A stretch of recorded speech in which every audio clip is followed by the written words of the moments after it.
The events are taking place in the Donghai University building, where quite a number of students have already gathered. Linmu thought hard about his test paper and complained that it was too difficult. At that moment, a group of girls entered the classroom and immediately attracted attention. The students immediately recognized one of them and started discussing how cute she was, causing everyone to think this student was the queen of the campus, even though she was a freshman. It was Du Xiaoyue, who didn't seem to be particularly happy about this kind of attention to herself. No one could understand why she was in this class, because there were only sophomores here. Turns out, she was engaged to a guy from here who her friends thought was pretty boring. In the end, the girl herself said she'd rather be all alone than marry that trash. They all stopped near the desk of the main character, who did not react in any way to the presence of his girlfriends. One of them stepped forward and started walking over to where the guy was sitting. The girl slammed down on her desk with all her might to finally get her attention. She wanted to take the seat with her friends, but Linmu replied that there were plenty of free desks in the back where they could sit down. She didn't care at all, because it was her principle to take a seat right here. The girl immediately noticed that our hero cannot solve even such a simple problem, so even dared to take the first desk, although it is not necessary for him. The guy couldn't answer anything to that because, unfortunately, she was telling the absolute truth. He looked at Du Xiaoyu, who was completely indifferent to what was happening in front of her eyes. At that moment, someone else intervened in their conversation and patted our hero on the shoulder. It was one of his classmates who felt it was necessary to fulfill the request of such a beautiful girl. Eventually, the protagonist realized that he wouldn't be able to withstand that kind of pressure, so he started packing his things to move. Afterward, all the students watched intently as the frustrated loser left his desk. He walked past Du Xiaoyu and slid a glance at her face, which still didn't show any emotion. Still, the girl raised her voice sharply and called the protagonist a coward in disgust. Her friend didn't believe that someone like our hero could get into Donghai University, and suspected that he must have had some connections. In fact, Du Xiaoyue didn't care where the young man studied as long as she could break her engagement with him. After Lin Mu finished his classes, he walked lonely in the evening streets of the city, heading towards his home. Despite his indifference to his future bride, it was hard for the young man to tolerate such an attitude. He couldn't get the way the girl had coldly called him a coward out of his mind. The guy himself was also not happy about the engagement because it was all organized by his parents. The main character decided not to fill his head with all these problems. She wanted to go home to see how his grandfather was doing. Getting into the cab that arrived, he hoped the old man was getting better by now. It wasn't long before he arrived at the Lin family's mansion, which looked quite grandiose. Lin Mu walked closer to the door and informed his grandfather that he was already home. The young man was about to go inside, but stopped abruptly because he heard some strange sounds. He immediately recognized the shouts and guessed that his family was arguing again. The protagonist grudgingly noted that all of his relatives were already at the gathering. The air immediately stiffened, everyone froze, and there was an oppressive silence full of unspoken grievances. The first person to greet the young man was Lin Ron's aunt, who explained that Grandpa had gone to the hospital for a checkup and would be back soon. Lin Mu was not surprised by such news, so he calmly replied that he would go to his room. He walked silently past the men who continued to sit silently on the couch. The first to raise his voice was Lin Yitai's elder uncle, who was dissatisfied that his nephew had already completely forgotten about manners and was not greeting them. The second uncle, named Lin Yaif, didn't even think that they should take care of this guy. He whispered quietly with a smirk on his face that the protagonist didn't have long to live anyway. At lunchtime the next day, Lin Mu met with his grandfather and informed him that he would be out of class for a few days, so he would be able to take care of the old man. Grandpa, of course, rejoiced at the news that the young man would be able to spend more time with him. The guy was very sad about the old man's situation because he had been in such bad shape since our hero's mom and dad were gone, so no one knew if he was going to get better. Auntie interrupted the conversation and said that Lin Mu and Grandpa already had to go to dinner. In just a couple of minutes, the entire Lin family was already gathered around the same table. The first to speak was Uncle Lin Yitai, who decided to discuss all the important matters at once. He said they are organizing an auction soon, so he has yet to be authorized to make a decision on the organization. But there have been some problems with the process recently. The man felt that now was a good time to put the auction department under his direction. The other brother felt that if Lin Yitai had a problem with the organization, he shouldn't be involved in such matters, and offered his help. At this point, the main character abruptly got up from his seat and stated that he was full, so he was going to go to his room. No one even noticed that the young man had left the table because a fierce argument over the auction house had broken out. Lin Mu walked into his room and sighed heavily because he was already tired of hearing all the shouting. Our hero went out on the balcony and thought about the fact that, after all, his mom and dad had passed away too soon. He wished his parents could see with their own eyes how the family was slowly disintegrating. All these events did not give rest to the main character, who was now very difficult. Meanwhile, one of the uncles decided to check on the guy after all. suspecting he was having a hard time right now. The man guessed that our hero missed his parents again. Linmu wasn't particularly happy about the stranger's presence, so he wondered if Uncle needed him for something. The uncle didn't want anything from the protagonist, because he just thought the guy didn't eat enough at dinner, which made him a little worried. The man started talking about how only Linmu's father was able to inherit their father's skills. Unfortunately, their brother became completely immersed in the study of antiques, ignoring their grandfather's request to take over the family business. But even when he did take the helm, it didn't help the family. Eventually, my uncle decided not to continue this conversation and said that people shouldn't get what they can't handle. Otherwise, it would be a total mess. Linmu abruptly turned around, his brows furrowed, because he couldn't understand what he was saying those words to. Uncle didn't bother to explain anything and shoved the protagonist sharply in the back. Apparently, the main character couldn't keep his balance, so he fell over the side of the balcony. The wind whistled in his ears, and the boy watched in horror as the hard ground came faster and faster toward him. His body met the ground with a deafening crunch, a scarlet puddle instantly spreading across the asphalt. Meanwhile, the uncle was coldly watching what had happened to his nephew. He called it a small gift and help for his son to be reunited with his parents. Just a moment later, the rest of the family saw that Linmu had just fallen off the balcony. Now, the events shift to the doctor's office, who was completely unaware of what was about to happen. The next second, an excited nurse who was just looking for Dr. Joe rushed in. The girl reported that they had a patient who had fallen from the balcony, causing the head doctor to look for Ms. Joe. The doctor realized that the situation was serious, so she informed him that she would now approach the injured person. Meanwhile, the protagonist was already in the emergency room. A good number of doctors gathered around Linmu, desperately trying to save his life. It was obvious from the guy's body that he was very seriously injured, causing his life to literally hang in the balance. Dr. Joe immediately inquired about the patient's condition. One of the doctors reported that the guy had fallen from the 4th floor with a lot of internal bleeding, and his colleague was very talented at acupuncture, which may have helped the victim. The girl knew one effective way, but it might be too risky. The chief physician understood the risks, but the patient needed to be saved right now. Ms. Joe obeyed her boss and immediately took up her needles. She gripped her instrument tightly and announced that she would start right away. In just a few seconds, several needles were sticking out of the protagonist's head, which was the last chance for salvation. The nurse immediately reported that the patient's condition had stabilized. Dr. Joe reported that she used needles to stimulate a state of bay, or run.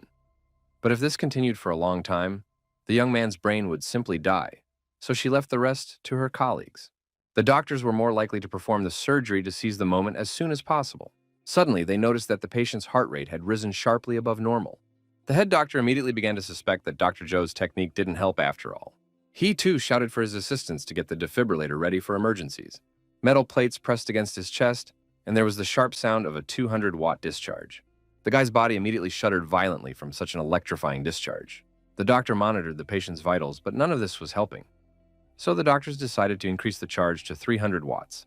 The next second, the beeping of the apparatuses sounded, announcing that Linmu had lost his last signs of life, so the operation was a failure. Dr. Zhou was about to take off her mask and ask her colleagues to inform the patient's guardians of his death. The nurse agreed to honor the girl's request, but still couldn't take her eyes off the patient they couldn't save. Doctors covered our hero's breathless body to further transport it to the morgue.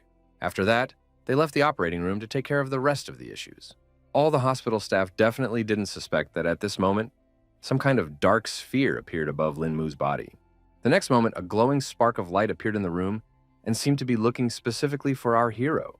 She flew around the guy's body for a while, then entered his chest sharply. The young man's body was already cooling down, and his soul had risen above him, leaving only a lifeless shell. The unknown force was not going to let the protagonist go so easily, so it abruptly grabbed his soul. The ghostly fist clenched hard and prepared to drive a spark of life back into Linmu's cooling flesh.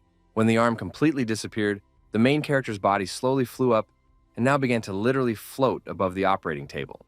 Little by little, all this unknown power began to merge with Linmu to definitely save his life. After that, a massive mysterious ring appeared on the guy's index finger. Eventually, the fusion process ended, so for a few seconds, the young man froze in midair. The protagonist was still unaware of the mysterious and amazing events that happened to him that night. The next morning, Dr. Joe returned to her workplace and stood under the door of one of the offices. The girl's eyelids drooped heavily, her tired look betraying a sleepless night full of anxious thoughts about her patient's death. A scream pierced the air, and the doctor flinched and her eyes cleared momentarily. She immediately scrambled from her seat and ran in the direction of the screams to see what was going on. It wasn't long before Ms. Joe was already running into one of the wards where she met the frightened nurses and wondered what had happened here. It was very difficult for the girls to explain anything, so they simply replied that they had seen something very creepy. The doctor immediately looked around to see what could have happened overnight. She walked closer to the body of the main character, who was still lying unconscious. It turns out that the entire hospital staff was shocked that the patient had somehow grown overnight. At that time, Dr. Joe decided to do a detailed examination of the body because it all looked too strange. Only now did she feel that the patient's body was still warm, which raised even more questions. The girl decided to check our hero's breathing with her finger to be sure of her guesses. In the end, Linmu finally woke up from his rather long sleep that might never end. Dr. Joe didn't know how to react to such a situation, so Hao was too shocked. Meanwhile, the nurses, who were now scared to death, thought the living dead had already come for them. The doctor asked her colleagues to be quiet, because they shouldn't be surprised by such things, because the patient may have experienced clinical death. The protagonist was already seated on the operating table and wondered who all these people around were. The young man looked around, his gaze sliding over unfamiliar walls, as his mind desperately clung to scraps of memories. He was desperate with his head to find any information about the events that had happened. In the end, the dazed Lin Mu realized that he didn't even remember who he was. After the guy regained consciousness, he was transferred to ICU room number 303. Dr. Joe was so shocked at the whole situation that she now did not move away from this amazing patient. The girl began to suspect that all this might have happened because the needles had damaged that point responsible for memory.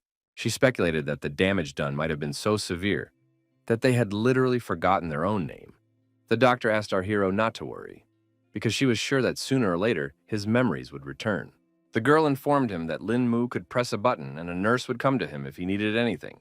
Eventually, she left the protagonist alone because there were some other things she needed to take care of. Now the boy was left in complete silence and he could rest after such a hard night. He finally woke up and thought about the fact that he couldn't feel any spiritual chi in this place, and his body itself was weaker than ever. It turns out that there was already someone else in the body who had used the last bit of chi to escape and create a new body for himself. Otherwise, he would have just died. He never even thought that the greatest cultivator in the world would end things like this. The guy was very angry at the Xuantian and Yugui sects, who were too bold. So he was going to return to the cultivation world to cultivate every last one of them. Meanwhile, the Lin family mansion had already heard the latest news from the hospital as well. One of the uncles behind the incident was incredibly angry that his nephew was still not dead. His subordinate reported that the guy was alive, but didn't remember anything, which reassured the man a bit. So he asked him to take care of everything, promising to pay well. Auntie couldn't understand what was going on either, because earlier it was said that Lin Mu couldn't live after all. Apparently, the brother did not know the answers to these questions, because he only had the information that the young man had survived, but lost his memory. The woman, upon hearing this news, immediately began to hope that their nephew was now a common vegetable. Her uncle laughed a little at the fact that for her, memory loss and complete paralysis were one and the same. Auntie wondered what would become of them now and assumed they needed to change plans. The man understood that the sister was the closest person to Lin Mu, so he asked her to go and check on the guy because they shouldn't reveal themselves without finding out the whole situation. He emphasized that the woman would just check on him and see if their nephew's memory loss was true. Meanwhile, Lin Mu sat quietly in his chamber and did not suspect that any plans were being made against him. The silence was interrupted by a knock on the door, and the guy immediately allowed his guests inside. The protagonist couldn't understand what was going on, so he asked Dr. Joe what was the reason for her visit. The girl explained that someone had come to check on the guy and asked if he remembered the person.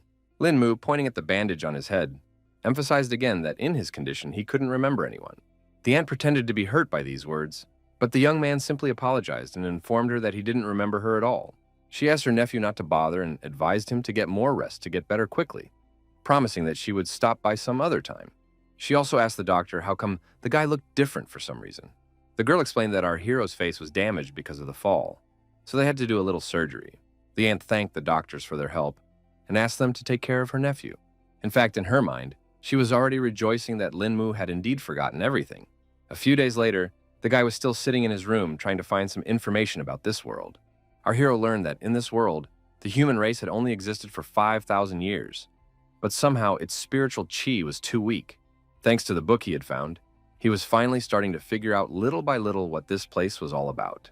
Also, Dr. Joe reported that the protagonist is almost cured, so he can already be discharged. Lin Mu then sincerely thanked the doctor for the care and support she had shown him throughout these days. The girl laughed at the fact that the young man acted as if he came from some ancient time. The young man was embarrassed because she now knew his secret that he liked martial arts stories. The doctor asked our hero to finally go to discharge to spend more time with family and friends and get his memory back. After following the doctor's instructions, Lin Mu headed towards the exit of the hospital grounds. A cab was already waiting for the young man on the road to take him to the right place. The guy was actually very surprised that there wasn't much spiritual chi in this world, but humanity had evolved a lot without it. It wasn't long before the car pulled up outside the main entrance to the high school. The protagonist felt the pockets of his pants and realized they were completely empty. The cab driver informed him that the guy needed to pay $50, but Lin Mu had no way to pay. Lin Mu explained that he had just gotten out of the hospital, causing him to have no money with him. The man was shocked by this statement because he definitely didn't expect such a thing from the students of Donghai University, where the best and richest students studied. Then he suggested that our hero call one of his friends to pay for him. The guy got really embarrassed because he didn't even know if he had any friends. The main character didn't understand what he should do because he didn't know anyone at this university at all. Suddenly, a girl appeared in the car window who seemed to recognize Lin Mu and noted that they hadn't seen each other for a long time. Lin Mu realized that this was the perfect opportunity to get out of it. So I will explain the whole situation and asked my friend to pay for the cab.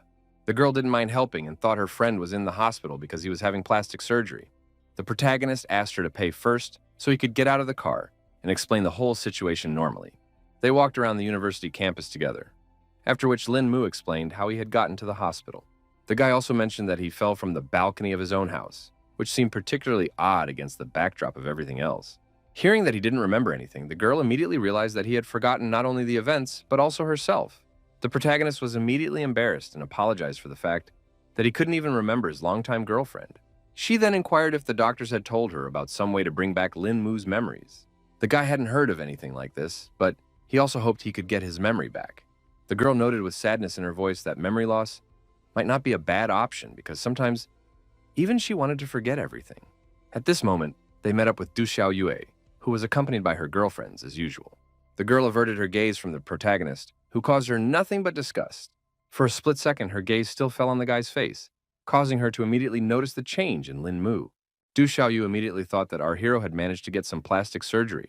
The young man became very embarrassed at not being the first person to notice this, and once again tried to explain the situation. A friend intervened in their conversation and decided to confirm that Lin Mu had indeed had the surgery, and remarked that he looked quite cute. Du Xiaoyu only laughed off this guy's decision and emphasized that she still wouldn't marry some lowlife even after some surgery. The guy then concluded that it seems the previous owner of the body was engaged to this woman. The protagonist immediately suggested breaking off their engagement because he was not at all against such a thing. Du Xiaoyu and the girlfriend were incredibly shocked that the guy had so abruptly made such a decision. Lin Mu confidently stated that he would never want to marry someone like this girl. Of course, the main beauty of the university tried not to give the appearance when she heard such words in her direction, and only noted that it was quite brave on the part of the young man. The guy wanted to break off the engagement completely, so the girl would never bother him again. In turn, the main character's girlfriend laughed and supported such a bold decision.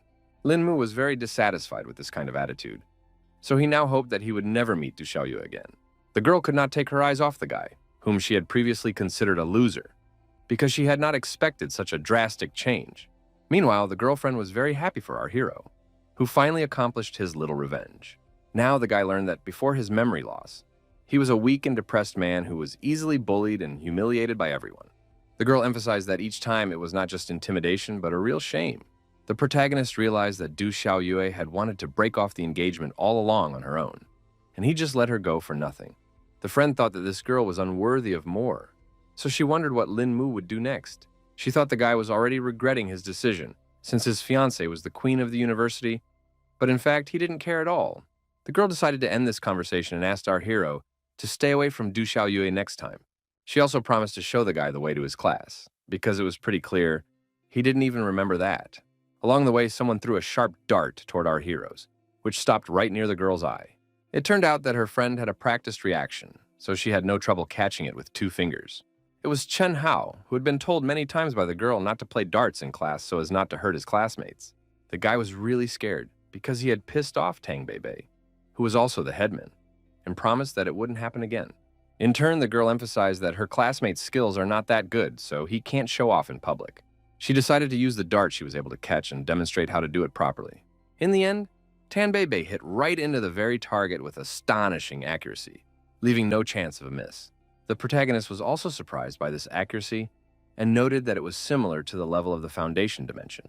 After that, The head teacher reintroduced their classmate, Lin Mu, to all the guys. She recalled that the guy was injured, causing him to lose his memory. So she asked his classmates to help him get his memories back. All the students welcomed the main character with loud applause to support him at least a little bit.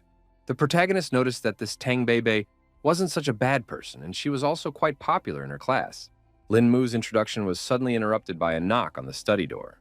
In just a second, the teacher who was just about to teach a lesson to the students walked into the classroom. The woman with a smile on her face asked her students if she had missed anything important. Lin Mu immediately thought that it was also their classmate who was a little late. Tang Beibei immediately laughed because of her friend mistaking instructor Song Liangju for a student. The protagonist was surprised by this turn of events, and meanwhile, the teacher asked the student to go with her, since he had already returned to the university. The head teacher wasn't happy that her classmate wasn't obeying the teacher, so she shouted for him to hurry up and go with Ms. Song. Song Liangrao had already heard about what had happened to the guy, so she inquired if he was all right. Lin Mu thanked the teacher for her concern and replied that he was already fully healthy. She was pleased to hear such news from the guy, so she also added that if he needed help, he could always go to her office. The young man was grateful for the opportunity, but their conversation was interrupted by a knock on the door. It was Tan Beibei who came to see if they had finished their conversation because she wanted to have lunch with our hero. Mrs. Son reported that they were finished so the students could go to lunch, and she also thanked Beibei for her help. The girl was happy at the praise from her teacher and felt that she should help because she was Lin Mu's classmate. Meanwhile, the protagonist, without saying a word, got up from his seat and headed for the exit. Song Liangru looked at the disciples after them and thought about the fact that it seemed that not only the guy's appearance but also his personality had changed. On the way to the cafeteria, our hero decided to talk about how his friend threw that dart so well. She must be working out a lot. Tang Beibei explained that given her training at home, this simple trick came quite easily to her, and asked if the young man wanted to practice. The guy, excited by such an offer of his out of loss, replied that it would be good for him to practice. The friend decided to examine the protagonist a little more closely and immediately noted that his body was stronger than before. The changes were actually quite significant, as if Lin Mu had practiced long and hard. The girl didn't know that falling from the balcony could do such good, but the young man himself wasn't particularly happy because he actually almost died. In the end, she agreed that it certainly wouldn't be worth the death of the main character. The guy saw that his friend got really upset thinking about it, so he asked her not to take it so seriously. Then Tan Beibei had an interest in finding out what our hero was going to do next after all. Lin Mu calmly replied that he had no plans due to the fact that he couldn't even remember anything from the past. The girl tried to find some silver lining in that, so she asked with a smirk if the guy had ever wanted to live his life any other way. The protagonist instantly froze in confusion, realizing that he had never attempted to answer such a deep and complex question before.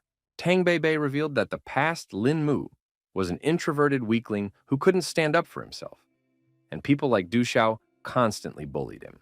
In turn, the current Lin Mu not only looked different, but also had a completely different personality. The girl believed that this accident was given to him by God as a chance to change himself and start his life. She suggested that the young man take the opportunity after all, since he had been blessed with such a super-powered body. The guy asked his friend in surprise what he needed to do to change his life in some way. A slight smile immediately appeared on Tang Beibei's face because it seemed like she already had a clear plan lined up. She wondered if he was even once familiar with the rumor of a mysterious organization called the Dragon Protectors. The protagonist was surprised to hear such a strange name for this organization. The girl explained that she had to say something about the martial arts world before she could talk about them. She directly asked if Lin Mu believed that there were people who could kill with mere leaves. The guy immediately assumed that these warriors were using spiritual chi filling, so he immediately replied that he believed that. The girl at once earnestly warned her friend that these people were not easy to find. She said that the legends said that some masters had reached the Xiantian dimension, and even her grandfather had once gotten quite close to the place. Unfortunately, the old man was defeated by his inner demons and lost all of his cultivation, though to the joy of the entire family, he still survived. The main character asked Beibei not to be sad because Grandpa was still alive, which was the most important thing. The girl listened to Lin Mu and told him that there were a lot of talented people in their Tang sect, so she hoped that someone would reach the Xiantian dimension. The cultivator was surprised to hear of a familiar organization and immediately thought that his girlfriend was a member of Sichuan. Tang Beibei immediately laughed and poked the guy in the forehead because it was like what the protagonist thought of the Tang sect from a martial arts novel. She confirmed that their sect of poison and hidden weapon masters existed beyond the novels. At the peak of the organization, they had quite a few Xiantian experts, who were quite strong warriors. Lin Mu clearly didn't expect to hear something like this. So he immediately asked a question about how powerful these people were. The girl knew everything from her grandfather, who said that all the techniques were created by these particular fighters. Our hero had already assumed that these Jian experts were equal in strength to the Foundation measurement level, and asked if there were any such masters in their sect. His friend immediately emphasized that the Dragon Protectors were created by the Huaxia government for special occasions. That's why some sects send their disciples to the team to break through faster. And even Tang Bei herself coaches such a team.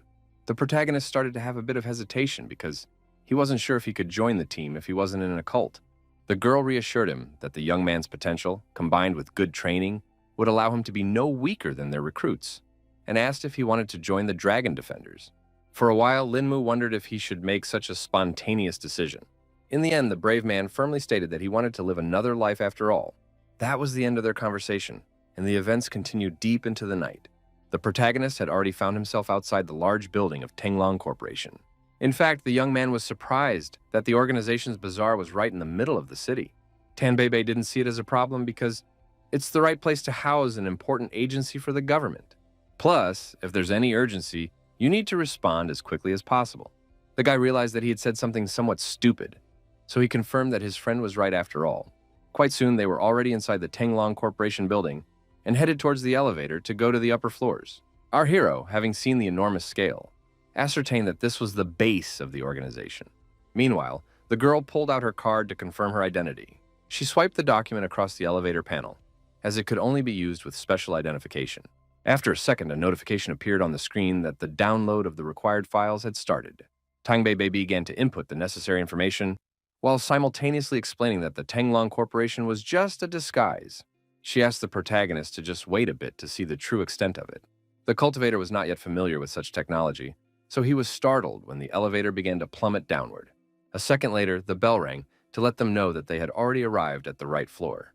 When the elevator doors opened, Tang Bei announced that they had arrived at the Dragon Protector's base.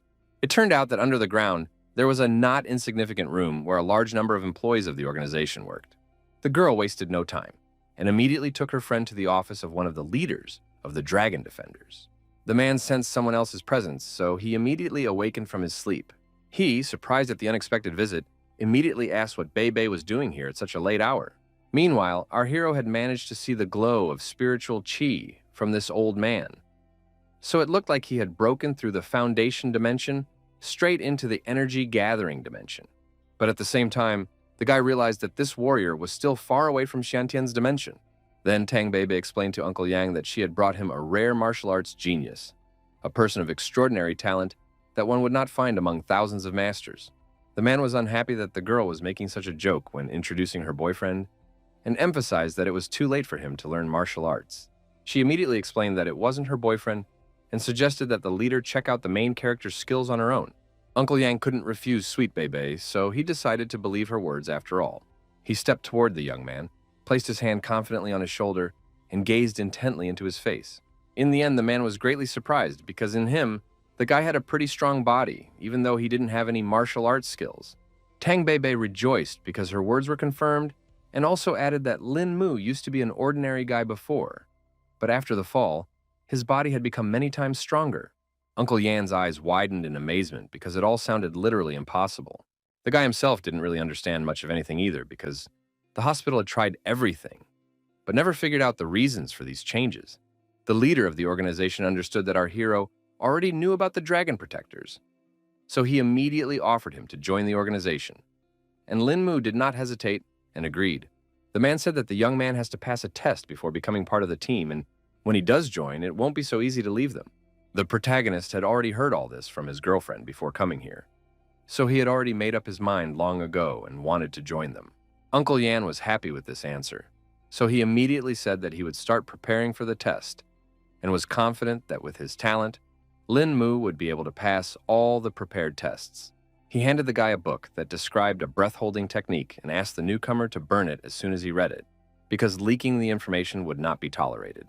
The man emphasized that our hero just needs to follow the instructions in the book, and then, after he has mastered the technique, find Uncle Yan himself. The young man also thanked the leader of the organization for the donated equipment and took the textbook firmly in his hands. Tang Bei, after making sure that all the details were settled, suggested that Lin Mu's trial should begin, to which Uncle Yang gave his consent. When the boys left the office, the man laughed contentedly because he had gotten such a capable fighter. He made sure that the girl had brought him some kind of miracle, so the Dunhai branch would be getting a new expert very soon. After meeting with the leader of the Dragon Defenders, the protagonist went to the dormitory. Lin-Mu sat and carefully studied the breath-holding technique so that he could join the organization as soon as possible. He was still clueless as to why Lu Shouyang's spiritual qi was such a strange comma, and speculated that it might be because the energy here was weak. At this moment, the mysterious ring reappeared on his index finger. In just a second, it completely materialized and absorbed all the energy. It appeared that this piece of jewelry was the only thing left from the cultivator's world, so he wondered when he would be able to reach the items from the storage in this ring.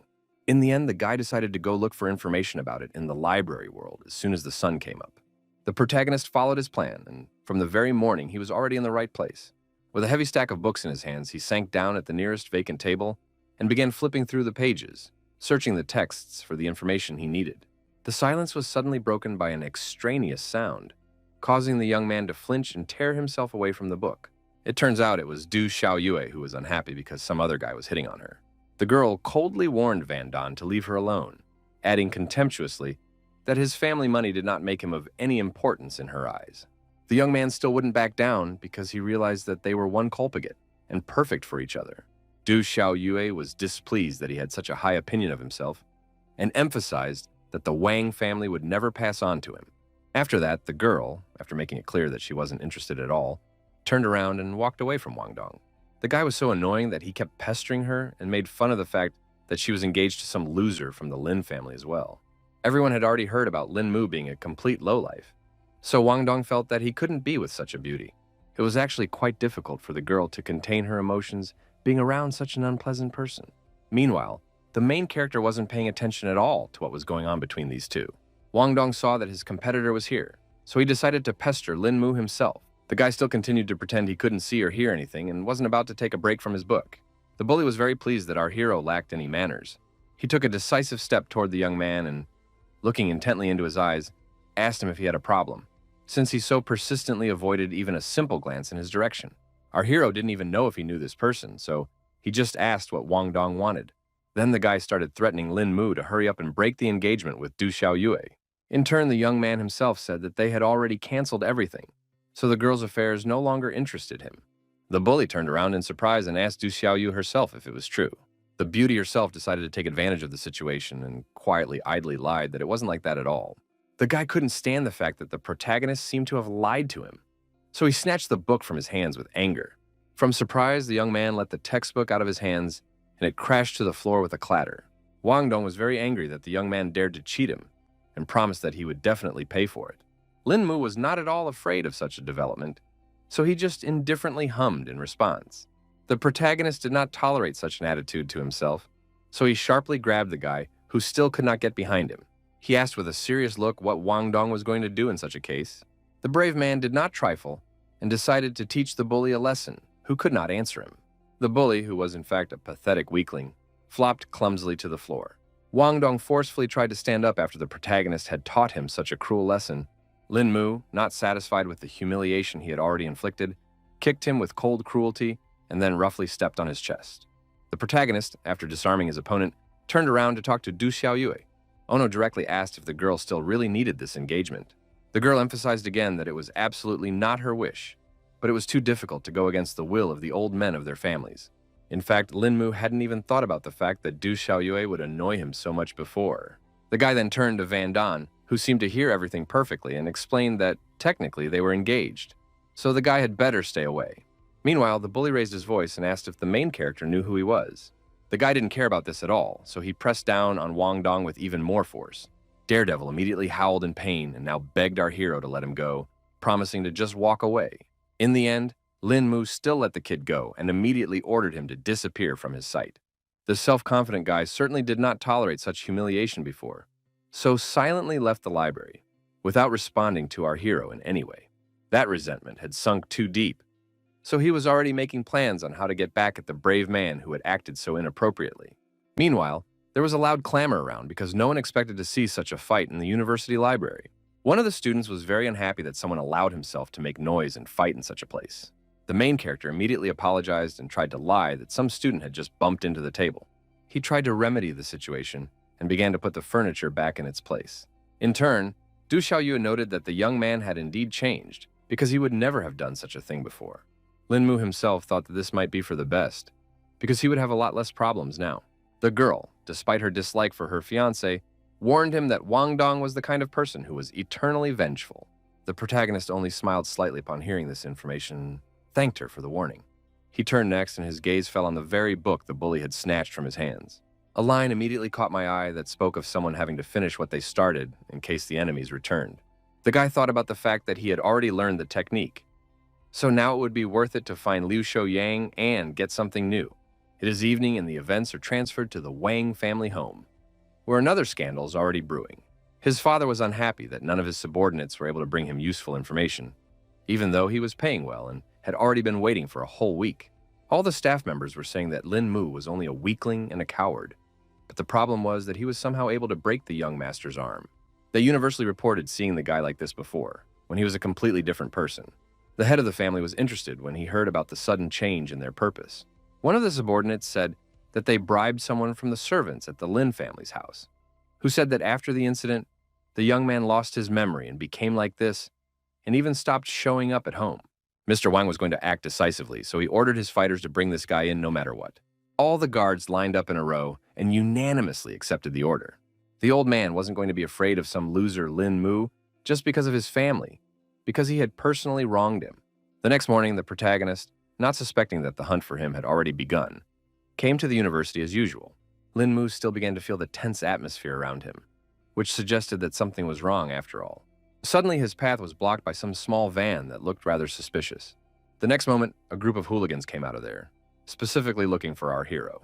Their ringleader announced with a smirk on his face that their boss would like to invite Lin Mu over for a cup of tea. The young man didn't expect this turn of events at all, because he certainly wasn't familiar with their boss. The bandits didn't like that he kept wasting their time, so they ordered him to go with them if the guy didn't want to get beaten up. In the end, our hero agreed to the stranger's terms, because he didn't want to get into a conflict again. Now he was convinced that the Wang family really did enjoy revenge quite a bit.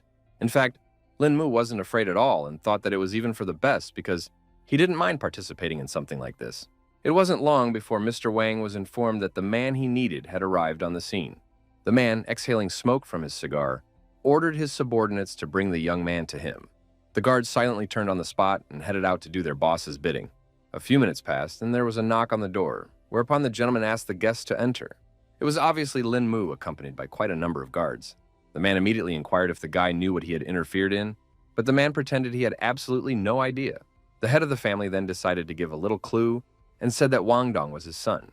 The guy boldly suggested that the battered toddler had complained to his old man, who was now seeking revenge. The man only laughed at the boldness of our hero, because before him, no one had ever dared to speak to a distinguished gentleman in such a way. He stated that he would be more respectful to Lin Mu because of his family, so he would let the young man go as soon as he tore his tendons. The protagonist continued to stand his ground and wondered what would happen if he didn't. One of the guards put his hand on the guy's shoulder and advised him not to complicate an already difficult situation. Lin Mu didn't appreciate being treated this way, so he elbowed this Wang family subordinate. He grabbed the guard's arm about to straighten him out and emphasized that they were actually here talking, so no one should get in the way. The protagonist was so strong that he could easily throw over even the most experienced fighter. Eventually, the subordinate fell with such force that he broke the table beneath him. Mr. Wang immediately noted that the young man possessed some pretty good techniques. At the same time, he was sure that Lin Mu still wouldn't be able to cope when he was attacked by several fighters at once. The guy himself hadn't lost his fighting spirit, so the smile still held on his face. The man was incredibly angry over such insolence of the young man, so he ordered his men to tear him to pieces. Our hero asked all of his opponents to attack at once, because they didn't have much time for all this fighting. He got into a fighting stance because he wanted to deal with all the guards as quickly as possible and move on to their boss. Everyone started attacking Lin Mu, but he masterfully dealt with each opponent with a single precise strike. In 10 seconds, the protagonist had dealt with each guard and was now carefully adjusting his suit. Mr. Wang was shocked by this turn of events because he was confident in the strength of his subordinates. The young man offered to talk to him in person because he and his son had taken up too much of his time, which needed to be reimbursed somehow. The man was scared out of his wits, so he now said it was only their fault and offered $20 million in compensation. Lin Mu didn't really want to receive any money that was definitely obtained through unfair means. The frightened old man was desperate to prove that it had all been earned in a completely clean way. The protagonist decided to believe Mr. Wang and reached into his jacket pocket. He handed the man his credit card and asked him to transfer the amount he needed there. The old man didn't mind keeping his promise, but he needed a computer to do it. Lin Mu let him walk over to the work table, so Mr. Wang quickly entered the necessary information and reported that everything was ready. The man demonstrated that the money had already gone to our hero's card and offered him to check it personally. The boy thanked him for his cooperation, and meanwhile, the old man himself was surreptitiously reaching into one of the nightstands of his desk. Mr. Wang did not take his eyes off Lin Mu and asked him to take his time like this. He already had the gun in his hands and offered the young man some more time to chat. Seeing the muzzle of the gun, the protagonist immediately became silent, and the old man wondered why he had stopped so abruptly. The man noted that the guy used to be so cool about himself, but at one point, all his courage was gone somewhere. Lin Mu was still just as unafraid of his main opponent, so a smug smirk reappeared on his face. He abruptly knocked over the table where Mr. Wang was sitting to throw him off balance. The head of the family was not prepared for such a development, so he was unable to keep the gun in his hands. Our hero asked if it was worth it and reported that the man had just dug his own grave. Now the old man tried to justify himself and said that it was just a slight misunderstanding, and he himself really wanted to talk to Lin Mu. The young man was certain that trust was out of the question between them, so he wasn't even going to engage in a conversation with Mr. Wang. If he wanted to kill Mr. Wang, he would do it right now, so the guy advised him not to make him nervous. The man asked not to complicate the situation between their families and promised to fulfill any order of the young master, using all his abilities. The protagonist was quite interested when he heard such words and rejoiced at such an opportunity for revenge. In a fit of rage, he swiftly intercepted Mr. Wang's neck, intending to teach him a harsh lesson. The young man shoved some white pill into the old man's mouth, who didn't even resist. Mr. Wang swallowed this mysterious object without the slightest hesitation. He immediately grabbed his throat and started yelling at our hero, who gave him the unknown pill. It turns out that the young man gave him a poison from martial arts novels called Han Xiaobang Budian and promised to give him an antidote every 3 months if the man behaved well. Lin Mu warned that the man might die a painful death and advised him to think carefully about his decisions. At this moment, the protagonist's phone rang, who was about to leave Mr. Wang's office. It turned out to be Tan Bei Bei, who had already managed to lose her buddy. She asked the young man to come to the base as soon as possible because there was already an assignment for him. It wasn't long before Lin Mu reached the Tanglong Corporation building, where his girlfriend was waiting for him. Most of the staff had already gathered in the hall and were whispering amongst themselves because something important seemed to have happened. The protagonist, upon meeting his acquaintance, immediately worriedly inquired about what had happened. The girl reported that their organization had recently caught the leader of a mercenary group. Because of this, his subordinates took 20 people hostage, demanding the release of their leader, but he eventually lost control of the situation. It turns out that not only have the mercenaries taken hostages, but they want to attack the Pearl Tower, so they need to be stopped immediately. Lin Mu asked if they had a plan, and the girl told him that their main objective was to rescue the hostages and help the other units. The young man immediately thought that just the two of them would only go to rescue the victims of these villains. Bei Bei explained that if they had enough people, the organization wouldn't call for recruits. She explained that our hero only needed to locate the hostages and then notify his elders of the location. Meanwhile, the leader of the Dragon Protectors finally turned to his subordinates to inform their next steps. With the utmost seriousness in his voice, he emphasized that this assignment was very important, so they should waste no time. Finally, he firmly ordered all the fighters to immediately move out to their missions. After that, our hero, following the order, immediately went to the West District of Donghai City. He had to jump across rooftops, so no one could reveal his location. The guy started to suspect something because he felt that there were a lot of people in this place, but all the rooms were empty for some reason. Eventually, he did decide to jump off the building to get a better look at the area.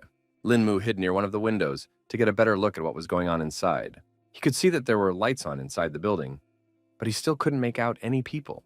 Only now did the protagonist realize what the whole problem was. The boy walked over to the hatch that was quite nearby to get a better look at this entrance. He sensed that this was where the enemies had been hiding all this time, underground. With some effort, Lin Mu lifted the heavy hatch to enter the base. Brave immediately saw the glow and found confirmation of his hunches. Beneath these trapdoors was a large staircase that led somewhere underground.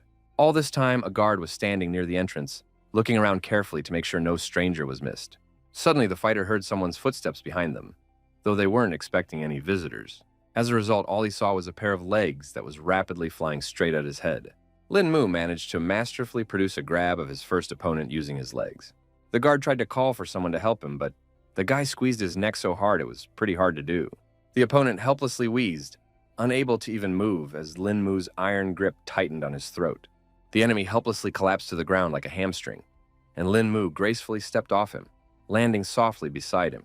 The protagonist began to quickly remove the uniforms from his defeated opponent, unbuckling multiple straps and latches with honed dexterity.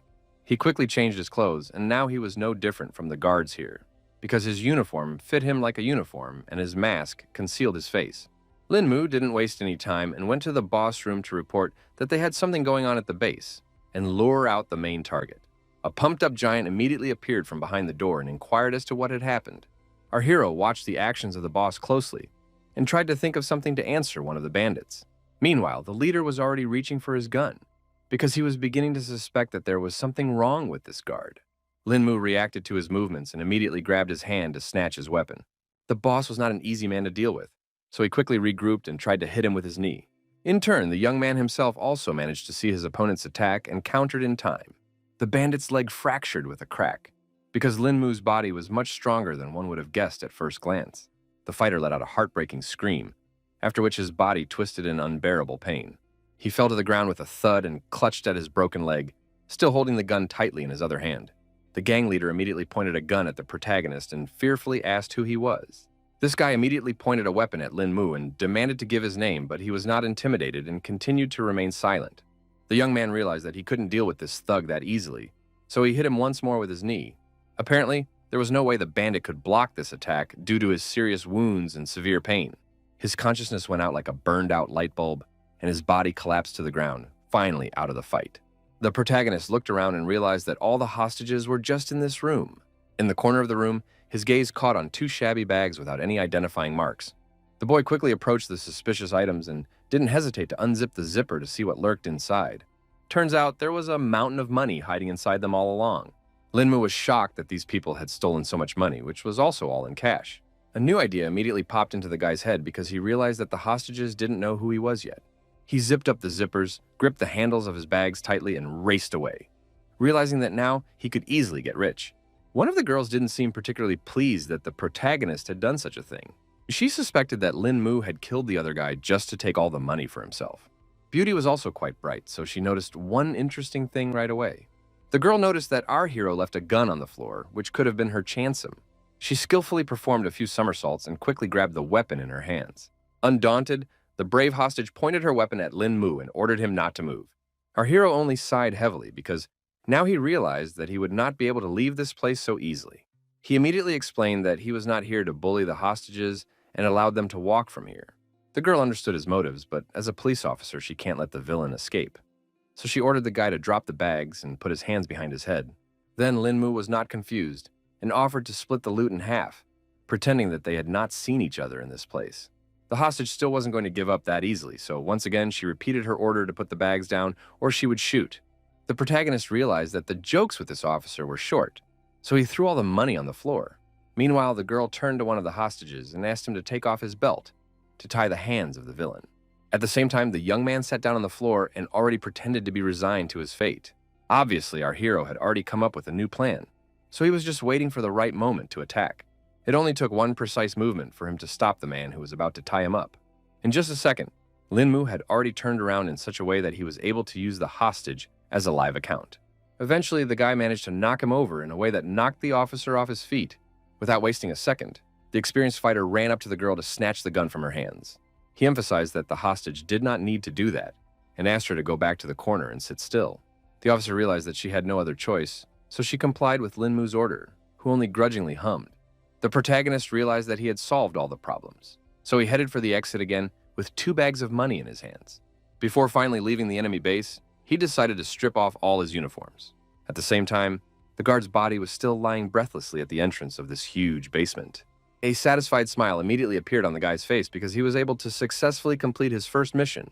He decided to search the territory of the base and find a suitable place to hide the found baggage. Lin Mu didn't hesitate to throw the bags into the well, which turned out to be a pretty good storage area. The protagonist was going to raise money after this whole operation was over. Afterward, he called Bei Bei to report that he had found something suspicious here. It wasn't long before the dragon protectors arrived on the scene and gradually removed the hostages from the bandit base. Among the victims was the policewoman who wanted to arrest Lin Mu for theft and didn't realize that he was standing quite nearby. The guy himself informed his partner that he would go report to headquarters to say that the hostages had been found and they could proceed with the next part of the plan. The girl herself was glad that all the people were safe now. They then put all the hostages on the bus, so the whole operation to rescue them went smoothly. For a while, Tang Bei stared after the transport with the rescued people and pondered the recent events. But she said the mission wasn't over because the hostages said there was something suspicious inside. The protagonist began to suspect something, so he asked what the people were talking about. Turns out they had already managed to tell the two mercenaries had gotten into a fight, but by the time the dragon protectors got here, two were already out. The main problem was that they couldn't find the very same bandit money anywhere. It was obvious that whoever knocked out those mercenaries was an expert, because it looked as if his opponents didn't stand a chance. The girl was about to report to her superiors that there was a master of such a level among the bandits. Lin Mu, who knew the whole truth, only smiled and agreed that a real expert had been here. After all the searches, our heroes went to the base of their organization to report the results of the mission. The guy reported that he had some business to take care of and said goodbye to Tan Bei. He quickly left the Dragon Defender's base and hailed himself a cab. The protagonist quickly jumped into the back seat of the car and asked the driver to take him to Pingjiang District. After arriving at the location, he handed the driver some money and asked him to wait here, while he quickly picked up some clothes. The man listened to Lin Mu, so the man was able to go about his business in peace. The driver decided to smoke a cigarette to pass the time while waiting for his customer. After a couple minutes, the guy came back and asked him to open the trunk so he could throw his stuff in. The cab driver still didn't suspect anything, so he quickly pressed the button and complied with his passenger's request. The protagonist wasted no time and quickly put 2 heavy bags of money inside. The driver with a cigarette in his teeth noted that the guy was very pleased after picking up his so-called clothes. Lin Mu just laughed in response, but he thought to himself that there could be no other reaction to 10 million euros. Meanwhile, Mr. Wang has already received the report of his body checkup after being poisoned by an unknown pill. The subordinate handed him an envelope and informed him that it said the man had not been poisoned. The doctor said he was perfectly healthy and there should be no problems with his body. But there was still one small flaw. Mr. Wang wasn't going to listen to his subordinate any further and asked to be left alone. He couldn't contain his anger because he was beginning to suspect that Lin Mu had simply tricked him. At that moment, his train of thought was interrupted by a sudden ringing on his phone. The man's gaze immediately darted to the screen of his smartphone, where an incoming call from an unknown subscriber was displayed. Mr. Wang abruptly brought the phone to his ear and coldly demanded an explanation as to who dared to interrupt him at such an inopportune moment. The voice in the receiver belonged to the very man he had been pondering only a moment ago. It turns out that the protagonist had already made a reservation at Wang Zhang's restaurant and hoped that he could have a little chat with his new acquaintance here. The man was immediately interested in such an offer, so he was going to get there in a couple minutes. Wang Dong actually tensed up because he couldn't even figure out what this guy wanted right now. Our hero immediately noted that the old man arrived here rather quickly, and the latter explained that he didn't want to keep Lin Mu waiting. The man was quite excited because he couldn't guess what Brother Lin wanted and promised to fulfill his every wish. The guy laughed quietly and looked away and replied that nothing of the sort had happened. He began his story by saying that Wang Dong should already be aware of the situation with the Lin family. The protagonist poured a glass of wine and hinted that there was something only a man himself could do for him. The old man, suddenly revitalized, asked the young man to elaborate on his situation. Lin Mu explained that he had some cash, but he couldn't really use the money. The young man understood that Mr. Wang was a businessman, and thus could be a useful ally in his plans if he presented his proposal correctly. The old man instantly realized what the protagonist was getting at, and noted that he didn't have many useful skills, but business was his forte. He immediately asked exactly how much money Lin Mu kept with him. The protagonist confidently said that he had 20 million euros, and he expected it. But somehow Van Don had to turn that amount into an even larger sum. It was no problem for the man, so he asked the guy to rest a little and trust him. Lin Mu raised his glass and noted that in that case, he would have to visit his comrade beforehand. Wang Dong also grabbed his glass and happily replied that there would be no problem with that. After meeting the old man, our hero immediately went to the hostel, which became his permanent place of lodging. He sat down at his laptop while his roommates were getting ready to go to the university. The young man realized that there were too many extra eyes here, making it difficult for him to cultivate. So it was better to look out for some place with rent. Browsing through apartment websites, Lin Mu saw a good option for himself. Eventually, the guy firmly decided it was time to check one important detail. It wasn't long before he arrived at the right place and immediately saw that everything around him looked pretty good. The protagonist stopped in front of the door and thought that it would be nice if the owner of this house turned out to be a nice person. Forgetting any excitement, the guy pressed the right button and a loud ringing sounded. Somewhere from the back of the house came the voice of the landlord, asking him to wait a little while. After a few seconds, a very young boy appeared out of the door and inquired about who Lin Mu was looking for. Our hero was a little surprised, but explained that he had seen on the internet that this house was for rent. Now the young man understood the reason for this unexpected guest's visit. Lin Mu, in turn, nodded to confirm his intentions, and immediately inquired about the monthly fee.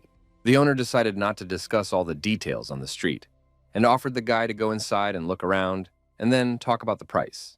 The protagonist did not object, so he silently put on his guest slippers and followed the master of the house. Only now did the young man realize that they hadn't introduced themselves to each other, so he said that his name was Meng Xuan. The guy calmly and uncluttered replied that his name was Lin Mu. Meng Xuan had immediately warned him that there were 2 other people upstairs living here, so there was only 1 room left vacant. He showed him a place that was rented out and told him that its cost was $1,200 a month, but that he would have to pay for the whole year at once. Our hero was in no hurry to agree to such conditions because he thought that the price for 1 small room was too high. The owner didn't really stick with his client and immediately hinted that there were rooms nearby that only cost a few $100s a month. Someone's voice was heard outside the door, immediately noting that another jelly man had come, although Meng Xuan didn't really need money. In the end, it turned out to be a teacher from the university who recognized her student immediately. It seems the main character didn't expect to see a familiar face here either. Meng Xuan was also surprised because he began to guess that the 2 knew each other. Song Liangju confirmed his guess with a smile on her face and explained that this guy was her student. For his part, Lin Mu began to hesitate because he realized that it would be difficult to do anything next to Miss Song. He decided to say the price was too high for him after all, and he was going to look for other places. Also, the guy didn't apologize for wasting his time. And meanwhile, Song Liangju was surprised that he, with his family's wealth, couldn't afford rent. The woman began to suspect that something had happened to her student's family. In the end, the protagonist still managed to find a new home for himself. Although Western style was not his preference, he didn't waste time thinking about it and simply made a decision, choosing this option as the most practical in this situation. It was quite a nice and quiet place here, which was perfect for cultivation. Lin Mu took a closer look around and noticed that the kitchen was also not bad. The young man thought about the fact that he hadn't cooked for himself in a while, so this was a good opportunity. Within a couple of minutes, he had already started cooking a rather appetizing dinner for himself, the aromas of which filled the entire room. Our hero thought that his skills are good, but the ingredients are so bad, so it's better to order new products online. He quickly pulled out his phone and decided to look up some herbs that might help with the cooking. Immediately, he noticed some merchandise that interested him more than the condiments. Lin Mu definitely didn't expect to encounter a spiritual ginseng amongst the vastness of the internet.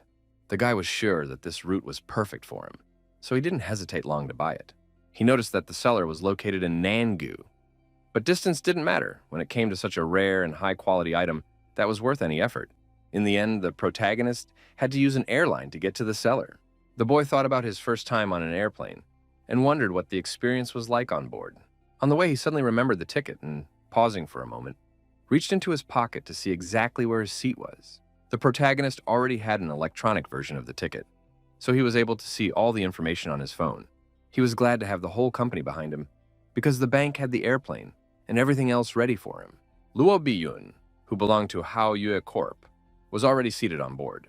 Eventually, the other passengers began to take their seats as well, creating a measured buzz around them. The girl was surprised to notice that another passenger had entered the airplane that she certainly hadn't expected to see.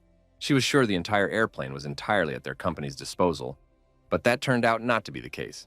One employee said that before boarding, the airline told him they needed one more seat for a VIP. Luo Biyun still didn't understand what was going on, but she didn't object to this decision of the airline. In fact, she had no idea how important the main character was. For his part, Lin Mu decided to act as friendly as possible, so he greeted the other passengers with a smile on his face. He then sat down in the reserved seat and began to look at the functions of the built-in touchscreen. The girl was silent, but all the while she was scrutinizing the look and behavior of her unexpected guest. Her coworker offered to talk to the airline if this one didn't suit the supervisor, but she was totally cool with it, so she replied that it was fine. Luo Biyun mockingly pointed out that compared to the rest of the VIPs, there was still something interesting about our hero. Quite quickly, the plane flew to its destination and landed successfully at the airport. The first to come down from the board was Lin Mu, who wanted to take care of his business as soon as possible. The girl was surprised and a little offended that he left and didn't even speak to her. The employee wanted to give Ms. Lo some advice, but ended up not having time to finish his sentence. The boss quickly replied that there was no need for that, because this kind of situation was not new to her. Meanwhile, the auction, which featured that most unusual plant, was already in full swing. The presenter talked about the fact that it was identified by a botanist and evaluated by professionals, so a lot of beneficial qualities were officially confirmed. That is why the starting price of this item was $15,000. The main character felt funny when he heard this amount, so now he thought that all these people didn't realize the full value of ginseng. The bidders immediately began to actively outbid each other and reached the mark of $22,000. Linmu didn't change his mind and immediately called out a bet of $44,000 to quickly win this battle. The presenter got excited when he heard such an amount and asked if there would be any other suggestions. He then began counting down to 3, and when finished, he struck his gavel, announcing the sale of this lot. He was happy to report that the plant had been sold to the young gentleman who was the protagonist. Linmu was satisfied with his success, so he quickly picked up his goods and left the hall. Also, the young man hoped that the bronze cauldron should be in place by the time he returned from the auction. Meanwhile, Lo Bi-yoon went to a dinner party where quite a few elites had gathered. Next to her was Miss Lee's assistant, whom she asked to come over. The girl handed her subordinate a glass of wine and asked her to hold it for a while. The employee was surprised because the banquet wasn't over yet, and Lo Bi-yoon was already going somewhere. Then she explained that all she wanted to do was to go outside and get some fresh air and leave the rest to Ms. Lee.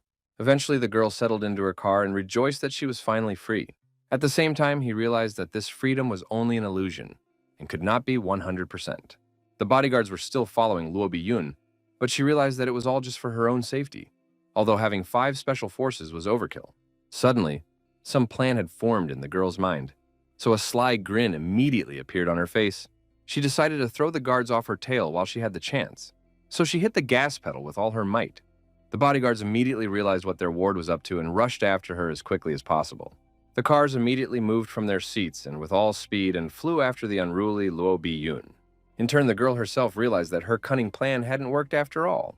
After driving a little further, she had to stop at a red traffic light. In the end, Lo Bi-yoon decided not to follow the rules of the road and made a quick right turn. One of the guards wanted to continue the chase, but his fellow driver couldn't go through the red light. In the rearview mirror, the girl saw that her plan had worked after all, so she laughed wickedly. She wondered what to do now, and for starters, she wanted to tell the bodyguards about not worrying unnecessarily. The girl was so excited about this opportunity that she didn't notice that the silhouette of a crossdresser appeared right in front of her car. Luo Bi-yoon had time to quickly react to the threat and hit the brake pedal. Also, a bright flash of light suddenly flew in front of her face, causing her to go blind for a moment and instinctively recoil. 6. It turned out to be a bullet that rattled through her car window, leaving a tear in the glass and showering the interior with shrapnel. The girl was shocked when she heard a gunshot and thought it was the same guy who jumped out in front of her car. Blood ran down her face because the bullet still grazed her delicate skin a bit. Though if she hadn't stopped, the consequences would have been worse. Luo Bi-yoon was sure that these people here were clearly after her, so she should find a safe place and hide until the bodyguard found her. The girl turned sharply into a narrow alley and raced through the deserted streets, her footsteps echoing between the blank walls of the houses. She hoped this place would be safe until the bodyguards got here. At that moment, the defenseless beauty heard someone else's footsteps behind her back, which made her tense up. Luo Bi-yoon heard that this person was walking quite calmly, so it must be just an ordinary passerby. In the end, it turned out to be Lin Mu, who was just passing by. The girl immediately recognized that it was the guy from the plane, because this mysterious gentleman could not be confused with anyone.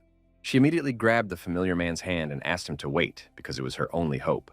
The protagonist was surprised to ask what the miss wanted, and she was confused and couldn't answer accurately.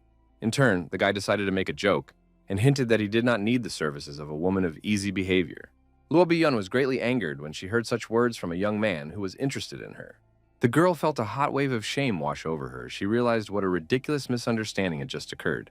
Lin Mu was about to leave, but she shouted after him, telling the guy not to be in such a hurry. The young man raised his eyebrows in genuine surprise, his gaze expressing a mute question and misunderstanding. Luo Bi-yoon lowered her gaze in embarrassment and tried to explain that she was being hunted by assassins, so she needed help. Now the main character understood the whole situation and agreed to help the girl to reach the police station, where she can be protected. It wasn't long before they approached the police station, and the guy suggested they hurry up. Lin Mu suggested that the girl go inside because in a situation like this, it was better to sit back in a safe place. She answered nothing and continued to follow the protagonist in silence. The protagonist didn't like the fact that the girl continued to pursue him, so glared at her with his disgruntled deadline. He asked what the problem was this time, and assumed that Lo Bi-yoon wanted something else. In fact, the girl still couldn't believe that the mysterious stranger from the plane didn't recognize her. Lin-moo didn't see it as a problem at all because he couldn't think of one, and was about to leave because he was a bit busy. The stunned beauty was indeed shocked because the young man didn't recognize her, and began to suspect that he was just trying to get out of here as quickly as possible. She realized that today's attack was too suspicious, so she couldn't tell the police about it, but rather put someone from the family in charge of dealing with it. Besides, the girl understood why our hero wanted to get rid of her quickly, because obviously he just didn't recognize her. In any case, Lo Bi-yoon wasn't going to fall behind so easily, so she pretended to be hungry and emphasized that she didn't have any money, hinting that the guy could help. The protagonist did not expect that the girl would not give up on him after all, so he finally decided to stop. He again asked the girl to go home or to the police station because she was definitely not allowed to walk around the city streets at night. In the end, Lin-moo headed towards his house that he had rented nearby. Lo Bi-yoon thought there was a restaurant somewhere nearby, not realizing where she was going. Then our hero, with a smile on his face, explained that he would take the defenseless girl to his house and make her some kind of snack. She was now convinced that the young man was not a bad person, but still felt that everything that was going on was beyond normal socializing. In any case, Luo Bi-yoon had nowhere to go, so she further followed the hospitable guy. Stepping inside and looking around the interior, she immediately noted that the main character had pretty good taste. Lin-moo immediately sat his guest down on the chair, but she continued to feel somehow awkward. Only now our hero noticed that the girl's feet were swollen, although she had not complained about it before. He realized that Luo Bi-yoon couldn't be left in this state, so he asked her to wait here while he looked for a solution to this problem. The girl was rather surprised when she saw what this caring young man was about to do. Turns out he brought her a basin of warm water, which was supposed to help with her swollen feet. Luo Bi-yoon was clearly feeling uncomfortable, so she didn't object, and immediately lowered her feet into the water. It was only now that she realized she had forgotten to introduce herself, so with a smile on her face, she said her name. In turn, the protagonist briefly replied that his name was Lin-moo. For now, he asked the girl to get some rest, while he himself went to the kitchen to prepare dinner for them. Luo Bi-yoon herself realized that the young man perceived her as an ordinary girl, and thought that knowing someone as ignorant and caring as him was pretty great. Lin-moo immediately noticed that she was looking at the plate very greedily, so he concluded that his guest must have been very hungry. The girl didn't even notice her stare, so she immediately tried to justify herself. The main character didn't judge her for it, so he just asked her to put on her slippers to finally go to the table to get something to eat. Luo Bi-yoon couldn't be happy that the guy was so caring that he even prepared house shoes for her. After sitting down at the table, Lin-moo explained that he had cooked the first thing that came to his mind and hoped that the girl would appreciate his efforts. The guest was pleased when she saw the bounty of treats that looked quite appetizing, so she was already anticipating a delicious dinner. Our hero was pleased to hear compliments, so he asked the girl to eat as much as she liked, since she liked it so much. Luo Bi-yoon realized that the atmosphere was already suitable to directly ask if the guy really didn't remember her. The young man sighed heavily and admitted that he really couldn't remember where they might have met. Then the girl decided to give a little hint and told him that it happened in Nangu City on an airplane. The image of one of the female passengers, who happened to be Luo Bi-yoon, immediately popped up in the guy's mind. She immediately laughed off the fact that Lin-moo was rather forgetful, because she hadn't changed much since then. The protagonist didn't mind and decided to wonder why the girl was being stalked by someone. She suspected it was all because of some work conflicts, but she was used to that kind of meanness by now. The guy had enough of this information to fully understand the whole situation, so he decided not to question Luo Bi-yoon anymore, and suggested that she finish her meal quickly so they could deal with her leg.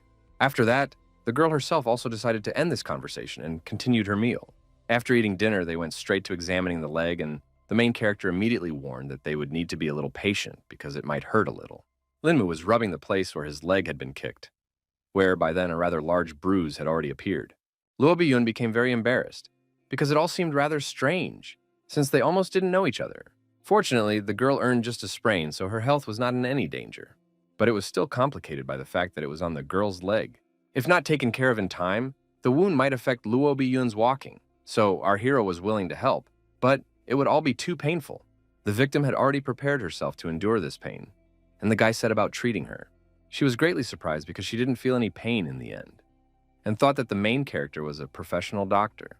The young man was obviously only a student, but the girl was still impressed with his skills. After that, she asked if she could use Lin-moo's bathroom, because she couldn't go back to her home like this. The protagonist didn't mind helping Lo Bi-yoon and asked her to wait for a while. He even decided to bring clean clothes for his guest, so he retreated to another room. The guy brought his belongings and explained that he lived alone, so there were no women's clothes here. But in any case, Luo Bi-yun had little use for what was available.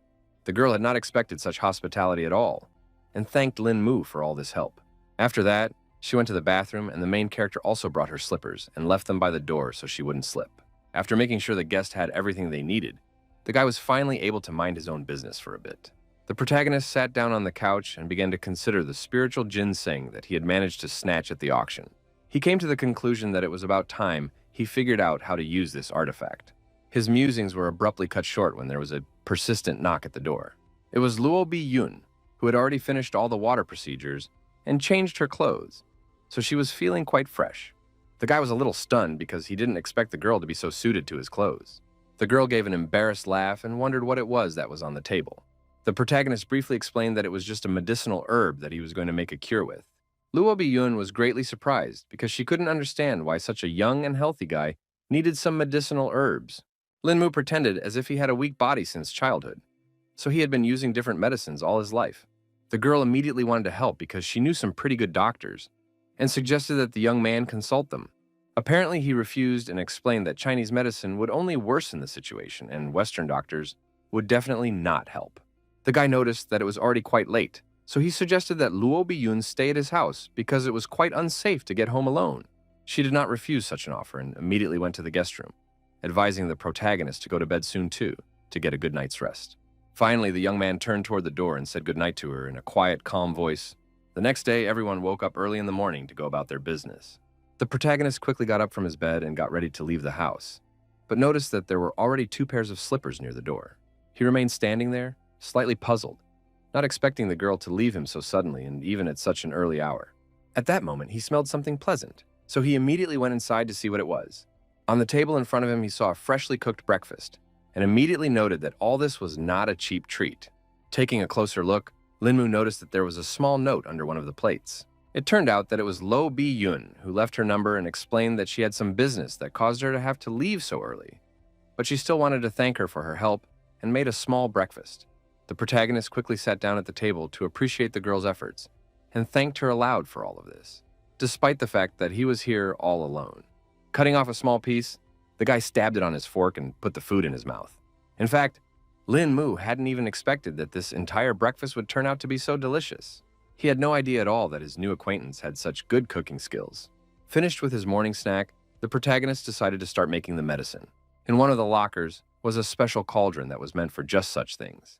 After throwing the ingredients inside, Lin Mu put the pot on the stove and the water in it boiled quite quickly. After that, he put ginseng root in it, which was the final ingredient. Meanwhile, events shift to Manhattan, where they have already learned about the recent incident with Luo Bi-yun. Her father was incredibly angry that the useless staff couldn't protect his daughter. The bodyguards understood everything perfectly well, so they apologized to their boss and emphasized that it was all their fault. It turns out that the subordinates had already managed to find the killer and the man behind it all, so one of them had already reached into the envelope to have a peek at this on his own. In fact, the man was more interested in who helped Luo Bi-yun evade her pursuers. The bodyguards had already prepared information about this guy too, so they started looking for an envelope with suitable data. The man was not in the least bit surprised when he read that it was Lin Mu from the Donghai Lin family. What shocked him even more was that this young man had died, but was eventually able to come back to life. The guards explained that they received this information from the hospital, which suggested that it was probably just the body's response to the temporary organ shutdown. But it was also known that after the patient woke up, he became taller and his appearance changed. The more surprising was that his personality became completely different. The guard added that the hospital believes it is a miracle, and the first time such a thing has happened in the history of medicine. He allowed that such changes in the boy's appearance and character could have been due to memory loss. The man began to wonder about the main character's personality, so he inquired about the encounter with his daughter. The bodyguard said that they met 5 days ago when they were on the same plane to Nanhai City, and they also met on the day the girl was attacked, so it can already be said that they are friends. In the end, father calmed down a bit because he realized that Luo Bi-yun was fine, but he also firmly added that from now on, he no longer wanted to hear that she was in danger. Hearing their boss's order, the guards turned around and headed towards the exit. For a while, the old man continued to sit with sheets of information about our hero and think about who he was. Meanwhile, the evening shadows lingered on the walls of Lin Mu's house, where events now continued to unfold. The preparation of the medicine was still going on, and the guy once again opened the lid to see how the process was going. He finally saw that the recipe had worked, and everything was ready. Our hero quickly poured the medicine into another container, where it immediately solidified. After that, Lin Mu would twist small balls from this substance. Although he could have done it with chi energy, but it was not enough even for such easy tasks. Of all this amount of medicine, the young man had quite a few medicinal pills. Eventually, the protagonist decided it was time to personally try his endeavors. Taking a sip of the medicine, the guy immediately felt some strange changes in his body. He realized that the effect was certainly a bit weak, but the number of pills just made up for it. Lin Mu realized that all was not well with chi in this world. But with such great finances, there was nothing stopping him from rising to the top again. The next day, the guy, as if nothing had happened, went to study at the university. Tang Bei, who was sitting next to him, immediately noticed that the main character was sitting on his phone the whole time. So she immediately asked what it was that he was doing. Turns out, the young man was just looking at his grades for his last exam. Seeing the result, the girl immediately noted that the grades have not badly increased after our hero was in the hospital. So now she herself was not opposed to also fall from the balcony. Obviously, it wasn't the best idea, so I didn't advise her to go to such lengths for some sort of evaluation. One of her classmates also remarked that after this incident, everyone is talking about how lucky Lin Mu is. Du Xiaoyu was very annoyed because all the attention was tied to her ex-fiancé. So she asked her girlfriends not to react to it in any way. The sly girlfriend immediately reminded her that on paper the guy was still her fiancé, hinting that they could deal with this Tang Bei he keeps hanging around with. The girl continued to pretend as if she didn't care about all these papers, and said that she wasn't going to fume about some Lin Mu at all. At the same time, a rich beauty in a fancy sports car drove up to the university, who was just looking for our hero. Luo Biyun was quite determined, so she quickly got out of the car and headed towards the entrance. Classmates immediately informed the guy that some unknown girl was looking for him. The protagonist immediately realized everything when he saw the acquaintance in front of him, and said hello to her, a little surprised. In turn, the girl smiled widely and laughed at the fact that he certainly hadn't expected to see her in such a place. It was true, so the young man confusedly asked how Luo Biyun knew about his university. The girl explained that she had just gotten a call from someone, and didn't even have to find her savior herself. The guy got embarrassed and apologized for being too busy lately, but really he had just forgotten about Luo Biyun. She immediately suspected something because the protagonist certainly didn't look that busy when he was having a word with his girlfriend. Lin Mu was not confused and explained that they had just finished a class they were just discussing. Luo Biyun didn't care about this at all because she came here to call our hero for a dinner that she would pay for on her own. The guy immediately refused and explained the subject that today was his grandfather's 80th birthday, which made him need to be home on time. At that time, the girl immediately guessed that there would be some kind of party and joined Lin Mu. The main character immediately explained that it wasn't a good idea because he had an oddball family, which made him afraid that Luo Biyun herself wouldn't like them either. She didn't see it as a problem at all and was confident that she could handle it all on her own. Eventually, the young man realized that it was useless to resist, so he explained that he had one more class left, after which they could go home together. Only now Luo Biyun was finally about to leave the audience, and asked our hero to unsubscribe when he was free. After that, Lin Mu looked around and was already certain that, fortunately, no one had paid attention to him.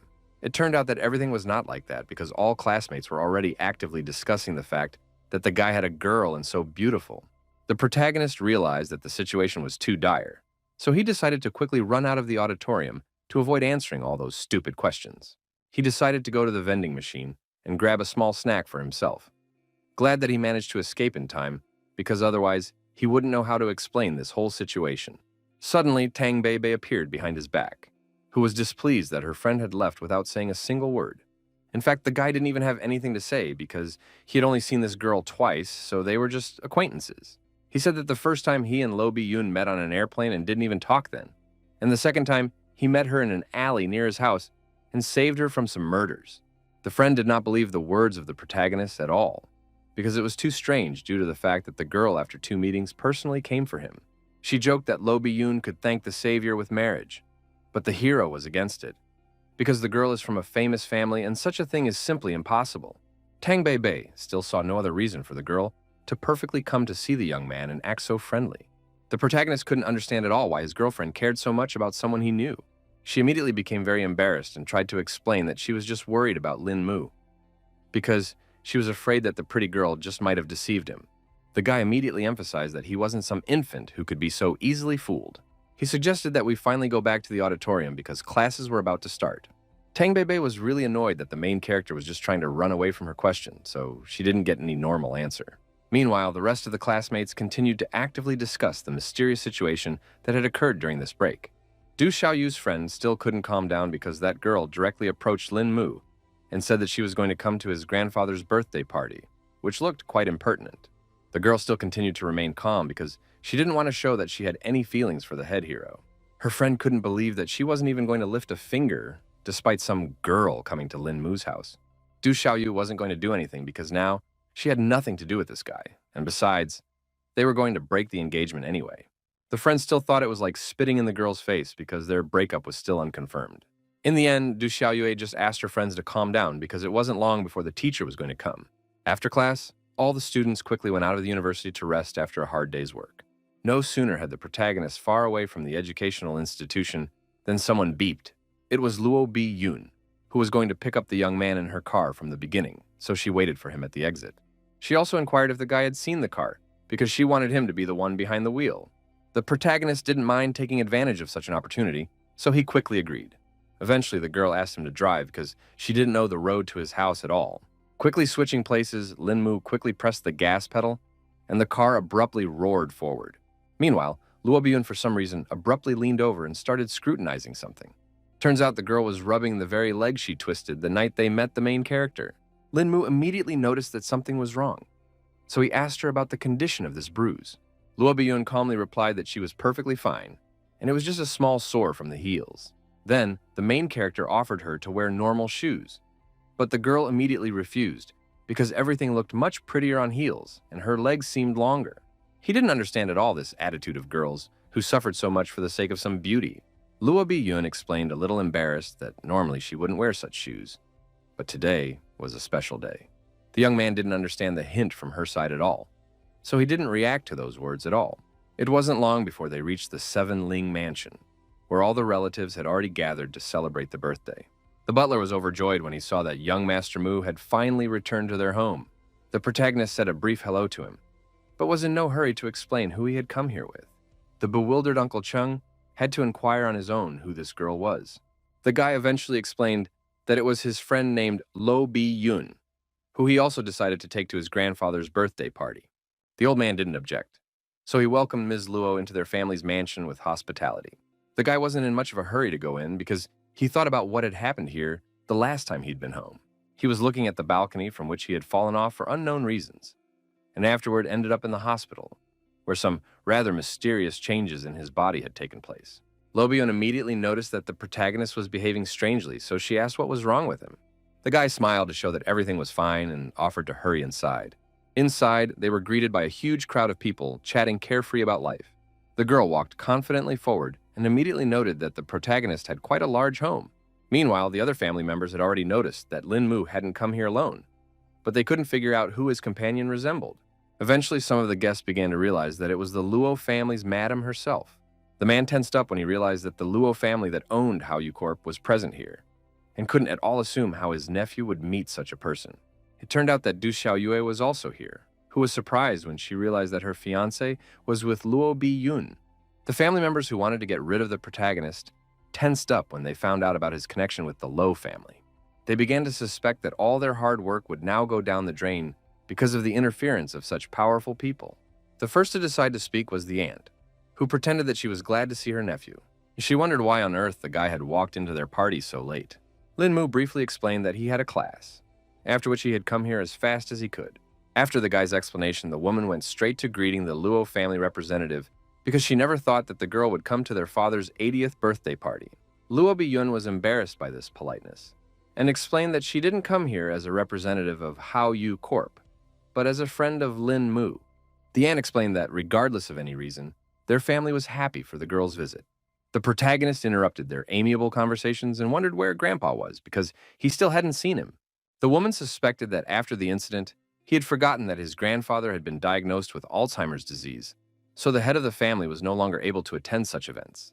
Anyway, the guy was going to talk to his grandfather, so he left all his relatives and guests, and Luo Bi Yun followed him. One of the brothers inquired if their sister had managed to find out anything from the daughter of the owner of Haoyu Corp. Auntie thought that this girl was definitely not that simple, so it was impossible to find anything related to her for now. The man then inquired as to what this girl had in common with their nephew, but the sister was clueless, though she was definitely sure that they were not dating. Meanwhile, the protagonist had already entered his grandfather's room and announced that he had come home. The head of the family was already too weak, so he needed servants even just to eat. Grandpa's gaze was rather blank, so he just mechanically opened his mouth to be fed. Suddenly he twitched and grabbed the servant's hand as if he didn't want to eat anymore. Only now did the subordinate see that young Master Mu had entered the room, causing her to be a bit confused. The boy calmly released the servant and explained that he just wanted to talk to his grandfather. The worker understood everything perfectly well, so she quickly headed towards the exit. Lin Mu squatted down in front of his grandfather and immediately wished him a happy birthday. Taking the old man's hands, our hero asked if he remembered his grandson, hoping to rekindle at least a spark of memory in his eyes. Through force, Grandpa still remembered that his favorite grandchild Mu was standing in front of him. At this point in the conversation, Luo Bi-yun intervened and smilingly wished Mr. Lin a long life and remarked that he would definitely last longer than the South China Mountains. The main character revealed that it was a friend he had taken to help celebrate her birthday. Grandpa still seemed to be hovering in the clouds, so he didn't say many words and only occasionally nodded back smiling. He grabbed his grandson's hand sharply again, but he also remained silent. Lin Mu understood perfectly well what the situation was, so he just continued to watch the old man. At this moment, a servant came into the room and informed the young master that the celebration was about to start, and Du Xiaoyue was waiting for him to come down. Our hero was rather surprised when he heard that name, so he hurriedly went to see what was going on and left his grandfather to the worker. She went quickly out into the hall, where his so-called bride was waiting for him, who did not seem pleased with his absence. Lin Mu finally found a moment to directly ask the girl what she was forgetting here. It turns out that Du Xiaoyu's grandfather asked her to attend the event and present a gift from them.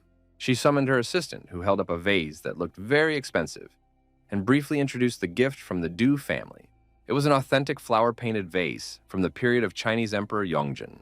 All the guests immediately noticed this rare treasure and began to marvel that Old Man Du was indeed an incredible person, because a gift like this was worth at least several tens of millions. Our hero thanked their family for such a generous gesture, but refused to accept the vase because it was too expensive for their family. Du Xiaoyu irritably reminded that she was still the young man's fiancée, so it was normal for her to give such gifts. Guy thought that Ms. Du had also fallen off the balcony, because she now started talking about the engagement in complete seriousness. The girl once again emphasized that the engagement was planned by the heads of their families, so it has not yet been officially dissolved. Now the protagonist realized that he had made a serious mistake. He realized that if only he had broken off the engagement earlier, then Miss Du could have taken it easy and not come to the party. The guests were visibly shocked by such news, and immediately started discussing who could have broken off the engagement, suspecting that it was definitely not Old Man Lin who had Alzheimer's. Then the aunt intervened in this conversation and inquired what was going on here, and why the young man wanted to dissolve this union.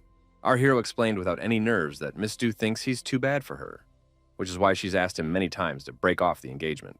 Of course, Du Xiaoyu's grandfather didn't want to talk about it either, but that wasn't a problem because Lin Mu was going to personally talk to him. The girl was quite tense, but replied that it would be as her fiancé wished. At the same time, Lo Bi-yun announced that she had also prepared a gift for her grandfather, hoping that he would like it. The protagonist immediately said that the girl definitely shouldn't have spent any money on it. He carefully picked up the mysterious box, which gave no hint of what was inside.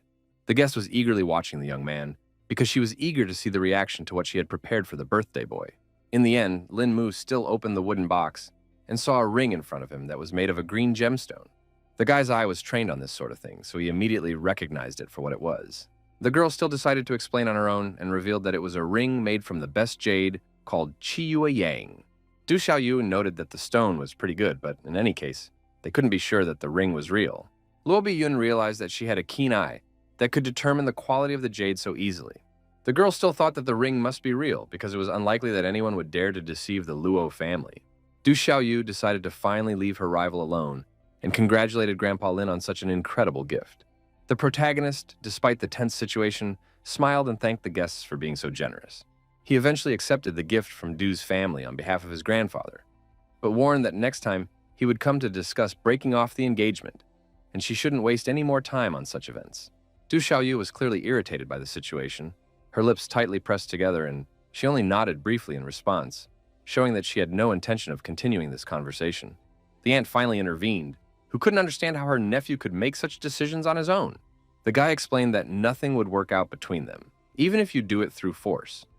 so it was easier to break the engagement to avoid wasting their nerves and time. Aunt Ron realized that the protagonist was serious, so she backed off and didn't bother to change his mind. After the party, Lin Mu was back in his acquaintance's car and had already driven away from his family's house. The girl decided to talk about how this Du Xiao Yue is quite beautiful, so the guy should think about whether he will regret breaking the engagement.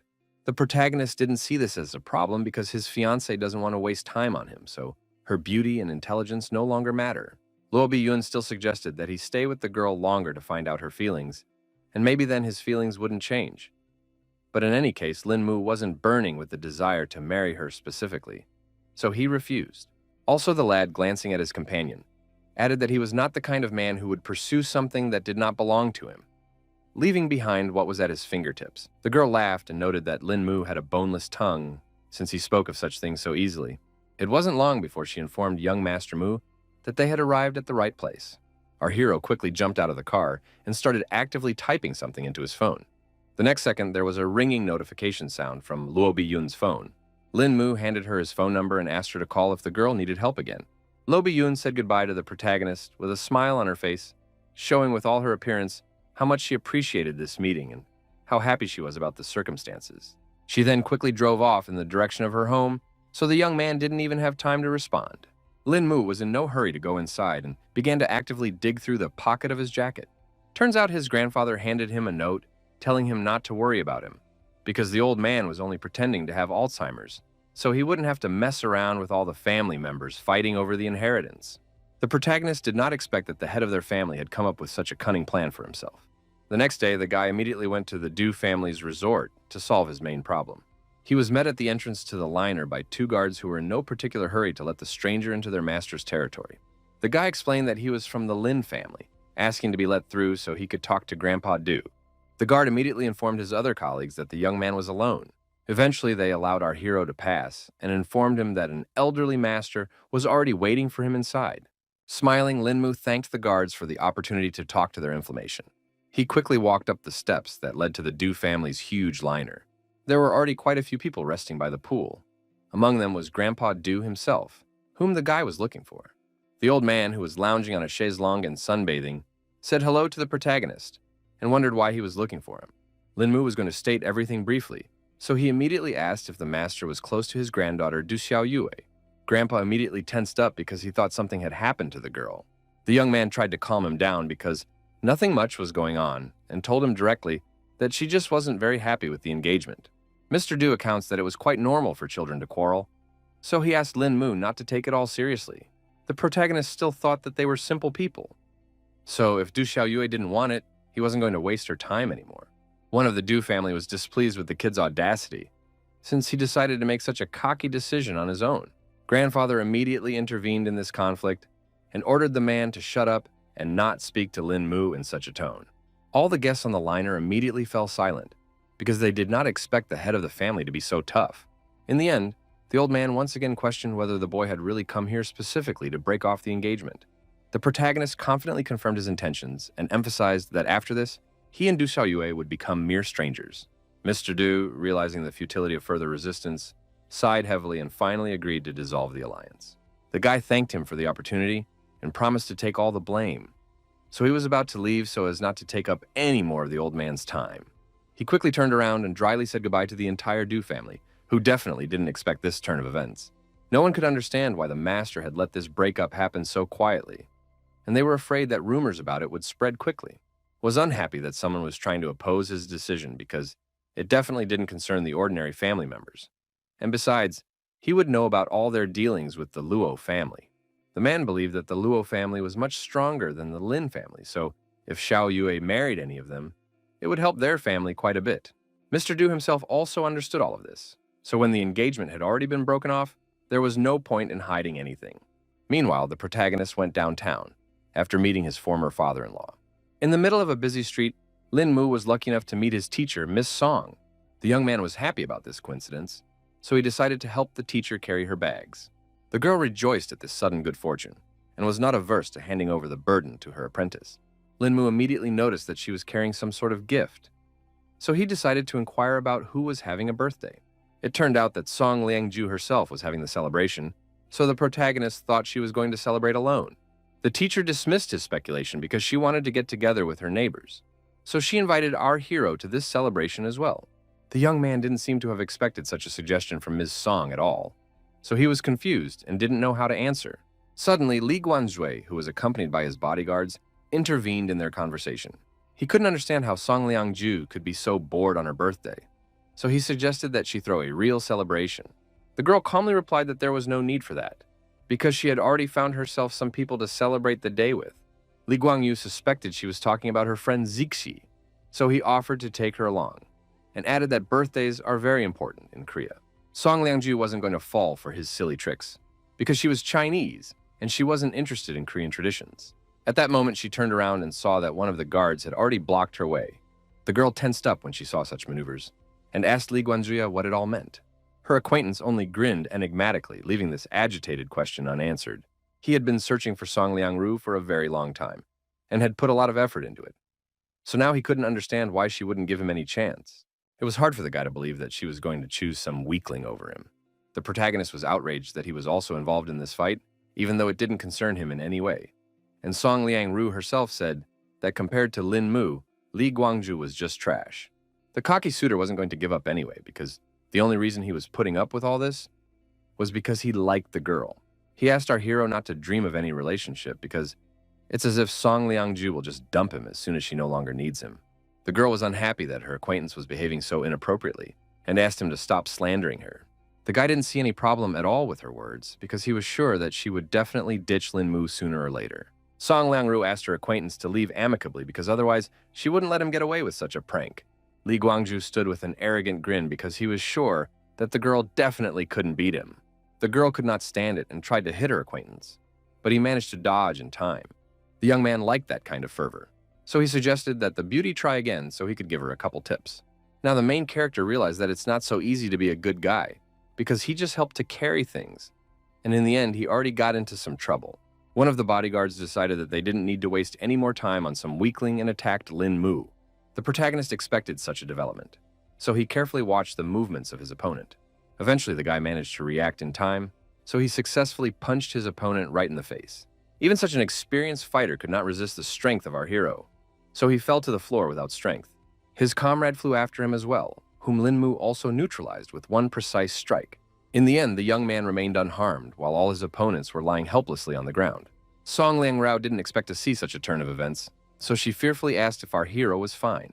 The protagonist began to tell with a smile that he saw the two men surround him, but after blinking once, he had already witnessed these fighters lying on the ground. The guy lied that he must have been rescued by some master, but Ms. Song had a hard time believing it because she didn't see anyone nearby.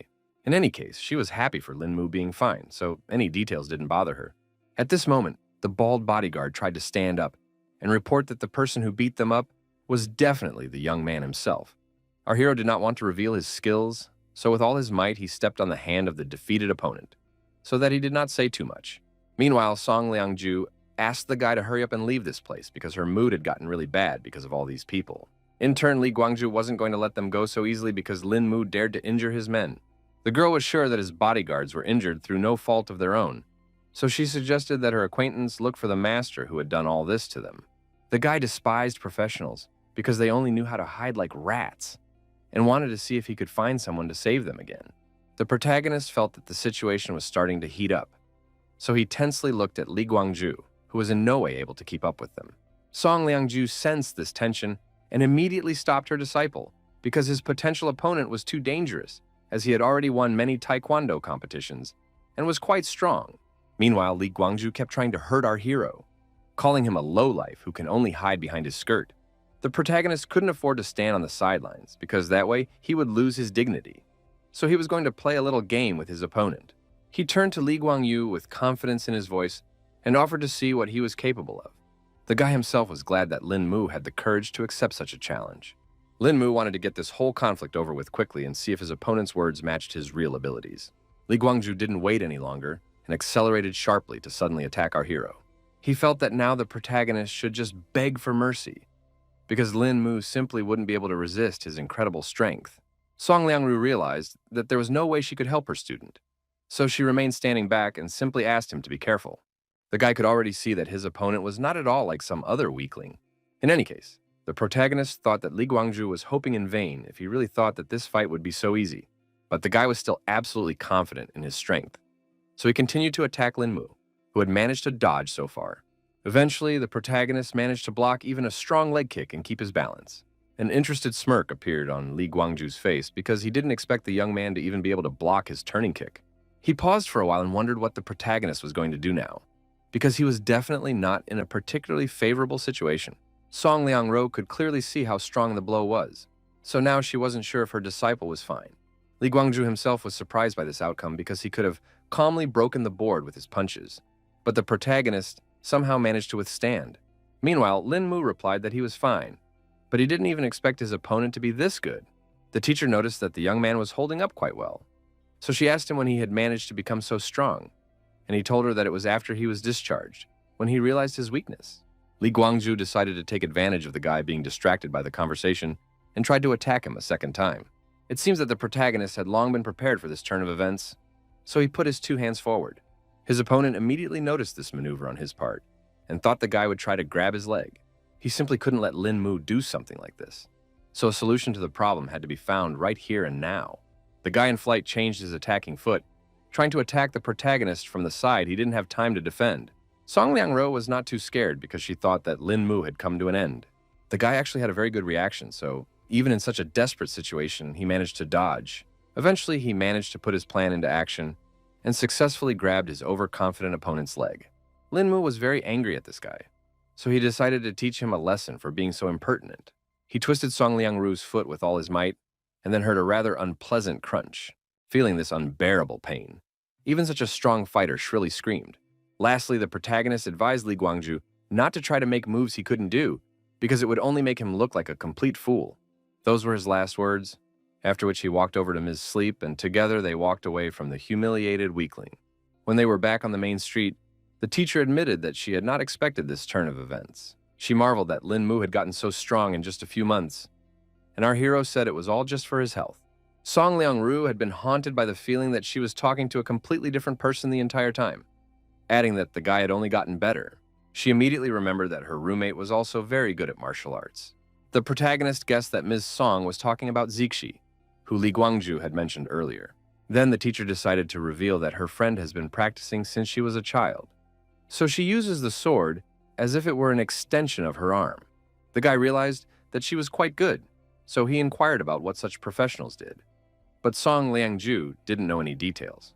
In the end, she herself suggested that Lin Mu have tea together because the neighbor was just at home.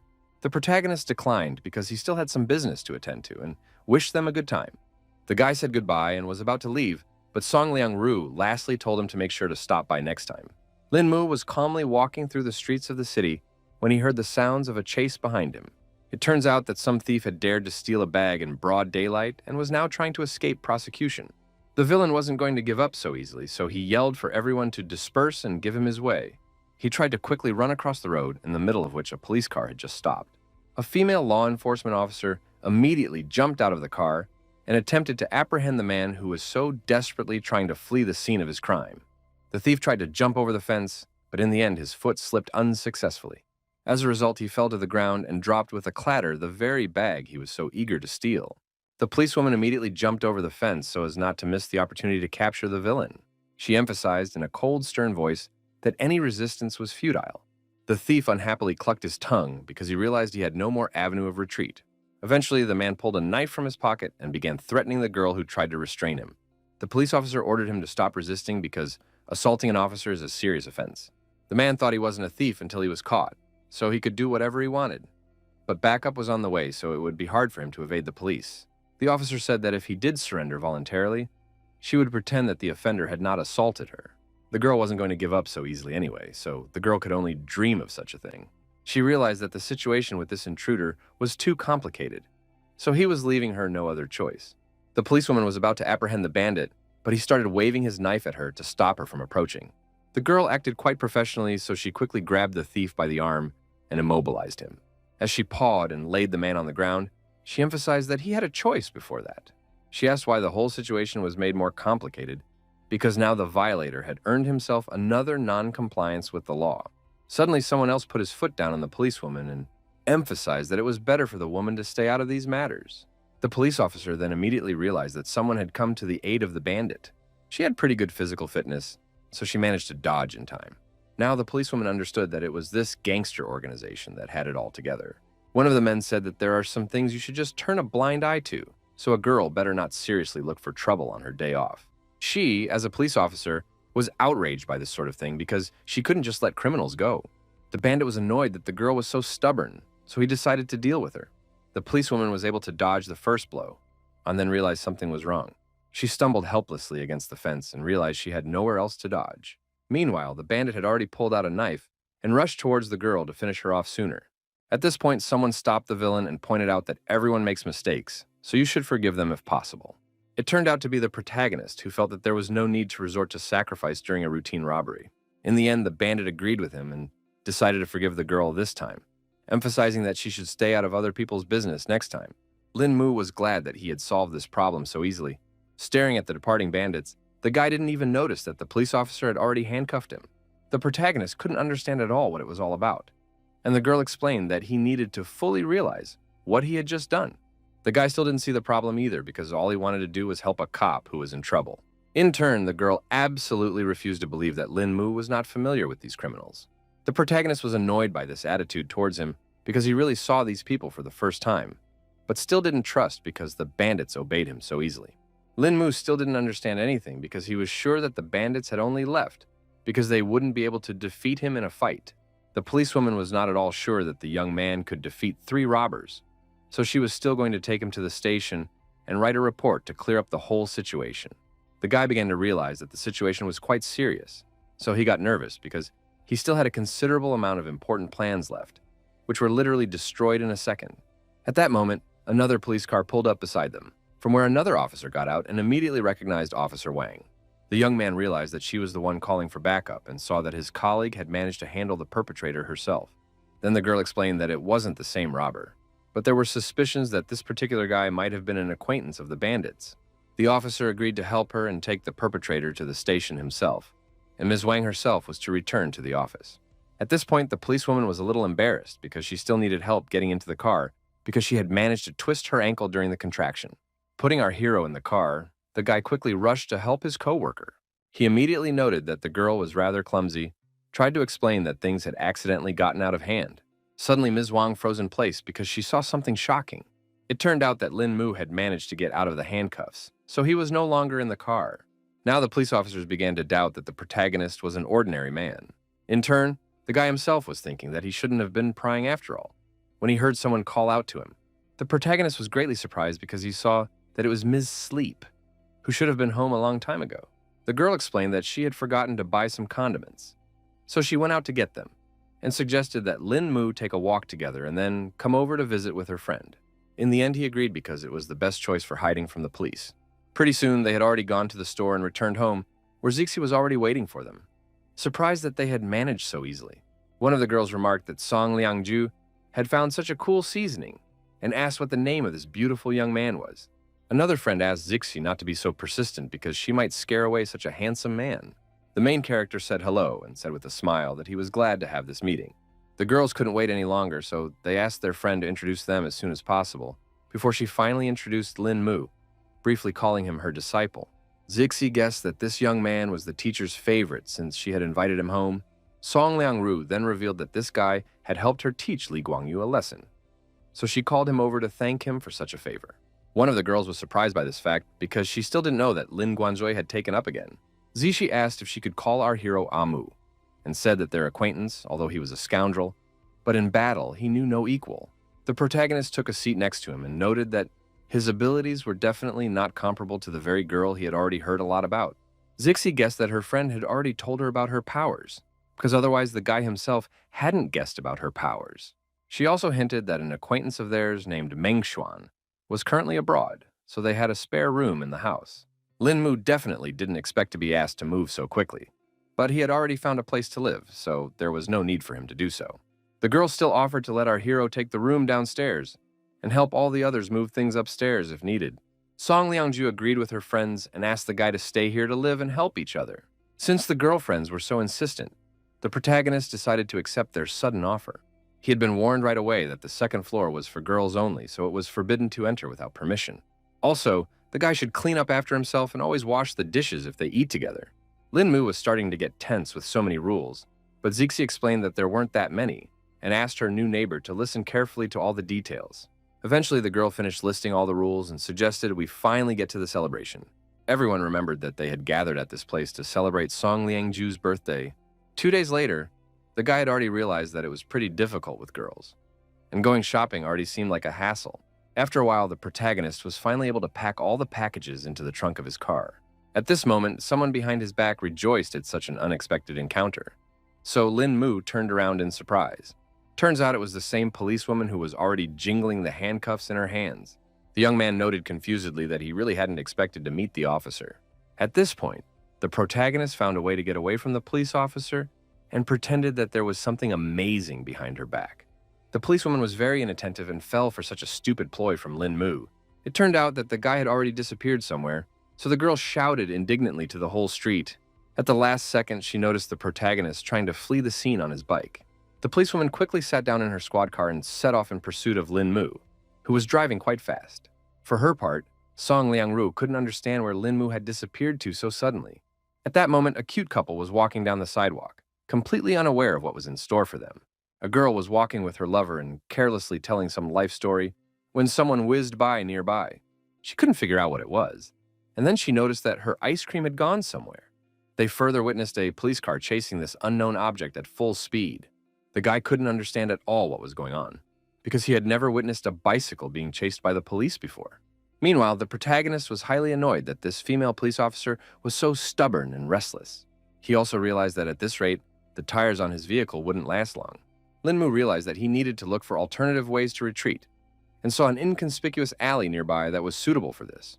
It turned out that the policewoman was closely following the young man's actions, so she reacted in time and swerved. A smirk immediately appeared on the girl's face because she was sure that the guy would definitely not be able to hide from her. The protagonist did not suspect at all that his plan had failed, and calmly walked down the street, rejoicing that he had managed to escape from this madwoman. Within a second, he heard a distinctive click and felt the cold metal of the handcuffs around his wrists. The young man directly admitted that the officer really got to him because she had been chasing him for such a long time. The police officer herself did not see this as a problem because she merely wanted to bring the escaped felon to the station. Our hero was still trying to prove that he hadn't done anything illegal and yelled that there was a robbery going on right behind the officer's back. The girl wasn't going to fall for Lin Mu's tricks a second time, but he spoke in complete seriousness. She promised that the young man would be a corpse if he fooled her again, but she still believed it because she heard a noise and shouting nearby. The police officer asked the protagonist to wait here while she checked to see what was going on. Obviously, the protagonist was not going to obey the girl, so he immediately tried to get out of the handcuffs. He was about to leave, but heard that the criminal had already taken a hostage. Eventually, the guy got interested in the whole situation because he hadn't yet seen a robber cover himself with hostages. A considerable number of people had already gathered in the shopping center, not knowing what to do in such a situation, and the robber threatened to shoot the defenseless man he managed to grab.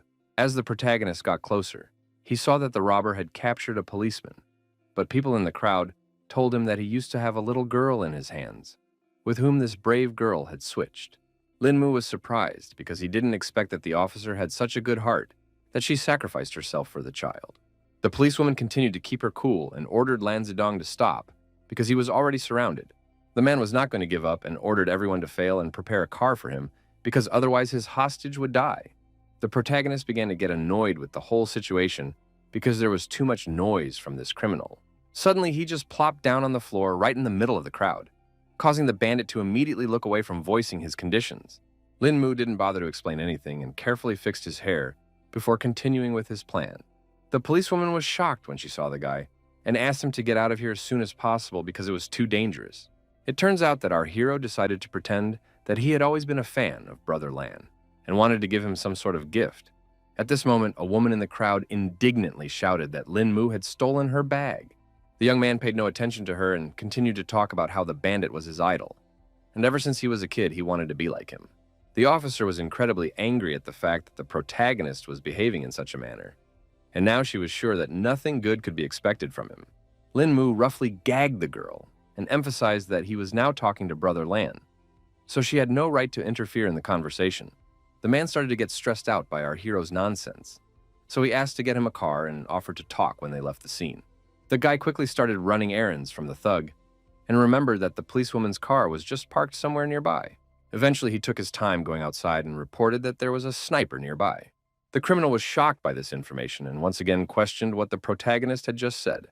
He finally looked around and saw that the young man had actually lied to him, and there were no snipers nearby.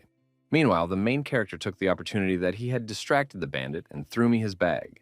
Lan Zedong managed to react to this sudden attack in time and put out his hand, knocking the bag away. He decided to immediately fire his gun, but there was a misfire, so Lin Mu remained unharmed. The guy's reactions were perfect, so he quickly went low and grabbed his opponent's arm. After that, he turned around and gave the bandit in the head from the elbow, so he could no longer stay on his feet. The world around Lan Zedong abruptly spun, and in just a second, he was on the ground.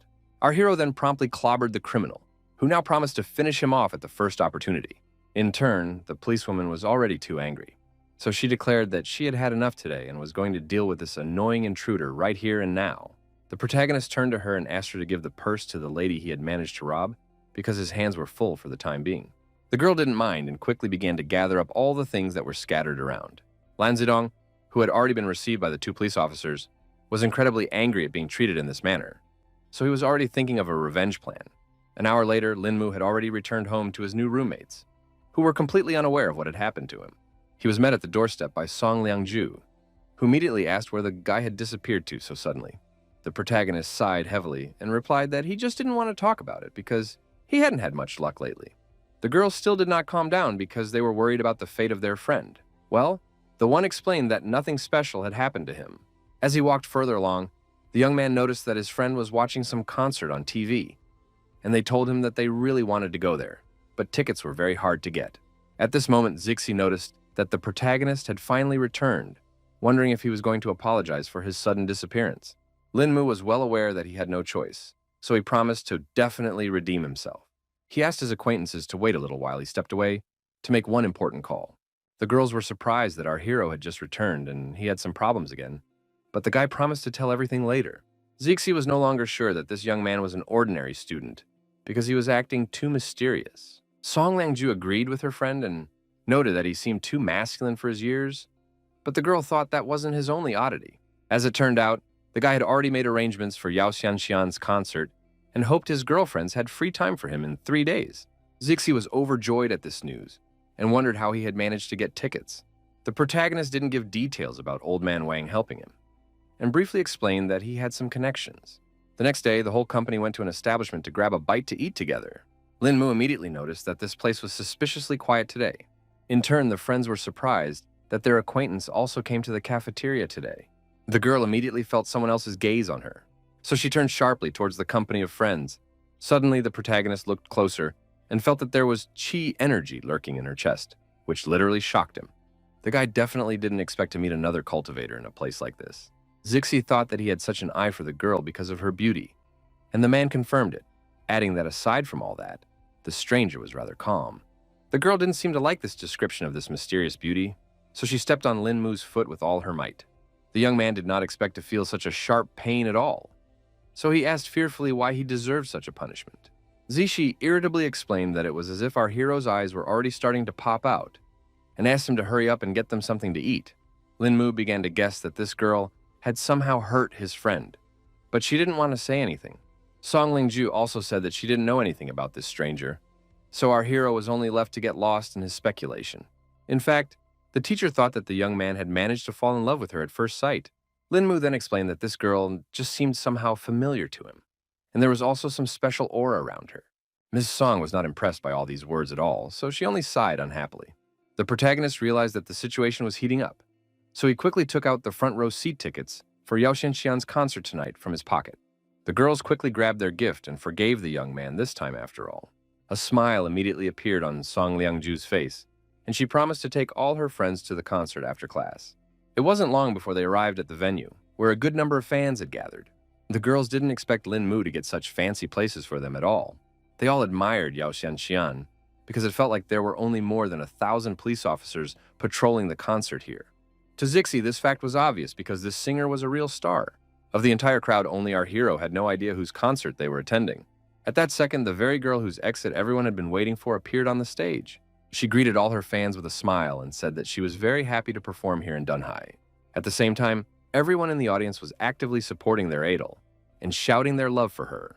The girl went on to say that it was only because of her fans that she was here today and wanted to dedicate the first song to everyone who supports her. She asked everyone to enjoy a song called To the Descendants of True Love. 3 hours later, the concert was still going on. So the singer looked pretty tired already, but the next part of the performance promised to be even more fun. Yao Shangxian announced that she wanted to invite someone from the audience to help with the performance. She asked the organizers to point the spotlight at someone she could call on stage. Of course, Zixi began to actively wave her hands to dedicate just to their company. She saw that the light was gradually heading in their direction, and she was already glad that this person little turned out to be it. After a second, Yao Shangxian asked for the spotlight to stop because she saw the right person. In the end, it turned out that this lucky guy was the main character who definitely did not expect this turn of events. The singer happily greeted her audience and invited the happy fan to run to her stage as soon as possible. Zixi couldn't understand at all why her acquaintance was still sitting in his seat and didn't seem to be in a hurry to go on stage at all. Linmu himself didn't understand why he had to go anywhere, and then his friend explained that he had become a lucky man and could now sing with Yao Shanxian. The boy was surprised at this news and still didn't want to go anywhere because he couldn't sing at all. The girl then warned him that he would just set the artiste up if he didn't go. Linmu didn't care about this fact at all, but Zixi also didn't insist and said that the decision was up to the young man himself. Meanwhile, Yao Shanxian turned to the guy in white again and asked why he didn't want to sing with her. The main character explained that he was too shy to go on stage and also couldn't sing, so he wanted such a happy opportunity to go to someone else. Fans immediately started shouting that the guy had said everything beautifully, and now wanted their own opportunity to sing with Shanxian. The girl decided to get behind Linmu and choose a new viewer for this interactive. A second later, the spotlight illuminated another spectator, who was delighted that he had been chosen. This guy ran to the stage with all his legs and very soon sang his favorite song in a duet with Yao Shanxian. At the end, they hugged tightly, and the girl thanked her viewer for such strong support. After that, the girl thanked all her fans again, and the hall erupted in wild applause and squeals. That was the end of the concert, so all our heroes left the hall and were happy that everything had gone so cool. At the same time, Zixi was very unhappy that the guy took away her chance to go on stage and make this night finally perfect. Meanwhile, some 2 guards appeared behind Linmu's back and directly addressed him. One of the bodyguards reported that their mistress would like to meet the protagonist. The young man was surprised to hear such a request and wondered who the lady was. The guard didn't hide anything and directly explained that Miss Yao Shanxian had asked for this. Then our hero was even more surprised and wondered the reason for this. But the bodyguards themselves also knew nothing and just followed their mistress's orders. In the end, Linmu decided to leave and asked his girlfriends to go home without him. Song Langro smiled softly and gave her consent, but asked the guy to return home in one piece. Zixi added a request for the young man not to forget about his girlfriends after meeting Yao Shanxian herself. The protagonist, with firmness and confidence in his voice, asked the guards to take him to their mistress. 5 minutes later, the guy was already in the right place, and Yao Shanxian called out that the door to her room was open. The girl was just changing her clothes after the concert and was surprised that Linmu had come so quickly. The shocked young man froze on the spot because he did not expect to see the singer in such a form. Eventually, he quickly closed the doors behind him and apologized for walking in at such an inopportune moment. Yao Shangxian said that there was no problem with that and explained that she had mistaken our hero for a servant. She quickly got dressed and asked Linmu, who still hadn't said a single word, to go inside. The guy in slight bewilderment immediately asked what Ms. Yao came here for. The girl wondered why he didn't go on stage, then assuming he was afraid she would bite him. The protagonist didn't immediately answer her question and asked the singer to sit a little more modestly because he couldn't have a normal conversation with her. Yao Shanxian laughed from the fact that the guy looked like a true gentleman, but it turned out that he could become a wild beast at any moment. Linmu apologized and was about to leave since the girl didn't have anything else to say. The girl was not going to let our hero go, so she got up from her chair and ran after him. The echo of her heels echoed around the room as she moved closer and closer to the young man. It turned out that the singer decided to smack the main character on the cheek, which was quite a strange act. After that, the girl abruptly stepped back, and the stunned Linmu asked if she was all right. Yao Shanxian laughed sweetly and explained that the guy just started killing so early, even though she just wanted to chat with him. The confused protagonist, who had a lipstick mark on his cheek, couldn't understand what a real celebrity could talk to an ordinary young man about. The girl explained that he was the first man to turn her down, which made him an interesting person to her. Linmu actually admitted that she was very attractive, but emphasized that not every man fell for it. This unusual behavior of the guy greatly hurt Yao Shanxian's self-esteem, who showed interest in him because of this. The protagonist was sorry if he had hurt the girl's feelings in any way and apologized for all his words. In any case, Lin Mu had no intention of lingering here and quickly headed towards the exit. The girl did not delay our hero any longer and was glad even that she had at least managed to get his name. Meanwhile, the young man quickly went to the restroom to wash off the lipstick residue that could have raised quite a few questions. He realized that there was no way he would have been able to explain what had happened anyway if someone he knew had caught him. The guy wanted to get home as soon as possible because his roommates would get angry again because of his long absence. So he decided to call himself a cab. The protagonist calmly left the room and headed towards the exit to meet his driver. At that moment, he heard some suspicious rustling behind his back and immediately felt that someone was following him. The mysterious stranger didn't bother to explain anything and asked Lin Mu to turn around quietly so that everything would go smoothly. The young man was well aware that he'd better not take any chances, so he raised his hands and offered to talk peacefully and not to turn to forceful methods. The mercenary immediately said that he usually tells the whole truth to a man who's about to die, but now it was different because he had lost that desire after seeing the face of the protagonist. In just a moment, the fighter had already bare his sharp blades that were hidden in his palm. Sufficiently accelerated, he threw them towards Lin Mu, who still continued to stand with his hands raised. The young man himself didn't expect at all that throwing knives would be used against him. At the same time, he didn't panic because his skills were enough to dodge such an attack. Lin Mu finally managed to catch these knives without any problems. So he asked who had sent this mercenary over. The mysterious stranger immediately picked up on the fact that the guy wasn't that bad, so he decided to back off for now and take his life a little later. The protagonist wasn't going to let him go without even finding out some information. He quickly made the decision to use those very same throwing knives and made one crisp throw. In the end, all the blades simply hit the ground because the mercenary was able to react to this attack in time. The stranger ordered our hero to keep standing still because otherwise he would definitely show how confident he was in his abilities. Lin Mu was also not one to be timid, so he suggested that his opponent come when he was fully confident in his success. The mercenary silently left, and the guy thought about the fact that this fighter was no weaker than him, so the man who hired him must have forked out a fortune for such an assassin. In addition to that, the young man noticed that this man didn't even put in his full strength, so it would be very difficult to deal with him alone. Our hero decided not to dwell on this, because his main goal was to become stronger, which will definitely help him cope with such a problem. For now, he came to the conclusion that he should just head home and meet his roommates. Lin Mu thought that he had acted very cautiously before, so now he didn't understand why he had attracted the attention of the assassins. Suddenly, the guy felt some unusual sensation, as if there was something strange somewhere in the crowd. He looked around and saw the same girl he had met in the cafeteria the other day and realized that this aura was coming from her. In turn, the beauty herself also recognized the protagonist and immediately remembered where they managed to see each other. At this moment, she too felt some strong energy flow through her body. The girl couldn't understand why her frosty chi was so excited and suspected that it had something to do with Lin Mu. The protagonist immediately noticed that there was something wrong with her, so he wondered if the stranger was okay because she didn't look very healthy. The guy gently held her back and immediately thought that now was the right moment to take a chance and ask the girl about chi energy. The beauty herself strongly disliked the fact that Lin Mu allowed himself to touch her, so she abruptly yanked his hand away and asked what he wanted. She abruptly turned around and began to clean up, and the young man couldn't figure out what he had done wrong. The guy also didn't want to let this mysterious stranger go so easily because he wanted to get to the bottom of it. He quickly chased after the girl, who had already managed to run into some alleyway, and tried to explain that he only wanted to ask a few questions. The stranger did not stop and made several sharp jumps upward to precisely break away from our hero. Lin Mu was shocked when he saw such abilities because he had yet to encounter such a thing in this world. He realized that this mysterious lady was perfectly proficient in the Qing Kun technique.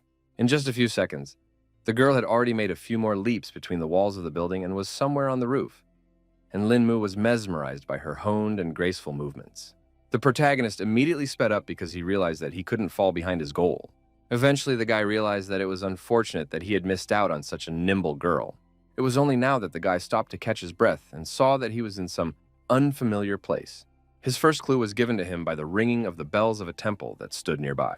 Lin Mu turned around and saw the huge shrine behind his back from which this sound was coming from. He realized there was nothing left to lose, so he moved closer to examine the place. There were quite a number of parishioners standing around praying for some benefits. At this moment, the guy felt a huge amount of strong chi energy emanating from within this temple.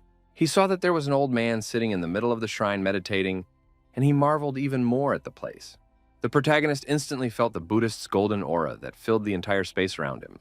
It was quite hard for the young man to believe what was happening, so he even began to doubt his eyes that saw that glowing aura.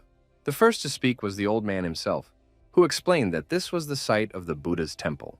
The protagonist could not understand at all what happened, because this man literally instantly appeared in front of him.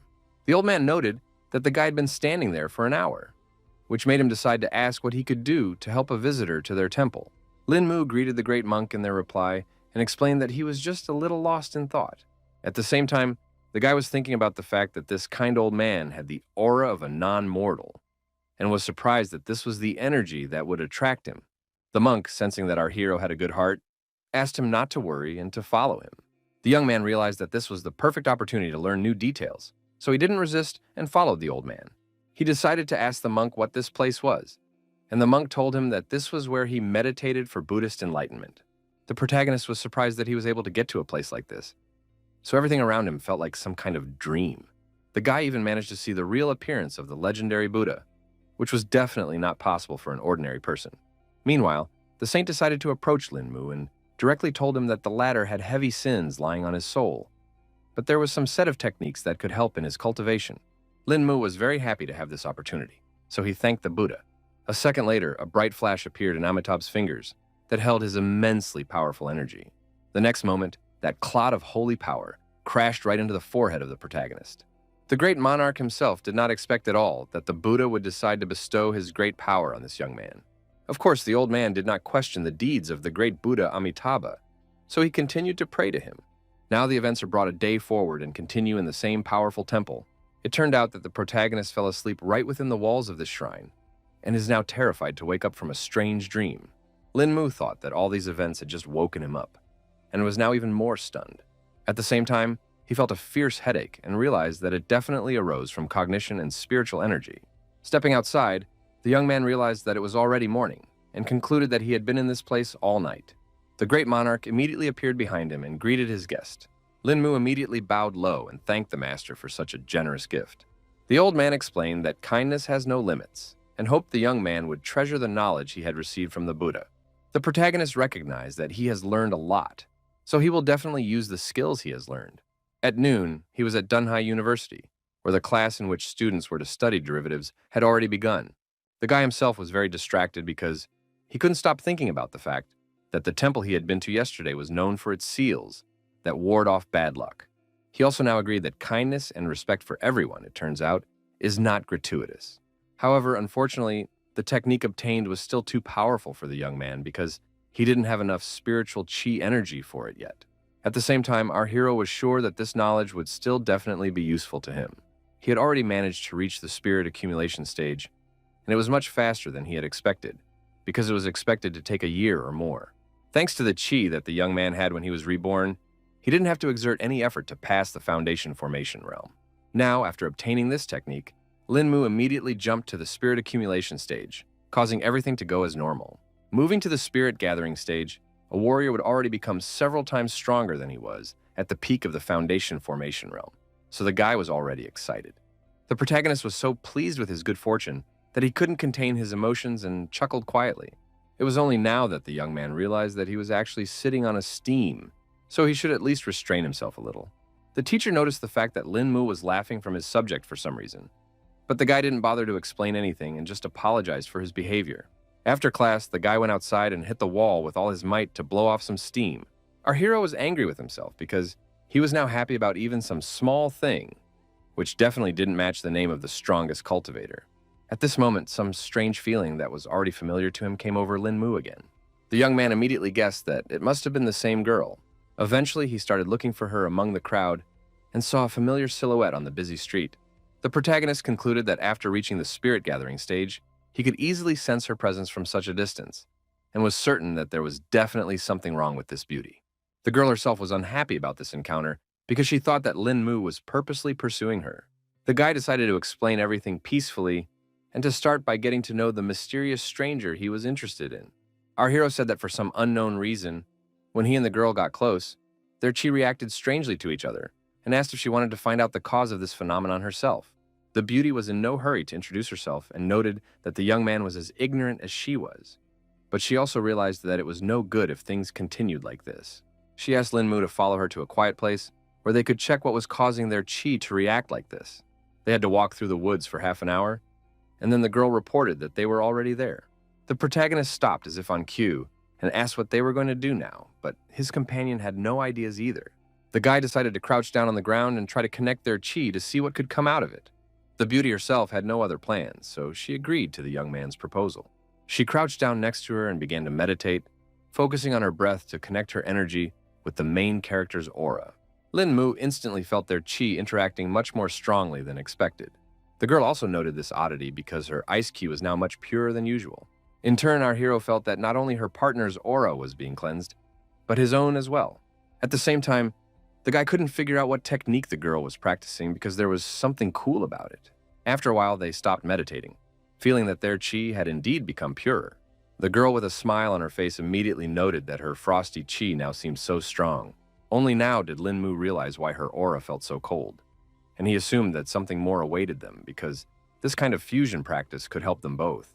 The partner suggested trying it again and asked the guy to release more chi energy this time. Their hands came into contact again, and a familiar, pleasant wave of energy immediately ran between them. This time, our heroes tried even harder and actively passed chi to each other. They sat in this position for an hour without taking their palms off each other. Eventually, they merged so strongly that they began the process of moving. The stars aligned so that Lin Mu and Ji Qinglan moved to another realm. The protagonist felt that the chi in this place was so dense, causing him to sense absolutely everything that was happening around him. At this point, he decided to open his eyes and saw that their view had changed quite a bit. The girl still had no idea what had happened and only wondered at some refreshing feeling. Lin Mu was greatly embarrassed by the sight of his partner and quickly turned away, pretending that he hadn't seen anything. Ji Qinglan finally felt that something was wrong after all, and looked at the form in which they continued to meditate with surprise. Her cheeks were getting redder by the second as she realized what had just happened. The next second, her emotions spilled out, and her terrified scream rang throughout the forest.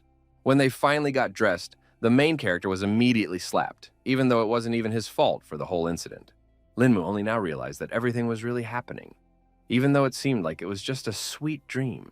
It turned out to be just an illusion, so the guy desperately tried to wake up Ji Qinglan and explain the whole situation. The girl finally opened her eyes and realized that it really wasn't real, even though everything seemed so real. The young man immediately guessed that because of the chi fusion, they were able to sense the divine consciousness beforehand, causing such an embarrassing incident for them. His partner had not heard of such cases, so she was surprised to hear such an explanation. The protagonist explained that chi fusion has 3 stages, and thus the divine territory comes after the initial chi gathering. Linmu revealed that it was because of the divine consciousness that they were suddenly naked. The guy was glad that he had enough of his own cultivation knowledge to calmly explain this incident. Suddenly, the girl, who still couldn't look at our hero, asked his name again. The young man confirmed that his name was Lin Mu, and then Ji Qinglan asked if he had a soulmate. He took his time answering such an unexpected question and asked himself why she wanted to know such details. The girl was annoyed that the protagonist was behaving this way, so she yelled at him and ordered him to answer faster. Lin Mu was frightened by such a harsh tone and tried to prove that he was single, but she didn't really believe it. Ji Qinglan advised the young man not to lie to her because he wouldn't get out of here alive if he allowed himself to do something like that. The protagonist was still trying to find out why the girl suddenly decided to ask such a thing. Then she said that her grandfather used to say that the granddaughter was sure to marry someone who would have her all to herself. Lin Mu was in agreement with the old man because he believed that girls should stay with their first partner.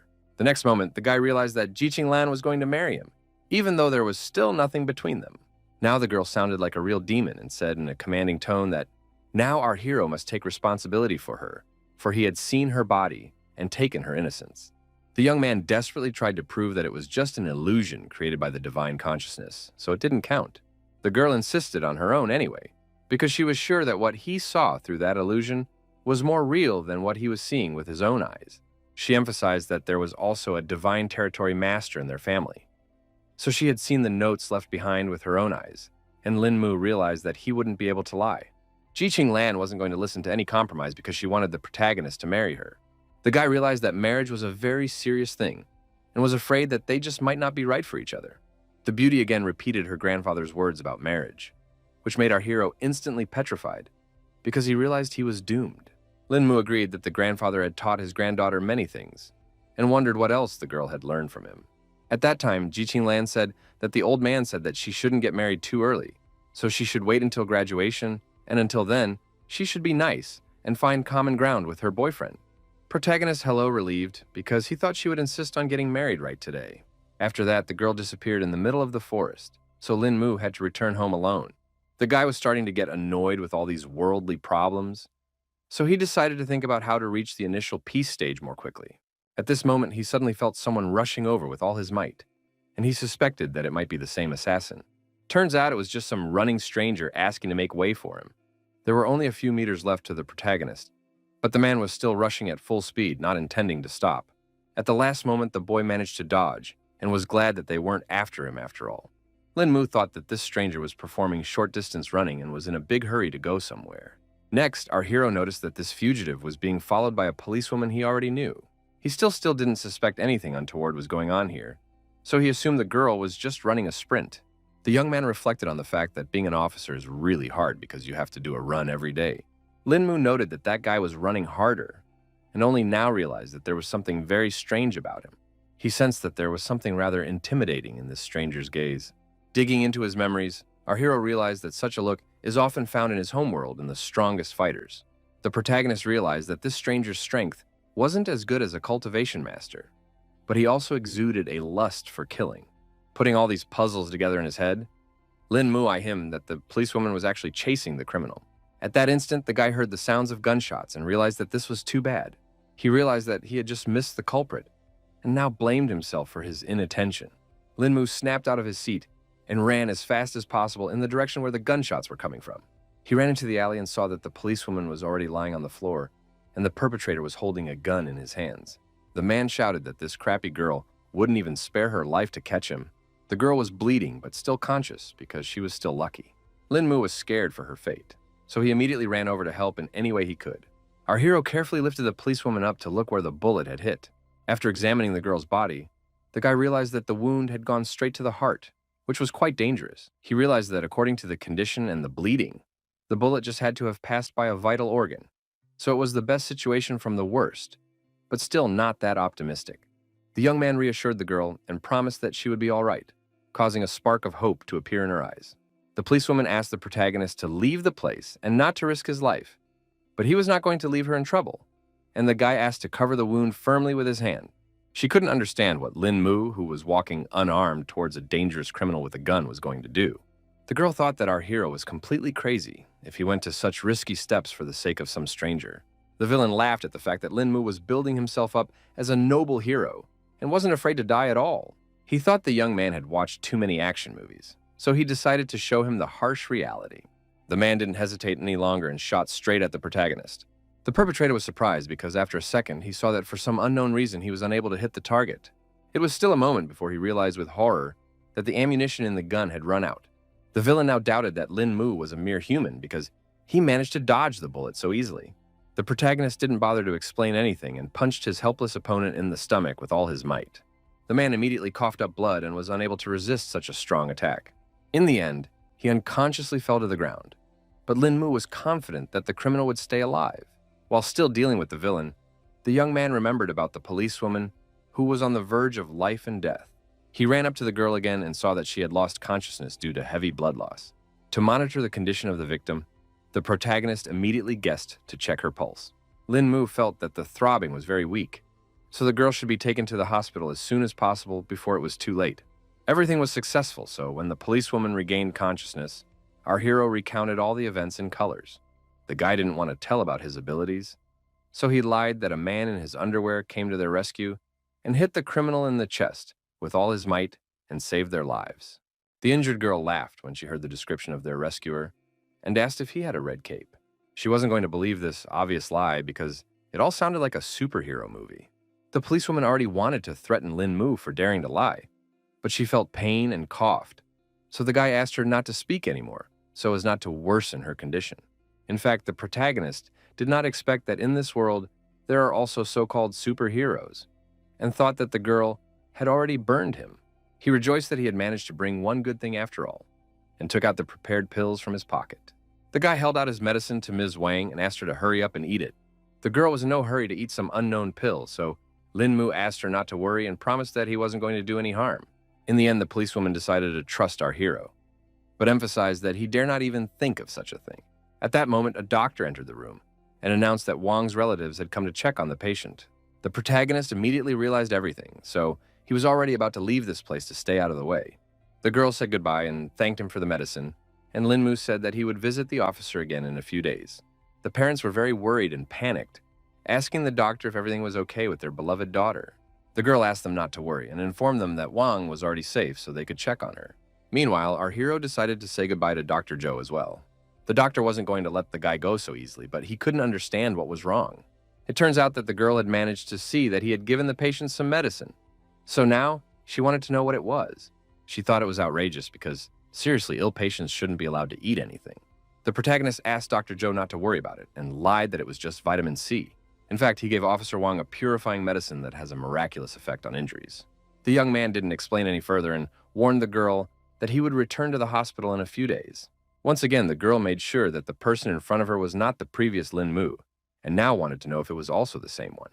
The events shift to the next morning when the protagonist was having breakfast with his roommates. Song Liangju enjoyed the food prepared by the guy himself and admired his cooking talent. In turn, Zixi asked why he had returned so late yesterday, and the young man had to lie that he had just met a former classmate and chatted with him. The girl suspected that Lin Mu was hiding something from them, so she looked into his eyes and asked him if it was really like that. The protagonist immediately tensed up because he realized that the neighbors were beginning to doubt his words. The other friend just laughed and told him to ignore their acquaintance, because she often likes to ask stupid questions. Song Liangju decided to lighten things up a bit and suggested to her boyfriend to go out tonight, and he immediately remembered that her friends were going to a classmate's birthday party. The girls asked our hero not to worry about these details because they thought they would become friends after one meeting. Linmu was still not eager to go anywhere, so he tried to object at least a little. The girlfriends emphasized that there should be no objections, and had already decided for the young man that he would spend the evening with them. Within a couple hours, they were all seated in the car and headed to the place where all the celebration was taking place. The girls talked about how it had been ages since they had seen their acquaintance, and they didn't even think she still remembered them. There wasn't a topic they didn't talk about with their friend in high school, but because of the family business, they had to gradually distance themselves from each other. Song Liang Rao realized that there was nothing she could do about it because they were simply in completely different worlds. Toward evening, they had already arrived at the desired location, which was a luxurious mansion. Zixi was sure that they had arrived correctly because the invitation just mentioned a restaurant hotel called Princeton. After that, they went straight into the elevator and went to the 19th floor of the building. The protagonist was surprised that their classmate, Situ Xiu, was so rich that she could afford such a celebration. At that time, the girl said that the Situ family had been passing down inheritance from generation to generation for 500 to 600 years, making it quite easy for her to get rich. At that moment, a bell sounded, which notified the company of friends that they had arrived at the right floor.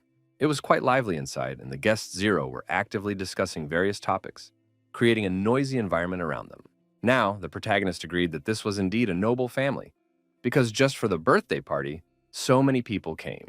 At this moment, Song Liangju's suitor had already announced from the crowd, excited that she had also come to Miss Saitu's birthday party. The girl didn't want to talk to him, so she pretended not to know the young man. The protagonist did not pay attention at all to what was happening near him, because once again he had some strange sensation.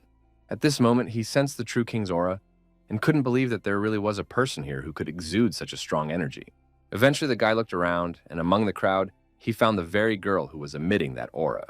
Linmu was surprised and couldn't understand why this woman was exuding the aura of a true king. The girl looked at him, and at that moment, her gentle voice came into the guy's head, noting that you can't stare at people so blatantly. The young man was greatly surprised that she had the skill of telepathy, because he didn't suspect that anyone in this world was able to master such a technique. He became more and more interested in this world because it turned out that there were so many high-level masters here. Song Langru immediately noticed that the guy was distracted by something and asked him what had caught his attention, but he wouldn't tell her and decided to move away to find a place to sit down. Eventually, a group of buddies found a vacant table where they could be seated. Zixi immediately decided to talk about Lin Mu, looking at some maiden and assumed that she must be very charming. At that moment, the very same beauty came on stage, and her servant asked all the guests for silence. Only now did the girl realize that all this time, the main character had been looking at their acquaintance, Sita Shu. In turn, the guy was glad that he was able to get information about this mysterious woman with the aura of a true king. He certainly didn't expect the source of that energy to be Ms. Situ herself, the culprit of this celebration. Meanwhile, the girl herself tensed up because she realized that the young man was beginning to guess about her hidden talents. She began to fear that someone might actually be able to unravel her family's secret. In the end, the birthday girl pulled herself together to thank her guests for taking the time to congratulate her. The girl wished everyone present a good time and used her powers to charm everyone around her even more. The guests were happy to hear such words from everyone's favorite Miss Situ, and once again wished her a happy birthday. The protagonist realized that, as it turned out, the birthday girl was also a master of charm, judging by the strong reactions of all present. Meanwhile, the servant asked all the guests to line up to present the gifts they had prepared. As if on cue, everyone left their seats at the tables and wanted to give their present as quickly as possible. Everyone was talking about how Ms. Situ was simply irresistible, but the girl only said that they had too high an opinion of her. There were even representatives of successful companies who hoped the birthday girl would appreciate their gift. She couldn't stop thanking everyone in attendance for their time and giving such wonderful gifts. The protagonist asked his girlfriends where their presents were and why they were still sitting in their seats. Song Liangju explained that only valuable gifts will be personally handed over to the owner, and ordinary gifts do not need to be taken on stage, they can just be handed over to the administrator. Linmu never thought that there could be so much fuss just to give an ordinary birthday present. In the end, he asked his girlfriends to wait here, while he too gave a prepared present for Miss Situ. The girls were shocked by this turn of events, because it is perfectly visible that the young man came here empty-handed. Zixi asked our hero not to do nonsense, because she was sure he hadn't brought anything with him. The guy was going to agree that it was all nonsense, but he wanted to personally turn his gift for Situ Shu anyway. The girl saw Linmu as a serious threat, so she wanted to see what he was all about. The guards immediately stopped the young man because they could not let the stranger near their mistress. The protagonist didn't panic and explained that he wanted to dedicate a few words for Miss Saida, emphasizing that she could really use it. All the guests started laughing at the fact that he was going to give the birthday girl such a pathetic gift. Zixi had had a hard time watching all of this, and now she made sure that their friend was overreacting. The girl intervened in this conflict and stated that she was extremely grateful to the gentleman, so she was willing to listen to him. In fact, she just wanted to see what this strange guy could pull off. Linmu himself was not at all afraid of judgment and ridicule from others, because he was absolutely confident in his actions. He finally said that this conversation was not for prying ears, because Ms. Situ needed to hear the words in person. The servant began to be annoyed by this impertinent behavior of the young man, because he was already able to get the attention of the birthday girl. In turn, Situ Shu noticed that our hero was far from being a beginner, so she couldn't figure out what he was trying to accomplish. The girl asked her subordinates to let the guy get up on stage to talk in person after all. The old man couldn't go against his mistress's orders, so he let Lin Mu pass, who briefly thanked him for the opportunity. The main character quickly made his way to the stage, while the birthday girl waited silently for her unusual gift.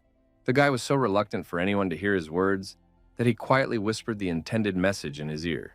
All the guests were incredibly displeased that the scoundrel was so brazen that he dared to get so close to Miss Saida. Meanwhile, there was a look of surprise on the girl's face as our hero came to the end of his message. In the end, Lin Mu explained that this was the pair of words he wanted to give to Miss for her birthday, and hoped that she would really benefit from them. After a second, a smile appeared on the birthday girl's face, and she happily thanked the guy for his enlightenment and for this show. None of the guests had yet gotten such a violent reaction from the girl, so everyone was wondering what there was to say. Afterward, our hero returned to his girlfriends and immediately noticed that they had suspiciously disgruntled faces.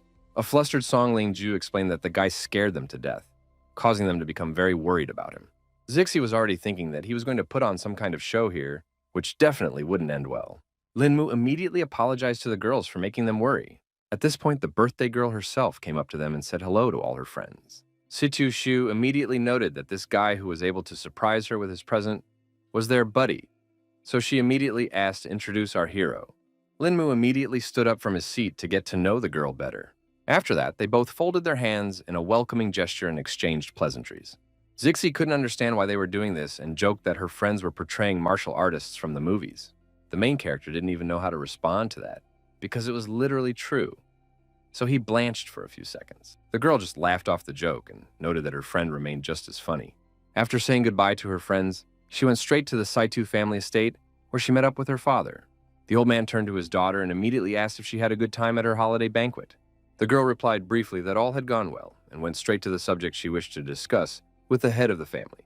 She hugged her father and confessed that she no longer wanted to study in Kyoto and asked him to bring her back to Dunhai because she wanted to go to the local university. The old man couldn't understand what had happened, because earlier the daughter herself had insisted on going to university in Kyoto. Situ-shu looked at him and replied that she just wanted to stay with her dad in Dunhai. This answer touched the father, so he no longer doubted his daughter's decision. He hugged the girl tightly and laughed out loud because she really made him happy with those words. It turns out that Shushu was doing all this just to meet Lin Mu, who was the only one I could point out her 4 flaws. Meanwhile, events shift to the karate gym where the training was just taking place. A man named Liushin Xiaojiro informed his partners that he was going to assault them. He gave a martial shout and swung around to deliver his first crushing blow. Even though the other guys were in full defense, it was still hard for them to hold back such a strong attack.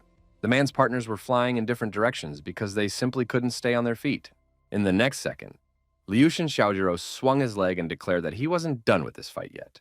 The guys didn't expect things to turn out this way, so they didn't even react in time to their president's actions. The blow hit 2 fighters at once, who managed to block it at the last moment. The man was not at all pleased that they had come down from so slight a blow. The guys had nothing else to do but simply apologize to the president for their weakness. Liushin Xiaojiro didn't stand aside and helped the disciples stand up to continue their training. All the guys didn't mind and got ready for the next exercise. The man also announced in the most serious tone possible that it was already time to visit one person. Meanwhile, the main character did not suspect anything at all and continued to live his usual student life. At one of the breaks, the guy had already met his new acquaintance and was very surprised to see her at his university. The guys joked that it had turned cold around because that ice girl Ji Qing Lan had come here. It turned out that she was just looking for Lin Mu and wanted to talk to him about some important topic. The guy couldn't understand what had happened and why his acquaintance wanted to step away somewhere. Ji Qing Lan was annoyed that the young man kept asking some stupid questions, so she just took him under her arm and pulled him aside. She emphasized that she was not going to eat our hero, so she asked him to go quietly with her. Meanwhile, the other disciples thought that the ice lady knew how to love after all, and couldn't believe that Lin Mu was able to win another beauty. Eventually, the guys accepted the fact that he was born so cool he could do whatever he wanted. Parallel to the students' conversation, the protagonist was already trying to find out from his acquaintance what it was about this case that required so much caution. The girl explained that her father wanted to meet Lin Mu, so he would go to their house tonight. The young man tensed when he heard such unexpected news, and immediately wondered what it was all for. Ji Qing Lan embarrassedly explained that she told her dad about the incident, after which he said that he wanted to meet his future son-in-law. The protagonist was not happy that she was so quick to tell her relatives about the incident because they had agreed to wait. The girl immediately started yelling at him because she thought that Lin Mu had already changed his mind about marrying her. The young man still wasn't in a hurry to agree because he felt that he couldn't just pass. They were distracted from their rather tense conversation by some stranger who was just looking for Mr. Lin Mu. After this sudden encounter, the protagonist was walking backwards so fast that the girl couldn't keep up with him. She said that this Liushin Xiaojiro had never lost at Tokyo University, so she was worried that the guy just couldn't handle such an opponent. But that only fueled his interest. After our hero had been to the temple, he didn't have a worthy opponent to try out his new powers, so he hoped that this Xiaojiro wouldn't disappoint him. Now the events go back half an hour, when the young man met his new rival. Liushin Xiaojiro introduced himself as the president of the Tokyo University Karate Club and asked Mr. Lin Mu to fight him. The girl was angry that their conversation had been interrupted, and she emphasized that she didn't care at all whether he was Xiaojiro or Xiaojuro. The guy apologized to her, but he still insisted on a duel and was about to threaten Lin Mu if he didn't agree. Ji Qing Lan was very serious, so she asked what he was going to do to her fiancé. At this moment, Lin Mu himself intervened, blocking his acquaintance's path, and replied that he was accepting the challenge. The president of the karate club then thanked the young man for the opportunity and informed him that he would be waiting for him at the school stadium at 6 o'clock tonight. In fact, our hero also felt that his opponent was quite strong, but he asked Ji Qing Lan not to worry about it, promising that he would definitely win. The girl still wouldn't calm down and asked him not to announce such a thing so early. In the evening, there were quite a number of people gathered at the university's sports stadium, watching Liushin Xiaojiro intently and waiting for the fight to begin. The fighter himself sat quietly and meditated to gather his strength before the fight. The karateka had heard that the man their president challenged today was very strong, but were still confident that he was no match for their leader. The girls immediately took notice when the main character walked into the hall and noted that he was a real looker. The guy walked in accompanied by Ji Qing Lan, who was very worried about him, so she didn't want to leave him alone. Lin Mu felt uncomfortable because he couldn't understand why everyone around him was staring at him so intently. Karate club members were disappointed when they saw their president's opponent because, by the looks of it, he was a real wimp. Before the duel began, the guy asked one question to Xiaojiro and inquired why he had decided to make this sparring so urgent. The club president became even more serious when he was about to talk about the reasons for his decision. He explained that he was a friend of Mr. Li Guanzhui and had heard that our hero handled him easily, which showed the high level of his skills. Lucien Xiaojiro asked the guy to understand him correctly and emphasized that he was not going to avenge his acquaintance. The protagonist immediately remembered that it was about the same young man who was either harassing or grooming Teacher Song. The Karate Kid thought that Lin Mu was strong on the outside and strong in heart, so he would like to exchange his experience in this duel. Now, the young man understood the reason for this challenge, so he decided not to fight at full strength, as it was just an exchange of experience. Liu Sheng Xiaojiro didn't like it right away, because he wanted his opponent to be unmerciful. Whenever the karateka himself fights, he fights as hard as he can because it was simple respect for his opponent.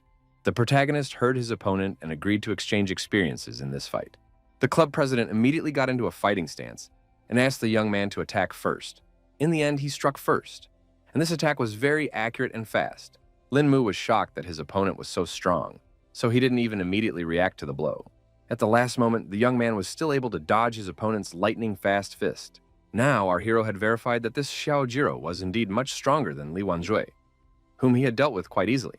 But at the same time, he was sure that this guy was far from his power level. Liushin Xiaojiro was a very experienced fighter, so he never stopped attacking Lin Mu for a second, who only had time to place blocks. Despite the speed of his attacks, the protagonist had no problem dodging each one. All the karateka were actively supporting their president and waiting for him to knock out his opponent. Ji Xinglan suspected that any inexperienced person would probably think that Xiaojiro was suppressing Lin Mu, and the latter was now at a disadvantage. But in fact, you could see that the movements of the main character are not chaotic at all. It was as if he was playing with his opponent, testing his endurance. The guy was able to dodge even an incredibly strong leg kick that seemed destined to be fatal.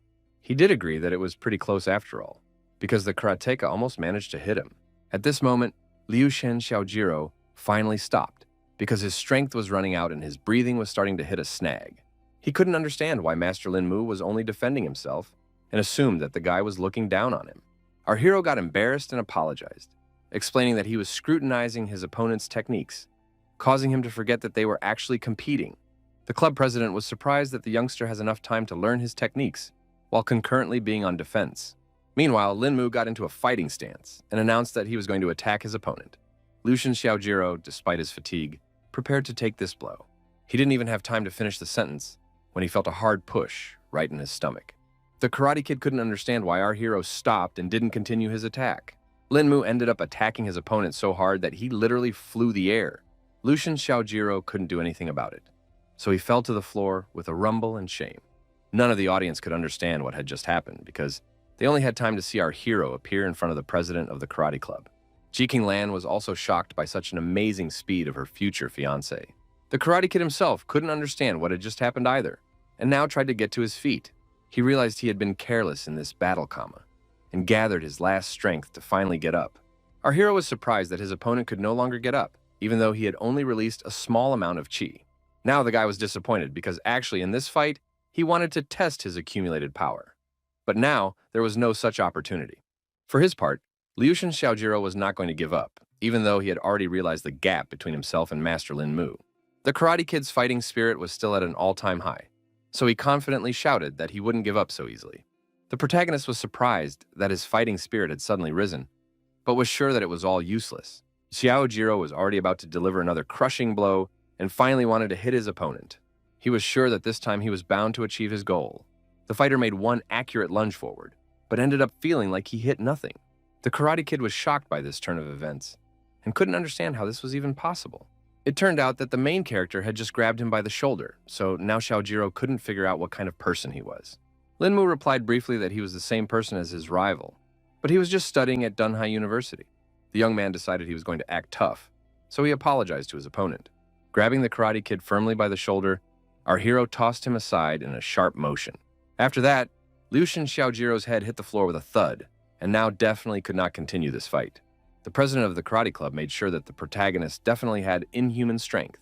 After that, the protagonist went to the Ji family mansion and was already there by evening. The girl's grandfather immediately inquired what plans our hero had with Qing Lan. Lin Mu didn't know how to answer this question because he didn't have any specific plans at the moment. This made the man very angry because he thought the young man was not going to marry his daughter and was just going to leave her. The guy then tried to explain that he didn't mean that at all, and explained that he wanted to graduate from university first. The old man already thought his daughter had no future with this young man and thought it was just a marriage game. Ji Qinglan tried to explain that it wasn't like that at all and asked the old man not to worry, promising that in just 2 years, her fiancé would graduate from university. The head of the family explained that the problem was not that they were in a hurry, but the guy's own attitude towards the situation. He called his granddaughter stupid because after graduation, everyone would have their own way and her fiancé just might run away. At the same time, the main character was unhappy that Ji Qinglan herself was pulling him into this whole thing, and he also ended up being the one to blame. Meanwhile, the old man couldn't understand why the girl chose this particular guy who had no ambition. The granddaughter was desperately trying to explain to her grandfather that her fiancé was not like that at all. Mr. G could no longer listen to the girl, and finally declared that he would not consent to this marriage. At this point, the main character decided to intervene in the conversation after all, apologizing for it. He confirmed that he has no plans, and he's not going to make excuses because his own future is still actively being planned. The guy realized that by coming here today, he had caused everyone a lot of inconvenience, which was all his fault, and promised that it wouldn't happen again. After making this statement, Lin Mu quickly headed towards the exit and said goodbye to the Ji family. The girl did not appreciate this development at all, so she asked the groom to wait. The grandfather emphasized with the utmost seriousness in his voice that this guy was not going to be anything outstanding, and asked his granddaughter to just trust him. Ji Qinglan didn't listen to the old man and still begged the protagonist not to leave. Eventually, she couldn't stand it and cried because Grandpa didn't understand her feelings at all. The girl ran out of the hall, but the old man still continued to be indifferently silent. His son finally raised his voice because he thought the last sentence was too harsh after all. The head of the family realized that although the Lin family was strong, it was no match for their bloodline, and explained that he only wanted to check whether the young man really loved his granddaughter or was looking for gain. If the groom had ulterior motives, he would have made concessions, but in the end, he couldn't handle even that little pressure. The man still felt that Lin Mu was understandable because no one would be thrilled to be spoken to like this. The old man still believed that this guy couldn't be changed anymore, so even if he married Qinglan, he still wouldn't join their family. Eventually, the man accepted that his father's stubborn nature could not be changed, so he decided to leave things as they were for the time being. He himself thought that Lin Mu was a good kid, so he hoped that the young man's arrogance would eventually subside. Meanwhile, our hero thought about the fact that there were so many different situations in Suixian's world, but they never made him feel guilty, so he didn't expect that he would actually get angry today. Other than that, he started to feel his qi starting to weaken, but he eventually wrote it off to the fact that the original energy of this body was incredibly weak. The guy couldn't understand what it was about this G family that they dared to look down on him, and came to the conclusion that he didn't need to be so reserved next time. The main character suddenly stopped because he encountered something on the way to his house.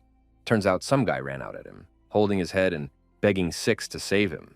Lin Mu immediately thought about the fact that this fatty seemed very familiar to him. After a few seconds, he remembered that this was the same Xing Weilong who had cheated men and molested women at the university. The guy immediately wondered what could have happened to a rugged bully in the middle of the night.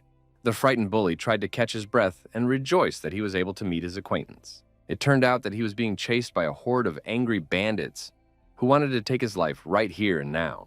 The protagonist was even more surprised when he learned the details of the situation. Xing Weilong panicked a lot and begged his classmate to save him because otherwise he would definitely die this night at the hands of bandits. The bandits said they only want the fat man, so the protagonist must get out of their way if he doesn't want to die with him. The classmate had already heard that our hero was able to defeat Liu Shen. This gangster gang was definitely not a problem for him. The guy was excited about this opportunity because he was just in a bad mood today, so he could blow off steam on these bullies. The bandits didn't expect this kid to act this way. They thought he'd had enough of life. Lin Mu explained that it was his classmate, so he had to help sort out the problems and just couldn't stand by. Eventually, the gangsters decided that they needed to end this pointless chatter, and their leader ordered the 2 students to be caught for him. They advised the young man not to be so ignorant and arrogant, and agreed to help the protagonist if he wanted to die so badly. Lin Mu felt that bullies of this level would not give him any trouble, so he was not worried at all about the outcome of this fight. Xing Weilong still asked the guy to be careful because these guys kill people without even blinking. Such information only fueled the interest of the protagonist, who was looking for a worthy opponent for himself. The young man stepped forward confidently and prepared to teach the bullies a cruel lesson that they would remember for a long time. He wanted to beat them half to death because he was sure that only then they would be able to understand something. The bandits didn't wait any longer and had already swarmed towards the protagonist, who was concentrating the qi in his body to definitely win this fight. Lin Mu put all the energy in his hand to teach his opponent a lesson, who was the very first to run in front of his partners. The guy threw his arm forward sharply, taking a steady stance, his palm open like a human shield, ready to turn into a weapon at any moment. The end result was that the bandit flew off to the side without ever reaching his target. Xing Weilong was still very worried that by doing so, the protagonist was taking a great risk and could make an irreversible mistake. The young man himself was not afraid at all, because his techniques were strong and accurate. So the bandits flew away from him in different directions. After that, Lin Mu breathed a sigh of relief because he had succeeded after all, and it gave him confidence. In turn, the fat man couldn't believe his eyes because everything looked like a scene from a martial arts movie. The next day, after the showdown with the bandits, the protagonist was calmly walking through the streets of the city and heard someone calling him. The guy couldn't figure out what was going on, so he turned back around in surprise. Turns out, it was the same fat guy who decided to thank his savior and promised that he could now solve any of his problems. It wasn't difficult for the protagonist, so he was embarrassed when he heard so much gratitude. But for Xing Weilong, it meant a lot because his life was on the line. Suddenly, the young man fell to his knees to show his respect for Lin Mu and promised to always follow Big Brother. The guy asked his classmate to stand up because it was too much and asked why those people were chasing him that night. Fatty said that the bandits were with Anji, where he had insulted the leader of that group named Pi Hongxing, causing him to bring the trouble on himself. At that moment, two hurrying guys were passing by them who were saying that there was some kind of spectacle going on near the school gate. Xing Weilong grabbed one of them and wondered what was it that the disciples were in such a hurry. Then the student said that their ice girl Ji Qinglan is going to fight someone, and they say that her opponent is some other beautiful girl. The protagonist was surprised to hear this because he would never have thought his acquaintance could pick a fight with someone. Fatty also agreed that it would be a good sight, so he suggested that Lin Mu look at the sight.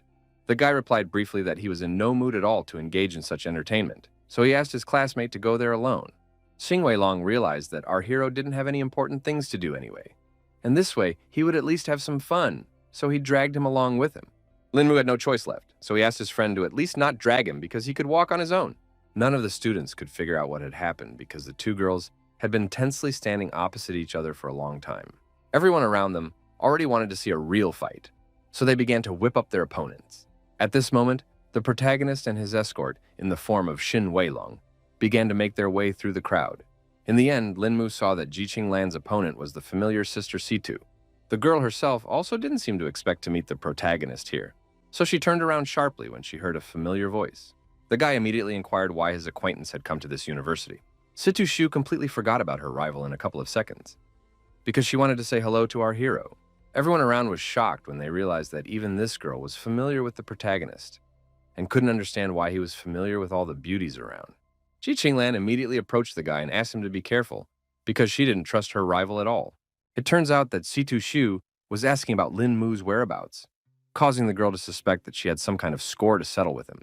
Ms. Saitu herself noted that our hero is a great success among women, since he is protected by such beauties.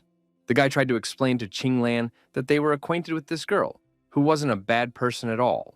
Meanwhile, Xing Weilong began to disperse all the gawkers and shouted to them that there was nothing more to see here. Now they could talk normally, and the protagonist inquired why Sister Situ had come to Dunhai University. The girl told me that she had just transferred here from her past Kyoto University. Ji Qinglan had heard that Kyoto University was the best university in China, so she couldn't understand why she would turn down such a prestigious institution and enroll here. Situ Shu bluntly replied that she wanted to become classmates with Lin Mu and ask him for some advice. The next day, all the guys of the university have already learned about the new beauty, who recently transferred to them. They were looking at Situ Shu's photo and speculated that their university beauty's position could easily change because she had a worthy rival. Meanwhile, all of our hero's neighbors, having met their old acquaintance, gathered in the dining room and discussed where that strange girl could have come from. Song Liangru told them that Situ Shu's rival was Ji Qinglan, who was known as the Snow Queen at the university. Hearing such a nickname, the girl immediately assumed that this beauty, apparently very arrogant and indifferent. Maybe that was true, but for the main character, Ji Qinglan tried to be nice and even brought a bento for him to eat together. Lin Mu thanked her for taking such care, but informed her that he wouldn't be able to eat that much food. Zixi pointed out that the girl only treated her lover like this, and she would have frozen the others on the spot. Now Situ Shu realized that this beauty was her friend's rival in love with Lin Mu. The girl was greatly embarrassed when she heard such an assumption and asked not to say such nonsense. The other girlfriends also started convincing that there was no reason why they could like the main character. But it all didn't sound particularly convincing. Situ Shu laughed with this reaction from the girls and told them not to worry because she was just kidding. Meanwhile, Lin Mu was approached again by some stranger who was looking for him. Ji Qinglan immediately became angry because someone dared to interrupt their conversation. The man apologized for the interruption in their meal and explained that their master wanted to discuss something with Mr. Lin. The guy immediately noticed that the stranger was big, but didn't look like someone looking for a fight, so he calmly asked who their boss was. Ji Qinglan wondered why Master didn't come here himself to talk to Lin Mu. The protagonist tried to calm her down and asked her not to bother people, and if there was really something serious there, he would deal with all the problems quickly. The guards nodded politely, thanking him for his cooperation, and invited him to follow them in. The girl asked Lin Mu to be more careful, and he couldn't believe that she still didn't trust his skills. The bodyguards led our hero to the car and asked him to wait a minute until they reported his arrival. They told their master the whole situation, and he asked the young man to get into his car. The man immediately asked if Lin Mu remembered him after their last meeting. The protagonist immediately remembered that it was the father of a policewoman named Wang. The gentleman immediately noted that the young one had a pretty good memory, because the young man was able to memorize him after one brief encounter. The man immediately decided to cut to the chase, and emphasized that this time, all hope was only on Lin Mu. The guy immediately emphasized that Van was his friend, so he didn't mind helping with her problems and asked what her condition was. The father reported that his daughter's rehabilitation went well, and asked our hero to stop by for a visit if he had time to do so. Lin Mu was only happy to have this opportunity, and promised that he would definitely drop by their family in a few days. Eventually, the lad inquired as to what the old man had sought him out for this time. The man realized that there was no point in dragging the rubber any longer, so he decided to move on to explaining the whole situation. He finished his story when they had already arrived at the right place, and emphasized that things were serious because otherwise he wouldn't have looked for Lin Mu. The protagonist started to worry because he agreed to help, but wasn't a doctor to look into the problem in detail. The old man didn't see it as a problem at all, so he asked the young man to put his best foot forward and ask if he needed anything, promising that they would get everything that existed in this world. Already sitting in the chamber were the agitated military men who couldn't raise why their acquaintance still hadn't shown up. They rejoiced when you saw that Mr. Wang had finally arrived on the scene. The man asked with concern in his voice how their leader was feeling right now. The soldiers reported that their head was still in a coma, and that probably didn't bode well. Everyone felt very strongly about the old man's condition because, as an important leader, he's of great importance to China. Mr. Wang explained that if he is gone, the situation in the country will face serious problems. The protagonist asked him not to worry and promised that he would carefully do his best. He asked everyone to leave the room to wait outside, and the man emphasized that the chapter's life was now only in the hands of the guy himself. The soldiers were still not sure that this young man could be trusted with such an important assignment. The man was sure it was okay because earlier this young man had saved his own daughter. At this time, the protagonist began to examine the patient and was going to find out the cause of his illness first. The guy concentrated, letting a thin stream of chi energy flow through his pulse, letting it slowly spread through his body, exploring every cell as if scanning the patient from the inside. After all, he did find some peculiarity in the leader's body. Lin Mu saw that the man had no obvious organ abnormalities, which was not like most people who had reached their limit. This situation puzzled the young man, so he began to suspect that he might have missed something. The protagonist didn't give up and decided to try again, but this time he channeled more of his energy into the patient's body. He concentrated all his attention on it to notice exactly what the main problem was. In the end, the guy finally managed to feel that the old man had a heart condition. Turns out there was too much dirt in the right atrial artery, and it had been there for a long time, leading to a long-term lack of oxygen in the body and a massive failure. Lin Mu now calmed down because it was just a matter of time before a relieved smile appeared on his face. He would be sure that if one directly used qi, one could quickly cure the heart. The soldiers who waited under the door weren't sure if the head could survive all this after all. It was at this point that the protagonist came out of the room and said that the leader was fine and would wake up very soon. Everyone, of course, rejoiced at the news, but they did not expect the problem to be solved so quickly. The man still didn't calm down and asked Lin Mu how much longer their head would last. Our hero explained that the root of the disease had been eliminated, but the body of the elderly was already depleted, so if his energy was dead, he would last about half a year. Now, the events are moved forward 3 days after the guy managed to save the leader of the country. The old man had already taken his workplace and was outraged at what had happened during his absence. Commander-in-Chief Duan Fusheng was greatly displeased that his opponents had already started to act, even though he hadn't even died yet. Mr. Wang listened to all of this and asked the teacher not to get hot, because he definitely shouldn't be nervous. Then the old man calmed down and thought that he needed to live at least a few years to deal with the situation, but at the same time realized that he didn't have that much time. The man tried to reassure the leader and assured him that he was past the hardships of his illness. The commander-in-chief asked not to calm him down because he felt the state of his body very well and was sure that he would not be able to pass this test to the end. Other than that, he admired the fact that the person who had saved him was a youth and wondered if Lin Mu would come to visit him today. Mr. Wang said that everything had already been done for this meeting, so the guy would arrive here soon. It was at that moment that the doorbell rang, and the assistant announced that the guest had arrived. The man rose from his seat, greeting the protagonist, and noted with slight irony that they had just talked about him and he had already appeared as if he sensed it. Afterward, he happily introduced the youngster who had saved the commander-in-chief's life. Lin Mu immediately bowed his head respectfully and introduced himself to the leader. Duan Fuxing asked the guy to hurry up and sit down so that they could talk about all the events that had happened in the past few days. The old man also added that our hero wasn't a soldier, so he could safely call him just Grandpa Duan. The commander-in-chief joked that if it wasn't for Lin Mu's help, that old bag of bones would definitely not have lived to see today. The young man was embarrassed because he thought that Grandpa Duan was exaggerating since the treatment was not difficult for him. And moreover, he was still unable to eliminate the hearth. In turn, Duan Fusheng thought that our hero was too humble because he had literally managed to save his life, which was already very good. He explained that at that age, you don't take some things seriously anymore. So for him, death is no longer scary. The protagonist looked at the old man with sincere respect, admiring his innate wisdom and ability to perceive life so broadly that even the thought of death caused him neither fear nor excitement. At this moment, Mr. Wang reported that the food was already ready, so he suggested to continue the conversation already at the table. The leader immediately stated that they should have fun today and offered to have a couple sips to cheer themselves up. But Sleep One Wang, that he had just recovered, is already taking up alcohol. In the evening, Miss Situ also came to her house and continued her investigation about the protagonist. The aide reported that there were new advances today regarding Saitu Shu's order. The girl rejoiced at such news and gathered herself to listen attentively to her subordinate. The aide reported that Lin Mu arrived at the War Ministry in the afternoon, where he was brought by military vehicles and stayed there for 3 hours. Situ Shu immediately wanted to know why he had stayed in the ministry for so long, but that was unknown to anyone. The girl was very angry with her subordinate and ordered her to quickly get to work and find out what was going on within those walls. The assistant didn't object and bowed and went to do her task. Situ Shu herself began to freak out because the protagonist turned out to be such a mysterious person. The thought of why the protagonist visited the War Ministry was now constantly rolling around in the girl's head, giving her no rest. The next day, all the students gathered outside Dunhai University because they saw some suitor with a bouquet of flowers. No one could figure out who it was standing at the gate so early in the morning, but everyone suspected he was looking for their university's flower. Everyone was already waiting to see some kind of spectacle and expected it to be hot right now. But this guy's sweetheart still hadn't arrived.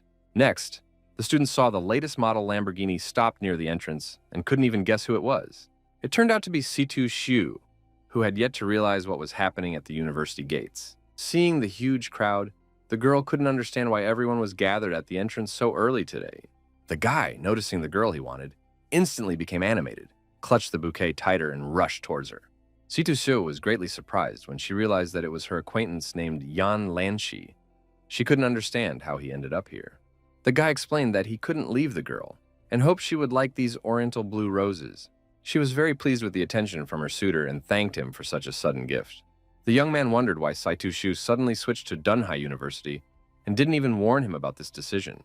The girl lied that she just wanted to come to Dunhai to spend more time with her parents. In fact, Yan Lanshi wasn't going to believe it from the beginning, and Situ Shu couldn't understand what he was getting at.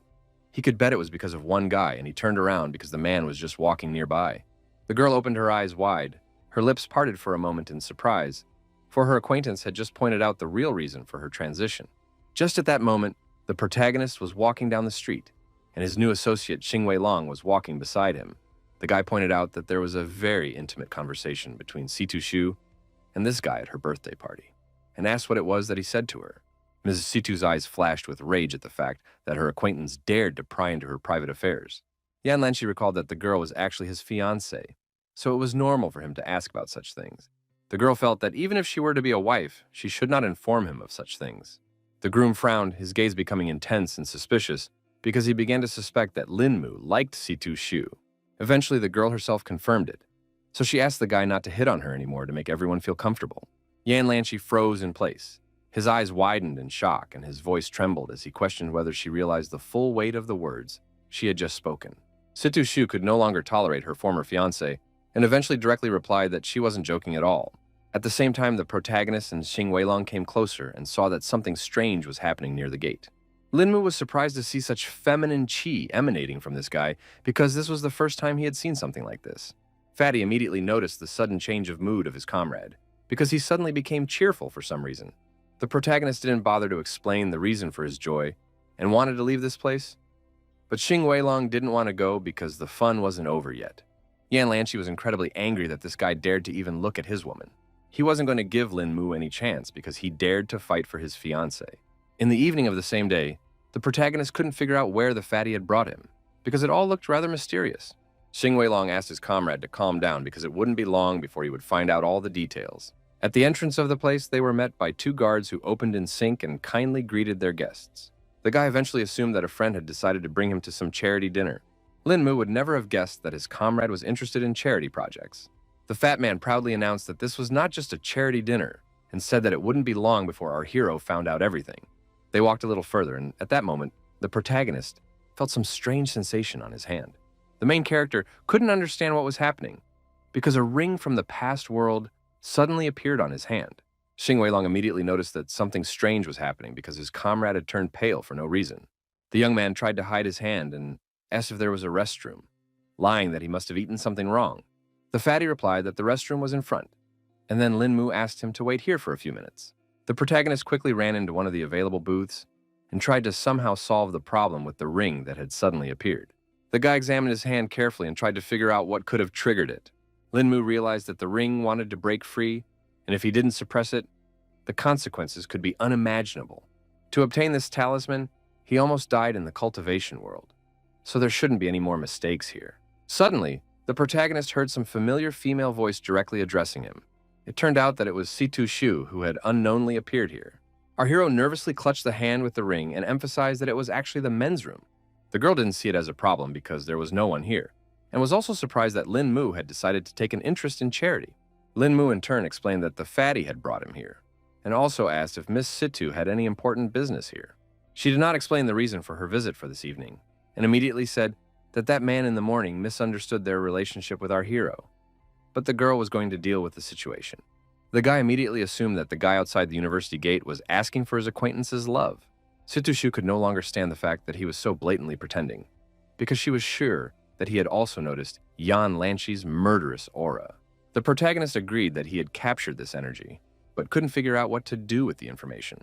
The girl was still very excited because she knew that her ex-fiancé was too good at tricks, so she had to be very careful in a fight with him. Previously, Lin Mu hadn't even suspected that Miss Situ might be worried about his safety, which flattered him greatly. Situ Shu sighed heavily and admitted that she wouldn't have done all this if it wasn't for the main character's instructions for her birthday. At the end of their brief conversation, the boy thanked his acquaintance for these warnings and promised to be careful. The girl declared that she had said all she wanted to say, and once again asked our hero to take care of himself. They ended up walking out of the men's room together, which looked pretty weird. The protagonist felt the most embarrassed possible about the fact that other people saw it. One guy noticed that the couple was in a big hurry and immediately assumed what kind of brazen things they were doing in the restroom. Meanwhile, on stage, the charity auction had already started and the bid had already reached 10 million. The moderator began counting down to that price to become the final price for that lot. He then solemnly lowered the gavel and announced that the last named amount was final. It turned out that the owner of this item was Ms. Lin, so the host thanked her for helping with the charity. Lin Mu had no idea that such a vase could be sold for 10 million, and the comrade explained that everyone here was a rich person willing to spend money on charity. The presenter then introduced the next lot, which turned out to be an ancient orange necklace, the value of which is that it is impossible to know the age of this artifact. Some experts have tried to use the C14 method for identification, but the composition of this necklace has never been recognized. They also say that nothing in the world can damage this jewelry. The main character froze, scrutinizing the item, his eyebrows shifting in deep thoughtfulness, while Xing Weilong didn't really believe this information. The guy noticed that his ring's reaction had gotten even stronger since the necklace had appeared. Lin Mu began to suspect that there might be some connection between the two pieces of jewelry. The first to bid was a gentleman who was willing to buy the necklace for 5 million. Xing Weilong was surprised that someone was willing to pay such a huge sum, and our hero was still sure that the prices would still rise. The host saw that Mr. Liu was the first to offer the first bid and asked if anyone else wanted to fight over the lot.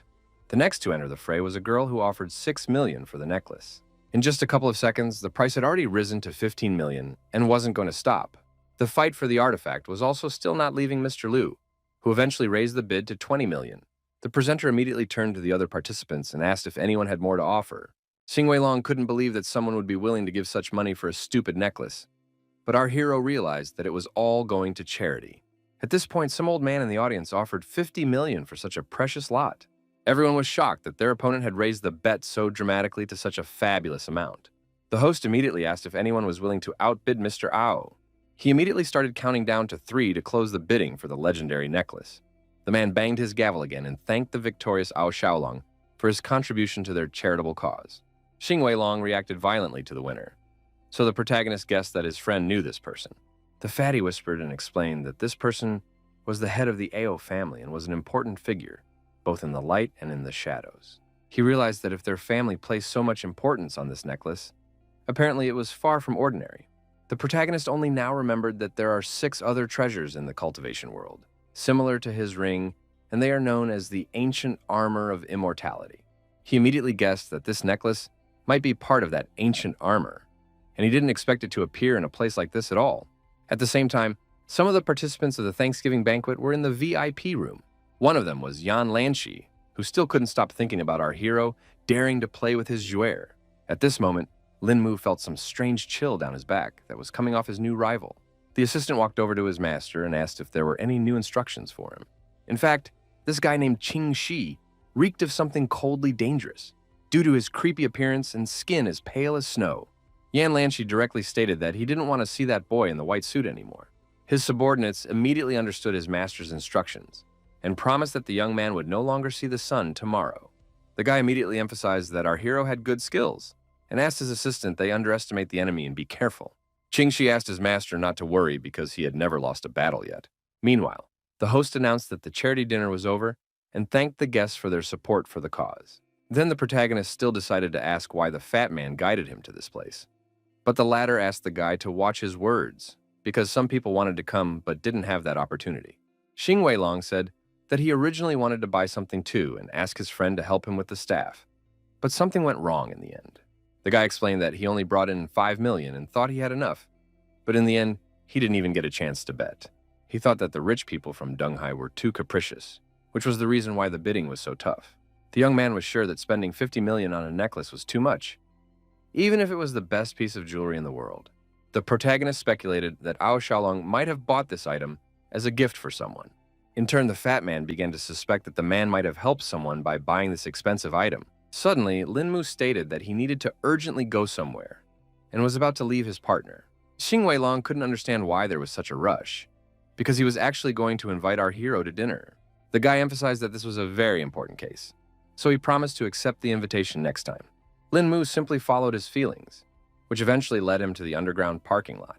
There, Mr. Ao, accompanied by his 2 bodyguards, was about to leave the place. Turns out the protagonist was already going to take the $50 million necklace from him. He still took his time and just watched the car drive out of the parking lot for now. Quite soon, when Mr. Ao's car stopped at a traffic light, Lin Mu managed to catch up with him. The young man was well aware that first he needed to find out where the necklace itself was hidden. It was for this reason that he decided not to get hot and pick up the jewelry a little later. The protagonist knew that there are a lot of stoplights in this mountain, so it would be pretty easy for him to keep up with the car. At that moment, he stopped abruptly because he felt a familiar murderous stare on him. There were some suspicious-looking guys behind him, but the sensation was not at all like the presence of ordinary crooks. Lin Mu instantly turned around and asked the strangers who they were with courage in his voice.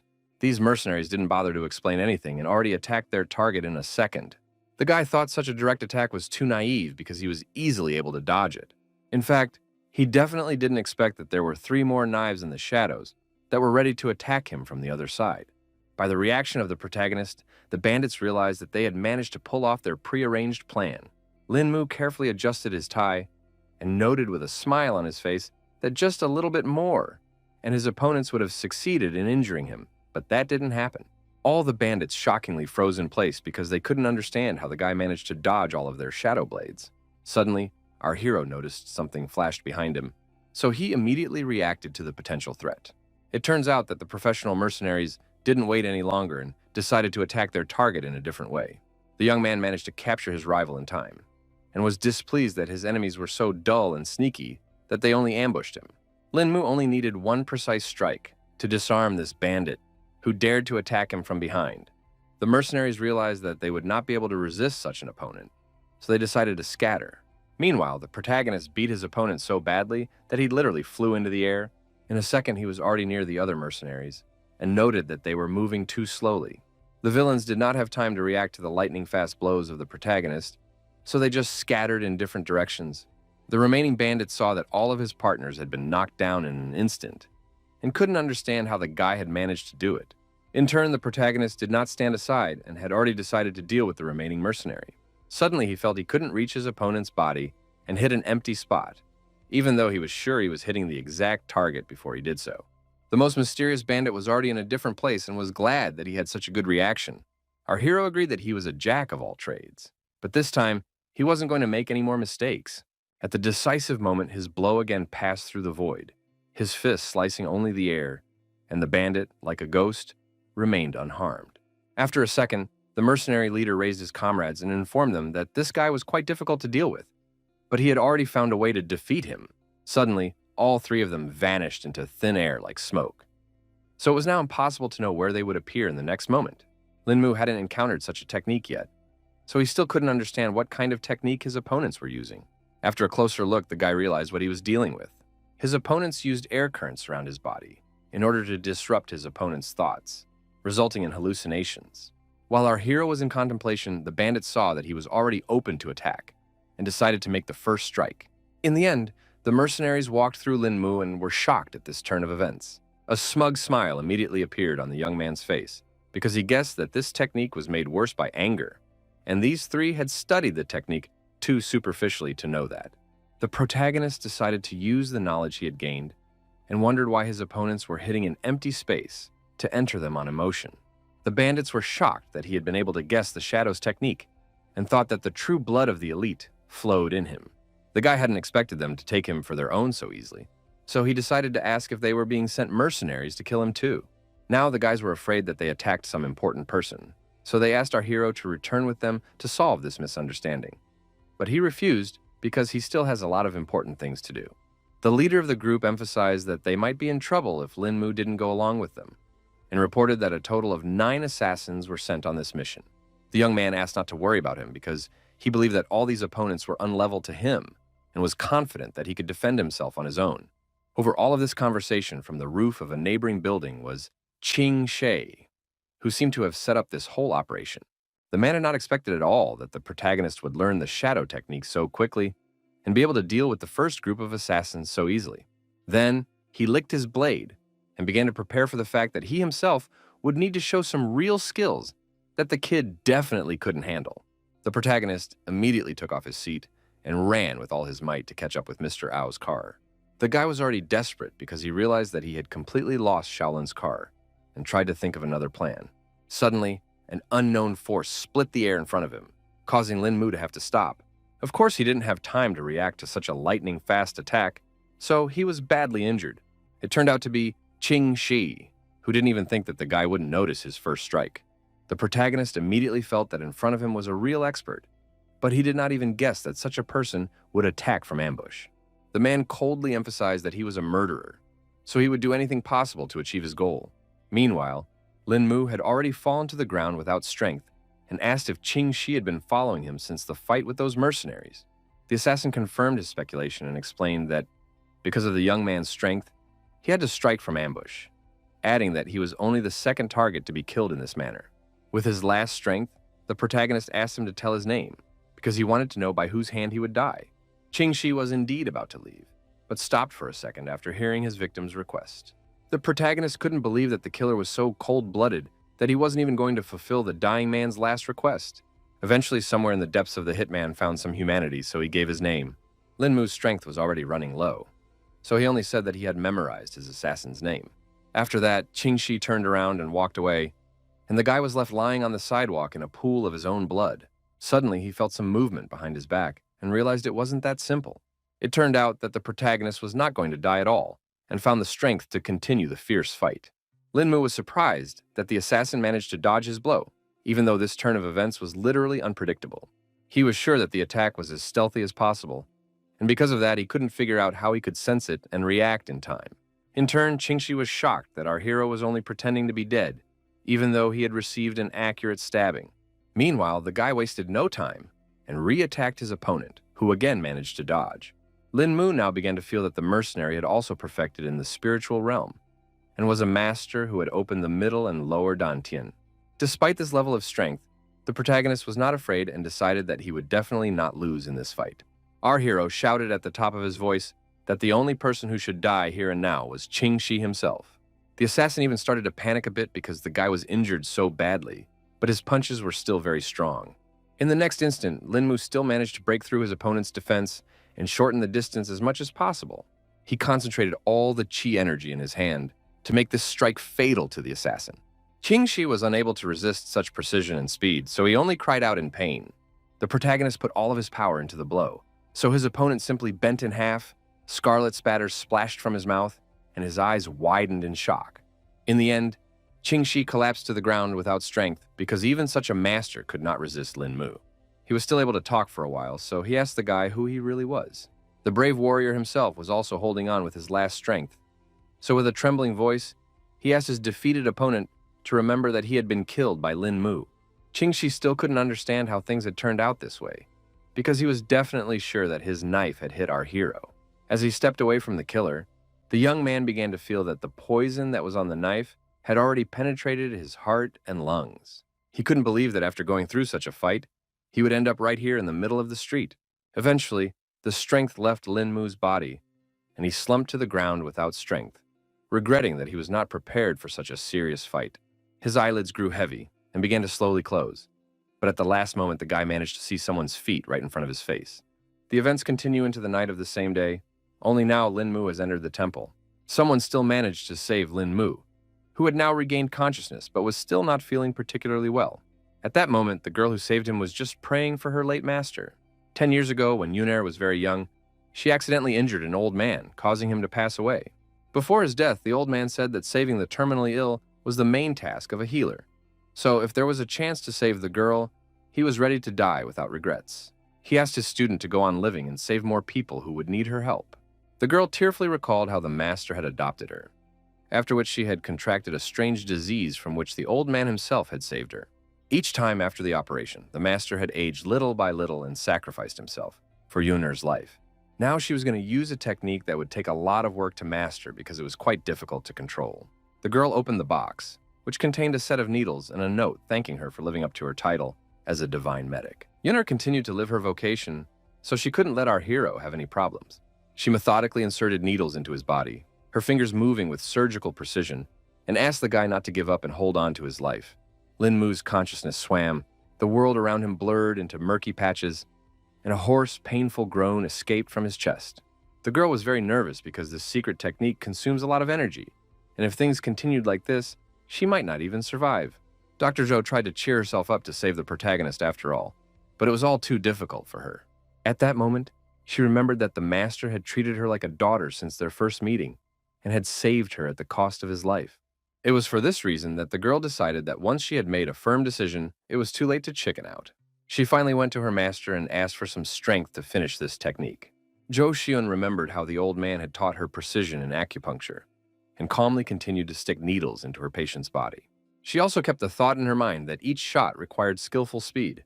Other than that, there was no way you could ever dwell on an acupuncture point for more than half a second, because otherwise, the healer would simply lose all his labors. The girl was still trying to reassure herself with the belief that she was bound to succeed. She kept sticking them in after the learned pattern, but our hero was still lurching with discomfort as well. At this moment, Dr. Zhou noticed that the black color on Lin Mu's face was disappearing, showing the success of her technique. The girl was a little distracted by the guy's improving condition, and because of that, she rushed, so the next needle just flew out of her hand. She immediately thought of the master's phrase that if the acupuncture process was interrupted, the patient would simply die. There was no way she was going to let the protagonist die, so she decided to use her powers to support his condition. Zhou Xian gently injected her energy inside Lin Mu's body and tried to capture his yang. All of this was giving the girl quite a hard time, so her breathing was getting heavier and heavier. In the end, she plopped down on the bed without strength because she still managed to save the protagonist, who was now completely safe. At this time, Situshu was resting peacefully in her house, but her sleep was interrupted by a sudden phone call. The girl immediately woke up at the sound and couldn't figure out who had decided to wake her up so early. She was quite sleepy, but she immediately realized that it was Lianju, who seemed to have some important information to impart. Miss Situ immediately woke up when she heard the news that Lin Mu had disappeared for 3 days now. She realized the gravity of the situation and asked her assistant to keep looking for news about the protagonist. It turns out that the girl had planned that her cultivation improvement in the future would only depend on this young man, so she simply couldn't let anything happen to him. That was why she tried to calm down a bit and think about what could have happened to Lin Mu. In the end, Shushu came to the conclusion that her suitor, Yan Lanshi, could be behind the missing guy. So she decided to call him right away. With fury in her voice, she asked without any clarification if her ex-fiancé had anything to do with Lin Mu's disappearance. It turns out that all these days the protagonist spent with Dr. Zhou, who at the cost of her strength saved his life. All this time the healer lay unconscious, recovering her life energy. Suddenly, Zhou Xiun, who was certain of her death, opened her eyes and immediately thought that she had entered heaven. She rose abruptly from the bed, her eyes darting around the familiar outline of the room. And it wasn't until consciousness finally cleared and a warm relief spilled over her body that she was able to move on. The girl immediately went to look for Lin Mu and thought that he had already left her house. It turned out that the protagonist was still here and had only gone outside to do some meditation to restore chi. The boy was greatly relieved when he heard the voice of his savior, who also had to fight for life. In fact, Zhou Xiun didn't think that he would recover so quickly, but was happy that he was already feeling much better. The girl herself still didn't seem to be feeling well, because after only a few words, she started coughing violently. The protagonist immediately ran over and picked up Dr. Zhou, who kept pretending that she was fine. He asked the girl not to worry unnecessarily and informed her that his body was already fine. Lin Mu sat down next to him at the table and thanked Dr. Zhou for saving him from the bottom of his heart, promising that he would definitely repay her for her help in the future. The girl emphasized that as a real doctor, she had to save and treat the wounded, so she did not ask for any payment in return. The protagonist decided to wonder how she managed to get rid of the poison in his body, because he was literally certain of his doom. Then she told me that the guy had been saved by an acupuncture method described in a secret book by her master, who had been able to save countless people with the help of needles. In turn, the girl had only superficially learned the teacher's technique, making it too difficult for her to use the method. At this moment, Lin Mu noticed that her skin color didn't look great, so he asked Dr. Zhou to behave a little more calmly and not rush anywhere. The girl explained that she just had a weak body, which made our hero get even more worried and wondered if there was any way to help her somehow. Then Zhou Xiun told the story of how the master had saved her from a serious illness by spending all his life force on her. The protagonist couldn't understand what disease could make her teacher so helpless, if even the girl herself with superficial knowledge was able to use the secret technique. Eventually, the doctor couldn't take the strain, causing her head to spin and her skin to break out in a cold sweat. In a second, she had already fallen unconscious on the table, and the protagonist, frightened for his savior, immediately jumped up to her. He quickly picked the girl up in his arms and was about to carry her inside the house, suspecting that she had indeed expended too much energy to save him and even spit on her own life. After putting Zhou Xiun on the bed, the protagonist decided to look around a bit. The protagonist noticed that the room was very clean, which demonstrated the cleanliness of his acquaintance. The next moment, he noticed that there were some strange bricks on one of the walls that stood out from the main interior. The guy immediately thought someone had done it on purpose because the bricks were not reinforced. Lin Mu carefully pushed back one of the blocks and saw that there was something hidden between the walls. The young man was greatly surprised to see that there were some papers hidden in this strange hiding place. Eventually, he guessed that they were letters from the master for his apprentice. The old man wrote that his real name was Mu Zhenqing, and all this time, he was trying to teach the girl his family's secret acupuncture technique that balanced yin and yang in the patient's body. As a young man, he traveled the world helping the sick and needy, but once offended a mysterious organization that tried to steal the family's secret equipment, and he had to hide it on Dunhai. When Zhou Xiun got sick, the old man had already been injured by the enemies, so he temporarily blocked her meridians to extend her life for 10 years. But if no one cured her in that time, she would die. Master hoped that he would find someone who could use this powerful yang extracting technique to save his disciple. But he also warned that without having a sufficient level of cultivation, this treatment method could not be used. Lin-mu was well aware that he should give Dr. Zhou these letters as soon as possible. For now, he was immersed in his thoughts that such a powerful technique could only be used with a high level of cultivation. The protagonist spent his time at the home of Zhou Shiyun, who lay unconscious until the evening. Eventually, the girl finally woke up and again couldn't understand what had happened to her. Lin-mu was sitting next to her bed, so he immediately inquired about Zhou Shiyun's condition, who seemed to be starting to feel better. The guy immediately showed her those very letters, and the doctor began to guess what they were. He suggested to his acquaintance that she study the letters more closely and see for herself what she thought. Tears immediately appeared in the girl's eyes because it was too hard for her to remember her teacher and read his real story. Zhou Shiyun didn't expect that the teacher was so gracious to her that even after death, he wanted to take care of his student, and she didn't even know how to repay it. Through her tears, she asked Lin-mu where he had managed to find such precious letters for her. The young man then explained that he had found this hiding place in the wall during his little cleaning session. The girl now understood everything and began to regret that she hadn't met someone gifted enough to learn the technique. Our hero hinted that he himself might have been the man the old man wrote about in the letter. Zhou Shiyun asked not to be fooled because she believed that despite the guy's talents, he definitely couldn't cultivate directly and didn't have a good foundation for this technique. The young man was confident in his abilities, so he asked the girl not to worry. But Ta couldn't understand what he meant. He was sure that the doctor knew a bit about cultivation, so he demonstrated his skills so she could see his power level. The girl was shocked because not every master could concentrate chi energy in their fingertips. After successfully using the technique, they went outside and Zhou Shiyun couldn't stop talking about how our hero was quite secretive. So she didn't believe that he would be able to save her. In turn, the guy suggested that there was a chance of curing the disease could be cured even without reaching the highest level of cultivation. The protagonist was certain that as long as there was hope for survival, no one would give up so easily. And the master's letters made them realize how precious life was. Meanwhile, the girl thought about the fact that earlier she was going to save a couple more people and then, consider, completely fulfill her mission. But the unexpected news about her illness changed all plans. Lin-mu emphasized that all good things were sure to return and reminded him that she had saved his life this time. So he responded in kind. After that, Zhou Shiyun remembered the old man's words that saving one's life was saving oneself. Memories of her teacher's warm hand stroking her head and his voice telling her about the vocation of a doctor immediately popped into her mind. Anyway, our hero thanked his savior and was now going to go home, because apparently everyone had lost sight of him. The girl understood everything perfectly well, because she herself had to return to the hospital. So she offered to say goodbye right here and now. Half an hour later, Lin-mu had already crossed the bridge that led to his house. The guy pondered that there were such powerful techniques in this world, and guessed that the creator of yang extraction had a deep understanding of the human body, so no one could surpass this master. At that moment, he saw that a large number of people had gathered on the embankment and were looking excitedly at the water for some reason. Turns out some car had gone off into the water, so everyone was actively talking about how the driver was definitely not going to do well in this situation. Everyone was sure that the sports car was very dear to the owner, but no one would have thought that she would ironically die in such a place. The guy started to get a little worried because the victim could be his acquaintance, so he asked those standing nearby what had happened here. A man who had already swam to try to help explained that some girl had flown off the bridge, but underwater it was too difficult for him to break the windows. The protagonist realized that he couldn't stand by, so he confidently headed towards the water. Everyone warned Lin-mu that it was useless and it was better to wait for the rescuers, but he couldn't waste time. The guy was going to go down and try it anyway, because if you wait for the rescuers to arrive, only the car would be saved in the end.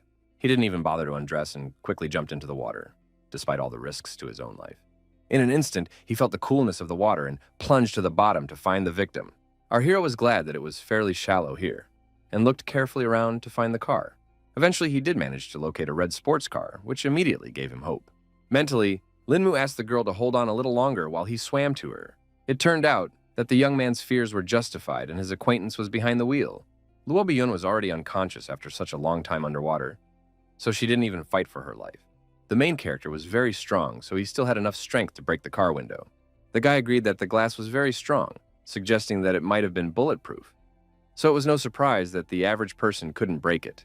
For Lin-mu, such an obstacle was nothing, so in a second, the window shards flew in different directions. In this way, the young man managed to pull Luo Biyun out of the car and give her a chance to be rescued. Our hero realized that his acquaintance was about to die, so he needed to transfer some energy to her as quickly as possible.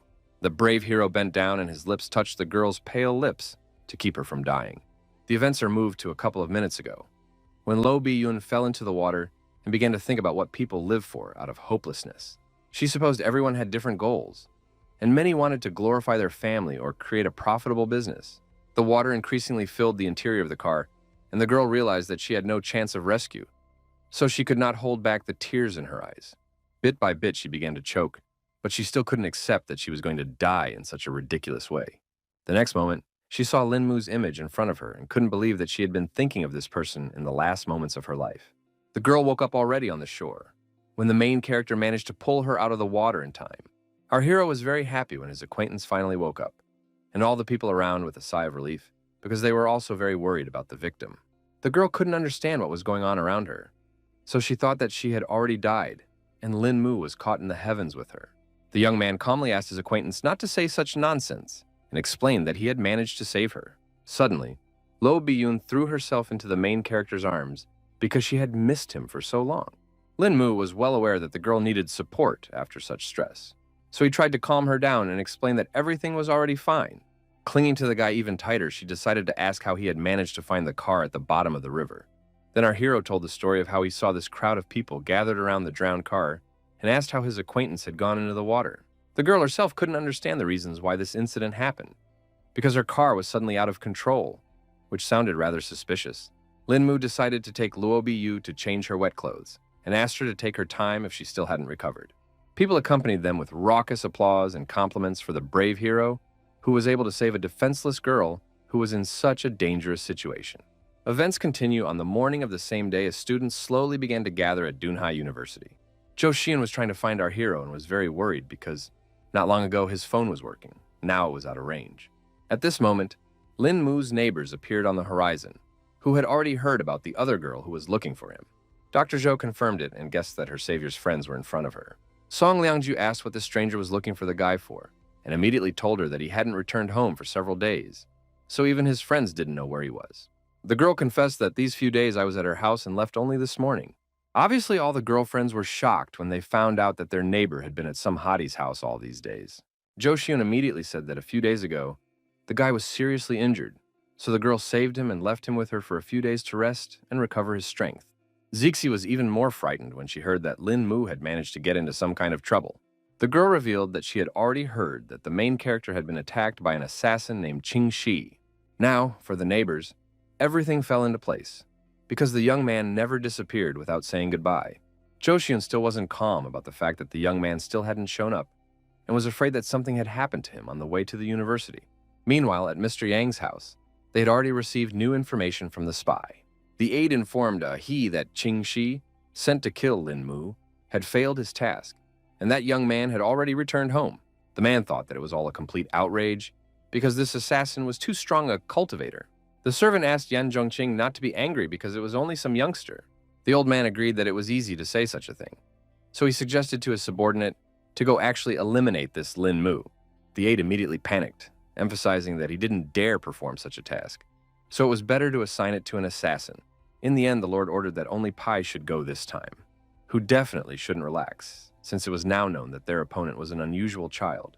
Meanwhile, the guy stepped over the threshold of the house, and the girls immediately froze when they saw their mysteriously missing neighbor. Lin Mu, of course, apologized to the girls and explained that he had a few things going on these days. Zishi was very unhappy that our hero had returned home and didn't even say a word about it, and said that they were all very worried about him. The girls also confirmed that they had been looking for the guy the whole time, while he quietly returned home in the meantime. Song Liangru immediately stood up for her disciple and reminded her friend that his wounds had just healed. Lin Mu was immediately very surprised because he couldn't understand how the girls knew about his injuries. At that time, the neighbors said that they had already met Sister Zhou, who told them about the whole situation. Zixi got really pissed off and couldn't hold her emotions in anymore, because she couldn't understand what kind of relationship the guy had with this girl. The protagonist quickly tried to explain the situation and revealed that Dr. Zhou was his savior the last time he fell off the balcony. The girl was still reluctant to believe that Lin Mu had lived with her for so many days, and nothing had happened between them in the end. Their conversation was abruptly cut short when the protagonist's phone buzzed in his pants pocket. The guy asked his girlfriend not to say things like that about him and apologized for having to take that call.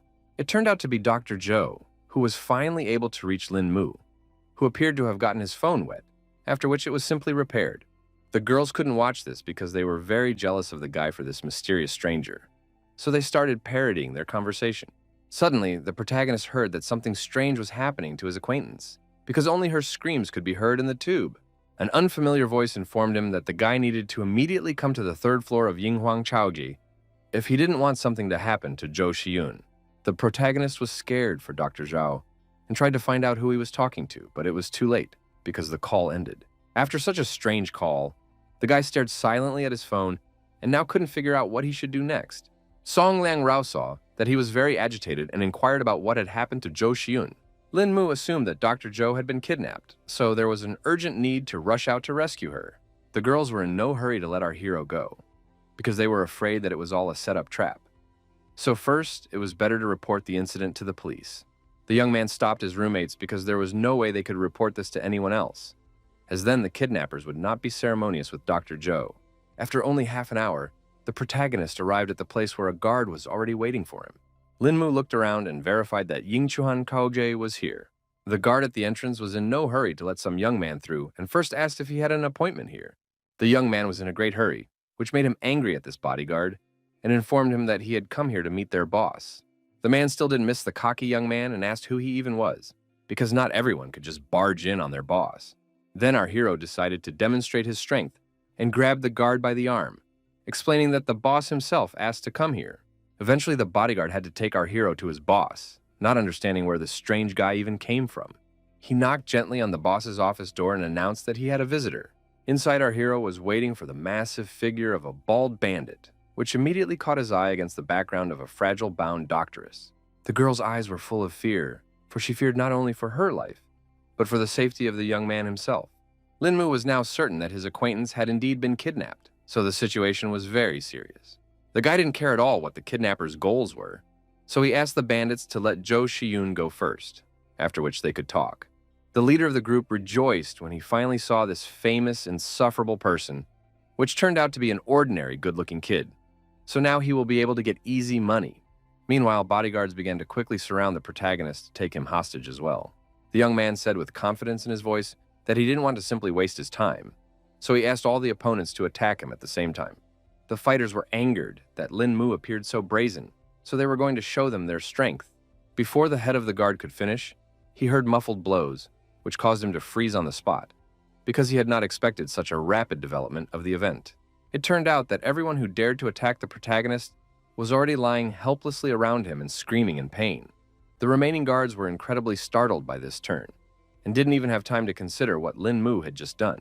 The leader of the bandits was also confused, but quickly ordered his subordinates to pile on their main target. The protagonist despised his weak opponents who didn't even know how to behave in battle, so he disparagingly called them a herd of sheep. At the same time, Pai advised Lin Mu not to get so cocky because it was obvious that he wouldn't be able to stand up against a whole bunch of experienced fighters. After a few seconds, the bandits came close to the protagonist and began to attack him from all sides, not giving him a chance to escape. The guy decided to use the shadow technique he managed to learn during his last fight. So he simply dissolved right in front of his opponent's fist. All the bodyguards immediately froze in place because they couldn't understand what had just happened. The protagonist was already behind them and wondered who they were so confusedly looking for. Zhou Xiyun, who had been closely watching the progression of this battle, was certain that for such a high-level cultivator to dispose of these little bipeds was too easy.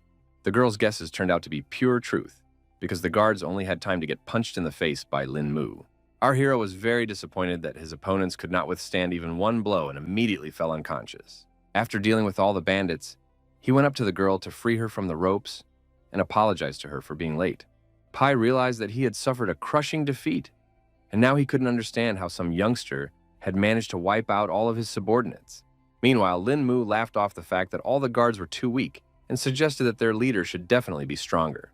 The man pointed a gun at our hero in a panic and started yelling that good kung fu skills are not enough to become invincible. The protagonist agreed that he wasn't faster than a bullet, but he only needed to be faster than Pai to win a duel with him. The bandit was pissed off that Lin Mu was so stubborn, so he didn't want to wait any longer and pulled the trigger of his gun. The guy quickly backed up his words, with actions and lightning-fast pressure on his opponent's arm, causing him to shoot downward and hit his own leg. Pai definitely didn't expect this development, so he confusedly cried out in sharp pain. The man resigned himself to the fact that he had lost this fight and asked what kind of person Lin Mu was. The protagonist recalled that the bandit himself had ordered him to come here, so it was strange that he didn't recognize who his target was. Pai was afraid that the young man might do some terrible things to him, so she asked him to let him go and promised to pay him back for sure. For his part, Linmu emphasized with a smirk on his face that he definitely didn't need anyone to pay him. The guy didn't want to wait, so he instantly made the man pay for everything he'd done. Our hero used chi energy to completely erase Pai's memory and make him a fool. The girl who had been watching from the side the entire time wondered what Lin Mu had just done to the bandit. The young man explained that he was merely using a bit of yin to seal the man's yang. At this moment, some other people had already entered the hall. Noting that everything here was quite lively, it appeared that it was already some other leader accompanied by his subordinates, who agreed that Lin Mu was really strong since he was able to overpower so many people. The protagonist tensed up when he saw some more strangers, so he immediately wondered who the man was. The man did not hide his identity and introduced himself as Shen Zhuguang, a friend of the owner of the place, complaining that Lin Mu was interfering with his work. The young man immediately recognized the name because he had heard that this person was Wang Shiking's boss and also the head of the Municipal Public Security Bureau. One of Shen Zhuguang's subordinates said that he would now take our hero to the bureau for questioning on the subject of inflicting willful injury. Our hero said that he had defeated all these people alone, so he asked to let his acquaintance go, because his own detention would be enough. Zhou Xiun wanted to object something, but the guy asked her not to worry and promised that he would be fine. The man then firmly stated that he was the one in charge of the case, so the guy couldn't order him around and ordered his subordinates to grab everyone in the room. The protagonist didn't like the fact that no one wanted to let the girl go, but Dr. Zhou herself tried to calm him down. In the end, they both had to obey Shen Zhuguang's instructions and walk along with his men. Linmu started to feel guilty for involving Zhou Xiun in all this, but the latter asked him not to worry because she herself had yet to thank him for saving her life. In the corridor of the hotel, they met up with Xing Weilong, who couldn't understand what kind of movement was going on here. The fatty immediately recognized Brother Lin's familiar face and wondered what he was doing here. The guy couldn't figure out who all these people around his friend were, so he asked where they were taking Linmu, because it all looked too suspicious. Someone from the group explained that the police were working, and the protagonist fell under suspicion, and the fat man himself was advised to mind his own business. Linmu was glad that his buddy had shown up so timely and handed him some small note. The protagonist asked Xing Weilong to call the number on that piece of paper a little later and tell that person his arrest. Very soon, Linmu and Zhou Xiun had already arrived at the Public Security Bureau of Dunhai City. The policeman who conducted the interrogation informed the girl that her buddy had already confessed to everything, so she could be free. The girl explained that it was true that this was the other side of the whole situation and tried to justify Linmu's actions. The man asked her to stop and promised that they would definitely look into the matter. Zhou Xian was very excited and asked where the detained guy was now and what would happen to him next. At the same time, our hero was placed in a detention center, where he had already managed to enter into a conflict. Turns out, the guy had already decided to teach his cellmate, who also couldn't resist his power, a lesson. The second prisoner could not keep his feet from such a powerful blow and fell to the cold floor of the cell. The protagonist emphasized that he wanted some rest and asked his neighbor not to disturb him. The battered fellow was dissatisfied with the fact that his partners had become as stooped and didn't attack Lin Mu. Eventually, the other prisoners mustered up the courage to teach the arrogant newcomer a lesson. Lin Mu decided to play a bit with his new opponents, so he let them hit him once. The guy threw himself forward to make it easier on his opponent and warned him that he might regret it. It turns out that our hero had a cunning plan, so he concentrated all the energy in his head, causing it to become literally iron. This was followed by an unpleasant crunching of the fingers of the overly brave lad, who now realized his mistake. After only a second, he screamed hard from the incredible pain and grabbed his broken arm. Everyone around him began to realize that this guy was not easy, because he was obviously a good fighter. It was then that the strongest prisoner decided to enter the fray and teach the overconfident newcomer a lesson. Lin Mu was carefully observing the situation around him, so he instantly noticed that someone was about to attack him. The man shouted belligerently and swung around to deal with the protagonist quickly. The young man realized that he was about to make a surprise lunge to the chest and a kick to the stomach, which showed his good martial arts skills. In the end, the protagonist simply tossed his opponent aside and noted that he was still too bad to measure his strength. The man gave up and still agreed that Lin Mu was indeed a strong fighter. The other inmates were shocked by this development, because Brother Huan, who fights the best, only to be defeated by some boy.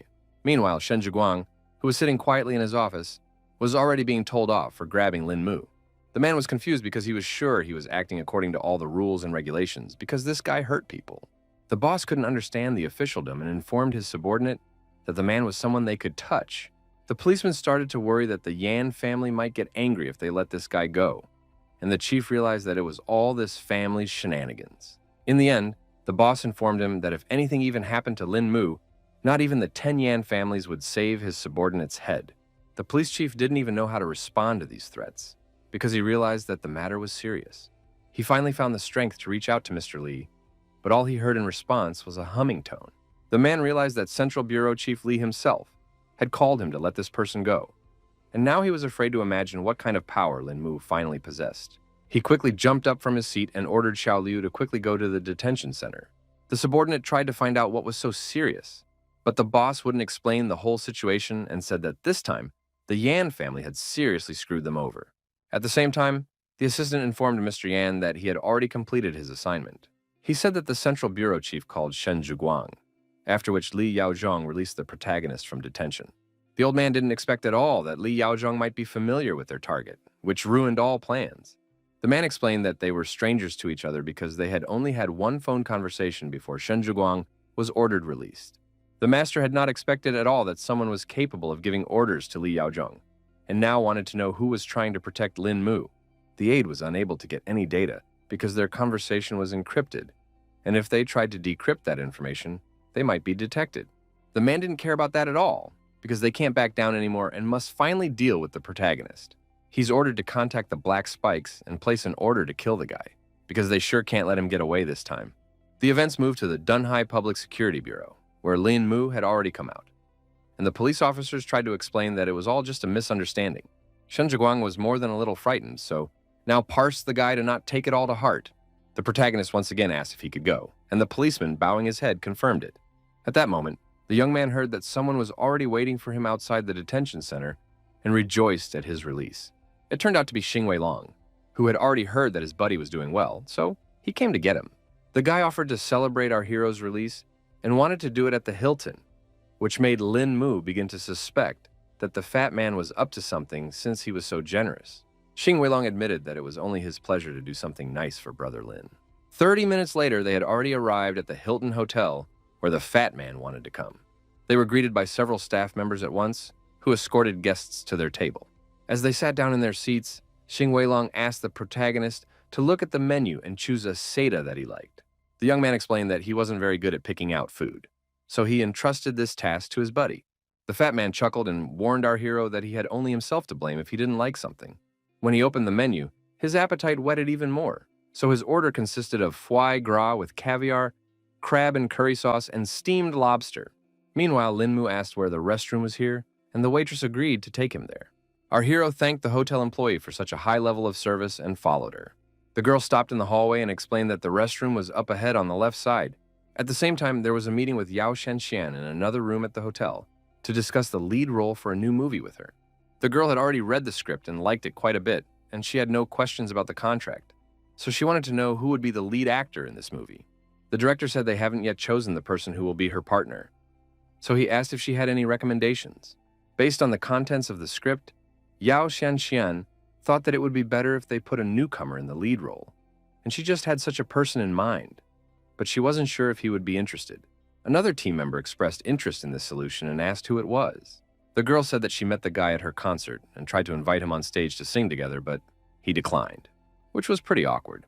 Now, a moment later, our heroes left the hall after enjoying the fine food, and Xing Weilong suggested to go here again in the future. On the way, they met up with Yao Shenxian, who was shocked that she had met Lin Mu here. The guy also stopped abruptly because he didn't expect to meet here the singer, whom he refused at her own concert. Xing Weilong immediately recognized this famous superstar and was surprised that she knew his brother and so closely. The girl immediately went to the principal and informed him that this was the guy she was just talking about, and asked his view on the idea. The man agreed that she had pretty good taste because this young man looked good and was poised perfectly for the main character in the movie. The director also got into this conversation and asked Lin Mu to talk it all over, promising that it wouldn't take long. Xing Weilong happily answered for his friend and said that they had a lot of free time today, so they could discuss all the details. The main character still hasn't said a word, and the fat man has talked about being big shots in the entertainment industry, so this conversation could be quite useful.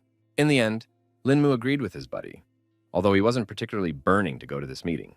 After that, they asked the hotel for a bigger room and went to talk about the movie. Yao Shenxian introduced the famous investors Hua Xia and Mr. Wang, who will sponsor the filming, in front of the guys. They exchanged pleasantries and shook hands as a sign of familiarity. The girl also introduced screenwriter Huang Shuyue, producer Wang Jiang, and director Feng Yufang. When everyone sat down at the table, she immediately offered to cut to the chase because they had one serious proposal for the main character. Yao Shenxian revealed that Mr. Wang is preparing to shoot a new movie on, and she recommended Lin Mu as an actor for the lead role in it.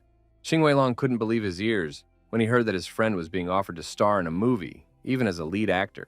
The director confirmed that in terms of our hero's looks and character, he is perfect for the role, as if it was tailor-made for him. The guy was still in no hurry to agree to this offer, because he didn't know at all what he should do. The man explained that life is like a show, so it all depends on how the actor acts in life, because his acting was just a variation of life. Lin Mu felt that it was all too wrong because he might not be able to do his job, and the movie would end up being a waste of time and effort. Yao Shenxian asked the guy to believe her, because she believed that no one else could handle the role, and promised that everyone on the team would actively help him. Xin Weilong also wanted his friend to try out for the movie because that way, he could reveal his hidden acting talent. The girl confirmed the guy's words, because a lot of stars didn't even finish acting school and stumbled into the entertainment industry that made them world famous. In the end, the protagonist decided to trust his friends, but still warned that they shouldn't blame him if something goes wrong. The director was happy that he finally agreed to be filmed and promised that there would definitely be no problems with their movie. Meanwhile, the director asked if Lin Mu was free tomorrow because he wanted to sign a contract with him right away.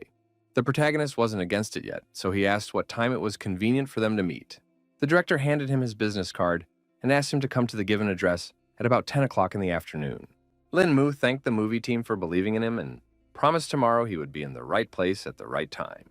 Events continue the next morning, when the protagonist does fulfill his promise. The director asked the guy to look at the contract and, if he was happy with everything, sign the document. Our hero confirmed that there were no problems with the contract because the terms were quite reasonable and confidently signed. Afterward, the director and Lin Mu shook hands and expressed their hopes that they would work together. At this moment, Yao Shanxian, accompanied by the principal, walked into the office and asked if either her new colleague would mind if there was already an audition later. The young man still had no plans, so he had no problem agreeing to it, and with a smile asked them to prepare well for such an important event. The principal was happy about this mood of Lin Mu's, so he suggested to start right away. Meanwhile, the staff had already set up the lights and arranged all the cameras on the set, so the only thing missing was the actor himself. Feng Yufan handed our hero the script and asked him to try to play the role by figuring out the character's psychological state while reading. Though the young man had never acted in a drama, to play the emotional state of a character in the real world was a mere trifle to him. Yao Shenxian actively supported her partner and was confident that he would do well. Meanwhile, Lin Mu's roommates had just learned the news that he would be starring in a movie. Everyone knew that Wang Shaokan was the most famous movie and TV investor in China, and all his movies sell out in no time. So there's a good chance that the guy will indeed manage to become famous. The girls thought this investor was definitely a unique person, but they didn't fully understand why he needed Lin Mu. Song Liangju was sure that the guy was not a movie and TV professional, and doesn't even have any experience in the field. So she assumed it was some kind of conspiracy. The guy has already revealed that he was recommended by Yao Shenxian herself. But then the girlfriends have even more questions, because she definitely had no need to cooperate with some mere students. Even Zixi started to doubt her Ado, because her choice of an ordinary guy, when there are many decent-looking guys in the entertainment industry, it looked too strange. The girl promised to give Lin Mu a good lesson if he dared to betray their entire company. Meanwhile, the protagonist, who only had half an hour to prepare, had already begun his drying off. The guy masterfully got into character, his voice trembling just enough to elicit sympathy, and his eyes reflecting just the right amount of pain. The director didn't expect to see such a game from an ordinary youngster with no professional experience, so he watched the process in mute shock. In turn, our hero's performance so moved Yao Shanxian that she even wept. Afterward, the protagonist returned to his team with a smile on his face and asked how he had just played. Feng Yufan recognized that he was a deserved genius and said that it was simply magnificent. The guy also asked what Yao Shenxian thought about his audition and if she would be willing to pair up with such an actor. The girl stated that he was literally born to be an actor, so now he can play with anyone. On the evening of the same day, they met to have dinner together, and our hero's coworker emphasized that it was just dinner, so there was no need for any pleasantries. Yao Shenxian couldn't wait to find out what the guy's secret was, because his performance this morning was simply amazing, but the guy thought that everything was all about experience. She still guessed that it wasn't just Lin Mu's rich experience. The girl asked the protagonist not to be modest, because she already knew very well that he was a martial arts master. The young man certainly hadn't expected her to reveal his biggest secret so quickly, and asked how she knew this information. Yao Shenxian didn't hide anything and revealed that her family has a bit of connections, so it's pretty easy to find what she's interested in.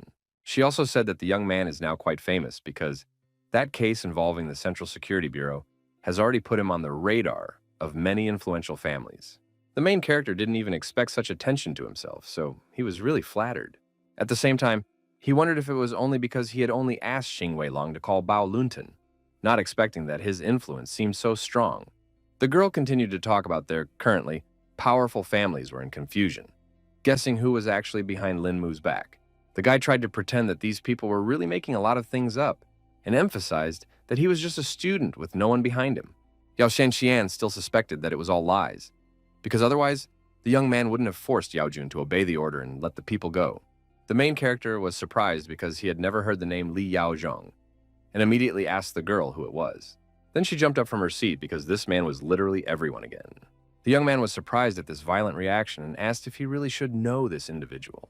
His colleague explained to him that a person of such a level as Li Yao Zhong could easily relieve his underlings of any responsibility. She emphasized that this man was quite challenging and was actually the head of the Central Public Security Bureau, so he controlled the national public security system. Listening to his acquaintance, the protagonist concluded that it was Yao's family who had started all those rumors. She confirmed the guy's speculation and said that according to the information she had received, the person who had almost killed Lin Mu last time was an elite cultivator who had been secretly raised by the Yan family. Now, the young man had confirmed Zitu Shu's words that it was better to watch out for that guy from the Yan family, because it was obvious where this professional assassin came from. Meanwhile, the girl added in a whisper that after the previous failed assassination, this family had invited a stronger master from Shuizi. In the end, Lin Mu finally wanted to ask how Yao Shenxian had managed to find out such confidential information. Obviously, the girl didn't answer this question because she didn't want to put our hero in even more danger. So he wanted to know what reason she was helping. The actress replied that the guy now had the lead male role in the movie, so if he died, she would have no one to play with. Lin Mu was still afraid that it wasn't really like what his acquaintance had said, because her family might have also noticed his real strength and was now trying to convert him to their side. Events continue the next day at the Inhuang Kyoge Hotel, where a fight between Zhou Xun's kidnappers and the protagonist has only recently taken place. Since the assassins are still arriving, the guy certainly needs to shun them, but he can't leave his business to the common people. The two guards at the entrance immediately told him that they were not accepting anyone today, so under no circumstances would they open the door. The protagonist did not expect such a turn of events, but it was only to his advantage, because the fewer people, the fewer witnesses there will be. The security personnel were displeased that Lin Mu continued to stand beside them as if he hadn't heard their warning at all. At that moment, Leader Min came out of the hotel and apologized to the guy because his subordinates don't really know what they're doing. Wu Tianming couldn't believe that his bodyguards had the guts to stop Mr. Lin himself, so he ordered them to apologize to their esteemed guest. Then the guards bowed their heads to our hero and explained that they just didn't recognize Lin Mu, but the latter didn't hold a grudge against them because it was just following the rules. Once inside, the man asked if the reason the young man had stopped by was because he finally had some free time. Meanwhile, the guards still couldn't figure out who this Mr. Lin was because they hadn't even met him before. Wu Tianming said that they were a little unlucky today because some brothers right now were discussing the redistribution of territory again. The main character thought it was just great because he just had an idea. A man stopped near one of the doors and said that the brothers were here, but he was very uncomfortable going in during their meeting. Lin Mu didn't object, so he confidently pushed open the door and agreed to go in by himself. The guy was acting pretty cultured, so from the very doorstep he apologized for the disturbance. No one had yet had a chance to say anything when he had already announced that he had some business to discuss with everyone today. The bandits were not happy with this defiant behavior of the boy, so they ordered their subordinates to simply shoot him. Some of them recognized our hero after all, which caused them a wave of concern. Everyone who knew Lin Mu personally understood that his visit did not carry anything good. The man who had already managed to threaten the young man, seeing his comrade's strange reaction, asked him who he was. In Brother Yeezy's mind, Shenju's words that he should never provoke this guy again, otherwise there wouldn't even be anything left to bury from the subordinate, immediately surfaced. In a whisper, he informed the old man that this guest's name was Lin Mu, and even Shenju himself deeply respected him. The brothers were shocked to hear that so respected a man among them was behind this young man. The old man immediately began flattering the protagonist to make amends, and asked him to sit down in one of the chairs to talk things over in peace. Some of the bandits still didn't understand why their comrade's behavior had changed so drastically, but they didn't object. The guy noticed all those looks and asked them not to look at each other like that because he knew exactly what they were thinking right now. Then the man tried to lie that they had been playing mahjong late the previous night, causing their eyelids to twitch a little. Linmu asked them not to worry because he wasn't here to share territory, but to ask for one favor. Brother Easy still couldn't understand why our hero just didn't report a case, but decided to show up in person. The guy reached into the pocket of his jacket and explained in parallel that this case was not very convenient to discuss over the phone. He pulled out some kind of box and told me that a European man was about to show up in Eastport City as a professional assassin, so he would need help to find this particular person. The bandits immediately inquired if their target had any distinguishing features. Our hero wasn't entirely sure because all he had was information that this man was from Europe and would be entering the city within the next few days, so they needed to keep an eye out for any foreigners arriving. After listening to all the conditions, the brothers began to fear that it would be quite a complicated operation. There are many foreigners leaving the EC every day, so unless they know what their target looks like, it will be like looking for a needle in a haystack. Plus, tracking down a killer can be dangerous and cost the lives of their subordinates. Linmu understood their worries perfectly, so he hinted that the higher the danger, the greater the reward would be. He explained that as long as the bandits helped him with his search for the killer, they would be given a special pill. No one had any idea what this medicine was, so Brother Easy asked the young master what it was. The guy wondered who here had the courage to let him demonstrate the power of this little pill. The bandits began to look amongst themselves again and were in no great hurry to agree to such a venture. In the end, one of them still found the courage to go for such a risky experiment. The man was not particularly afraid of taking such a risk, so he asked Linmu what he should do. The protagonist, thankful for the opportunity, calmly asked him to take off his clothes and turn his back to everyone. One of the leaders of the group quickly took off his shirt and asked if our hero would fit this look of his. From the scars on his body, Linmu concluded that the person in front of him was a former soldier, so he was confident that such a person would be able to withstand his attack. The guy warned that he was about to strike, so he asked the man to bear with him for a while. Bandit was ready for something like this, so he'd let the young master do whatever he wanted. In just a second, a deep cut appeared on his back that stretched across his entire back. The strong urchin only wheezed quietly in pain, but still absorbed the blow. Everyone else was frightened for their comrade's fate and couldn't understand what Lin Mu was about to do. The young man firmly ordered everyone to shut up and advised them to observe the process more closely. He demonstrated taking only a small portion of the pill to show its incredible effect. The protagonist sprayed his medicine on the bandit's wound and explained that just a little bit could heal such a serious wound. The skin around the cut began to sizzle strangely, but after only a few seconds, it was completely gone from his back. The bandits couldn't believe they were actually seeing this one because the skin literally tightened before their eyes. Linmu emphasized that everyone was now convinced of the efficacy of this medicine and explained that this pill would save a person's life as long as they breathed. Then he clarified whether the bandit he was conducting his experiments on was named Wu Tianming. The man instantly turned around and confirmed the main character's words. The young man made sure he was a real man, so he gave him the first pill. The bandit immediately began to refuse such generosity from the young master because this gift was too expensive. A concerned old man decided to ask our hero if he would really give this wonderful pill to them if they still agreed to find the killer, and he confirmed his intentions. At the same time, the guy reflected on the fact that he still managed to demonstrate the importance of this pill to those who walk the blade every day. The protagonist was happy with the results of these negotiations because he saw from the greedy eyes of the bandits that they were capable of handling the task at hand. Following him, Wu Tianming also came out and wanted to personally talk to the young man. Lin Mu was in no hurry to go anywhere, so he gladly agreed to find out what the matter was. The man warned that there were too many eyes here, so he asked the guy to go to another place to talk. Stepping aside, he asked the protagonist why he, as a strong man, was asking others for help instead of taking all the territory for himself. Lin Mu honestly replied that he was not at all interested in such things and simply did not want to get involved in these conflicts. Wu Tianming understood that the young master had a low opinion of all of them, but since he had already approached their faction, it meant that the guy had no other people to help. The protagonist was starting to get tense about this conversation, so he asked the bandit to finally cut to the chase and stop beating around the bush. The man heard Lin Mu, so he began his story about being part of the underworld for many years and not wanting to work for anyone else. His brothers have been working with him for a long time, but they have ultimately failed to reach any heights. The arrival of the young master could be a great chance to change that. Lin Mu began to guess that the bandit wanted to ask for his help to start his own gang.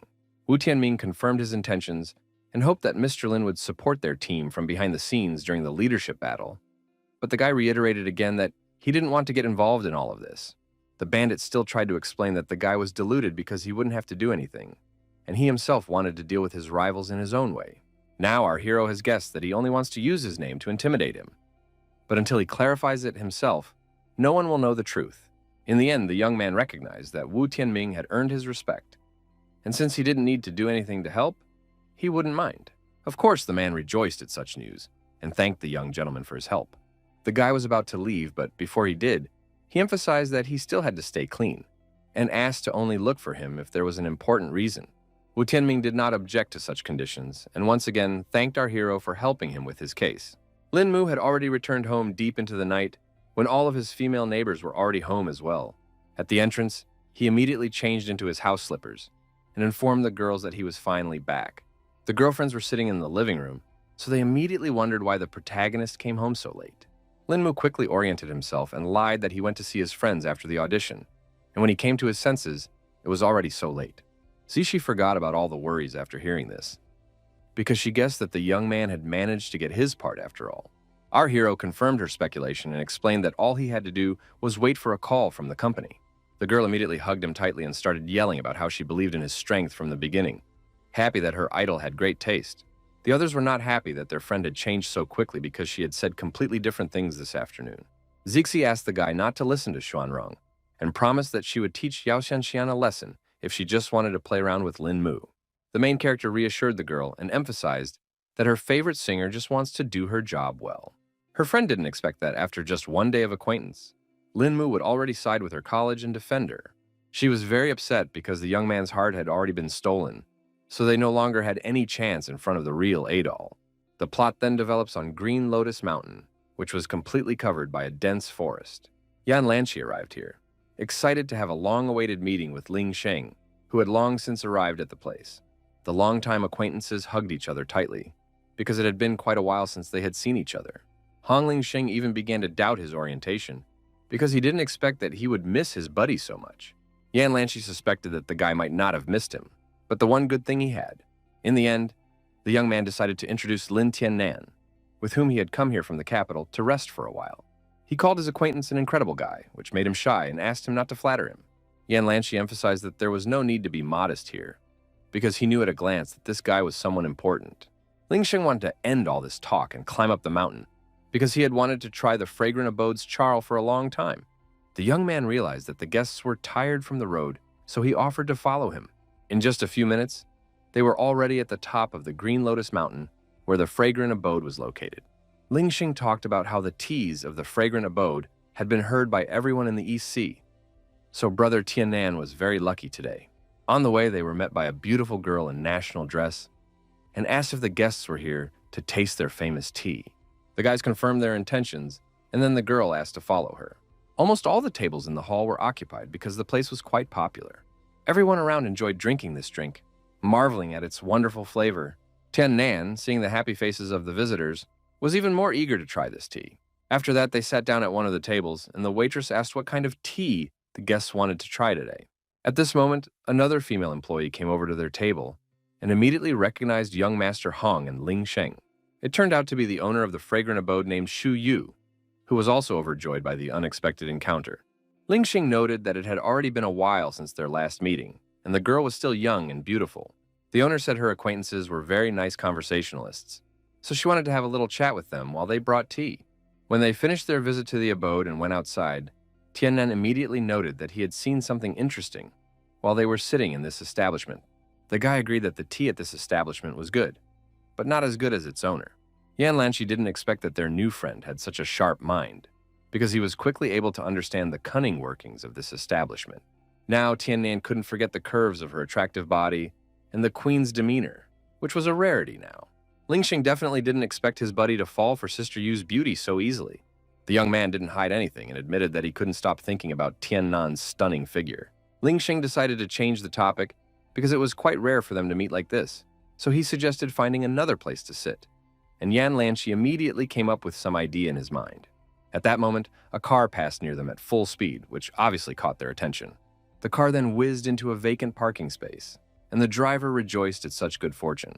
Turns out it was Zixi, who this time set a record and reached her destination in 10 minutes and 43 seconds. With her was the main character, who was dizzy from such a ferocious driving style of his girlfriend. Yan Lanchi stopped abruptly, his gaze instantly becoming icy cold, frozen on the figure of his #1 enemy. The guy couldn't understand how Lin Mu was able to survive if he sent his best assassin after him. Ling Sheng noticed the beautiful girl who was driving that car and asked if she was Yan Lanchi's friend. He replied that he was not familiar with this girl and suggested that he should hurry up and get out of here. For now, the guy had decided not to continue their conflict, but she was still going to see how long our hero's luck would last. Lin Mu also recognized the young master who wished him dead, and remembered that he should be made to pay for it sooner or later. Meanwhile, the girl noticed that he was thinking about something and asked her buddy to hurry up a bit. It turns out that they also came to Fragrant Abode because Zixi had been talking about this place for a long time. The protagonist was not surprised by this place because, other than the serenity around, there was nothing unusual here. Zixi explained that a lot of people came here because the abode was the best place for tea drinking in the entire East Sea. This story interested the guy, so already he couldn't wait to see everything with his own eyes.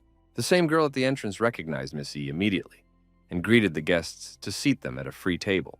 Zixi noted that it had been a while since they had seen Xiao Fan and asked if the supervisor was in attendance. The employee said guests had to go straight to the second floor if they wanted to meet the boss. The protagonist realized that his friend frequented the place if even the staff knew her well, and the girl explained that the owner of the fragrant abode was her best friend. Meanwhile, the boss had already left because she heard a familiar voice and asked why the girl had decided to visit her today, and she said that she wanted to introduce her friend. Lin Mu immediately sensed that Sister Yu was also a cultivator, but from her pale face and weak steps, he assumed that she had used too much qi recently. Zixi also noticed her friend's unhealthy appearance, so she began to worry about her condition. Boss didn't want to talk about it because she used all her energy to help cure Shuren's illness. At this moment, the main character joined their conversation and wanted to personally introduce himself to Sister Yu. The beauty immediately appreciated the young man and said that he looked quite extraordinary, so she called Zixi very lucky. The girl immediately began to justify herself and emphasized that they were just friends, and Lin Mu had brought her to try the flower tea she had created. Sister Yu jokingly called her a bad girl because she always only has eyes for tea, but it couldn't be any other way, because this drink was the best in the world. Eventually, she went to make tea and invited her guests to sit down at the table. Our hero immediately started talking about how the owner was an unusual person, so he couldn't understand why she was stuck here in Fragrant Abode. Zixi wasn't sure of the reason because at the time of meeting, Sister Yu was already the boss of the establishment. The guy could perfectly sense that the woman was using a lot of qi and guessed that her husband's condition wasn't good either. His companion confirmed that for the past few years, her friend had been using energy to suppress his strange illness, but even that wasn't helping. The protagonist could not understand what this trouble was and did not believe that there was no one in the world who could cure this patient. Zixi thought that only divine Dr. Mu Renkin could help in this situation, but the world was so huge that they simply wouldn't be able to find him. The young man immediately remembered the name because it was teacher Zhou Shiyun, and now suggested that a little radiance could cure the illness. Lin Mu wanted to talk about how he knew some information about Mu Renking, but he abruptly stopped. He abruptly flinched because he felt that Sister Yu had just been attacked by someone. Indeed, some two men took advantage of the moment when the woman had spent a lot of energy on her husband's injury and attacked her from behind. She still wasn't afraid and emphasized that if it wasn't for her weakness, these two wouldn't even be her opponents. One of the bandits admitted that he wasn't that strong, but believed that the victory was also about stealth. This moment, an excited Lin Mu and Zixi rushed into the room, who couldn't leave their acquaintance in distress. The woman was worried for their safety, so she asked our heroes to leave now. Brave Zixi didn't listen to her friend because she couldn't stand by when someone dared to harm Sister Yu. The man thought those were pretty serious words, so he ordered no one to leave this place because he wanted to deal with everyone. He didn't waste any time and attacked first, but the girl still kept standing and was ready for this fight. Only now did Zixi realize that her pattern was too fast, so she wouldn't have time to dodge his strike. Lin Mu suddenly appeared in the villain's path and stopped his attack with one slight movement. The man couldn't realize what was happening now because he definitely didn't expect to run into such a strong opponent. Our hero was still unhappy that the stranger had allowed himself to be so rude to the lady, so he pushed him aside with all his might. The blow was so strong that the bandit even coughed up his blood and was now definitely not in a position to continue this fight. Sister Yu was also surprised because she didn't expect the guy to have such strong chi, and now realized that the guy in front of her was a high-level master. Meanwhile, the second man was not frightened and was only angry that some youngster dared to harm his comrade. After just a second, he had already released several sharp needles, so the main character didn't react to such a sudden attack and died instantly. The woman was greatly frightened and tried to warn Lin Mu that there was a dangerous poison on those needles. The guy wasn't surprised by such petty tricks, so he quickly used chi energy to create a barrier around himself. Our hero's skill level was enough to make a solid shield around him. Eventually, the needles simply stuck into the barrier and now carried no danger. Sister Yu was shocked that such a young cultivator had already learned how to control his chi to such an extent. It turns out that the protagonist had a cunning plan and was going to return the bandit his own poisoned needles. The man certainly didn't expect such a turn of events, so he only managed to cry out in pain and surprise. His knees buckled helplessly, his back hit the stone slabs, and his arms spread out at his sides. The poison was quickly starting to spread across the bandit's face, so he needed to hurry up and take the antidote. His hands were shaking so badly that he just couldn't open the bottle, which only made the panic grow. The man took too long to do so, so the protagonist quickly jumped up and snatched the bottle from his hands. At this moment, Sister Yu found the strength to stand up on her feet and approach her enemies to say that such people didn't deserve to live in this world, so they would now go to hell. The bandit tried to say something, but the poison was working more and more, so the strength was leaving his body. His last words were a promise that he would not let Shu Yu go even after his death. An excited Zixi immediately ran over to her friend to see if she was all right. The owner replied that she was fine, and only had a minor internal injury, but it would go away after a few days of rest. Meanwhile, the protagonist decided to wonder where the two criminals came from. It was hard for the woman to talk about it, but it turned out to be her husband Lian Chen's younger brothers. They harbored a grudge ever since their brother was the only one to receive true teachings from their teacher, so they attacked while he was cultivating, causing his chi to be in disarray, causing him to almost die. The girl was very pleased that people could be so mean, so now she thought they definitely deserved to die. Shu Yu continued with the story that her husband had decided to forgive his companions since they were from the same sect, but they had refused to let them go until now. The protagonist was sure that these villains had attacked the woman stealthily when they learned that she was now weakened. The woman complained that Lian Chen's chi was becoming more restless with each new day, so she was unable to suppress it. Zixi then decided to inquire if her friend had received any news about Dr. Mu Renking, but she still hadn't learned anything new. Lin Mu was finally able to say that they no longer needed to look for the old man because he had passed away over a decade ago. The girl asked our hero not to say such nonsense, because she was sure that the doctor was just a hermit. In fact, Shu Yu had long guessed this for a long time because the master hadn't had any news for a long time. Zixi tried to support her friend because there was no way she should stay and find a way to cure her husband. Sister Yu thanked the girl for her kind words, but based on her personal knowledge, only Dr. Mu's slight radiance could cure Lian Chen. The protagonist firmly pronounced that the doctor's death did not erase his legacy, so his cures were still intact. He said that events had coincided in such a way that he was fortunate enough to learn the old man's secret techniques. The guy didn't mind offering his help and taking a look at the husband of the owner of the abode, because he might be able to save the patient after all. Zixi didn't fully trust her mate, and emphasized that this was a matter of life and death, so jokes were unnecessary here. In the end, Shu Yu, not listening to her friend, still decided to trust our hero and asked him to save Lian Chen. The woman agreed that Lin Mu was very young, but at the same time, he was a skilled master, so she believed his words. She then grabbed one of the vases on her desk and twisted it a few times. The next moment, there was a loud cracking sound, and steps appeared in the floor that led somewhere downward. Our heroes watched this mechanism in amazement, and Shu Yu asked them to follow her. In fact, Zixi didn't even realize that there was an underground passage here. Shu Yu explained that she had arranged for Lian Chen to stay in a hidden room down here for convenience. When they reached the bottom of the stairs, the woman came to the large doors behind which her husband was. The man lay in the middle of an empty room with only a stone slab that served as a bed for him. Nurse Yu said that he hadn't woken up since the last time she used chi to heal him. The protagonist wasted no time and immediately began to examine the patient, first checking his pulse. The guy used the radiance to go over Lian Chen's entire body to find the cause of his ailment. After a few seconds, he let go of the man's hand, so the girls asked with hope in their voices what the patient's condition was. Lin Mu sighed heavily and reported that the patient's condition was worse than he thought. Now he was unsure if he would be able to save the man, but Zhu Yu asked him to at least try, because it was her last hope. Eventually, the young man agreed and asked that a set of silver needles be prepared for him. The woman asked why the protagonist needed such a tool because she didn't fully understand his technique. Linmu explained that he would try to use the divine doctor's techniques to help her husband. Even though this was their first encounter with Lian Chen, the guy was going to do his best to save him. Also, our hero turned to Zixi did not suggest that she go upstairs for the time being. The girl couldn't understand why she would do that because she wasn't interfering with the process in any way. Lin Mu informed her that he would have to undress the patient to find his acupuncture points, and once again asked if she really wanted to stay here. Now everything was falling into place, so an embarrassed Zixi quickly agreed to go upstairs. Meanwhile, Shuyu had already prepared everything she needed and wondered if such a set of needles would suit our hero. Lin Mu quickly inspected his tool and rejoiced because it was exactly what he needed. He then asked Sister Yu to move to a safe distance and not to come any closer so that she would not be seen. The guy was actually a little worried because it was the first time he'd ever used low glow. Lin Mu found the maximum amount of energy within himself and released it outwards to begin executing the technique. After that, all the needles lit up and flew into the air, while the protagonist continued to breathe heavily, trying to maintain an even flow of qi.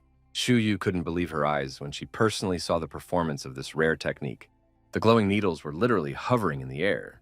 So now she made sure that the young man was using the minor radiance. After successfully executing the technique, the protagonist and Zixi, despite having spent too much qi, went home.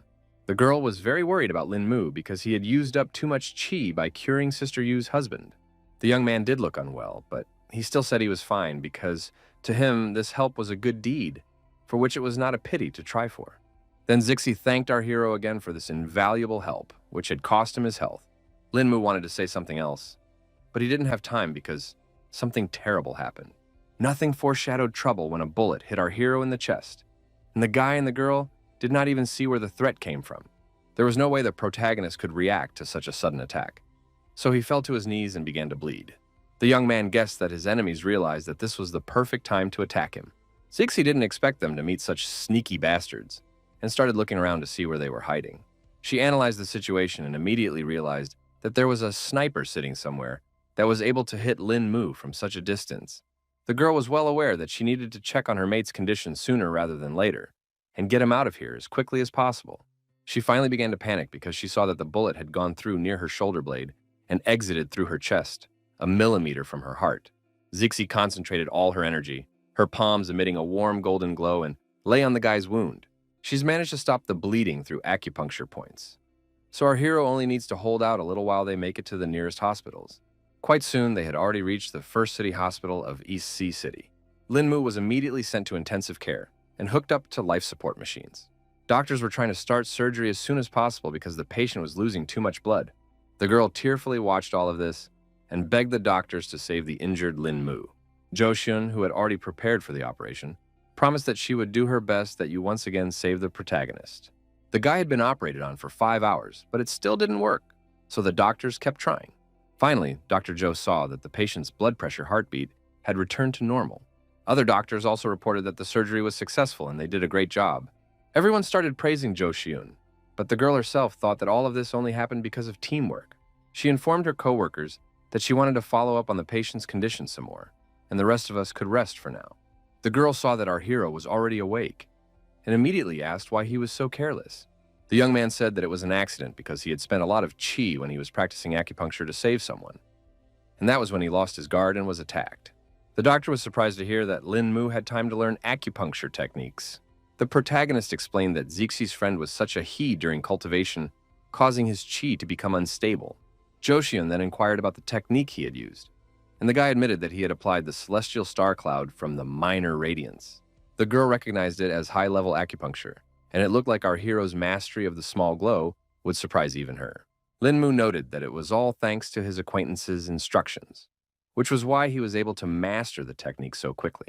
Dr. Zhou asked him not to be modest, because the guy could use this technique and help many more people, continuing her teacher's work. Meanwhile, the Yan family had already learned the shocking news that the protagonist had managed to survive again. Yan Lanxi had just now returned home and would not stay why his father was so evil. The old man said that they had just received the news that Lin Mu had managed to be saved in the hospital after all. The guy couldn't believe that even the Black Throne assassins had failed their mission. The aide also revealed that the organization had indicated a desire to return 90% of the commission to abandon the mission. Mr. Yan couldn't understand what the reason for their refusal was because the target was still alive. The subordinate explained that the Black Throne has rules, and whether successful or not, they only attack their targets once. The old man could no longer hold his anger in, because it all looked ridiculous since the powerful Yan family still couldn't handle some petty brat. Yan Lanshi then announced that he had another idea on how they could take care of this boy. Events once again returned to the first city hospital of the East Sea City, where the protagonist was stationed. The guy had already been visited by guests who wanted to know which ward Lin Mu was in. It turned out to be Xing Weilong, who was surprised that his comrade was guarded by so many people. The bodyguards blamed themselves for young Master Lin being injured because they were too careless and didn't realize that the enemies would hire a sniper for him. The guy guessed that it was Yinghuang Chaoge who had sent guards to protect Lin Mu. There were even paramilitary guards present, who did not understand what kind of person this patient was, that the compressor himself had sent them to guard him. The captain couldn't understand why his subordinates cared about this issue, because they were supposed to be following orders, not quietly discussing them. The soldiers agreed with him and now proceeded to guard the protagonist without further ado. Xing Weilong was even more surprised when he saw the special forces here, which made him worried. Now the fat man made sure that his buddy's circle of acquaintances had grown too large of late. It turns out that Lin Mu's roommates were already here, waiting for Xing Weilong. Zhuanrong suggested that he hurry up and finally stop by to see their injured comrade. Fatty decided to ask her why a whole SWAT team was preserving Brother Lin. The girl explained that her godfather had sent this guard, employing the best soldiers on the East Sea. The young man certainly didn't expect her to have the troops for such things, and wondered who her relative was. Obviously, Zhuanrong was in no hurry to tell this information because it was classified. Zixi had already hinted to the protagonist about who had decided to come to visit him, and Lin Mu immediately guessed that it was the fat man. Xing Weilong was overjoyed that his friend was fine, and revealed that he had rushed here as soon as he received the call. The girl noted that they had told him the news 3 hours ago, but for some reason it still took him a long time to get here, even though his home was not far away. It seemed something had happened after all, because the guy was in no hurry to say the reason for his lateness. Zhou Xian that everything was fine, and asked her friends to let Lin Mu rest because it was already too late. Xing Weilong was unhappy about being chased away so early, and Xuanrong noted that it was a punishment for being late. Our hero thanked his friend for his concern, but he was really quite tired, so he wanted some alone time. Zixi began to nudge Xing Weilong towards the exit to hurry up and stay out of the way. In the end, he asked Brother Lin to get a good rest so he could visit him tomorrow. The guy agreed to everything and asked the guys to finally leave him alone and remember to turn out the lights before leaving. The girls had no problem complying with his request and left, turning off the lights in the room. Finally, the main character was able to breathe easy and rest after all those guests. In fact, he had been waiting for this moment so that he could engage in treating his wounds with chi energy. At the same moment, the hospital building was being closely watched by one of the main character's enemies, who had already come up with a new plan to eliminate him. This mysterious hooded guy was sure he finally had a chance at success. He was certain that this time, Lin Mu would definitely not be able to escape his fate. Meanwhile, the protagonist began to meditate and pondered the fact that he needed to hurry up and advance to the level of absolute defense to protect himself from stealthy attacks. Suddenly, he felt that right now someone was going to attack him. At the last moment, he managed to duck in time for the throwing knife to crash into the headboard of his bed. In just a second, other knives whistled in the air and were also aimed at Lin Mu. The guy reacted lightning fast to this attack, so he deftly caught all the sharp blades. Now our hero realized that the enemies were not going to give him a second for any rest and recuperation. He ordered his opponent to step out of the shadows with confidence in his voice, for he was well aware of another's presence in his chamber.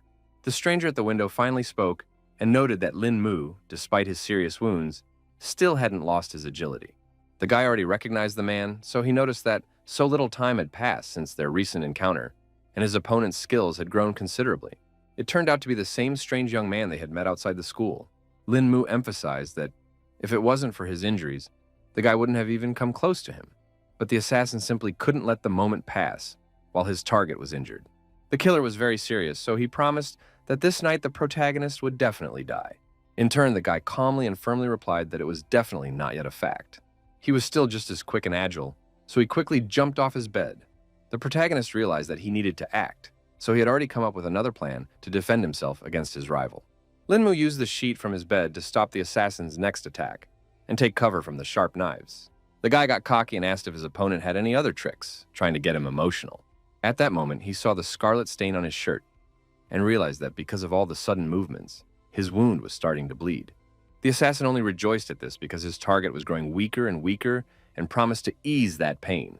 Linmu realized that he wouldn't be able to continue this fight, so he would still have to call for help. He started yelling loudly so that the guards would definitely hear it, trying to report that an intruder had broken into the hospital. The three special forces immediately rushed into the room and pointed their sights at the assassin they had taken by surprise.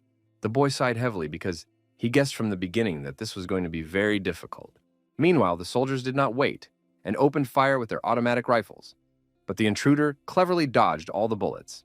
The SWAT team had good reactions, so they reacted quickly and moved their sights to the side. The captain ordered his subordinates not to stop firing for a second to accurately neutralize their target. The assassin still managed to dodge the fast bullets, and little by little he was getting closer to the window to make a successful escape from here. In the end, he still had to hide behind the couch because the enemy's firepower was too strong and wouldn't let him retreat. Meanwhile, the captain approached our hero to ask about his condition, but he replied that he was fine, but that they needed to be careful of that nimble guy. At that moment, some strange shadow jumped out from behind the couch, which immediately made the SWAT team distracted from their main goal. The soldiers already thought they had hit their target, but in the end it turned out to be only a cape. It fell to the floor, but the killer himself wasn't in it, so the guards only fell for the cheap trick. The fighters were confused because they didn't expect to be caught at such a cheap trick. At that moment, the guy himself jumped out from his hiding place and quickly threw knives at all the soldiers. The SWAT team did not expect such a turn of events, so they did not have time to react to the danger, which caused them to receive a knife in the hand. They seemed to be only small blades, but one such made them feel weak. All the soldiers fell unconscious and only now realized there was an anesthetic on the knives. The protagonist noticed that his opponent didn't kill all of the SWAT team, which showed that he didn't seem to be that evil. The killer replied that he was a man of principles, so he tracked down his target and did not harm innocent people. In the end, he suggested that Lin Mu stop resisting because it was simply useless. In fact, the strength was increasingly leaving our hero because of the open wound, so he began to breathe harder and harder. Then the guy realized that this was the right moment to attack his target and finally straighten out the annoying Lin Mu. The protagonist was well aware that he was in no position to dodge, so in that case, he needs to move on to another plan of action. In any case, he was going to fight to the end, so he used chi energy to heal his wound at least a little. Sharp knives flew at the guy again, and using his hands, he was able to stop two of them, but one still hit the target. One of the blades stabbed right into our hero's stomach, which completely changed the course of the battle. Lin Mu helplessly plopped down on the floor because this had become the end point for him to lose what little remaining strength he had. The assassin started talking again about how it was useless to resist and offered to let the guy get rid of this pain. Despite all this, the protagonist was not going to give up and hinted that his opponent was rejoicing in his victory too soon. The guy even tensed up a bit because he couldn't understand what Lin Mu could do in such a desperate situation. Suddenly he felt some strange sensations and his whole body became stony and unruly. Didn't even see our hero's attack, but somehow he still managed to seal his acupuncture points. Meanwhile, Lin Mu found the strength to stand up because his trick had worked after all, and that was encouraging. With a smirk on his face, the protagonist admitted that he had used the small radiance technique before and channeled the last drops of chi into a single needle, which hit his opponent. By hitting the main acupuncture point in the killer's chest with it, the guy managed to seal all of his meridians. Meanwhile, a SWAT team had already arrived in the ward, and the fighters were about to finish off the intruder. Lin Mu stopped the soldier because he wanted to ask a few more questions of the assassin. Meanwhile, the guy was trying to break free from those shackles, and he seemed to be succeeding little by little. Eventually, he successfully pulled out, and now confidently said it wasn't enough to stop him. The SWAT officer realized that the situation was too dangerous, so he stood in front of Lin Mu to protect him from the enemy. The killer realized that he had no chance of taking our hero's life this time, but he promised to do so during the next encounter. He made a promise to take the young men's lives and just jumped out the window, wasting no time. The protagonist decided to let this guy go and ordered the SWAT team not to pursue him. Then the soldier decided to check on his comrades and realized that they were all breathing, which couldn't be helped. Lin Mu explained that they were only knocked out from the anesthesia, so they should hurry up and get a nurse. The guy lamented that his chi was too weak, causing him to only be able to seal the outer meridians, and the opponent was able to open them with his power. With the aftermath of the night's battle cleaned up in our hero's chamber, he was finally able to get at least some rest. A few hours later, a nurse came to see him because it was time to change the dressing on his wound. This was not a pleasant procedure, because Lin Mu could still feel the pain.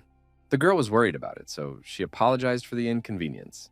The soldiers, who were now on duty even in Lin Mu's room, thanked the nurse for her help. Our hero noted with a smile that the guys didn't have to stand around because he could call them if something serious happened. The guards still didn't want to leave this place because they had to protect the young master at all times. So they asked him to just pretend they weren't here. 3 days later, some new guests have already arrived at the hospital to the protagonist. The SWAT team immediately informed them that this was a secure area, so they couldn't let the strangers through. The man did not say anything and only held out his document to them to confirm his identity. Seeing who was standing in front of them, the guards even panicked a bit because they expected to see this person here. This important person said that they wanted to talk to Lin Mu alone, so the soldiers could be free for now. The Special Forces fighters did not object, so they saluted and carried out the order. It turned out to be Mr. Liu who wanted to check on Lin Mu, who was finally on the mend. The lad was glad when he saw the familiar old man and immediately inquired what had brought him here. Mr. Liu jokingly called him a rascal because Bei had only just graduated, and the young man unsupervised had already caused a lot of trouble. Our hero promised that he was a law-abiding citizen of the city, and the murderer was the first to start this fight. After that, Lin Mu decided to inquire about who had come along with his mentor. The man said that it was old Zhang who had come here to specifically visit the guy, because the people higher up had already found out about him. The protagonist was surprised to see Lu Shoyan serving this man like this, which meant that he was indeed some kind of authority. Mr. Zhang started talking about how their organization had big plans for Lin Mu, and he had come here to ask if he was willing to accept one special mission. In turn, Mr. Liu promised to solve all the young man's problems if he still wanted to help. The old man added that they would not only help with the Yang family, but even if all the families in Huaxia joined forces, they still wouldn't be able to harm Lin Mu. Our hero began to suspect that this man, old Zhang, must have a lot of power in his hands to be handing out such promises. The guy decided not to think long and apologized for being rude, and directly asked who this distinguished gentleman was. Lu Shoyan explained that they couldn't reveal old Zhang's identity yet, but hinted that the decision to have them meet was made by the highest authority in Huaxia. In turn, the old man himself explained that they were simply a small group of people who stand at the top of the organization. The young man couldn't understand why such strong people needed his help, because he thought he was just an ordinary person who knew a little bit of kung fu. Lu Shoyan started to get angry that he was asking unnecessary questions, because the guy should only answer questions from old Zhang. The old man himself saw nothing wrong in it because he thought that doubts were quite normal, because in his place, everyone would not be in a hurry to agree. He explained that all powers were complexly interconnected, and there was a great effect from that. But some matters were out of control, and even the power in his hands didn't help with that. It was still hard for the protagonist to understand why this person should be him, because there are many high-level masters, even in Baolong's group itself.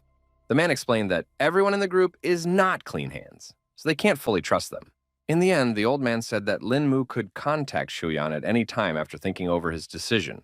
Mr. Liu was about to leave, so he asked our hero to seriously consider their offer. Also, before he left, he said that he had one kung fu teaching that the guy could learn. The protagonist thanked them for this opportunity and said goodbye to old Zhang and Mr. Liu. Zhou Xian also met these men on the way and immediately realized that they were here to visit Lin Mu. Upon entering the room, the girl immediately wondered who the two who had just left here were. The protagonist replied briefly that it was some of his friends who heard about the trouble and decided to visit him. The doctor then said that she had brought the patient's labs, and from the labs, it appeared that his body was different from the others. Lin Mu tensed up when he heard such conclusions from his acquaintance and wanted to take a look at it himself. Zhou Xian thought that such rapid healing of bullet wounds was simply an amazing phenomenon. Our hero saw that a medical account had been opened in his name without his knowledge and noted that it was somehow inappropriate. The girl apologized and explained that she was just being a nosy doctor, promising that she would take the remark into consideration. At this moment, an excited Zixi ran into the room, wanting to report some very bad news. It turns out that some trouble was going on in the fragrant abode, because Sister Yu and her husband had disappeared somewhere. The protagonist asked his girlfriend to calm down and tell her again what happened. The girl explained that just this morning, she had decided to go to the establishment to see her acquaintance. Then she saw some kind of crush at the entrance, which didn't bode well. Zixi tried to walk through all these people, because she began to feel that something terrible had happened. Eventually, she saw a frightened Xiao Fan who was being tried to calm down by some guy. The girl calmed down a bit and came to her senses when she saw the acquaintance as her superior. She was finally able to reveal that someone had broken into the fragrant abode and kidnapped Sister Yu and her husband. The protagonist, who has yet to be discharged from the hospital, certainly didn't expect trouble to return so soon. At that moment, a call came in on the ward phone that interrupted the conversation about the fragrant abode. The guy didn't know what to expect anymore, so he quickly picked up the phone and answered it. A second later, he cried out in shock, because it seemed he had been given some not particularly good news again. Cho Shion guessed that these were the same kidnappers, and Lin Mu briefly confirmed her guess. The guy reported that the voice was altered so he couldn't recognize who it was. Meanwhile, the kidnappers themselves have already arrived at some abandoned building to pull off all their dastardly plans. Turns out, it was all pulled off by the very same killer who recently came for the protagonist's life. He even called his boss here to demonstrate the results of his work. Hidden behind the massive doors were the bound Xu Yu and Lian Chen, who could not defend themselves in any way. The mercenary asked his superior not to worry because they had just knocked out their hostages. The mysterious man asked the assassin not to hurt these people because he only needed Lin Mu's own life. The young man promised that this time there would be no failure, and he would finally deal with the main character. The boss had a pretty tough attitude, so he emphasized that this was the last chance for the killer. The guy was also serious about this task, so he promised to cut his life short by his own hand if he failed to kill Lin Mu. The boss was pleased with this attitude, so now he waited for good news from his subordinate. The mercenary had been an assassin for over 20 years and had never failed, but now he had failed twice in killing our hero. So he was going to wash away that shame with his own blood. The assassin was sure that after today's encounter, only one of them would survive. Meanwhile, Lin Mu was telling his friends that the kidnapper had asked him to come to the appointed place alone. Cho Xian was certain that it was a trap, so the guy should definitely not take such a risk. Zixi believed that the young man had not yet recovered from his wounds, so she asked for permission to go to this particular place. The protagonist asked her not to worry because he was already perfectly fine and could handle the task himself. Plus, he was sure that these kidnappers were probably a bunch of good-for-nothings, so they weren't an equal to him. The doctor was still worried because it would all be happening deep in the night, and the young man wouldn't even see if he was ambushed. The young man was well aware of all these facts, but all he could do was follow instructions because the priority was to save their friends. Zixi still wanted to go along with them to help because it all looked too dangerous. The protagonist didn't want to take that risk because if the kidnappers noticed someone else's presence, they would just kill Yu's sister and her husband. At that time, Zhou Xiun offered to make some sort of plan to back up Lin Mu. The young man replied firmly that now was not the time for plans, because he must hurry and rescue the hostages. The girls realized that they simply would not change the mind of the protagonist, who had already decided to take this risk himself. He apologized to his girlfriends for his temper anyway, and reached out to grab the very technique from Mr. Liu. Lin Mu, with a reassuring smile on his face, asked him not to worry about him, because he would definitely return safe and sound. Meanwhile, Yao Xianxian also did not sleep this night, as if she sensed some kind of trouble. Her butler saw that the young lady was awake, so he went out to the balcony to carefully offer her a rest, because it was quite late. The girl replied that she didn't feel sleepy, so she asked Uncle Shu to go first. He noted that the night was quite chilly, so he suggested that he at least bring a cape for Yao Xianxian.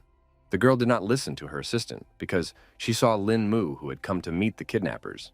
She had no idea why the guy was in this place in the studio later in the day. The protagonist continued to stand quietly in place and thought about what he would spring into action as soon as the kidnappers showed up here. At this moment, an assassin surrounded by his men appeared and immediately turned to Lin Mu. The villain noted that he seemed to be a good friend since he had come alone for the safety of Xu Yu and Lian Chen. The guy was unhappy to see the man again, but he didn't give any sign and asked to let his friends go because he had kept his end of the bargain. The assassin asked him not to worry because he didn't intend to harm these people, and reminded him that his main target was Lin Mu specifically. The next second, he kept his word and ordered his men to release the hostages. The subordinates approached the pair of abductees and gave them the antidote that was supposed to bring them back to consciousness. Xu Yu coughed violently after hearing such a pungent odor, but she finally woke up from her long sleep. Lian Chen immediately asked if his wife was all right, and meanwhile, the assassin reported that the two of them were now free because their target was already in place. Only now did the woman see that Lin Mu was here, who definitely shouldn't have taken such a risk, so she excitedly asked him to get out of here as quickly as possible. Her husband also emphasized that the bandits came prepared, so our hero will not be able to win against them, and the guy has already done a lot for them. The man couldn't understand what their savior was waiting for, who still wasn't going to leave. Lin Mu asked the couple to return home because it was only his personal feud that other people shouldn't suffer because of. Xu Yu couldn't hear all those words because there was no way they could leave the young man in such danger. The protagonist continued to remain calm and explained that they would only be a distraction for him. In the end, Lian Chen agreed with the guy's words because they were rather weak and would only be a nuisance if they stayed here. Before leaving, the man said with a smile and hope in his voice that they would definitely wait for the triumphant return of their savior in the fragrant abode. The guy asked me not to worry about him and to be sure to make a good cup of tea for him. The assassin chuckled at the fact that he was so naive. because it would still have to be seen if Lin Mu would be able to leave here tonight. The protagonist didn't lose confidence and offered to finally resolve their conflict that night. Lin Mu stood in a fighting stance and motioned for his opponent to attack first. In turn, the mercenary himself ordered his men to stand back, for he wished to deal with his target on his own. The guy emphasized that all the bystanders were gone, so now they could undeterred and have a duel to the death. The protagonist was in no hurry because he wanted to finally know his opponent's name before the fight. Meanwhile, the mercenary had already prepared his knives and explained that the assassin could not tell his victims. In the end, he didn't wait and threw out all of his sharp blades in one go before Lin Mu had time to react. The young man barely had time to register the flickering shadow, his brain only having time to process the thought of his opponent's unexpected speed. In the last battle, he couldn't use chi because of his wounds, but he's definitely not going to get punched in the face this time. The protagonist was able to easily repel the attack with his sturdy shield, which knocked all the knives aside. The assassin hadn't expected to see such strong chi, and was now excited to battle such a trained fighter. He was confident that he would definitely kill Lin Mu this time, which would help him reach new heights. The boy was not at all afraid of this attitude of his opponent, because he thought that he was a foolish dreamer since he was so confident in his abilities. Our hero immediately thought of something. Something the teachings Mr. Liu had given him contained techniques that he just might be able to apply in this battle. He immediately concentrated the energy in his hands and used the dragon defeat technique. A true dragon formed from his chi and flew towards the mercenary at full speed.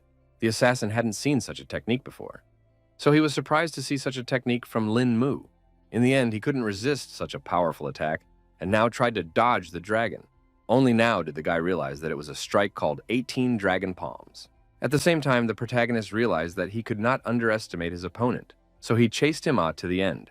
The assassin definitely didn't expect Lin Mu to know the 18 Dragon Palms, but fortunately for him, he had come here prepared.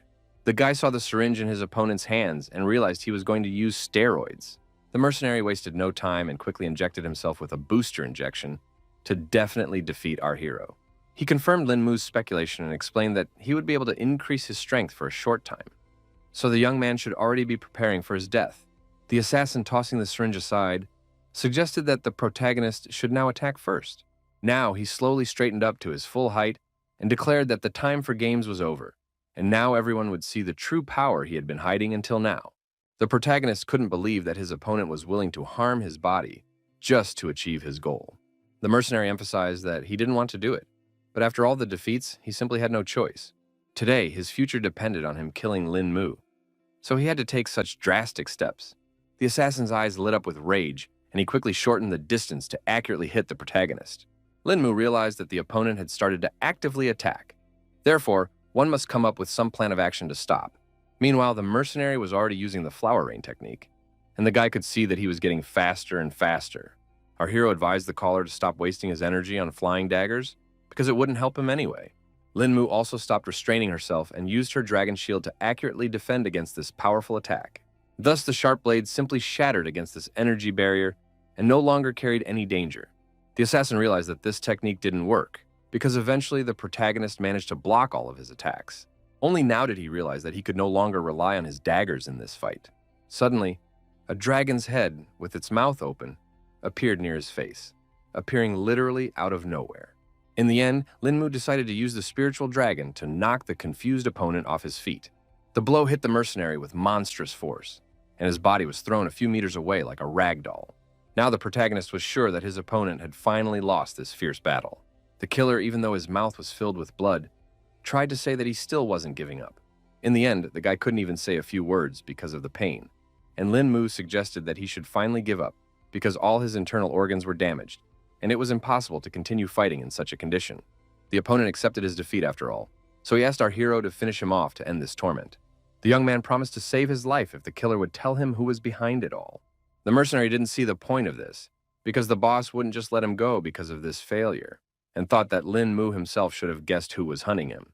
The protagonist was beginning to guess who they were talking about, but he still couldn't understand why these people would go so far to kill him. The killer suggested that the young man must have been upset because he was a constant victim and could not live peacefully. Lin Mu thanked his opponent for telling the whole truth and asked if he had any last words.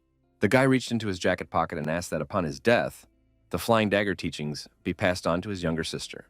He explained that the girl on the phone was his sister who attends a university in the eastern seaboard. The protagonist tensed up a lot when he heard the name of his university and began to suspect how things might have turned out. It was hard for him to say a word when he was handed a picture of his sister. Turns out it was Tan Bei, our hero's classmate who brought him to the Dragon Protectors. The assassin also didn't expect Lin Mu to be familiar with his younger sister. The protagonist now realized that he was from the Tang sect, so he inquired as to why he had decided to become a mercenary. The boy was afraid he had no time at all to tell his story. Lin Mu asked him not to worry about it and promised to pass this teaching on to Bei. The killer thanked our hero for his help and asked him to be careful in the future because many people will continue to hunt. Finally, the strength left his body and he spoke his last words. After that, the protagonist decided to call the right people to straighten things out. He asked for help getting rid of the corpse and was going to send me the coordinates to do it. An hour later, only a red stain remained at the assassin's spot, and Lin Mu thought about the fact that from now on, every day would be more and more dangerous for him. Afterward, the guy was finally able to return to his home to rest from the tumultuous events of the past few days. He stepped over the threshold and loudly announced his return to all his friends. All of his roommates and Sister Yu and her husband had gathered in the living room and were incredibly worried about Lin Mu's fate. Our hero was immediately approached by Zixi, who asked if he had managed to settle everything. Xu Yu and Liang Chen were very worried about the guy because they were the main reason why something could happen to him. Lin Mu asked them not to take all the blame because he was the reason for the kidnapping, so it was up to the young man to apologize. Meanwhile, the man decided to wonder if this was the same way their savior had managed to defeat that killer. The protagonist briefly explained that they had a duo, one-on-one, and he had no problem winning that fight. Liang Chen's eyes glistened with genuine admiration for the guy who had already definitely earned his respect.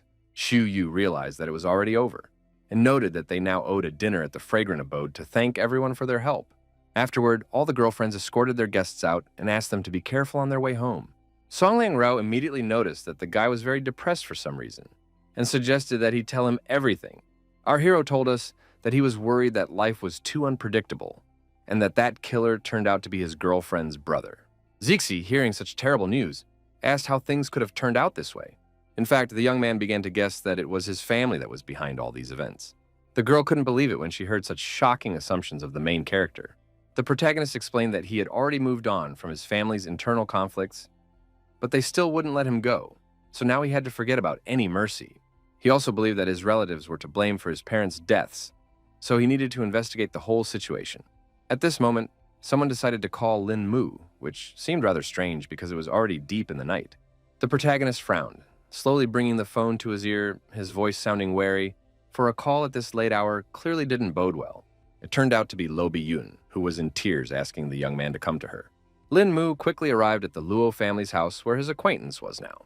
The guy rang the doorbell, but no one opened it for him, which made him tense up even more. A few minutes later, the girl appeared in the doorway, her eyes red with tears and her voice trembling with a rush of emotion.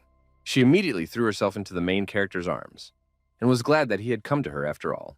The guy tried to calm Lo Bi-yun down and offered to come inside to talk about what happened. It turns out that for the past few days, when she closes her eyes, she immediately remembers being trapped in that car. The protagonist hugged her gently, his voice sounding calm and confident as he reassured her that what had happened was just an unfortunate set of circumstances and not something sinister or deliberate. The girl still thought someone had purposely messed up her car to take her life.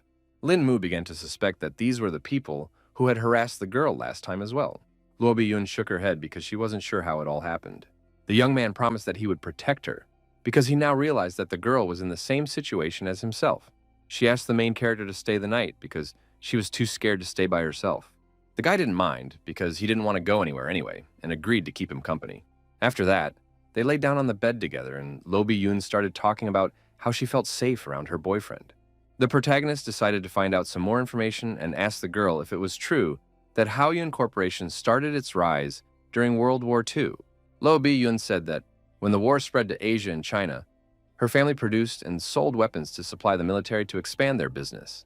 Their corporation bought up many large military companies to start developing weapons, which became the foundation for the Lo family. After years of research and development, their weapons have become recognizable around the world, and some are even labeled as must-have weapons for Americans. It can be said that the Lo family has penetrated the heart of America and supports their country's technological defense. Now the protagonists realized that not only were they rich, but they had strong military support. Now it was no surprise that the Luo family had so many enemies if they had such a big business. The girl also revealed that her father had hired a bunch of elite bodyguards to protect her, but it still wasn't enough. Lin Mu looked her straight in the eyes, his voice sounding firm and without a shadow of doubt as he made a promise that no danger would touch her as long as he was around. Luo Bi-yun knew very well what a noble hero he was, so she believed every word he said. Then the protagonist turned strangely to the girl, who was a little embarrassed by such intimacy with him. Suddenly, the young man drew her so close that there was not even a centimeter between them, and then his lips passionately merged with hers in a kiss full of surprise. The girl's mind immediately became chaotic, so she only had time to think about Lin Mu's soft lips. She immediately remembered the main character transferring energy to her in a similar way when he rescued her from the water. So they spent the whole night together until the next morning came, and the sunlight flooded the whole room with its light. Lin Mu woke up first and saw that the girl was still sleeping, so he had time to rest. Even in her sleep, Luo Bi-yun thought about the guy because her body refused to forget that ardent kiss. Meanwhile, the protagonist himself decided to try and make a great breakfast for her. Eventually, the girl also woke up and was startled when she didn't find Lin Mu beside her. She immediately smelled the pleasant aromas from the kitchen, which whetted her appetite. Lin Mu froze with the tray in his hands when he saw Luo Bi-yun because he expected her to wake up later. Luo Bi-yun thanked our hero, who made such an appetizing scrambled egg and vegetables for her. She quickly sat down at the table to eat, but the guy asked her to take her time because tomorrow still had time to get cold. In between, Lin Mu decided to inquire if the girl was going to go to the office today. She, after a quick glass of cool water, confirmed her plans to visit work. The girl explained that she works as a CEO, so she had a large number of important cases. Then the guy promised to walk Luo Bi-yun to the office because he was just free all day. She was very excited about this opportunity because due to recent events, it was good to have support in the form of Lin Mu. Our hero added that he could do it as long as the girl herself was willing. After breakfast, he sent the girl to wash up and get ready for work, asking her to let him know when she was ready. Quite soon, they arrived at Haoyu Company's tower, which looked quite grandiose. Luo Bi-yun offered our hero to stay in the office for a while, to which he agreed without any problems. Employees bowed their heads respectfully as the CEO walked through the hallways, and their gazes expressed genuine respect. Meanwhile, the girl herself introduced Lin Mu in front of her administrator and informed him that he could now visit Haoyu Tower at any time. Of course, the subordinate didn't object, so she had no problem considering Luo Bi-yun's clarification. After that, the girl and Lin Mu went to the glass elevator because she couldn't wait to show off her office. In just a few seconds, they were on the top floor of the tower, and the director announced that they had arrived at the site. The system immediately informed me that I needed to scan my retina to gain access to the office. The device immediately recognized Mrs. Luo Bi-yun's eye, so it immediately granted access to her office. In the end, the protagonist agreed that the office looked just fine. The girl also added that the view of the city from here was just perfect, so she occasionally looks out the window to take a break from work. It turned out that all this time, there was a sniper sitting somewhere nearby who instantly aimed at the target, which was the CEO. Now all the mercenary has to do is wait for the order to be confirmed in order to complete the mission. The very next moment, he was ordered to eliminate the target immediately, so he reached out his finger little by little to pull the trigger. A gunshot sounded and a bullet flew out from the muzzle of the rifle, which was to take the life of Luo Bi-yun, who was unaware of another attempt to kill her. The protagonist still managed to sense the danger, so he instantly rushed to save the girl. He, shouting, tried to warn her about the sniper. Luo Bi-yun still continued to stand still as well, not realizing what was going on. Lin Mu had to pile his whole body on top of the girl to pull her to the ground and prevent the sniper from hitting the target. The guy then grabbed her arm and quickly led her away from the window, preventing the mercenary from taking aim a second time. Hiding behind the desk, the girl had already realized that an assassin was working against them, and our hero explained that the enemy was sitting on the building opposite the tower. Lin Mu saw that the mercenary was using 50th caliber bullets that could pierce through even bulletproof glass. He emphasized that it was too dangerous in the office right now, so he asked the girl to hurry up and call security to take care of it. The young man also asked that people be sent to a neighboring building to check for suspicious individuals there. After listening to all of the main character's instructions, Luo Bi-yun quickly took out her phone to relay those orders. The guy guessed that the assassin most likely left immediately after the failed mission, so he could only hope that Bi-yun's guards were able to catch him. Eventually, he decided to deal with it on his own, so he asked the girl to hide here and not go anywhere. The young man was sure that nothing would happen to him because he wasn't the mercenary's primary target. He decided to go down to the bottom floor by himself because the elevator was too slow. The protagonist flew downward with all his might to be sure to catch the killer in time. Still, he had to speed up even more because there was no way a sniper could escape. It wasn't long before Lin Mu found the building from which Luo Bi-yun had been shot from. The young man was able to calculate the trajectory, so he was almost certain that the killer was right there. Lin Mu stopped abruptly because he realized that it would be easier to use the fire escape to climb up. It would also help him not get caught by the others.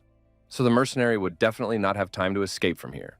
Eventually, he met some man in glasses and a suit who looked rather suspicious. Turns out, it was indeed a killer who didn't expect to be found so quickly.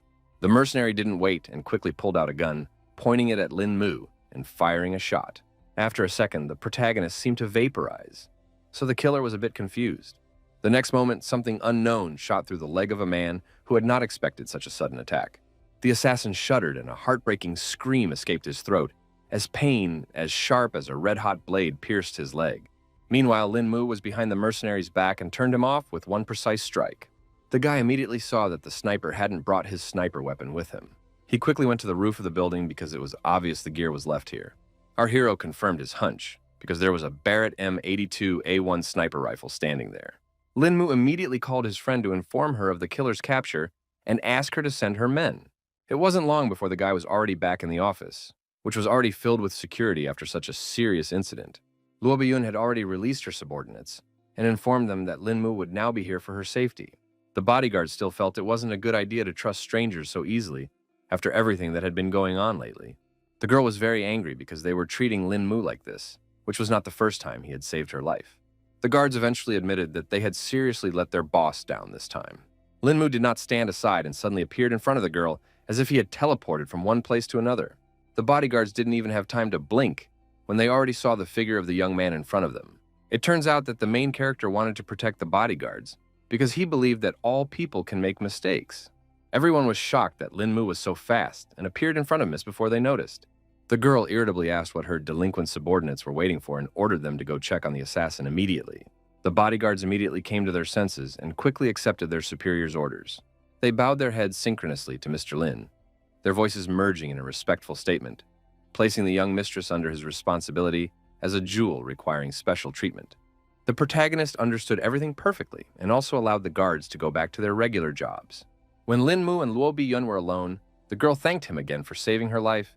The guy asked her not to worry about all that because the assassin was no match for him in close combat. He examined the bullet point and noted that a sniper would have no trouble aiming through the 3 panoramic full-length windows.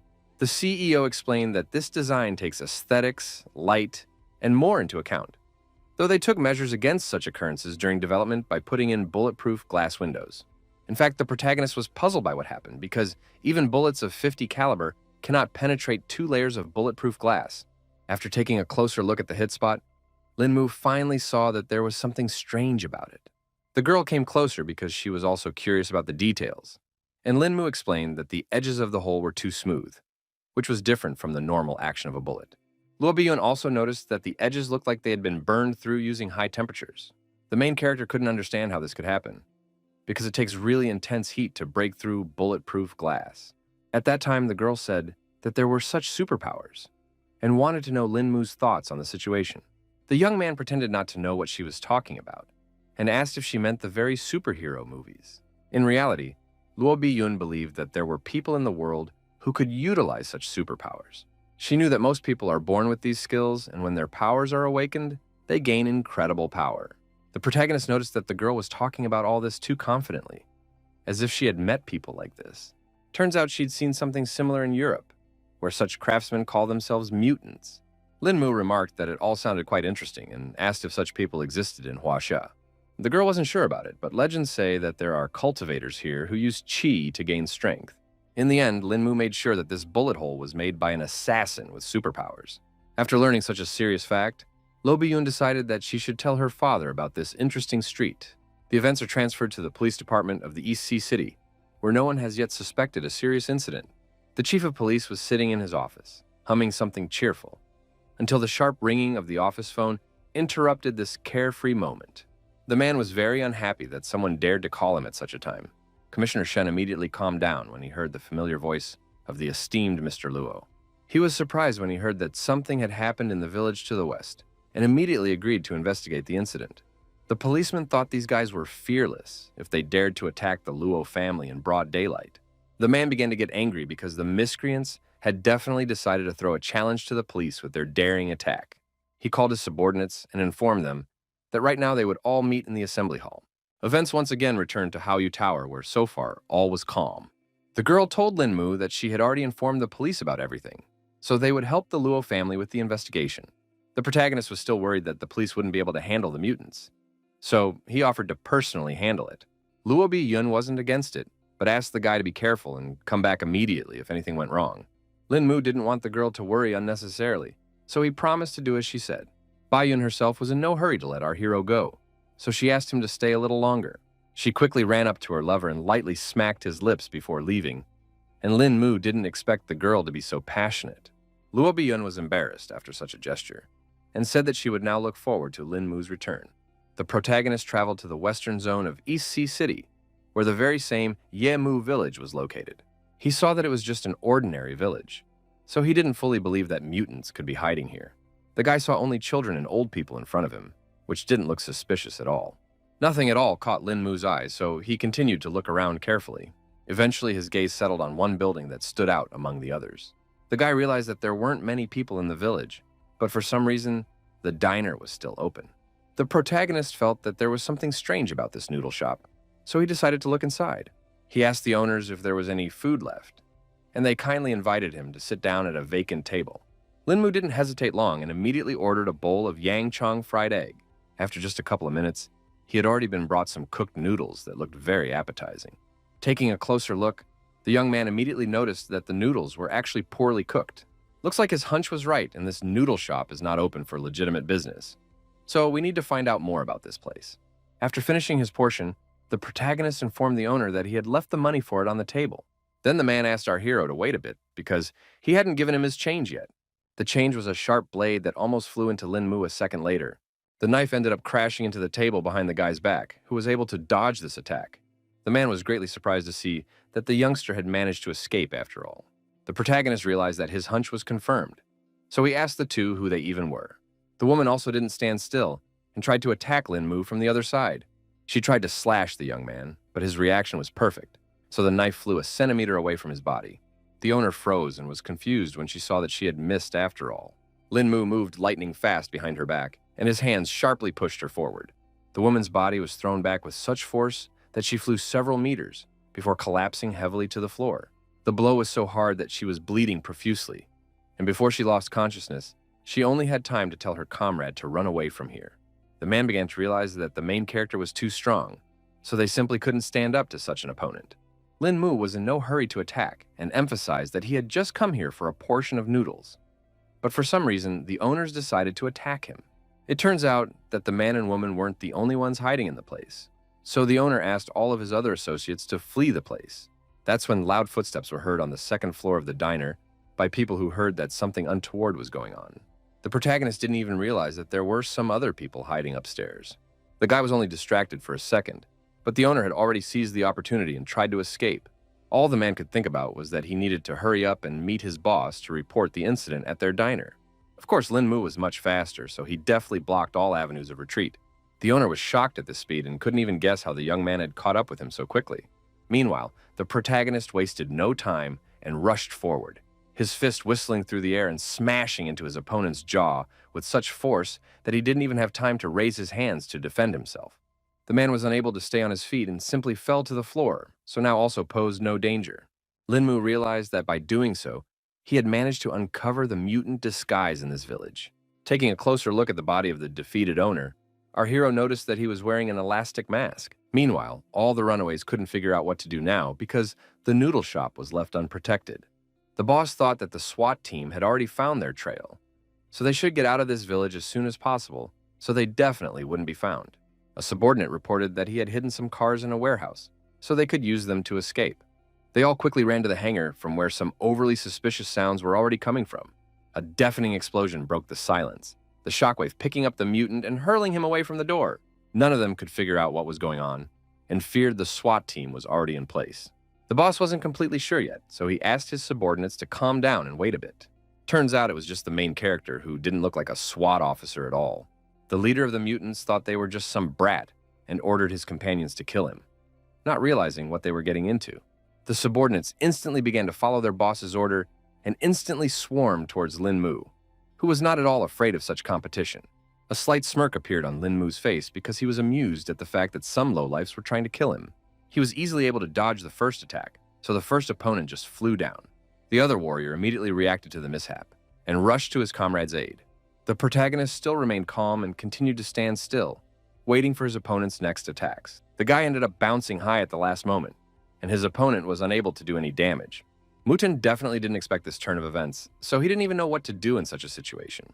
In fact, Lin Mu couldn't understand why these people didn't use their abilities against him. Meanwhile, the fighter realized that he needed to attack the protagonist somehow differently, to find any option to strike. He hit the guy on the other side, but apparently the guy was too fast to be hit by such an obvious attack. Lin Mu then decided to address the other mutants who were still standing by. The guy decided to show off his skills and tried to get the others emotional to show their real strengths. The two fighters who had challenged our hero a second ago were now writhing in pain. In just a second, they were already lying helplessly on the floor, begging their boss to save them. Even the leader was beginning to fear Lin Mu because the latter was able to knock out his men today with a move. He began to suspect that the guy might have turned out to be a high-level cultivator. And meanwhile, our hero decided to wonder if the others wanted to attack all together. The young man began to suspect that everyone around him was scared, so he decided to take the initiative and attack first. Little by little, Lin Mu began to concentrate the chi in his hands to further utilize his strongest techniques. The leader trembled with fear because he saw the strong energy of their rival and realized that they couldn't stay here any longer, or else the entire gang would be destroyed. Realizing the risks involved, the man ordered his subordinates to get out of here quickly while he tried to apprehend the enemy. The rest of the gang realized that the situation was too serious, so they did not oppose the decision from their leader. The protagonist only had to laugh off the fact that his opponents had run away from him so quickly. The leader himself also started running away to pull Lin Mu in the other direction away from his comrades. The next moment, a spirit dragon came out of nowhere and pierced through the man. Our hero noted with a smile that he had already managed to catch his opponent, though he hadn't even taken a step out of his seat. After that, the gang boss slowly fell to the ground without strength and let out his last exhale. Meanwhile, the other mutants wouldn't stop running, and one of them knew a loophole through which to escape their enemy. All the bandits didn't realize yet that the protagonist's dragon had already caught up with them and didn't give them any chance to escape. Sensing something amiss, they finally looked up and saw a serious threat above them. Now the mutants realized that their opponent had already caught them, and there was no more chance of escape. The fierce dragons of the protagonist also appeared in front of them, which were not going to spare any opponent. Before the bandits could say anything, Lin Mu's aides attacked them and took away all of their life force.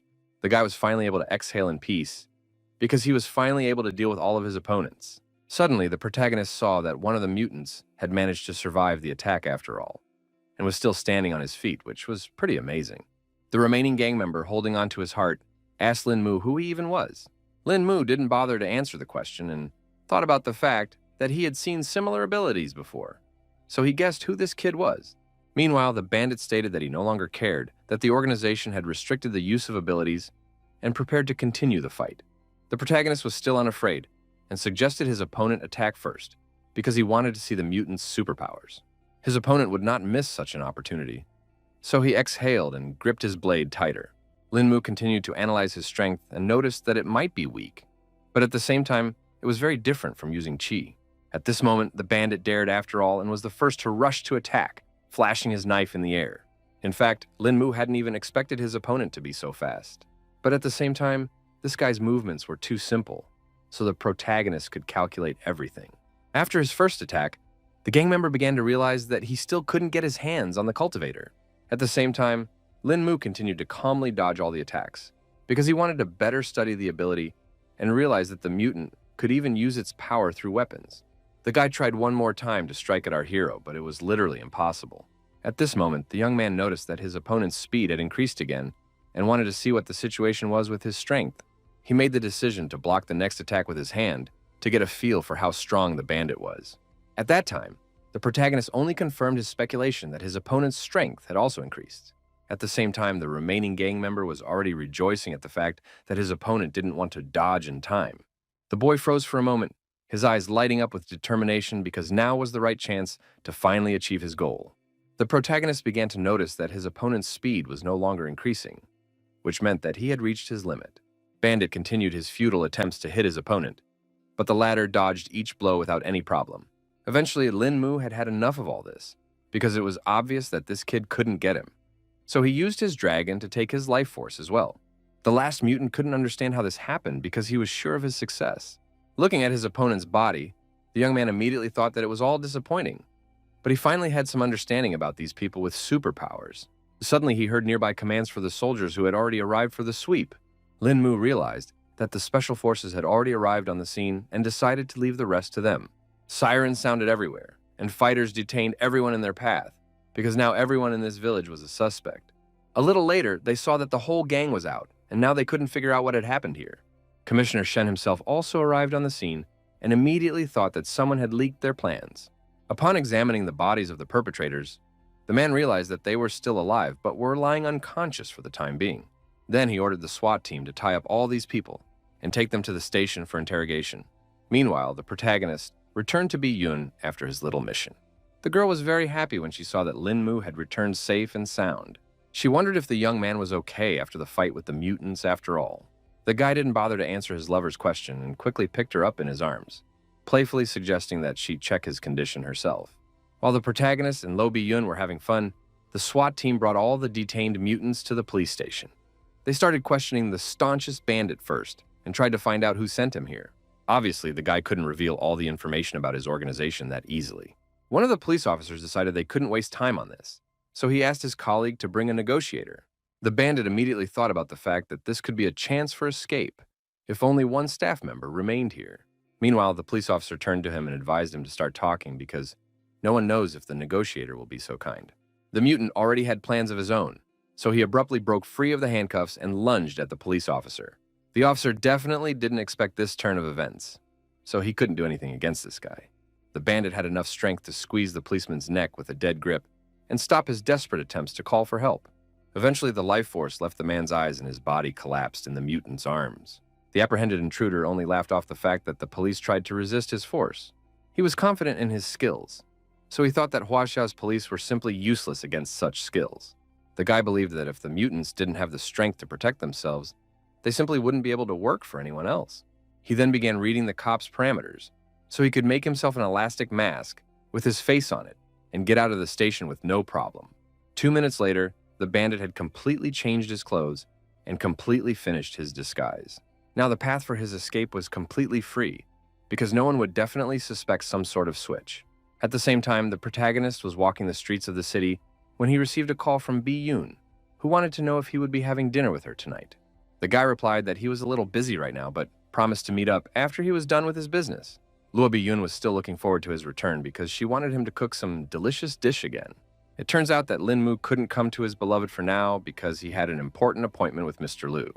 Our hero asked the man why they were looking for him again, and he already thought something serious had happened. Lu Shoyan had already heard that the young man was on close terms with Mrs. Luo, so he had one small request for the guy. In fact, Lin Mu had no idea what kind of favor the old man might have asked for. The mentor explained that he wanted the guy to protect Lo's family, and assumed that the guy just couldn't say no. The protagonist didn't expect Mr. Lu to ask him for something like this at all. Then the man started to tell him that their company was helping the Americans, but Lin Mu himself had already heard about it. He didn't beat around the bush and got straight to the point, saying that Baolan's group had been given a mission to help the Luo family move their assets. Bringing their company back would be good for Huaxia's development, but obviously the Americans won't let that happen so easily. For this reason, Lu Shuyan wanted to immediately send Lin Mu to the Luo family's headquarters in America to make sure Director Luo Huachuan safely returned to Huaxia. Our hero at once began to guess that the matter was so serious that he had to leave at a minute's notice. The mentor confirmed his hunch and informed him that all the documents were already prepared, and the car that would take the young man to the airport would arrive in 5 minutes. The young man hadn't expected things to be so urgent that he wouldn't even have time to warn his friends of his departure. Mr. Lu asked him not to worry about all these details, promising to warn Mrs. Lo and his 3 girlfriends about it. A few hours later, the protagonist has already arrived at New York International Airport. The guy still couldn't believe he'd dragged himself to the United States of America. He was also worried about all his girlfriends yelling at him because he left without any warning. Among the crowd at the airport was the man Mr. Lo had sent to meet our hero. This relieved the tension at least a little, so Lin Mu happily extended his assistant's hand as a sign of familiarity. It turned out that it was Mr. Luo's personal assistant named Wang Qing. He asked the young man to hurry up and get into the car where they could talk quietly. The man thanked the protagonist for agreeing to protect Mr. Lo for his return to the country, but he promised to explain the rest of the details of the case a little later.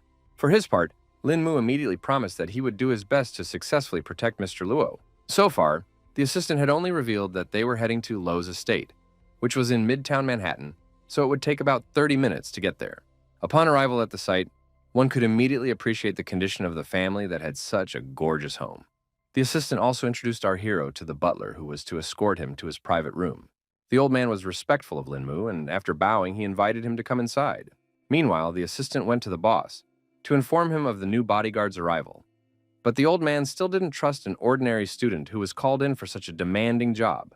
Wang Qing admitted that he hadn't checked our hero's background, but based on his first impression, it felt like he wasn't an easy guy. Jiang Chu from Baolin's group understood that this was a personal recommendation from Lu Shuyang, but he still wanted to see how strong this guy was. He offered to give the protagonist a little test as early as tomorrow morning. Wang Qing didn't really appreciate Captain Jiak's idea because he himself didn't even know how to fight, so it questioned the appropriateness of this operation. Jiang Chu asked him not to be such a whiner, because the man had been protecting Mr. Luo for years and was the perfect person to check. The assistant wasn't particularly happy about this news, but he had no other choice. The next morning, they met at the gym when Lin Mu came in for a little morning exercise. Our hero didn't suspect anything yet, so he calmly said hello to Wang Qing. The man didn't give any sign at all and told me that he comes here every morning for a workout. The young man noted the serious scars on his assistant's body and immediately guessed that he was an experienced fighter. Wang Qing didn't see it as anything special, so he thought it was just ordinary scratches. The protagonist decided to talk about how the house was pretty well equipped, so he asked an assistant to give him a little tour. The man didn't mind honoring the boy's request, but he offered to spar first. Lin Mu was surprised at such a suggestion and immediately guessed that Brother Wang wanted to test his abilities. The protagonist did not trifle, and immediately showed all his strength with just one precise blow. Wang Qing was a rather weak fighter, so he couldn't stay on his feet and fell to the floor with a clatter. The young man immediately reached out to his opponent and asked if he was okay. Lin Mu apologized to his opponent because he had overreacted a bit. The assistant agreed that Lin Mu was indeed gifted, which was quite impressive. He replied that he was fine and would fully recover after a good rest. Eventually, the protagonist decided to leave the man alone and decided to walk through the mansion himself. Wang Qing slowly rubbed his reddened cheek and thought about the fact that before, he couldn't even believe that the young man would make him with just one punch. At this moment, Jiang Chu walked into the hall and immediately noticed that his subordinate seemed to have already sparred. The assistant said that this young man was very strong, so he couldn't even counterattack. Even the captain hadn't expected the visiting student to be such an experienced fighter, which now inspired confidence. This was also the first time Wang Qing had met such a trained fighter, whose kung fu had transcended the limits of a normal person and reached an indefinable level. Jiang Chu took note of these facts and handed his comrade the ointment for his bruise, apologizing for the inconvenience. Half an hour later, Lin Mu finished checking the entire area of the mansion, which turned out to be quite large. Now the guy realized that it would be hard to defend such a big place if someone attacked him. It turns out that all this time, he had been wanted by the butler, who had already circled the entire area. Looking for Lin Mu, he informed us that our hero had to go to escort Mr. Lo, who would soon be leaving his office. The old man also said that the special costume for the young man was already in his room, so he had already rushed there to change. A few minutes later, Mr. Lo was informed that his entire team and vehicles were prepared for the trip. Captain Jiang Chu also confirmed that they could move out, so Mr. Luo had already gone to his car. The man looked around and noticed that his assistant wasn't around, so he asked where Wang Qing had gone. Lin Mu, watching all of this from the side, remembered that this was actually his lover's father. Meanwhile, the subordinates tried to hide the aftermath of the morning sparring and said that Wang Qing just wasn't feeling well. So Tianfeng took over his duties. Luo Huachan didn't pay much attention to this, so he informed the others that he was ready to depart. Jiang Chu immediately said that the young man would also ride in the same car as Mr. Luo. After getting into the car, some kind of anxiety immediately came over Lin Mu, as if something bad was about to happen. In the meantime, the driver said that they had received the news of their Hua Xia, and all the necessary documents were already on confirmation, so we would have to wait a few months. The man sternly emphasized that the next 2 months would be critical, causing all agencies to be on high alert. At that moment, all the passengers of the car did not realize that right now a truck was coming at them at full speed. It was simply impossible to dodge this collision, so the truck literally demolished the car in its path. The guards immediately jumped outside and prepared to fight, because it was obvious that the enemies were somewhere nearby. The bandits, armed with assault rifles, also smartly jumped out of the truck and were about to grab their main target. The next moment, the bodyguards collapsed to the ground one by one because they couldn't withstand the barrage of bullets. Luo Huachan's driver was immediately given the information that one of the vehicles had encountered the enemy, so the others should protect the Lord and move away. He at once informed Mr. Lo that danger was coming upon them. and began to turn around to drive to the estate. The deputy asked everyone to hold on tight because a garbage truck was already trying to run over them. The protagonist didn't expect at all that they would be ambushed on their first outing, and now realizes that the situation is worse than he thought. Only now the driver saw that the situation was irreversible, and they were about to collide with the truck, which was very dangerous. The driver immediately hit the brake pedal with all his might, and still managed to avoid the accident. A gasoline truck was already waiting for them on the other side, so there were no more ways to retreat. Linmu realized that a fight was unavoidable, as the bandits surrounded them from all sides. He asked Mr. Lo to get out of the car as quickly as possible because it was too dangerous to stay here. The man obeyed his bodyguard, but the problem was that the belt was intentionally jammed. Luo Huachan started to panic a lot because he was now literally chained to the seat. Our hero remained calm even in such a situation, and immediately thought of using his chi to cut the belt. In one crisp motion, he cut the seatbelt, freeing the man. Linmu asked him to listen to him carefully because he would be trying to get the Lord out of this otation. He quickly grabbed Mr. Luo and asked Tianfeng to also follow him to have some support. The guy noticed some strange movements overhead, so he immediately ordered everyone to stop and stay away from the car. The bandits had thought out every detail of their plan, so they threw heavy beams on the car to cut off any escape routes. For a while, our heroes were able to stop and regain their breath after all. Luo Huachan was a little disappointed because they had prepared for so long for this trip but were still attacked, and thanked Lin Mu for saving them. The protagonist felt threatened again and quickly managed to react in time, pushing Luo Huachan aside to avoid getting hit by bullets. He grabbed the gentleman's arm and ran forward as fast as he could, dodging every bullet. The man was very confused and still couldn't realize what kind of chaos was going on around him. At the same time, as many as 3 bandits were sitting on the roof of one of the buildings and wouldn't stop firing at their target. At that moment, they noticed that one person from the group had suddenly disappeared. It was Tianfeng, who decided to leave Mr. Luo to the protagonist, while he himself went to deal with those guys on the roof. The guy asked his partner not to worry, and promised to do his best to protect the bodyguard did manage to sneak upstairs unnoticed, so he was able to take his enemies by surprise. Meanwhile, the bandits decided to proceed with Plan B because their target had managed to escape after all. Tianfeng mockingly wondered if it was him they were looking for, and the opponents definitely didn't expect him to appear here. This guy was also a good fighter, so with his bare hands, he was able to disarm the first opponent at this point. The rest of the gang only now saw what the opponent had done to their comrade. Meanwhile, Captain Zhang Chu had already rushed to the spot to help Lin Mu, who was left alone to guard Luo Huachan. He reported that the other faction had already dealt with the enemies at their place, so it was safe to take Mr. Luo and leave this place. Mr. Luo was still worried about the captain, but he asked him to hurry up to get to the manor quickly. No sooner had they emerged from their little hiding place than the young man saw that the bandits had already discovered them. The opponents brought a whole machine gun to shoot the silver sedan, behind which our heroes were hiding all this time. Even the calm Lin Mu calmed down when he saw the heavy artillery that could cause them a lot of problems. After analyzing the situation, Zhang Chu ordered our hero and Mr. Luo to quickly leave this place, while he diverted the enemies to himself. Meanwhile, the bandits had already given the command to open fire on their target. After that, machine gun bursts were heard that did not stop for a second, echoing between the walls of the houses. Zhang Chu understood that the firepower could be deadly, but at the same time, the speed of the bullets wasn't that fast. He realized that he needed to run even faster to win for himself the opportunity to knock out all the enemies. Meanwhile, the protagonist began to carry out his part of the plan and tried again to get Mr. Lo to safety. Lin Mu had managed to notice that the captain had some incredible speed, so he now understood that this person was also not to be underestimated. Zhang Chu was indeed easily able to dodge all the bullets in his direction, even though there were simply an incurable amount of them flying. Finally, he ran behind one of the cars where the bandits were now aiming. They quickly pointed their machine guns in the right direction and started piercing the car with bullets. The criminals also managed to get into the fuel tank, which was quite dangerous. Eventually, there was a massive explosion that scattered the rest of the cars as well. The bandits began to rejoice because they were confident that they were able to eliminate Zhang Chu, who was hiding behind those cars. Their leader noted that it was too early to rejoice because their main target needed to be captured.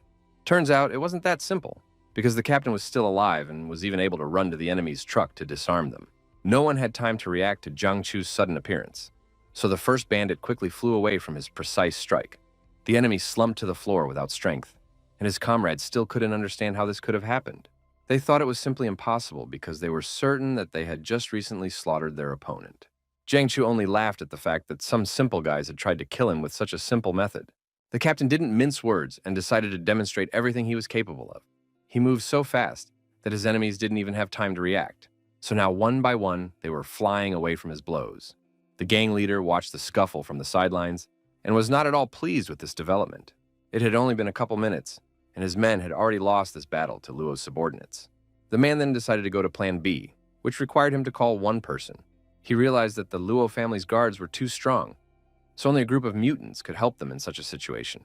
The next day, Lin Mu was resting quietly after this whole special operation while someone was watching him from far away. This strange guy was gathering his strength to approach the protagonist with some kind of proposal. The guy himself was nonchalantly lying on the lawn and enjoying a sunny New York afternoon. The stranger finally approached Lin Mu and introduced himself as Liu Yuan, explaining that he was just looking for him. The protagonist paid no attention to him and only wondered what had happened. The young man had already heard that the gentleman was a kung fu master, so he wanted to ask if he could teach him a couple of defense techniques. Lin Mu couldn't understand how the boy could know about it, and he admitted that he was told about it by his uncle, who was able to return home unharmed thanks to his guard. Liu Yuan bowed low to the protagonist and asked to be taken as his disciple. The guy was confused, his face expressing obvious bewilderment, as he had not expected to hear such a proposal in his address. The young man kept begging our hero to help him, but suddenly someone else interrupted their conversation. Zhang Chu and the already rested assistant came over and reminded them that only a couple days ago, the little rascal had asked Wang Qing to be his teacher. The kid asked not to be mad at him because he just wanted someone else to teach him kung fu. The man himself was not offended that Liu Yuan was looking for a new mentor, because he himself had already taken lessons from the protagonist. After that, Zhang Chu decided to talk about yesterday's attack, during which Lin Mu had shown a high level of responsiveness and thanked the guy for his work. Our hero also showed his gratitude for the compliments in his direction, but also mentioned that it was only because of brother Tian and Wang that they were able to leave that place with Mr. Luo. The captain asked him not to be modest, because although he hadn't seen Lin Mu in action, he knew for sure that he was an extraordinary guy. Some other man joined their conversation who was surprised that Zhang Chu was giving out compliments to the little brat. The assistant and captain had not at all expected that the department would send Brother Dean as reinforcements, but they were glad to have such a meeting. The guard from Bao Lun's group realized that the Luo family was in serious danger, so they made the decision to send him here. Wang Qing was now certain that Mr. Luo should definitely return to the country safely, because Zhang Chu and Ding Han were the strongest two people in the organization. In turn, the captain was calm, because with his old buddy now no more worries. Ding Han noted that his buddy was rejoicing too soon, because new information had been relayed from above that the Americans had decided to use a group of mutants. After this information, everyone gathered for an emergency meeting in the main building of Luo Manor.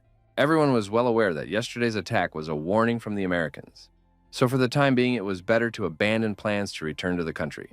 The woman was of the same opinion because the corporation had only achieved such success because 3 generations had worked hard, so they could hurry up and move the business to Huaxia. Luo Huachan emphasized that he was only doing this for the future of Haoyu Corporation, and if they stayed here, the business that the family had built over so many years would be swallowed up behind the local corporations. In any case, the owner felt they should return to their native country to escape control from the Americans over the development of their business. His assistants still thought that the Americans' offer was very attractive, and they could get money anywhere. But just because they were moving the business back to Huaxia, the whole family was in danger from it. Plus, they were walking on the thin ice now, so the Americans had already engaged the shadow corporations. The rest of us thought they were doing everything right, because they were coming back for business reasons since the government doesn't want to get involved. In the end, Luo Huachan ordered everyone to calm down, because the plans to return had already been made, and no one would change them. The man also said that all those who return to Huaxia are guaranteed to retain their status in the Luo family, while those who stay behind will either sell their shareholding at double the market price or separate their business from the corporation. A lot of people weren't happy with this decision because now he was making the decision for the entire Luo family, which seemed pretty unfair. At this moment, Luo Huachan, Luo's son, walked in, who had just brought some needed information for his father. The man thanked Chi Feng for his work and now came to the main topic of conversation. Turns out he's collected all the information about the grifts his employees have committed over the years, so they can just take the money and walk away to stay out of jail. Everyone got a folder with information on all their crimes, so it made them confused and finally calmed down. None of the co-owners could understand how this was even possible, and now realized that they were definitely in no position to object. Now they were disappointed even in each other because the other brother had dared to leak all the investment plans to the government.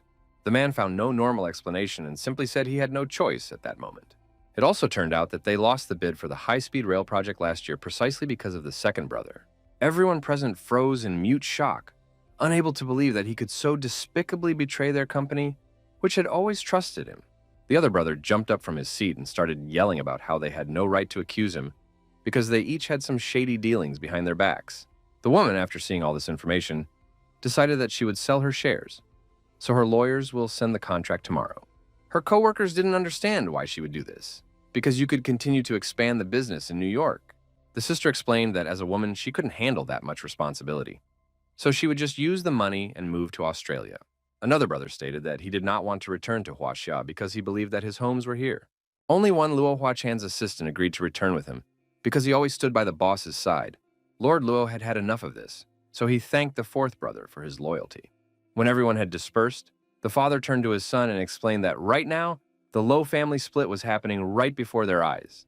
The man didn't know if he was doing the right thing or not, but either way, he couldn't stand by and watch the hard work of generations of family being flushed down the toilet. Qifeng asked his father not to be upset about it, because returning to Huaxia was the best choice possible. By the time the family had finished discussing everything, deep night had already fallen outside the window. Lin Mu had already reported the information that the security personnel were able to find out after checking out the attackers, who turned out to be from the New York Mafia. Wang Qing also gave the guy his car keys and bank card, which he could use for personal use. The assistant explained that their target was now the mob leader, but since our hero was new in town, they could only let him gather some information. The guy asked not to worry about him, because he was going to act on the situation. After getting into his new car, Lin Mu quickly drove out of the parking lot and went on his first mission. Next to it on the seat was all the information on New York mob leader Higgins. The guy noticed that his target was just celebrating his 45th birthday today, which sounded pretty interesting. To start, he decided to pull into a nearly empty parking lot near an establishment. The protagonist has already now decided to use the card and withdraw some cash from there. He withdrew a couple $1,000s for himself, assuming that should be enough for all expenses. After that, Lin Mu went to the Red Lantern District, where the not-so-great members of society were gathered. Here were girls who immediately started pestering our hero and offering to spend this night together. The young man long considered all the beauties around, but decided to choose for himself the most attractive and charismatic. She spoke first, so the protagonist agreed without too much thought. Lin Mu handed her a thick wad of $100 bills, which was quite a generous payment. He immediately asked if his new companion knew where the coolest nightclub was. The girl had no problem agreeing to take the guy to this bar, and promised that it would be the best night of his life. She called our hero cute and was happy that he had brought her to such a lovely place, offering to order some drinks to lift her spirits. The guy didn't react to all her flirtations, because his main mission was to track down the head of the mafia. He kept looking around and couldn't figure out where the leader of the gang could be. Then, behind the glass of the bar, Lin Mu saw some sort of establishment that was guarded by a large number of people, and asked the girl what was there. Relenting to his curiosity, the beauty revealed the secret and explained that it was a Manhattan mafia club. She also added that the entire entertainment business in this county belongs to this particular group. Lin Mu pretended that he had only seen the mafia in movies and showed interest in this establishment. The girl called the young man very amusing for saying so, and unfortunately replied that she could not escort him into the establishment. The protagonist immediately handed her another wad of money and emphasized that she could have it all if she showed him how to get there. Meanwhile, inside the establishment, they were celebrating the mafia leader's birthday and were unaware of the surveillance. The guy immediately noticed that the place was very cool, and his companion told him that the place was only open to the mafia, so most people couldn't get in here. The girl did not stop only on this hall, so she offered our hero to see an even more amazing place. She took him outside to show off the posh mansion that belonged to mob leader Higgins. Beauty had heard that this luxurious house was made to keep all the bandits' mistresses there, so it was a desirable place for many girls. The young man continued to pretend that he was merely interested in the life of the mobster, and asked what the mob leader could be doing now, to which his friend for the evening replied that he must be spending time with his mistresses. A smile immediately appeared on the face of the protagonist, because he began to realize that his efforts were definitely not wasted, and he was able to extract a considerable amount of information. In the end, the beauty suggested that Lin Mu find a place to rest, so they quickly went to a hotel called the Royal Crown of Manhattan. Impatient, he literally flew into the hotel room with the girl in his arms. In the end, Lin Mu didn't want to take advantage of the girl after all, so he gently knocked her out. He carefully tucked the lady into bed, and before leaving, he thanked her for such a rewarding night for him. Events returned to the luxurious mansion of Higgins, who did not realize that our hero got pretty close to him. The man was indeed sitting with one of his mistresses, who was upset that he hadn't visited her in a long time. The bandit then lost his temper and began to complain that he had wasted so much time planning the ambush. But Luo Huachan was still able to get away. The girl asked him not to get angry and reminded him that destroying the Luo family was quite a difficult task that definitely shouldn't be rushed. Higgins said that he had already begun to think out the next plan, which made his mistress nervous because this family was not to be trifled with, and a run-in with them was a very risky move. The mobster believed that luck comes with adversity, and the government agreed to give him the Lowe family's Manhattan real estate once the mission was successful. The beauty next door didn't think it was as easy as it looked, because the Americans made too favorable an offer. The mob leader wasn't worried anyway, because the government had summoned a group of mutants, so they should just team up and get their act together. The girl didn't see the point in taking such a risk anyway, because they were already doing well with the territories after all. The man then explained that being a mafia was not a very forward-thinking decision, and if they got these companies, they could launder money and move into legitimate businesses. His lover thought it was all done just for her, so Higgins kissed her and promised that this time he would make it right. Somehow the main character was already in the mansion and clapped when he saw this performance. Lin Mu was glad that he had arrived just in time to see the touching mafia love story, and fortunately, the trip was not in vain. In fact, the protagonist thought that the mafia leader's posh mansion would be better guarded, but he didn't even have any trouble getting in. Higgins immediately asked who the intruder was, but the guy didn't answer because it wasn't that important. More important was that the mob's plan was definitely not destined to come true. The man didn't wait for Lin Mu to act, and immediately reached for his gun to finish him off. The gang leader was very unhappy that some brat was daring to threaten him. In the next instant, the room was filled with a deafening rumble of gunfire, the bullet whistling out towards Lin Mu. In the end, Higgins could only hit the vase, and the young man was no longer around. The protagonist only laughed off the fact that the mob leader was so ruthless. The bandit couldn't understand how this could have happened because he was sure that he was aiming straight at Lin Mu. The guy explained with a smile that the mobster's accuracy wasn't bad, but he himself was faster. Higgins thought the protagonist was just kidding, and quickly began reloading the gun to definitely finish him off this time. He just couldn't believe there was some person he couldn't shoot. In just a second, Lin Mu was already a step away from his opponent and firmly grabbed his gun. This caused the shot to head for the ceiling, and our hero emphasized that this way the mob leader would definitely not kill him. The man began to panic because he couldn't guess at all what the young man was going to do. Lin Mu didn't mince words and punched him in the stomach with all his might, explaining that he was going to beat him up, which seemed to be an obvious thing. From such an attack, Higgins couldn't stay on his feet and fell to the couch behind him, gasping in pain. He immediately asked his lover to run away from here, and the protagonist was surprised that the mobster was still thinking about his mistress at such and such a moment. The girl's heart clenched with anxiety, for she clearly realized that in this dangerous situation, her man could not cope alone, and he urgently needed help. In the end, she decided to deal with Higgins' enemy on her own, and threw herself at Lin Mu with a knife. The protagonist was disappointed by this turn of events because up to this point, he had no intention of killing his mistress. Suddenly, the girl felt a strange pain in her chest and couldn't understand what had happened to her. The next instant, she fell to the floor without strength, causing Higgins to scream heartbreakingly. Gritting his teeth in pain, the mafia boss struggled to raise his head and, with a hoarse voice, he once again demanded an answer from Lin Mu. Unable to understand how an ordinary person could pull off such an incredible deed, the lad immediately remembered the bandit himself saying that luck comes with adversity, and laughed that he certainly wouldn't see his luck. The protagonist informed Higgins that it was time for him to pay for the choices he had made. The man was sure that the gunshots must have been heard by his guards, so his men would soon be here and finish Lin Mu off if he dared to kill the leader.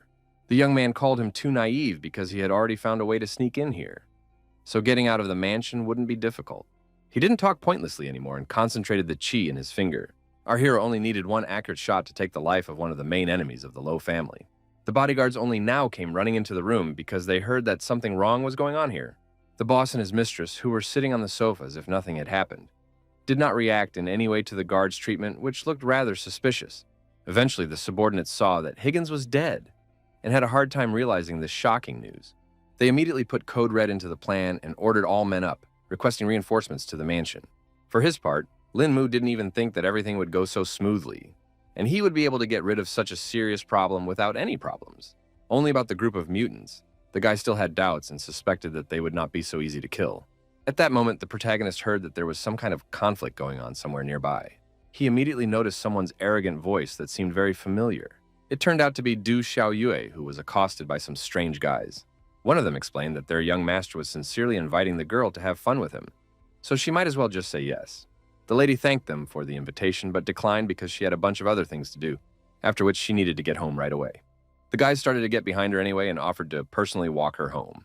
The subordinates were ready to carry out any order of their master, so they immediately agreed to the idea.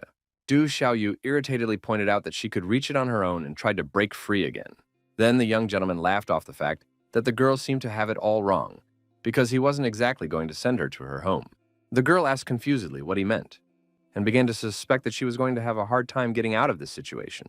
The guards immediately started talking nonchalantly about how their master's bed was very comfortable to sleep in, and Du Xiaoyue started shouting to the entire street that this was pure kidnapping.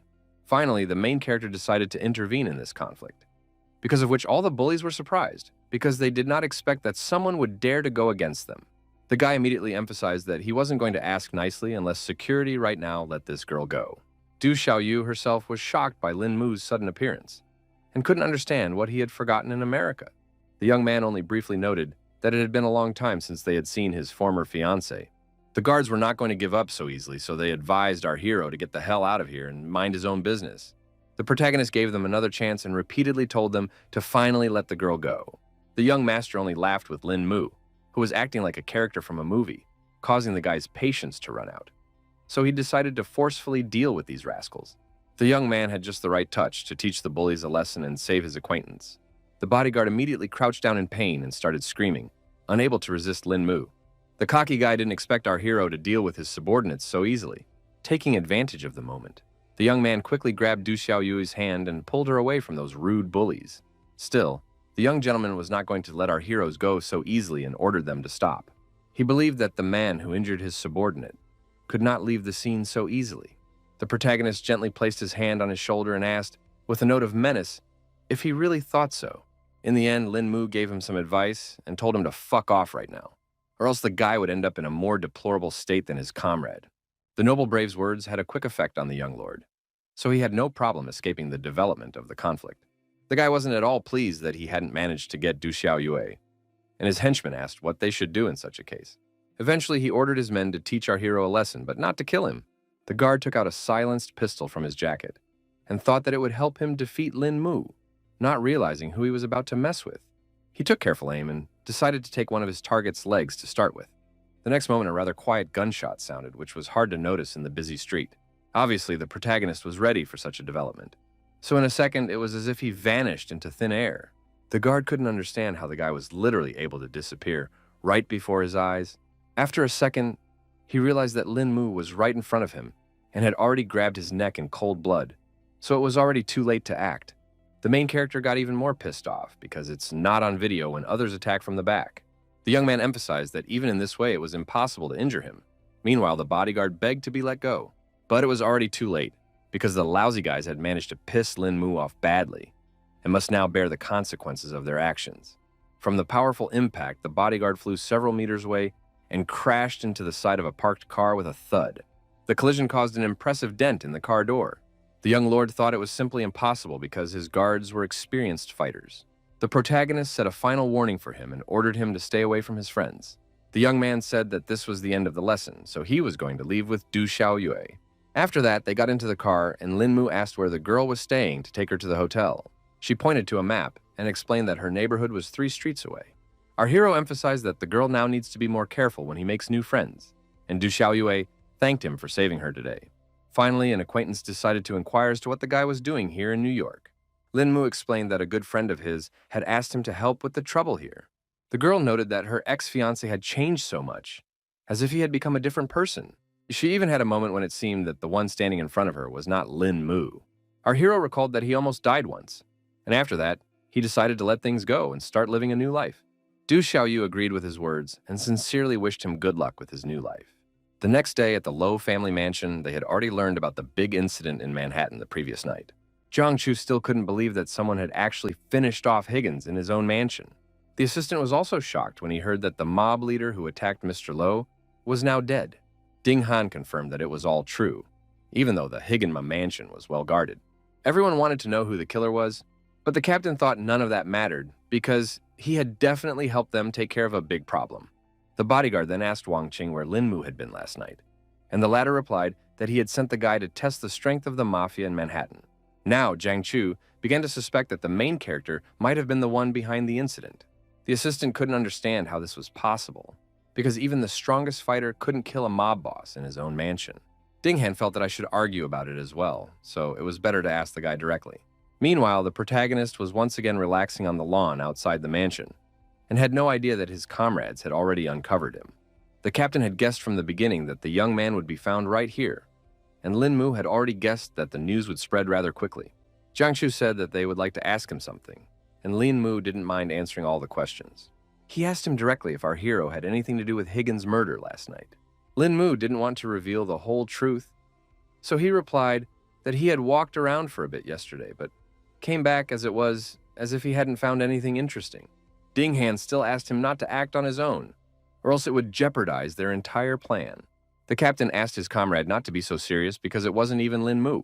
The bodyguard emphasized that he was not as good a guy as Zhang Chu, and reminded him that anyone in Baolun's group was obligated to follow instructions. In turn, the protagonist had his own set of rules, so he asked Dinghan not to talk to him that way, because it wouldn't work anyway. Wang Qing also tensed up when the young man started talking to his boss like this, and asked for some respect. Dinghan hadn't even expected the guy to be so arrogant, and began to suspect that he was the one who had killed Higgins. Eventually, the protagonist realized that there was no point in hiding his deeds anymore, because his colleagues suspected everything from the beginning, and confessed that it was he who killed the leader of the mafia. Wang Qing still couldn't believe that the guy was able to pull off such a serious matter. Now Dinghan wanted to see if the young man had the ability to act on his own, since he refused to follow instructions. Lin Mu immediately accepted this challenge, because he too wanted to see the true strength of Baolun's group. Jiang Chu intervened in the conflict because everyone could get hurt in this fight, and there would be no people left to protect Mr. Luo. Our hero emphasized that this will be just a little sparring, so nothing serious will happen. The bodyguard also asked his comrade not to worry because he only wanted to teach a little lesson to an overly cocky and overconfident guy. Wang Qing immediately warned the young man that Brother Dean was not easy to defeat, so it was best not to mess with him. Lin Mu asked his assistant not to worry because he was well aware of his limits. The man was even more surprised because now he realized that the protagonist was not fighting him at full strength. The opponents separated in different directions, and Dinghan suggested that the guy should attack first and not disappoint him. Wang Qing didn't know what they should do now, because the young man didn't want to listen to all their advice in the slightest. The captain wasn't particularly worried about it, because he was sure that Lin Mu wasn't an easy person, and this was a great chance to see his abilities. Eventually, the assistant apprehensively reported that their comrades had already started the fight. Cheng Shu asked Wang Qing to watch very carefully because the bout promises to be interesting. The protagonist tensed up because he saw that his opponent had already started to approach him. Everyone was sure it would be an exciting duel, but meanwhile, the bodyguard and our hero clashed their fists for the first time. Dinghan quickly moved away from his opponent and regrouped to attack further. The man tried to hit Lin Mu again, but he managed to deftly move aside, even though the guard was quite fast. The bodyguard himself didn't expect the young man to be as lightning fast, and didn't keep up with his movements. Jiang Chu watched the fight with admiration because from the beginning, he was confident of the protagonist's impressive skills. Meanwhile, Wang Qing couldn't understand how the friend had sensed the main character's strength level. The captain explained that one should watch Lin Mu's strikes carefully because he relied on the power of qi instead of brute force. From the outside, it may look like a low blow, but it wasn't like that at all. At this moment, the protagonist was finally able to break through Dinghan's defense, who only now realized his mistake. At the last moment, the man managed to put up a block to protect himself from the heavy blow of his opponent. The captain believed that if Lin Mu's opponent wasn't a pro like Dinghan, this punch would have broken all of his opponent's bones. In the end, the man admitted that he had underestimated the strength of the protagonist. The guy smugly emphasized that this was just the beginning, because he still had tricks to surprise the bodyguard. Dinghan became even more angry because of Lin Mu being so cocky, and informed him that he would not hold back now either. The man got back into a fighting stance and swung around to teach the protagonist a lesson. The blow was so sharp that Lin Mu had to try his best to dodge it. This only fueled the protagonist's interest, so he decided to try hard to win this fight. Our hero took a few steps back to better prepare for his next action. He filled his entire body with qi energy to show everyone around him what he was really worth.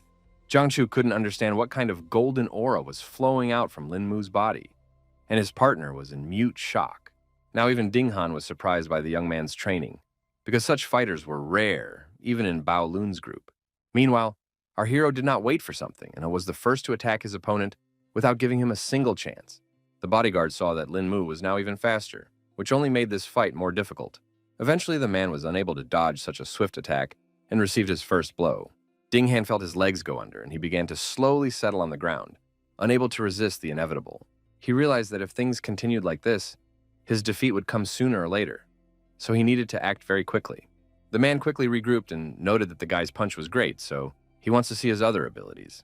The protagonist wasn't afraid at all, so he gladly agreed to continue their sparring. The opponents simultaneously attacked each other and eventually clashed fists a second time. A powerful explosion of energy arose between their hands, which lit up everything around them with a bright flash. Wang Qing covered himself with his hand from such a powerful light and noted that their comrades seemed to have become more serious about this battle. Just a second later, Ding Han attempted another strike, but the protagonist managed to dodge in time. Then the young man did not trifle and released even more chi energy outwards. Jiang Shu couldn't believe his eyes because he and Ding Han had been considered kung fu talents before. They have worked hard for over a decade to get to the level they are at today. Except Lin Mu was only 20, so it was surprising that he had become such an advanced fighter at such a young age. The captain was certain that the young man's level must be exceptional, which was the reason he was able to reach such heights. At the same time, he realized that combat experience was the kind of thing that is gained by numerous encounters with death. Wang Xing began to suspect that their comrades had better stop, because there was no telling how far this fight could go. Jiang Chu didn't pay attention to his words and kept thinking that our hero's battle experience was also very frightening, because even Ding Han could no longer hold his own against such a strong opponent. He believed that there was only one possible explanation for such a strange phenomenon in the form of Lin Mu.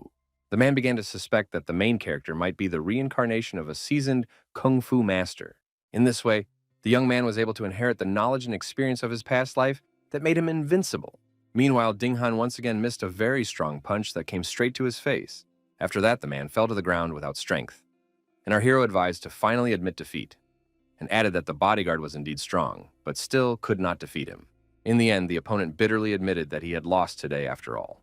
But at the same time, he wasn't going to admit defeat so easily, so he would use every bit of strength he had to continue fighting Lin Mu. Even Jiang Chu started to panic because he couldn't understand what his friend, who was already on the verge, was trying to prove.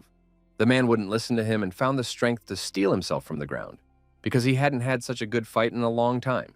He activated the body's latent reserve, causing his face to contort with tension and the veins to bulge under his skin like a web of living cords. The protagonist immediately sensed that his opponent's chi flow speed had doubled, and it looked like he was about to use his decisive strike. Wang Qing couldn't understand why their comrade had just changed so much, and the captain told him that it was Ding Han's secret technique. Jiang Chu still couldn't understand why the bodyguard would go this far, because he wouldn't be able to defeat Lin Mu even with his secret skills. The man didn't care at all, because he was already flying at full speed straight at his opponent. The guy didn't expect Ding Han to attack so swiftly, but he managed to jump back at the last moment. After blocking the blow, our hero immediately felt that the opponent's strength had greatly increased compared to last time. These blows caused Lin Mu to fly back a few meters, but he was still standing on his feet. The young man remarked that this was simply astonishing because he hadn't thought that Ding Han had any trump cards. Eventually, the protagonist decided that he too would not be deterred, and quickly adopted a fighting stance. The captain was still surprised at how strong the chi emanating from Lin Mu was, and couldn't understand how he was doing all this. In any case, the bodyguard was no longer afraid of his opponent and began shouting for him to attack, rather than stand aside. Then the guy decided to demonstrate all his capabilities by concentrating energy in his hand. The man was even more surprised now, because he had not expected materialized chi to be used against him at all. The next moment, a bright golden light emerged from the main character, blinding everyone around him. Wang Qing and Jiang Chu also immediately realized that they had just witnessed the use of such a rare technique. In the end, Ding Han was still able to stop this attack with his fist, but his condition was getting worse. The young man saw that this movement had left wounds on his opponent's body, so the bodyguard would definitely not be able to last even longer. The man still wanted to continue the fight, so he brought out our hero to keep showing all his skills. Lin Mu put his hand forward and declared that he only needed this movement to defeat his opponent. Ding Han didn't hesitate for long and hit the protagonist again with all his might, but it had no effect on him whatsoever. Now everyone around him was beginning to realize how intimidating this young man really was. Wang Qing saw that Brother Ding could not fight any further, so his defeat was only a matter of time. At the same time, they noticed that Lin Mu was also having a hard time, but he seemed determined to defeat his opponent. This was the first time Jiang Chu had seen Ding Han in such a difficult position, even after using his secret technique. In fact, the bodyguard felt that being defeated by a skillful master like Lin Mu was the best honor for him. The captain began to feel that his comrade wanted to release all his chi to make a killing blow. The protagonist then decided to remind her that they had agreed that this was just going to be a friendly sparring session. The guy pushed Ding Han away from him in one slight movement so that he couldn't accomplish what he had planned. He approached the whole thing with a cold mind and suggested his opponent finally stop. For his part, Jiang Chu didn't expect the young man to deflect Ding Han's deadly strike so easily. It was all too complicated because rage had already clouded the bodyguard's mind, who couldn't lose so easily now. Lin Mu continued to stand his ground and extended his hand to his opponent to end this fight. He emphasized that if they continued fighting, Ding Han would only strain his body more, which would hinder their main mission of protecting Mr. Luo. The man understood perfectly well that our hero was saying the right things, but he still doubted his decision. Jiang Chu couldn't understand what was going on, but he noticed that both of them had finally stopped. Eventually, the bodyguard finally bowed his head and acknowledged what he had lost in this fight. He collapsed to the ground without strength and began to grieve over his defeat in a fair fight. The protagonist tried to reassure his opponent and emphasize that he didn't lose at all. Ding Han couldn't understand why the guy was saying such strange things because everything was already obvious. Lin Mu explained that his comrade had gained experience through this battle, which was already a small victory. The man agreed with our hero's words and accepted his helping hand to get up from the ground. The frightened Wang Qing asked the captain if there was now a winner in this fierce duel. Jiang Chu acknowledged that their friend had lost this battle, but praised Lin Mu for not using his full power to avoid disrupting the plans for their main mission. Meanwhile, that same night, the enemies of the Lo family decided to meet in a building in New York City. The boss was quietly sipping on expensive wine when he was informed that the professor and Ms. Picasso had already arrived on the scene. Without further ado, the man asked his subordinate to let the guests inside. Old Hamel immediately picked up on the fact that it had been quite some time since they had seen Lawrence. Picasso smiled genuinely, her eyes lighting up with joy at the long-awaited meeting with an old friend she hadn't seen in ages. The boss was also pleased that his longtime acquaintances had finally arrived in New York. The professor had already become thoroughly familiar with the entire situation because the government had informed them that Lawrence needed support to complete an important mission. The old man reported that he had taken 15 mutants with him, 3 of which were level 4. Lawrence had not expected his comrade to take such considerable help with him, and was confident that they should certainly succeed this time. Picasso realized that everything for their assignment was already ready, so they could move out right now. The man then informed them that they would begin the mission tomorrow at midnight. He also handed his associates a folder with information about their targets, who were from Huaxia. Professor Hamel tensed up a little when he saw that they were dealing with Bao Lun's group. Picasso immediately saw his violent reaction, so she asked him if he was familiar with the organization. At that time, the old man said that Bao Lun's group was the most mysterious organization in Huaxia, so it was also quite a dangerous opponent. An acquaintance of his named Gleb had encountered this organization 3 years ago, but after that battle, he and his men were almost completely wiped out. It turns out that Lawrence was already aware that Gleb's group of mutants couldn't stand up to such enemies. The girl then decided to wonder why the government decided to send a group of mutants against the Lo family. The man said that their rivals have secret research on the Americans, so they must stop them from returning to Huaxia. Among the professor's documents, there was a dossier on Lin Mu as well, so he immediately inquired why they had sent a rookie.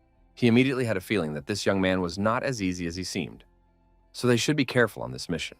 The man suddenly scattered all the documents to the sides because he believed that they had no need to fear Bao Lun's group. He was sure that God had given them the abilities as a gift, and as long as they had those skills, they were invulnerable. Before the battle began, the old man reflected on the fact that he used to think that ordinary people would never be able to fight against superpowers. But it seems he was wrong. Now he was sure that humans were capable of miracles, and the power that sat within a person was unlimited. The professor did not expect at all that Huaxia would be able to unleash the highest potential of a human. Now he wanted to know how they had managed to do it, and couldn't wait to meet the main character. At that moment, the large clock on the wall announced that it was past midnight, the time when their operation was to begin. Meanwhile, in the Luo family's manor, the guards were just about to change, and Lin Mu was coming in for his shift. At this moment, the guy was just meditating, so he wasn't in a hurry to replace his colleague just yet. Suddenly, he sensed that a large number of intruders had just entered the manor with weapons. Indeed, government agents in full combat gear, moving like shadows, stealthily entered the area, remaining undetected by the security systems. Lawrence informed Clove that he was now in charge of diverting the main firepower away from the main door, and he and the others would go through the back door. The giant had no problem agreeing to this plan of action, and was glad that he was the one given the task. The fighter was just feeling rusty, so he finally got a chance to fight a bit. The guards immediately informed him that it was private property and asked him to leave the area. They kept warning the intruder of the consequences, but of course, he wasn't going to listen to anyone. Eventually, the security personnel pointed a gun at the giant and promised to shoot him if he came any closer. The mutant confidently suggested he try shooting after all, to see if the bullets could hurt him. The next moment, a loud gunshot sounded within the estate. Meanwhile, Mr. Luo himself was quietly going through various documents and was unaware of what was going on outside.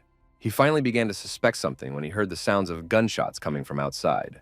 The man immediately guessed that the government had sent another group to attack and stood to look out the window. Suddenly, he heard the voice of the protagonist in his head, asking the gentleman to calm down and rely completely on the guards. Luo Hua-chan immediately realized that it was Lin Mu's voice and was greatly surprised that he knew how to use voice transmission. He wasn't even scared of it all because the existence of the Luo family will be decided on this very night. So they just need to put in their full effort and succeed. Meanwhile, an attempt to stop the intruder failed because he was suddenly covered in a ball of metal. The mutant only chuckled at the startled expression on the bodyguard's face and emphasized that he had already warned him that he could not be taken with normal weapons. The staff realized they were dealing with a real Sharpie, so they needed to call for help. Meanwhile, the soldiers had already started moving out and were ordered to kill everyone in their path and leave no one alive. Ding Han was just waiting for the group of mutants to arrive and suggested that the captain go and personally greet them and leave the defense to Lin Mu. At this moment, one of his subordinates reported the bad news to Jiang Chu because the main entrance and the emergency exit were attacked at the same time. He hadn't expected the enemies to try to attack from two sides, but that only fueled his interest. Meanwhile, the battle group synchronously opened a barrage of fire, turning the quiet residence into a hellish firefight. The guards fired back and tried to hold their positions in the garden, which was quite difficult. In other sectors, the guards simply flew off in different directions, unable to resist Iron Man. Clove laughed from all the lowlifes in his path that trembled before his immense power. Meanwhile, the security personnel were starting to run out of bullets due to the intensity of their battle. All the soldiers tried to remain calm because they realized that the opponent also did not have infinite ammunition. Therefore, we just have to see who would last longer. Iron Man was already bored because there was no worthy opponent for him here. Then Ding Han appeared beside him, who didn't mind competing and challenged Kloju. The bodyguard was serious because he wanted to see what was the difference between mutants and humans. Kluve asked his opponent to remember his name because he would be his last opponent. The bodyguard was beginning to guess that there was a metal-type mutant in front of him. So this fight was definitely not going to be easy. Meanwhile, the giant wasted no time and had already swung to finish the man off with his iron fist. With a powerful push off the ground, he demonstrated a truly intimidating level of strength and skill. Ding Hanyu had to work hard to successfully block such a powerful punch. Now the man made sure that his opponent had exactly the kind of power he had envisioned. He agreed that apparently strength in mutants was something that unequivocally had to be reckoned with. Still, the bodyguard wasn't discouraged and was excited for a great fight tonight. Concentrating his chi, the man swung and punched his opponent in the chest with all his might. Despite its huge size, the Iron Man flew back a few meters, and Ding Han emphasized that this was the strength of cultivators from Huaxia. Kluve is interested in his opponent because he's definitely different from all the trash he's faced in the fight before. The bodyguard noted that the giant was pretty good too, because this was the first time he'd seen a mutant who could completely turn his body into metal. Meanwhile, the guards noticed that the enemies had sent a woman here, and immediately thought it was not worth it to fear such an opponent. Picasso didn't appreciate at all that a bunch of some idiots were saying such things about her. Then she suggested that all the guys attack her at one point, because she didn't want others to say later that she had bullied her opponents. The guards tried to pretend they weren't afraid at all, and promised that they would go see Miss Picasso right away. The girl only laughed haughtily at how big these people were. Her piercing shriek suddenly broke the silence, the chilling scream literally cutting into the minds of the guys around her. All the fighters immediately grabbed for their head because it felt like it was about to explode. Eventually, they hit the ground in a second, and the girl only had to stare at all these useless idiots. Suddenly, someone behind Picasso's back complimented her on such a powerful sonic attack, causing her to turn around sharply. It turned out that it was Jiang Chu who had managed to survive this attack. And now the captain was surprised by this. His opponent's ability was Soundwave. The girl didn't think long and quickly used her ability to deal with the remaining enemy. The man exhaled quietly and noted that thankfully he had come here prepared. The mutant certainly didn't expect that there was someone who could nullify her sonic attack. The captain then explained that he used his chi to enclose the area around him, so the sonic attacks wouldn't be able to harm him. Then Lawrence appeared on the horizon and asked his associate to retreat because she would not be able to face such an opponent, and asked him to let him be the one to take care of Jiang Chu. With a cold smile, the man introduced himself to the captain as Carnage King Lawrence. Jiang Chu did not appreciate such an arrogant nickname at all, and immediately went after his opponent with his fists. Suddenly, the leader of this mission vanished into thin air, something the man definitely didn't expect. The captain was pretty sure he had just hit his opponent, but something had gone wrong. A moment later, Lawrence had already appeared in a completely different place and had swept his opponent completely miss. Now Jiang Chu guessed that this mutant had an ability that helps it move quickly. From the beginning, Lawrence expected that any warrior in Bao Lun's group would be able to quickly figure out his trick, told that Dark Force was his superpower. The captain tensed because she had never heard of such a skill before. At the very least, he now realized that this superpower worked with shadows. It was now clear that this was the reason why this mutant could move without any noise or hesitation. Jiang Chu immediately began to guess that he needed to strike before the black smoke began to appear in order to achieve his goal. He immediately tried to do so and still managed to collide with his opponent's fist. Now the captain laughed from the fact that this time Lawrence had nowhere to hide because he had caught his image badly. The mutant even felt pain and noted that Jiang Chu was quite good. Gradually it began to dawn on the man that he seemed to have finally figured out his opponent's attack pattern. And now the fight was taking on a completely different, more predictable character. He now realized that he now needed to hit Lawrence's vital points. Eventually the captain managed to face the mutant for the second time, so the mutant began to disappear quickly again. Lawrence was surprised to realize that Jiang Chu was the first opponent in years who had managed to find a vulnerability in his seemingly flawless fighting technique. The man then emphasized that the mutant had simply underestimated the strength of Bao Lun's group. Suddenly, he noticed that something wrong was going on, because all the black smoke was moving towards him. Lawrence laughed quietly because he hadn't expected his opponent to fall for his silly trick so easily. Only now did the captain realize that his chi was slowly leaking out, which was too dangerous. Meanwhile, the brother had completely dissolved into smoke, and his voice spoke intimidatingly about how the man had already lost this battle because his power would soon be absorbed by the power of the darkness. Jiang Chu was scared out of his wits because he didn't expect him to die like this at all. At the same time, Ding Han, who was fighting Iron Man, had also already used up almost all of his strength and was at his limit. Clove agreed that the bodyguard was pretty good, but he didn't want to give him any more indulgences. He was sure that a warrior's kung fu was useless when he met the true might of steel. Ding Han began to feel that the power emanating from the enemy had just changed drastically, causing him to panic. A second later, the giant grew even more in size and screamed loudly like a true beast. Now the giant loomed over the bodyguards like an insurmountable mountain, and at such a moment, even the bravest of the brave would have collapsed at the realization of their own powerlessness.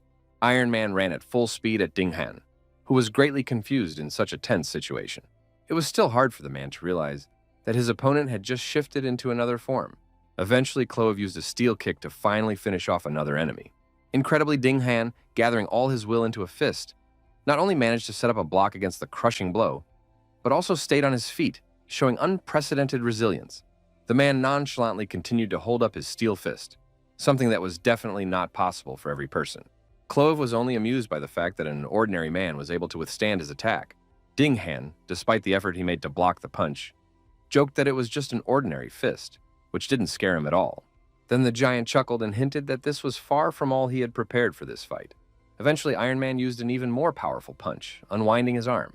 As a result, the man could not withstand such a powerful attack, causing bloody splatters to fly in different directions. At this point, the captain heard that his comrade seemed to be beginning to lose his battle and looked away from his opponent for a moment. Lawrence immediately emphasized that it would be better for the man to take care of himself because he was not in a good position himself. After that, he abruptly vanished into thin air, causing Jiang Chu to be confused once again. Once again, the captain could not see his opponent and was desperately trying to figure out where he was. Then the enemy started talking about how he had so expected that the group's elite representative, Bao Lun, was still able to stand after being caught in an illusion for such a long time. At the same time, he was sure that Jiang Chu would not be able to block the sitting punch that attacked him from the back. The next blow came right on the man's head, leaving him disoriented. From the last strength of the captain tried to stay on his feet, but his body treacherously hamstrung, and he collapsed to the ground, finally exhausted. Meanwhile, chaos reigned around. One by one, the guards fell under crushing attacks, unable to resist the superior strength of their opponents. The mutants were excellent with their sharp blades, so they could easily deal with ordinary humans. One of them used double knives and a hurricane dance technique that no one could go against. Picasso wasn't left behind either and continued to use sound waves to knock out every opponent in her path. Eventually, the entire mansion grounds were dotted with bodyguards who could no longer continue the pain. All the fighters realized that they couldn't defeat all these enemies, so they decided to retreat to save at least some soldiers. The protagonist watched the situation from the sidelines and saw that the mutants were much stronger than he expected, so his mobs would hold out more. He decided it was already time for him to show up, so he quickly snapped out of his meditation seat. As quickly as possible, the lad found his captain to come to his aid. It turned out that both Dinghan and Jiang Chu were already here, and they immediately reported that the enemy unit was too strong. The strongest mutants had already gathered around, who only laughed at the fact that yet another naive human had come to meet his death. Clove thought our hero had come here to see the superiority of the mutants. The young man was not afraid and emphasized that as long as he was here, no one would harm the Luo family. The Iron Giant only laughed from the fact that Lin Mu was so arrogant and thought that he could stop the entire team by himself. The protagonist turned to his comrades and asked them to go to Mr. Lo's defense, giving him the opportunity to deal with all of his enemies.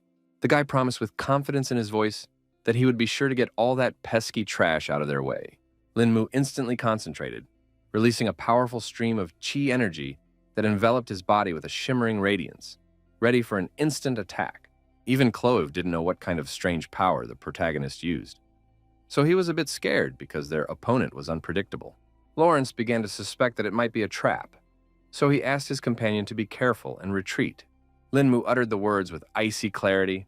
His voice sounded like a sentence, leaving no doubt that this night, no one would leave the battlefield alive.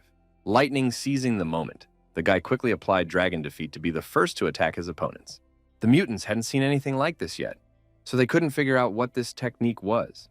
In a second, the dragons began to sweep away all the enemies in their path, not giving them a chance to survive. Picasso tried to help her allies with a sound wave and destroy Lin Mu's dragons. It turned out that the main character's chi even passes through the opponent's technique, so all her efforts were pointless. Eventually, one of the spirit dragons came through Picasso and took her life. Her chest heaved weakly for the last time, then her body collapsed, finally losing her strength, and she collapsed to the cold ground without a word. Clove was already preparing to take on another dragon and couldn't understand how their team had fallen so quickly. Still, he was confident that his steel strike could handle such a small threat. The giant concentrated energy lightning fast, his powerful palms clashing together with a rumble, releasing the destructive rift technique. A second later, the powerful shockwave from the explosion hit Clough in the chest, throwing his body aside. Lawrence had not expected events to unfold in this manner, and in a panic asked if his comrade was all right. Iron Man didn't even feel any pain because to him it was like an ant bite, so he could keep fighting. The captain and Jiang Chu, who were standing to the side, were shocked that our hero had only used one move and had taken out so many enemies. Meanwhile, Lin Mu laughed from the fact that the mutants were only capable of such weak opposition. Lawrence shouted that he would try to hold our hero back, while Clove was inside eliminating their target. The protagonist advised them to give up quickly because no one could stop him anyway. The boss of the organization was already too angry because the guy had managed to defeat his subordinates, so he couldn't let Lin Mu disrupt their operation. Jiang Chu desperately tried to warn the young man to dodge this black strike because the captain had already felt the effects of it. Now our hero has realized that this guy's power is too problematic, so he needs to come up with something to negate that ability. Meanwhile, on the other side of the mansion, the guards were still as defensive as ever and weren't about to let anyone try to go up against Mr. Luo. In turn, Iron Man was going to kill anyone who got in the way of his goal. This turned out to be absolutely true, so all the fighters started flying in different directions from Clove's unstoppable attacks. The giant even decided to engage his head and use the steelhead strike technique. With one such blow, he literally smeared one of the bodyguards. At the same time, Dinghan decided to use a secret technique to allow Jiang Chu and Mr. Luo to escape from the battlefield. The captain was definitely not going to do something like that, so he asked his comrade not to be so reckless. Either way, the man wanted to die with the assurance that he had at least stopped the enemy and helped his team. He started yelling with all his might for his comrades to get out of here as fast as possible. The protagonist was still in the shadow illusion of Lawrence, who was sure that the guy could not defeat him now, not realizing that he was deliberately waiting for the first step from his opponent. Lin Mu tried to bring his enemy out of the shadows, but he obviously had no intention of doing so. Eventually, the young man directly revealed that, in fact, his opponent had just fallen for his ruse. Lawrence could not believe our hero's words because from the beginning, he was confident in his abilities. On the opposite end of the battlefield, the situation was critical, as Ding Han, exhausted and bloodied, was barely staying on his feet under Iron Man's ruthless onslaught. Like thunder, Lawrence's figure materialized from a cloud of black smoke. The leader flopped to the ground in some strange way and couldn't seem to realize what had happened himself. Clove even stopped for a second because he couldn't understand why his comrade was here. Iron Man was shocked that even Lawrence couldn't do anything to this strange guy. Stepping in surprise, he didn't have time to notice before Ding Han suddenly disappeared from his hands. It was the protagonist who tried to pull his comrade to a safe zone to save him from apparent death. Because of this, the giant was incredibly angry, and now wanted to tear Lin Mu into small pieces. The guy had already started to concentrate the chi in his hand to quickly deal with this opponent. Clove, not wasting a second to think, brought his arm up sharply to strike. His muscles tensed, preparing to unleash all his fury on his opponent. The protagonist made one clear lunge and was able to stop this attack with one hand. The giant paused for a second because he couldn't understand what technique Lin Mu had just used. Almost immediately, he felt an incredibly intense pain in his bones and began twisting in different directions, not controlling his movements.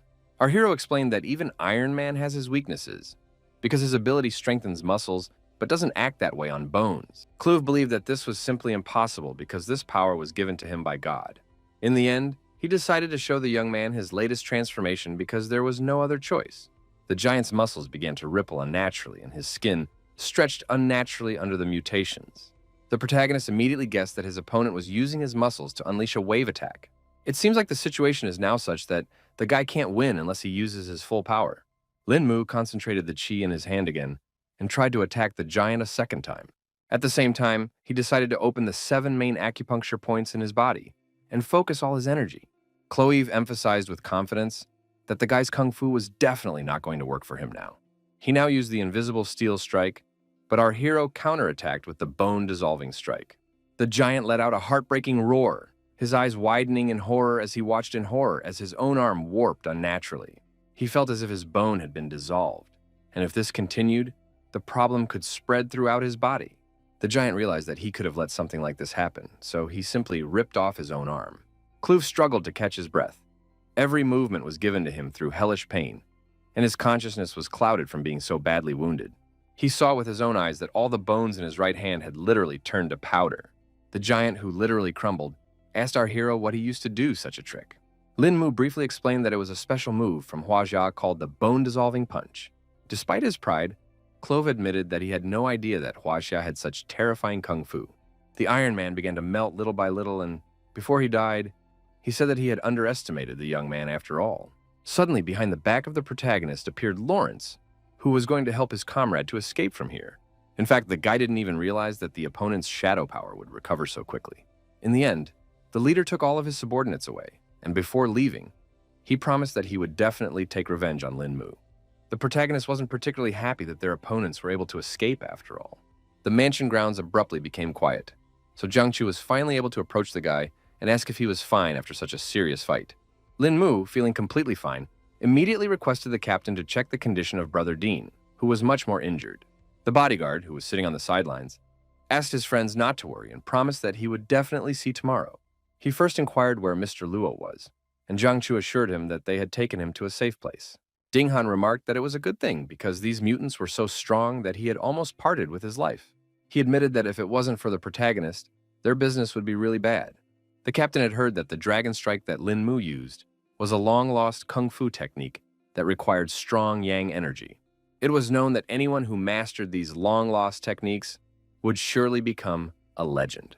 Ding Han went on to say that the other kung fu technique the guy used was also very strong, and he made that huge dumbass rip his arm off. The captain immediately recalled the legend that the bone-dissolving punch really does turn everything inside into powder using yin energy. The bodyguard couldn't even believe that such a kung fu technique actually existed in their world. And Jiang Chu told him that Huaxia had a long history of learning techniques, so all their knowledge was just the tip of the iceberg. In the end, the commander asked Ding Han to use his father to help the body recover until the medics arrived on the scene. Now the man decided to talk in complete seriousness, because he still couldn't understand how Lin Mu knew so much lost kung fu. The captain decided to remind his friend not to forget who recommended the guy for this mission. Ding Han immediately realized that it was about Lu Shuyan from the Eastern Sea, who looked like an ordinary person, so he couldn't understand what he was talking about. Jiang Chu noted that this man might not be as strong as them, But his family tree was no nonsense because he was a descendant of the Liu family from Fengmeng village. Only now did the bodyguard realize that they were talking about the legendary ancient martial arts family. The captain confirmed his speculation and explained that in order to find a great master like Lin Mu, Mr. Liu had to be a descendant of legendary people. Meanwhile, a group of mutants had arrived at the American Research Institute, where they were now trying to rescue Cloev. The professor thought it was a miracle since their comrade was still alive, considering such serious wounds on his body.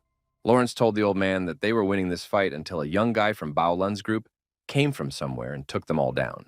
Hamel refused to believe that the entire group of mutants had been defeated by one man, but the surviving Picasso confirmed the fact. Now the old man began to realize that they had indeed met a very strong opponent. Their conversation was interrupted by the fact that some strange things started happening to Iron Man. The professor immediately rushed to intervene in Clove's treatment because things could have turned out disastrously. Lawrence began to panic because he couldn't understand at all what was happening to his friend. Hamel reported that the patient's condition was deteriorating rapidly, so they urgently needed to move him. Meanwhile, at Luolinmu Manor, he was finally able to meet with Milo in peace and talk about the recent events. Guy wanted to know what went wrong with the family's return to Huaxia and why the process was taking so long. The man explained that the main problem was the approval of the documents, so there was nothing he could do about it. Generally speaking, the preparation and approval of all the documents should have been completed long ago. But Luo Huachan assumed that someone inside the government was preventing the move. Then he decided to inquire if our hero had been able to learn anything after this battle. And the latter told him that after this night, it was obvious that their defenses had been greatly weakened, so it was necessary to speed up the move to Huaxia. Lin Mu decided to inquire about the person who was responsible for approving the documents, and was going to personally visit him for a chat. The man immediately rejected such an idea because he thought it was too dangerous. The young man asked not to worry about him because he had his own special methods for such situations. In the end, Mr. Lowe decided to trust him and laid on the table information about the key 3 people who were responsible for the documents. The protagonist was excited about the opportunity and promised that he would meet them as soon as possible. 30 minutes later, the guy had already gotten the right materials that he might need during this mission. In fact, he was surprised that you could buy anything in New York's black market. Lin Mu bought some sort of mask to slightly change his strategy this time. Now the guy has decided to use the methods of his enemies to take them out himself. At this moment, Wang Chang walked in, informing him that they had already found the information he needed. The guy quickly opened the door for his guest, only he looked too strange and didn't look like himself at all. The assistant was shocked to see a completely different person in front of him. He instantly pointed a gun at our hero and demanded to know where Lin Mu himself had gone. The young man laughed at this reaction from his comrade and explained that he was just testing a macromolecular mask. Wang Qing finally realized that the person in front of him was his colleague, and now asked how he managed to change his appearance to become like him. The protagonist realized that it was best not to raise suspicion on the Lowe family, and found a solution by using a new face for the mission. The assistant had already looked up all the information he needed and handed the guy the phone she was on. Lin Mu thanked him for such substantial help because with this, it would be easier for him to accomplish his mission. Wang Jing still didn't like the fact that our hero was using someone else's face for this task, so he noted that with such strength, it wasn't necessary. Lin Mu only said that sometimes violence didn't solve anything at all, so he decided to change his tactics. After that, he quickly left the mansion grounds and promised that there would be good news very soon. Very soon, our hero arrived at the American embassy, where no one had yet suspected his plan. At this point, one of the employees named Mr. Bronk was upset that he hadn't been able to pick up a hottie for tonight. Inside the office, a guest was already waiting for him, who noted that it turned out the old man liked blondes. It was the main character who immediately explained that he had come here to talk to an embassy official regarding the Luo family's relocation documents to Huaxia. Mr. Bronk immediately emphasized that the documents were still under review and couldn't understand why there was such a rush. Lin Mu recalled that the family had once been kind to the old man and advised him to complete the paperwork today or soon. The man was shocked that he was given such a short deadline, because all documents have to go through many instances, and his word will not solve anything in this process. Now our hero was beginning to guess that he was involved in all of this after all, because the employee was too easy to figure out. Hearing such a statement, Mr. Bronk became nervous and asked what the visitor meant by it. Lin Mu didn't bother to explain anything and directly asked what the man would choose in the face of danger, himself or his country. The old man immediately realized that the guy had decided to threaten him and became very angry because of such insolence. The protagonist only laughed and said that it was time for him to make a choice and say whether he wanted to die or survive. Demonstrating his strength, Lin Mu rolled a tight ball of some papers and suggested that the embassy official think hard about it all. Mr. Bronk began to talk about how he gets orders to hold the documents over and above and can't do anything about it.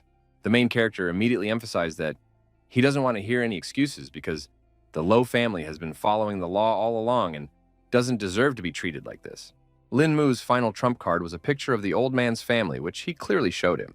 Eventually, all of this got to Bronk, so he asked for some time to resolve the issue. The guy immediately asked how long it would take and noted that he wasn't a very patient man. So the old man quickly replied that it would be ready in 2 hours. The embassy employee kept his promise. So very soon, the protagonist received a call that everything was ready. Before leaving, Lin Mu thanked Mr. Bronk for his cooperation and hoped they would never see each other again. In fact, the young man hadn't even expected things to be so easy with this man. After that, he took a close look at his phone to see who his next victim would be. Now the protagonist's target is a New York City tax chief named Boris. According to intelligence, this gentleman should be at home celebrating his daughter's birthday. With one deft move, Lin Mu jumped over the fence and entered the mansion grounds without any trouble. The first second, the guy noticed that the security in the area was pretty lax. The protagonist walked closely to the window of the room where the whole family was to gather. The joyous voices of the relatives were coming from inside, and Lin Mu noticed some interesting detail at this moment. It turned out that among the guests was the familiar Du Xiaoyue, whom he had crossed paths with not long ago. The young man definitely didn't expect to see her here, so now he couldn't understand what she had forgotten at this celebration. He assumed that Boris's daughter, Vanessa, must be the one who was just standing behind his acquaintance's back. For a moment, our hero was distracted from following because he heard someone's footsteps. Turns out someone was patrolling the area with a huge dog that immediately took notice of the stranger. The owner, who saw nothing suspicious, tried to calm the dog and explained that the young mistresses already had all their guests inside. Lin Mu managed to escape in time, so he was already inside the mansion and thought about the fact that no one would catch him unless he wanted to. He was eventually spotted after all, because there were 2 additional bodyguards guarding the entrance to the room. The young man decided not to talk to the 2 guys and just jumped up to disarm the potential opponents. He quickly grabbed them by the neck and thus cleared his path further. Boris was unhappy that someone dared to disturb him and asked to find the house manager if there was any problem. At that moment, 2 defeated guards flew into the room, unable to resist the protagonist. The man was shocked that someone had dared to barge into his home so brutally and now stared wordlessly at the intruder. A sly smile shone on the protagonist's face as he said hello to his target. Mr. Boris had not guessed at all who stood before him, but after what he saw, he knew for certain that he had ill intentions. Lin Mu noticed at a glance the straightforwardness of the man, who was not at all afraid to talk about such things. Then he took a seat on the couch in the office and explained that he had come here to rush the IRS chief into a decision regarding the Low family's relocation papers. The man, like his predecessor, immediately started talking about how he had been following protocols all along, and the family would be notified when everything was ready. The guy immediately emphasized that he hadn't come here to ask and was going to say his terms if Boris refused to cooperate. The chief immediately jumped up from his seat because he was very unhappy that some stranger dared to speak to him in such a tone. Lin Mu then came in from afar and hinted the fact that his daughter just had a birthday today. The man immediately realized what the guy would be getting at and began to beg that he leave her out of this whole situation. While Boris was talking to our hero, he suddenly noticed that he had disappeared somewhere. The old man immediately thought of the fact that Vanessa was already in danger, and he wasn't scared out of his wits. The protagonist was already in the hall where the birthday party was being celebrated, and asked the birthday girl to come out for a few words. The father ran inside in a panic and immediately saw that his daughter was missing somewhere. So he started asking everyone present where she was. One of the guards said that Vanessa had just talked to a stranger and then disappeared. Du Xiaoyu immediately thought it was all strange because that person's voice sounded too familiar. The IRS chief was immediately about to call the police and rescue his daughter, but suddenly he heard her voice in his office. The girl looked rather confused because she couldn't understand why some strangeress brought her into her father's office.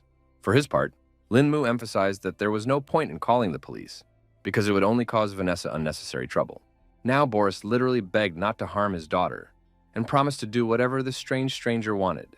Our hero was glad for such a quick agreement on the part of the chief and knocked out his daughter for the time being so that there would be no unnecessary witnesses. The man was even more scared for Vanessa, but there was nothing he could do about it. Lin Mu asked him not to worry about it and emphasized that his beautiful daughter would just get some sleep. The gentleman still continued to beg our hero not to harm the girl in any way and promised to sign all the documents right away. After it was successful, he picked his daughter up in his arms and she finally woke up. Vanessa was puzzled because she couldn't understand why she was sleeping in her father's study.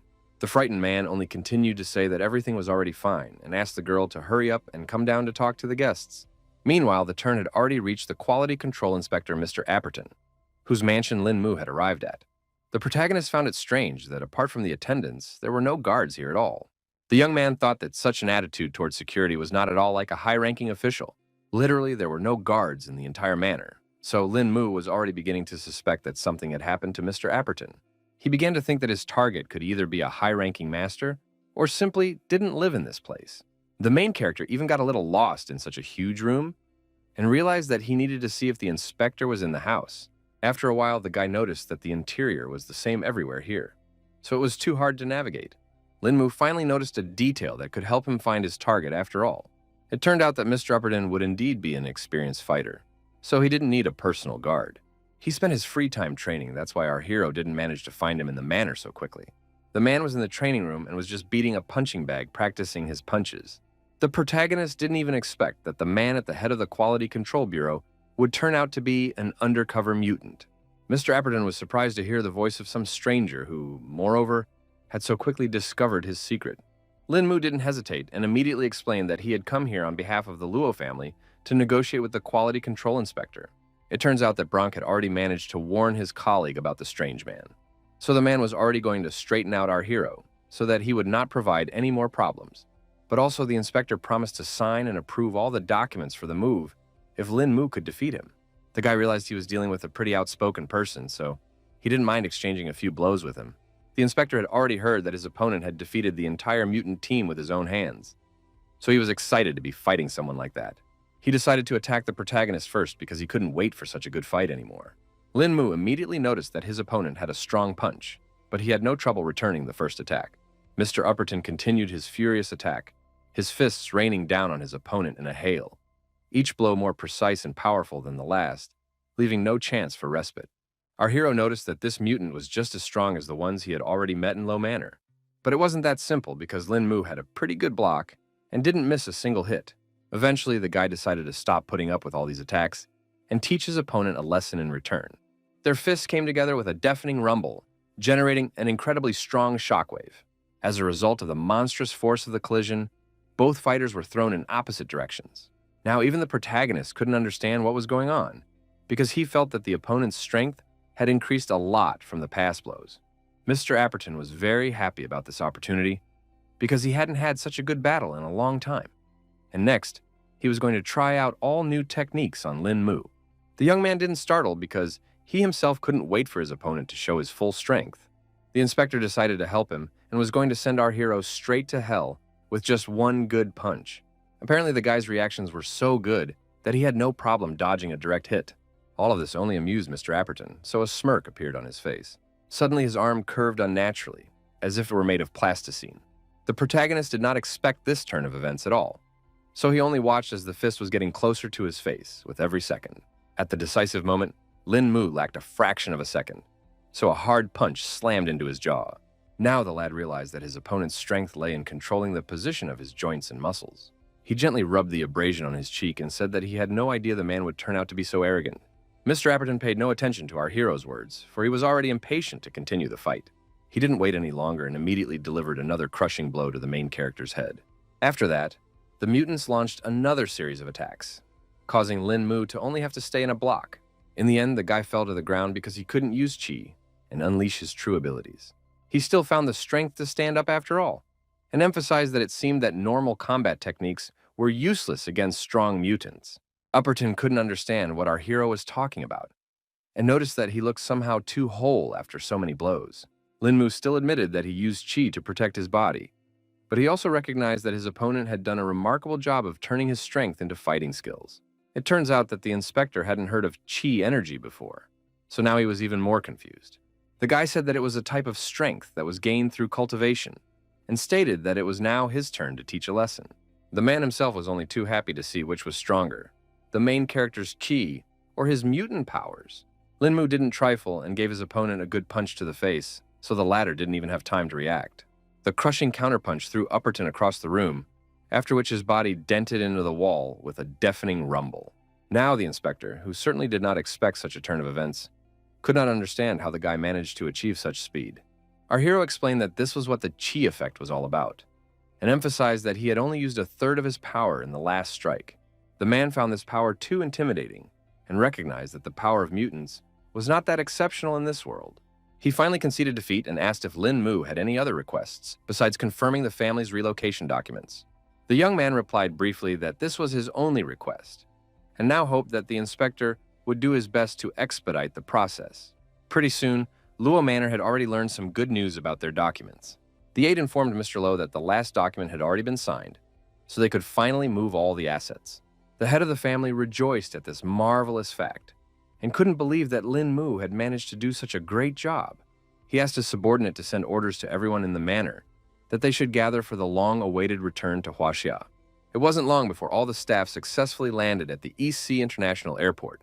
The protagonist was very happy that he was safely back home. Luo Huachan immediately saw his daughter, who had come to meet her family and her lover.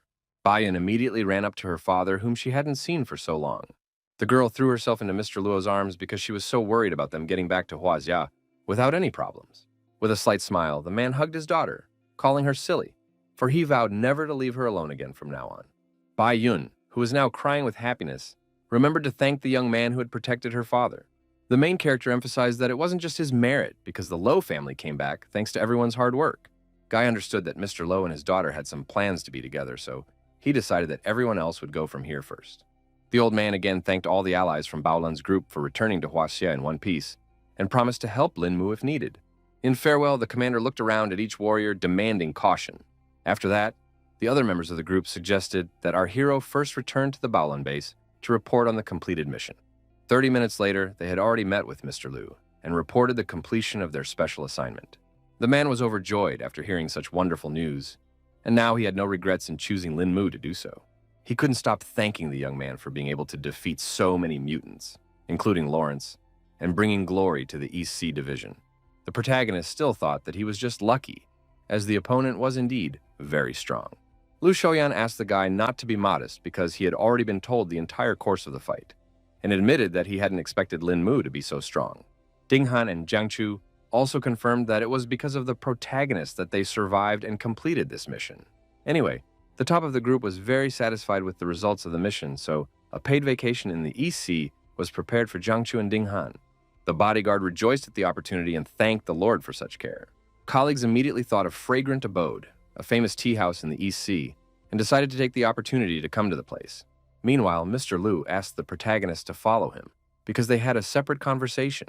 The man took our hero as far as the outskirts of the East Sea city, so that surely no one would hear them.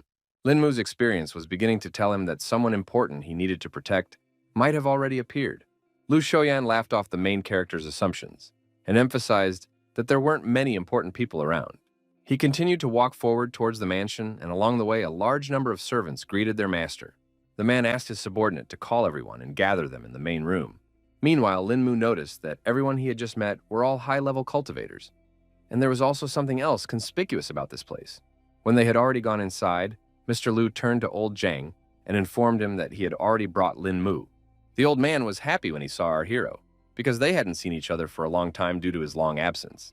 He had already heard about the great job the young man had done this time, and the man was thankful for more compliments in his direction.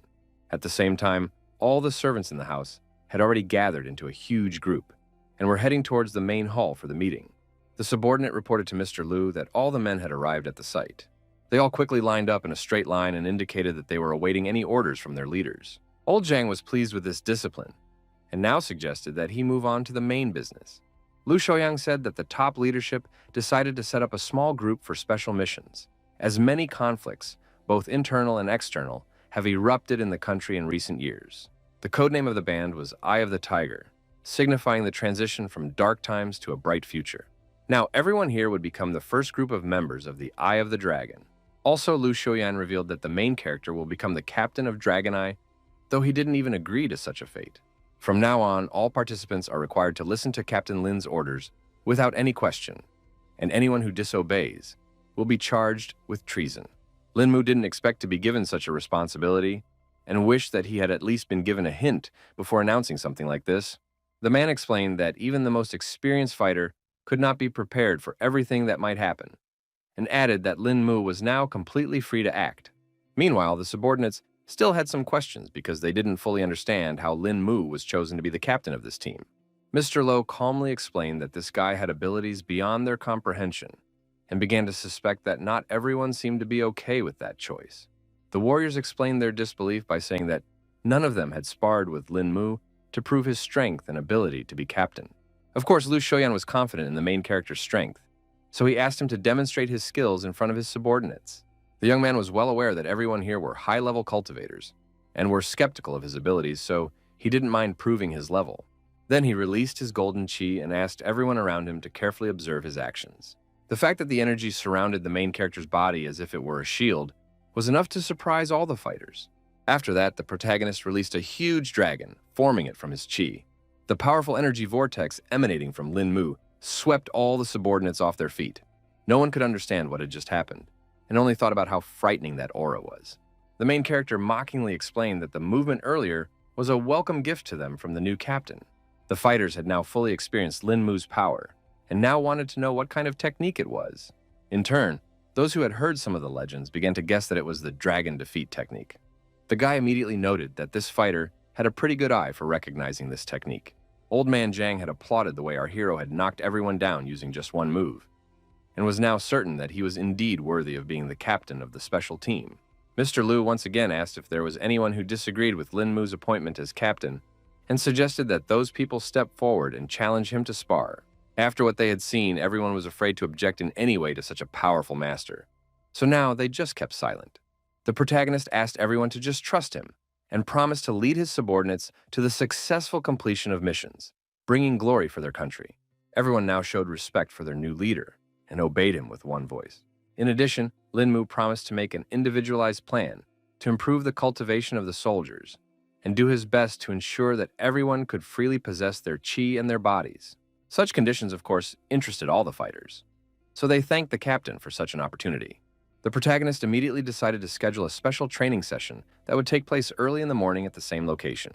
The subordinates were willing to do anything to defend their country and bring it glory, and the captain ordered everyone to disperse after the meeting.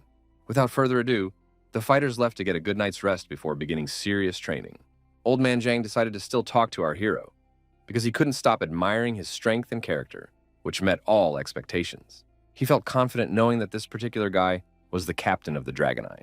Lin Mu thanked Mr. Zhang for all these compliments, and promised to do his best to complete every mission assigned to him. After the meeting, the boy and Mr. Liu went to a tea party, where they decided to discuss some more details. The protagonist stated that he needed a cold weapon, so he asked the man if he knew any suitable craftsmen. The man was surprised to hear such a request, and inquired as to what type of weapon he wanted for himself. Lin Mu had a rather specific question because he wanted to find a copper sword for himself. Eventually, Mr. Liu remembered that he knew where to get such weapons, and decided to offer one place for our hero. The old man decided to send the young man to U's pawn shop, where presumably the weapons he needed could be found. The protagonist managed to find the very place Mr. Liu recommended to him pretty quickly. He was immediately met at the entrance by the man who owned the office. The master immediately inquired if Lin Mu had passed through here to pawn or redeem something. The guy directly said that he was looking for someone, namely the boss of this pawn shop, Wu Xinghui. The man was surprised to hear his full name and asked our hero how he could help him. Lin Mu introduced himself and explained that Mr. Liu had recommended this place to him because a copper sword could be found here. The pawn shop owner confirmed that he has one that was a family heirloom, and his ancestor used everything he had to create this weapon.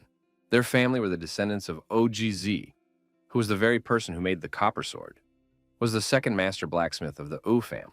The protagonist didn't expect that he would meet the descendant of UCHDZ, so he immediately asked to forgive him for some rudeness.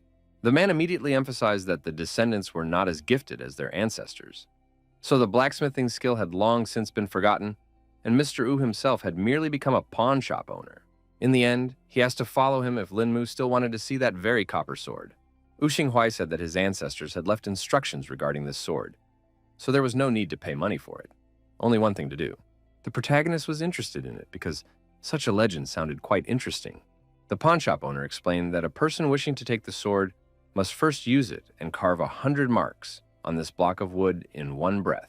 You also need to make sure that these marks were the same length, width, depth, and even the distance between them should be the same. The young man was well aware that to do it in one breath, you had to have incredible speed and control. Wu Xinghui suggested that our hero surrender if he was unsure of his strength, and emphasized that his ancestors had left these instructions in the hope that the sword would find a worthy master, but that had not happened in the last 100 years. Still, Lin Mu asked to bring the copper sword for him, because he wanted to try and pass this test. The man saw that the guy was confident in his abilities, so he didn't mind honoring his request. He immediately remembered that everyone who wanted the sword had said the same thing, even though they knew it was literally impossible. The protagonist immediately thanked Mr. Wu for the opportunity. A couple minutes later, the pawn shop owner appeared with a briefcase in hand and informed him that the copper sword was already here. After opening it, Mr. Wu asked the protagonist to take a close look at this legendary weapon. Only now did Lin Mu realize that this sword was made from a mystic steel heart. He decided to tell Wu Xinghui himself about it as well, because it was simply unbelievable. Mr. Ao was greatly surprised that the protagonist knew what material was used to create this weapon. The guy remembered that such a material could only be found in the cultivation world, and couldn't raise how it could exist in the mortal world. Then he decided to inquire of the sword's owner himself, and asked how his ancestors came across this material for forging it. Wu Xinghai said that according to family records, this material fell from the sky and does not belong to this world. It became a little clearer to our hero why the aura from this sword was so unusual. The man also added that the name of this weapon was Chu Hong, and asked Lin Mu to try his luck sooner rather than later. Taking the blade in his hands, the lad made sure that it was incredible, for it was as thin as the wings of a cricket, and its flexibility was superior to any other sword he had ever seen. The protagonist tried to infuse the sword with his chi, and it worked because the blade became hard and sharp. He continued to marvel at the fact that his chi was flowing into this weapon without any difficulty, which felt simply incredible. The man pointed at the very same wooden block and suggested that Lin Mu finally proceed with the trial. The young man gripped the weapon in his hands tightly and concentrated to complete such a difficult task. He sliced the air in front of him several times, trying to make 100 cuts in a few seconds. Lin Mu reported that he had finished his assignment and asked Mr. Ao to check the results. The pawn shop owner lumbered over to the wooden block and began to scrutinize the cuts the guy had left behind. In the end, he saw that the protagonist had failed to fulfill all the conditions. Wu Xinghui excitedly informed Mr. Lin that he had not succeeded at all. In fact, the protagonist couldn't believe this fact, so he asked the man to wrap up on the other side of the block. The sword wielder didn't object, and without further ado went around the block on the other side. As a result, he saw the same 100 cuts on the trees, which were exactly the same, as if they had been made to fit a ruler. Wu Xinghui was shocked that someone had still managed to leave all these marks in just one move. The guy laughed contentedly and asked if it was a confirmed fact that he was able to pass this test after all. At that time, the man happily announced that the protagonist had succeeded in passing the test. So now no one was worthy of this sword except Lin Mu. He solemnly handed over the case to the celebrant and confirmed that from now on, the Chu Hong blade belonged to its new master. Other than that, the protagonist said he had another small request and asked if the pawn shop owner could help with that. The guy wanted to make a belt to hide Chu Hong, so he asked Mr. Wu if he could make such a thing.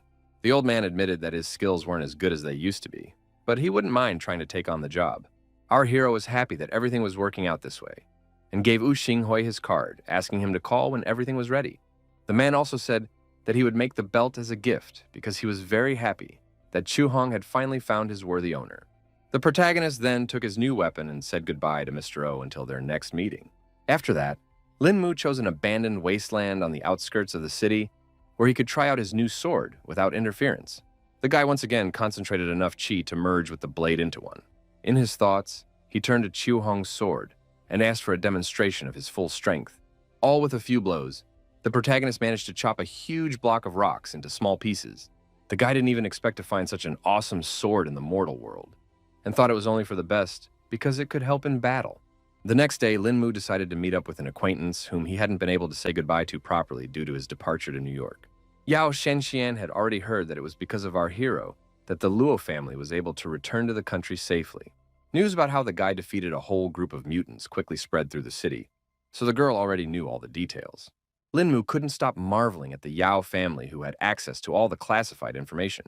The girl said that Yao was an ancient martial clan, so they also have people working in Bao Lun's group. Now, the young man was not at all surprised that she was so well informed about all the happenings in America.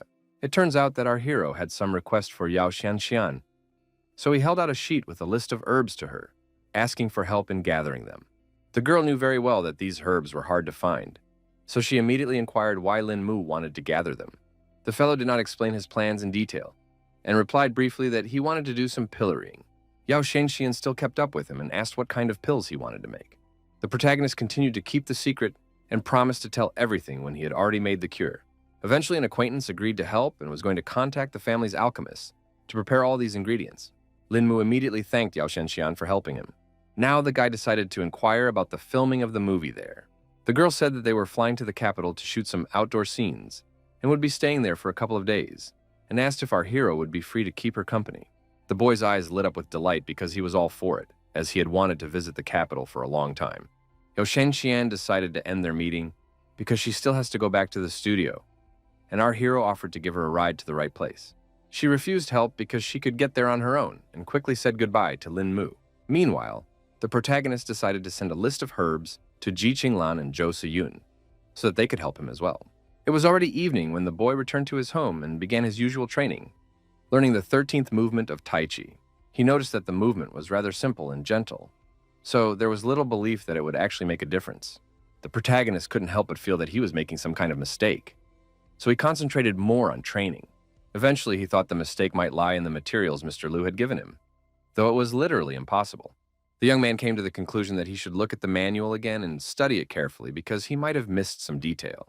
A couple minutes later, he was already sitting at his computer and going over all the video lessons again, watching every move. In the manual, aside from explaining the various stages of cultivation, there were also only 13 simple Tai Chi movements. The protagonist continued to actively search for the problem, which still could not give him any peace. Eventually, he did manage to find that little detail that was ruining everything.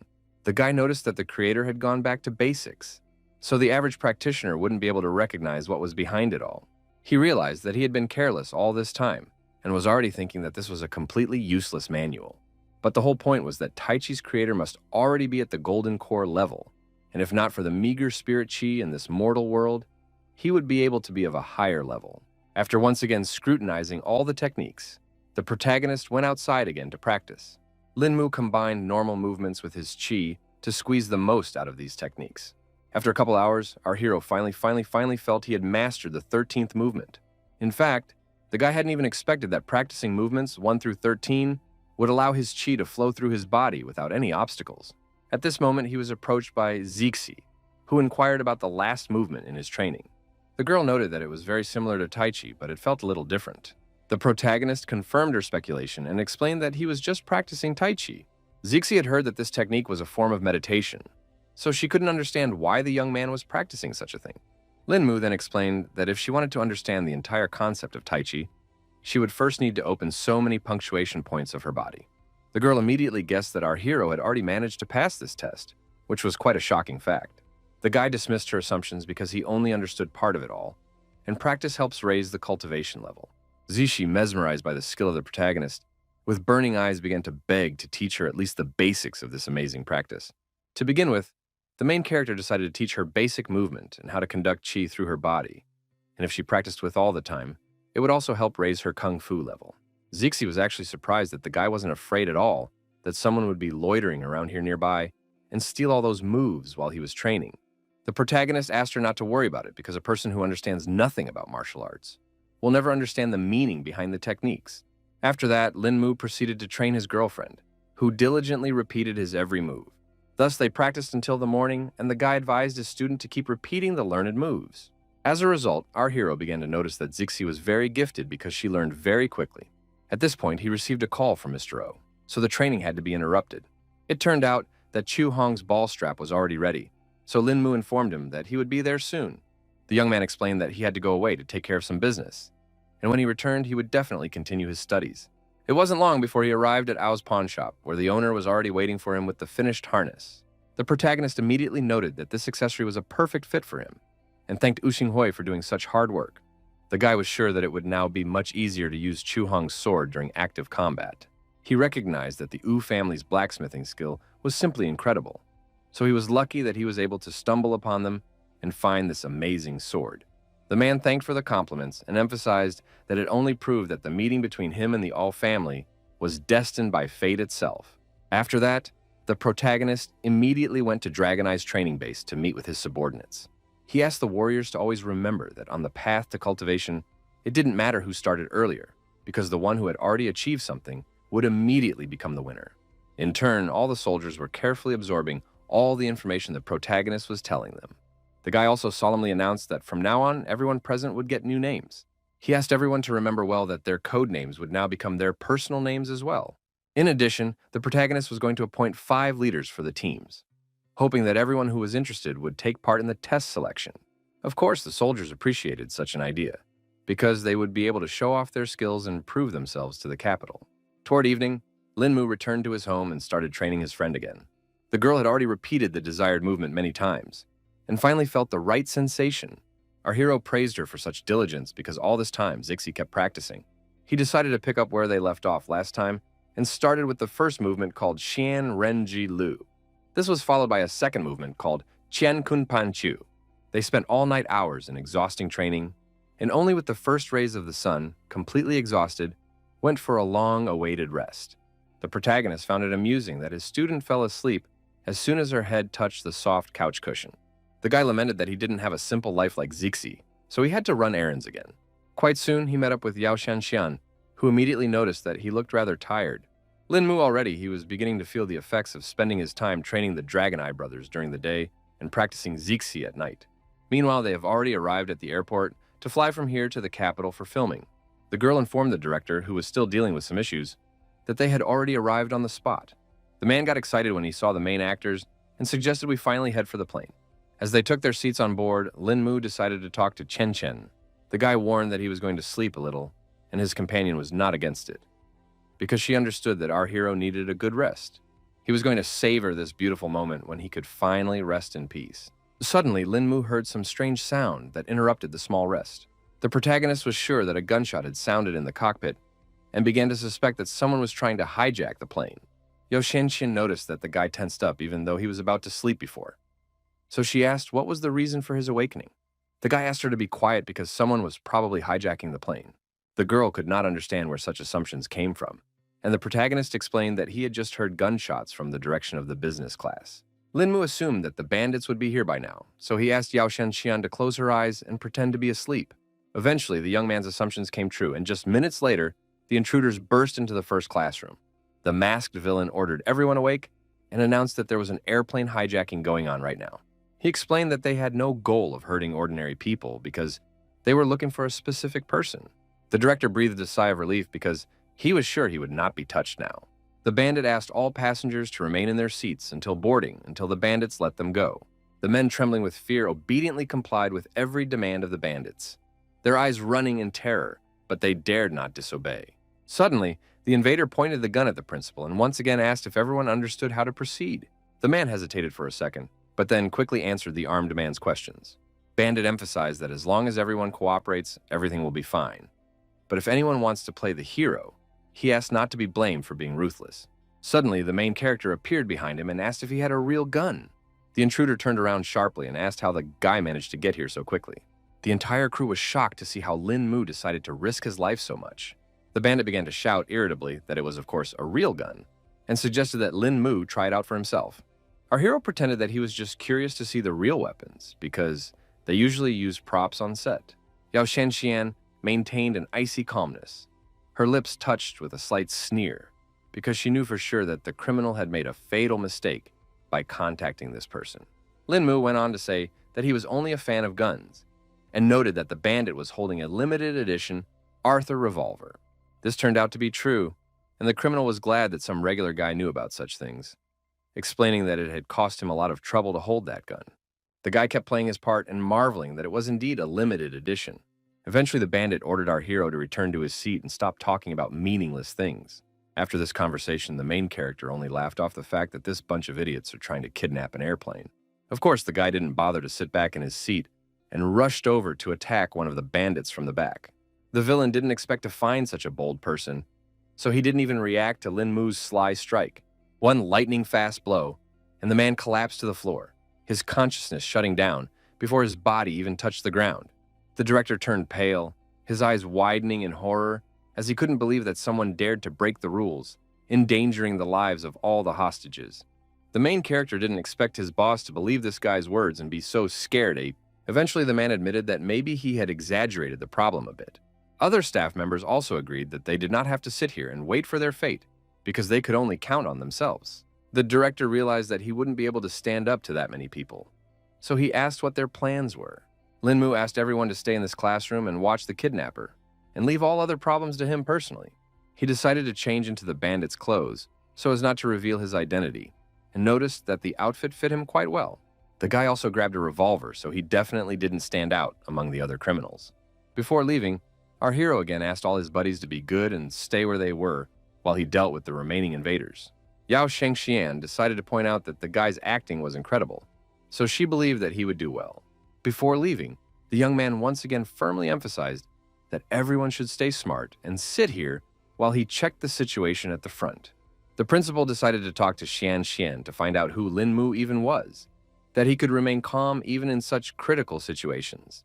The girl speculated that maybe this guy had trained with SWAT in the past, because his skills were at the pro level. The staff agreed that the main character's final attack looked cool, and they used to think it could only happen in movies. Either way, the man hoped that Lin Mu knew what he was doing, because he had his whole life ahead of him to die here on the airplane. Meanwhile, the aircraft continued to fly quietly despite all the battles that were going on inside.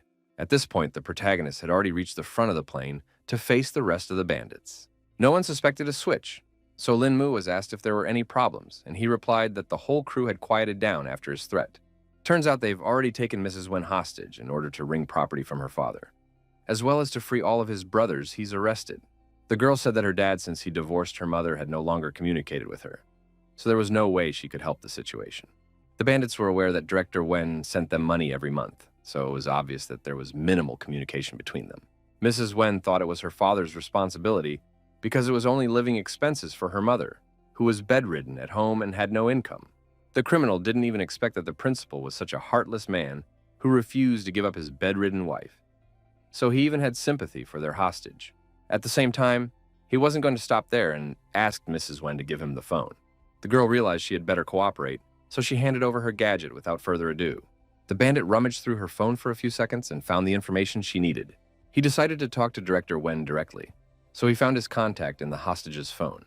The perpetrator was going to recruit this man and hoped that this plan would still work. The captor assumed that the girl hadn't heard her father's voice in a long time, so he offered to listen to it together during this call. After a moment, the man picked up the phone and asked why Rong Rong suddenly decided to call him. The bandit immediately jumped into the conversation and greeted Director Wen, explaining that he was using his daughter's phone to finally talk directly. Mr. Wen tensely inquired who he was talking to right now. Bandit noted that the man was such a busy man and recalled that the Hong Kong Police Department, where Mr. Wen worked, had recently arrested several brothers. The man asked to get straight to the point and asked what he had to do to get the criminals to let his daughter go. The gangster briefly outlined the terms, which were that the police must return all the goods to them and release all his men. Mr. Wen stressed that they must understand that he does not have absolute power in the department, so it will be a tough assignment. The bandit didn't care about that because the man was now responsible for an airplane with passengers and his own daughter. The chief of police was at the police station of X City at that moment and realized that he had no choice. Wen Qiming explained that he would need time to hand over the goods and figure out how to release people from prison. Bandit informed him that the principal only had 30 minutes to resolve all issues, because otherwise his daughter would be dead. At this point, one of the officers reported that they had already managed to find the phone signal where the call was coming from. They found that the perpetrator made the call from a satellite phone using Mrs. Wen's number, and the signal came from an East Sea airline plane flying out of the East Sea toward the capital. Eventually, the gang leader ordered that the pilots be forced to reroute and continue to stick to the plan of making an emergency landing. The disguised Lin Mu was fine with such an idea and agreed to do it himself because he just wanted to use the restroom. At this moment, one of the bandits asked everyone to hurry up since there was such an important reason. The protagonist seized the opportunity and returned to his acquaintances in first grade. Everyone tensed up when they saw the cloaked guy because they didn't fully understand whether Lin Mu or the bandit was standing in front of them. The young man assured that it was him and said that the terrorists wanted to change the route, so he was just going to say hello to the pilots. He again asked everyone to stay in their seats and not move until he returned. The protagonist walked into the cockpit and told the two men sitting there that he had important information for them. One of the pilots asked with a smile if the bandits were having fun while they were trying to hijack the plane. Lin Mu now realized that the pilots were in league with the terrorists, making the whole situation very complicated. The second manager asked how it went and hoped the bandits had taken care of everything. The protagonist didn't give any sign and replied that everything was under control, adding that he had come to tell about the reroute to the emergency landing site. The pilots were surprised to hear such a change because it was a little earlier than planned, but promised that everything would be fine. They began pulling the right levers on the control panel to change the route and select a new landing spot. At that time, the system reported that the route had been changed and the autopilot turned on. Linmu realized that it was time to take charge of the situation and knocked out the pilots with one precise strike. He reported that the pilots could now get some sleep and rest, while the system did everything for them. Our hero then dragged their bodies to his acquaintances and asked them to keep an eye on the two. The director couldn't understand why Linmu just they talked to the pilots, and now he couldn't understand who was flying the plane. The protagonist explained that the pilots were in league with the terrorists, or had simply been switched even earlier. The guy said the plane was on autopilot now and promised to talk when he had dealt with the rest of the bandits. Meanwhile, the criminals had praised Linmu for his successful work and were now just waiting to board. Our hero didn't waste any time and also knocked out the first terrorist on his way with one blow. He wished the criminal a good night, joining the others with other allies who also lay passed out. The bandit who was sitting next to Mrs. Wen heard some strange sounds and immediately asked what was going on. Linmu didn't bother to explain anything, and after using a few important acupuncture points, he disarmed another bandit. The girl looked at what had been done to the terrorist, and there was at once some hope of the rescue in her eyes. She gingerly looked up and asked the protagonist who he was. The guy identified himself as a mere annoying passenger and, holding out his phone, asked Mrs. Wen to call his father and let him know that the plane was now safe. The police chief was surprised when, not long afterward, Rong called him to inform him that the terrorists were already under control. He understood everything perfectly and promised to contact Jingdu International Airport right away and ask for help.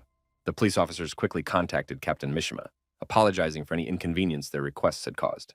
The man didn't see it as a problem because he was willing to do whatever it took to save that airplane. He quickly turned to the desired flight and introduced himself as the Jingdu Airport CDC, requesting a response from the board. He was immediately answered by the protagonist, who was waiting for the next instructions to successfully land the plane. Captain Mishima asked him to follow instructions to bring the flight safely to their airport. The guy understood everything perfectly and was going to change his destination according to the pilot's instructions. The man noted that Linmu was doing quite well and the flight destination was already being reconfigured. The plane is expected to arrive at Kyoto in 40 minutes and begin its descent in 42, at which time the captain will command our hero to land. At the right time, several fire trucks, ambulances, and police cars were already gathered at the landing strip, waiting for the terrorist board to land. The staff had already seen what the flight needed to board and prepared for it. The protagonist reported that the airspeed, wind speed, and angle were appropriate for the conditions, requesting the airport to land. Firefighters also began to gear up and began to notify all units that the plane was coming in for a landing. Meanwhile, Linmu asked all passengers to buckle up and be ready for an emergency landing. The plane was about to land, and our hero hoped that he would still be able to complete this operation. With a thud, the airplane's landing gear touched the runway, and a moment later, the hull of the aircraft smoothly froze, completing a perfect landing. The staff was about to call the CDC because they were already certain that this was the flight. The young man was happy to report that their plane had landed safely and thanked the captain for his leadership. All the pilots also rejoiced at this news because everyone was worried about the people on that board. The firefighter announced the gathering of all units and ordered the passengers to be escorted to a safe exit. Passengers were urged to disembark in an organized manner and not to panic. Meanwhile, the police were busy apprehending any terrorists who tried to hijack the plane. The captain asked if anyone knew where Mr. Linmu was right now, because he wanted to meet this person in person. Mrs. Wen was also looking around because she had just seen this guy, but he suddenly disappeared somewhere. Turns out the main character didn't want all this attention at all, so he quickly left for the Silton Hotel. Yao Shengxian, who had left with him, wanted to know why the guy had taken that gun that belonged to the bandits and could now attract suspicion. Our hero explained that it was a limited edition, so he couldn't part with such a treasure. The girl still couldn't understand why he needed a gun when Linmu was strong without it. The young man said that there was no point in it because he just took the weapon for his collection. Yao Shengxian thought that guys were very boring because they only played with guns, cars, and other uninteresting things all the time. Then the protagonist suggested that the girl see something more interesting. He quickly unbuckled his belt that had held Chu Hong's sword all this time. The girl was greatly embarrassed to see such strange actions on Lin Mu's part, and thought about how obnoxious he was. The guy cut off all her naughty thoughts with his sword, which he pulled from his belt. The protagonist looked at Yao Shengxian carefully and asked if she liked this weapon. The girl was confused by the awkwardness, but still replied that the sword was very beautiful and asked to hold it in her hands. Lin Mu revealed that his blade name was Chu Hong Yi, emphasized that it was unique. She was frustrated because suddenly the sword went limp in her hands, and she didn't understand why there was such a change. The protagonist said that a regular longsword would be too conspicuous, while a flexible one could be hidden behind his belt, so such a weapon was convenient for him. For all the girl knew, those who use flexible swords must have a good command of their chi and masterful swordsmanship. Lin Mu then decided to demonstrate his skills to her to prove his skill level. The young man grabbed a block of wood that was lying nearby for his demonstration. The protagonist tossed this piece of wood high and asked the girl not to yawn and watch all his movements. With deft movements, he worked the block of wood on all sides, the blade of the legendary blade easily stripping away the shavings. The girl watched all this action and couldn't believe that an ordinary person could achieve such speed and agility.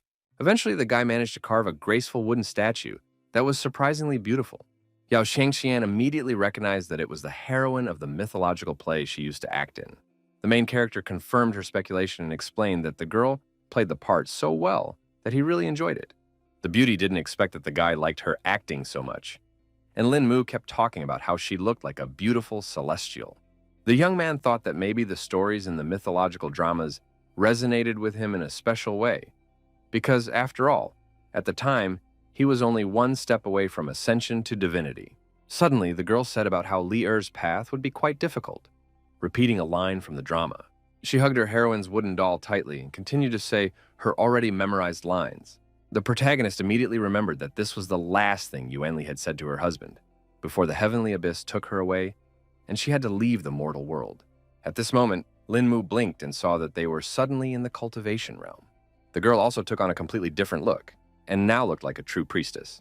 The main character, who had also changed a lot now, couldn't hold back his emotions, so he hugged Li Er tightly. Lin Mu gently kissed the extraterrestrial beauty, repeating a scene from that very mythological drama. A second later, they had already returned to the real world, and Yao Shanxian couldn't understand what was happening. The guy quickly apologized for the misunderstanding, and the actress blushed a lot because she definitely didn't expect them to go this far. The girl couldn't understand what had just happened between them, because she too saw that they were in some strange place and in such strange outfits. Lin Mu thought that it couldn't be a mistake, because at that moment, he had definitely returned to his original cultivation realm. Meanwhile, a group of mutants in America were still trying to save Clove in the same way. The professor explained that their comrade's over-impulsiveness had caused a surge of energy, so now it was only possible to keep him on the borderline between life and death. The captain felt that this garbage was just wasting their strength, so there was no point in keeping it any further. The man asked what were the chances of recovery from the brain injury, and Hamill replied that it was too difficult to determine. It was the old man who had raised this giant all along, so his fate rested on his conscience. He still had one wild idea, for which was to find a powerful mutant with mental powers, and thus control Koev's body. The captain guessed that the professor just wanted to make a puppet of the giant to use in battle. Hamill confirmed that theoretically this plan could be put into action. The military man thought it was just a great idea, so he asked the old man to get to work immediately.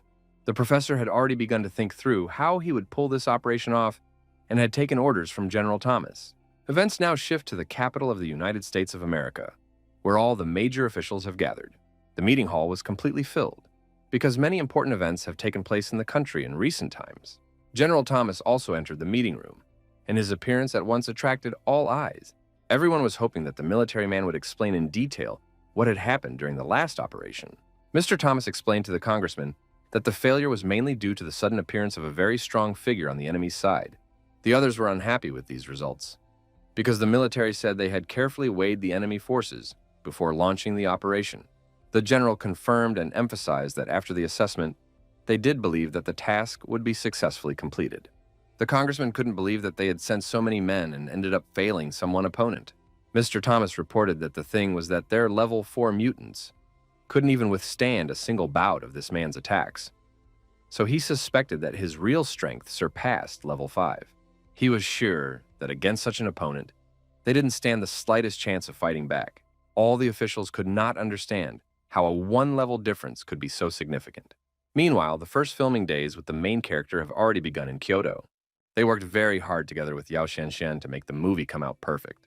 The director, who watched the whole thing through the cameras, was very pleased with their work. In fact, both actors were very shy about being so close on camera, so Lin Mu asked how well he was acting. The man thought the whole thing was just great, and the guy's control of his micro-mimicry was better than any actor he'd seen before.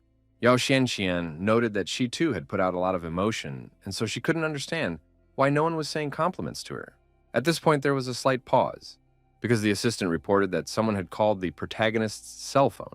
It turned out to be Captain Jiang, so the guy immediately asked why the comrade had decided to call him.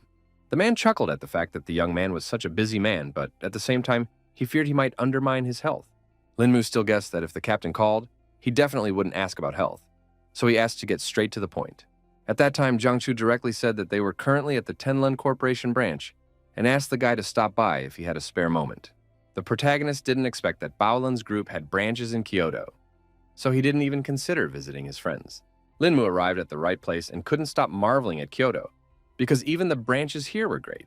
He remembered that Jiangchu seemed to have said to go up to the 3rd floor. The protagonist stepped swiftly into the elevator car, his fingers quickly typing the desired floor as the doors closed smoothly behind him.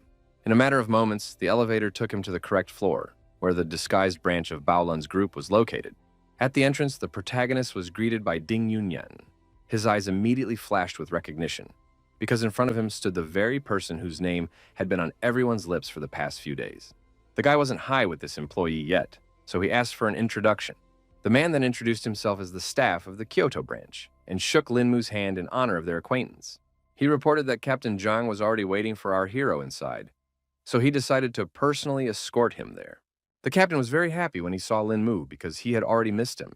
The young man suspected that something serious had happened, but Jiangchu couldn't what he meant and just offered to have tea like normal friends. Ding Han immediately noticed that the guy was accompanied by a beautiful girl and asked if she would really want to sit with a bunch of old men. Our hero asked not to be laughed at and explained that he had come to Kyoto for work.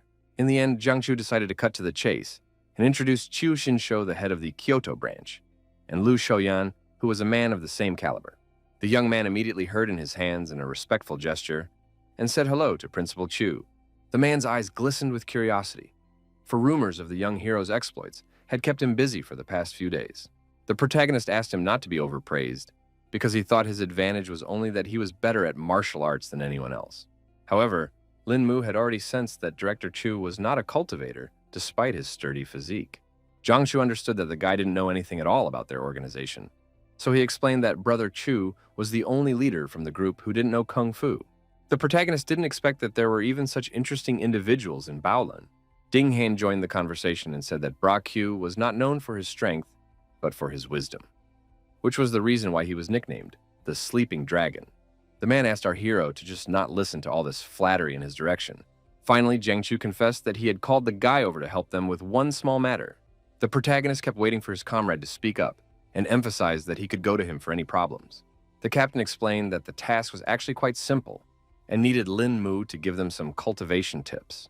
The guy thought they were joking because one could immediately tell from Brother Dean's aura that he had already reached a very high level. The man was surprised that Linmu had a diamond eye and told him that he was practicing the Shaolin Vajra school skill and had now reached the Jade God level. The director said that Union was the symbol of the Kyoto branch, and initially he was the one they wanted to send to New York to help the Luo family. But Lu Shuyan strongly recommended that our hero be the one to go. Even Master himself agreed that this time, it was better for Linmu to go specifically because the enemy's scent were very strong. Guy believed that the perfection of martial arts lay in constantly pushing the limits of the body and unleashing his potential fight, which helped him face such opponents. It turns out that the protagonist was invited here to have Ding Yunyan fight him and advance to the 3rd level of Vajra. Linmu now realized that he had been entrusted with an important mission and replied that he would be honored to help the Kyoto branch. The guy decided not to put off hurting later and start practicing right now, while the rest of the group stood around watching from the sidelines. The headmaster ordered everyone else to watch carefully because it was extremely rare to observe 2 masters. Ding Yunyan asked the protagonist not to give in, because he still wants to try to fulfill his potential after all. The young man promised that he would not restrain himself, so his opponent decided to start the fight first. In turn, Linmu prepared himself to mount the first attack. Now the Kyoto Philia staff wanted to see if he could break that barrier. In turn, the protagonist calculated that if a warrior wants to awaken his powers, he must experience what might is. He was just waiting for his opponent to attack, to demonstrate how easily he would stop that strike. Linmu only had enough to put his hand forward for Ding Yunyan's fist to instantly stop. At this, the guy didn't recover and released his spirit dragon because he promised not to hold back in this fight. Director Chu immediately recognized the technique that our hero used, and definitely did not expect that he had already mastered the 18 dragon palms.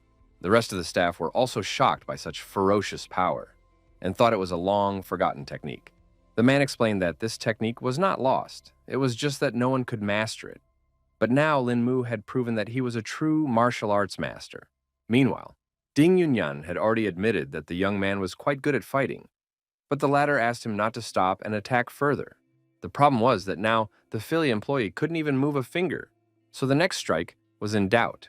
At that time, the guy advised Brother Dean to try to use the Shaolin School's Vajra skill to counter his attack. The man immediately listened to our hero and quickly used Lotus Block to defend himself from the powerful attacks. Before striking, Lin Mu warned that he was about to use more than half of his strength right now. Ding Yunyan had managed to defend himself enough, so now he was only waiting for his opponent to attack him. Finally, they made contact with their palms, and a powerful shockwave rippled through the hall. The employees began to feel that their energy was too powerful, so even they themselves needed to hide.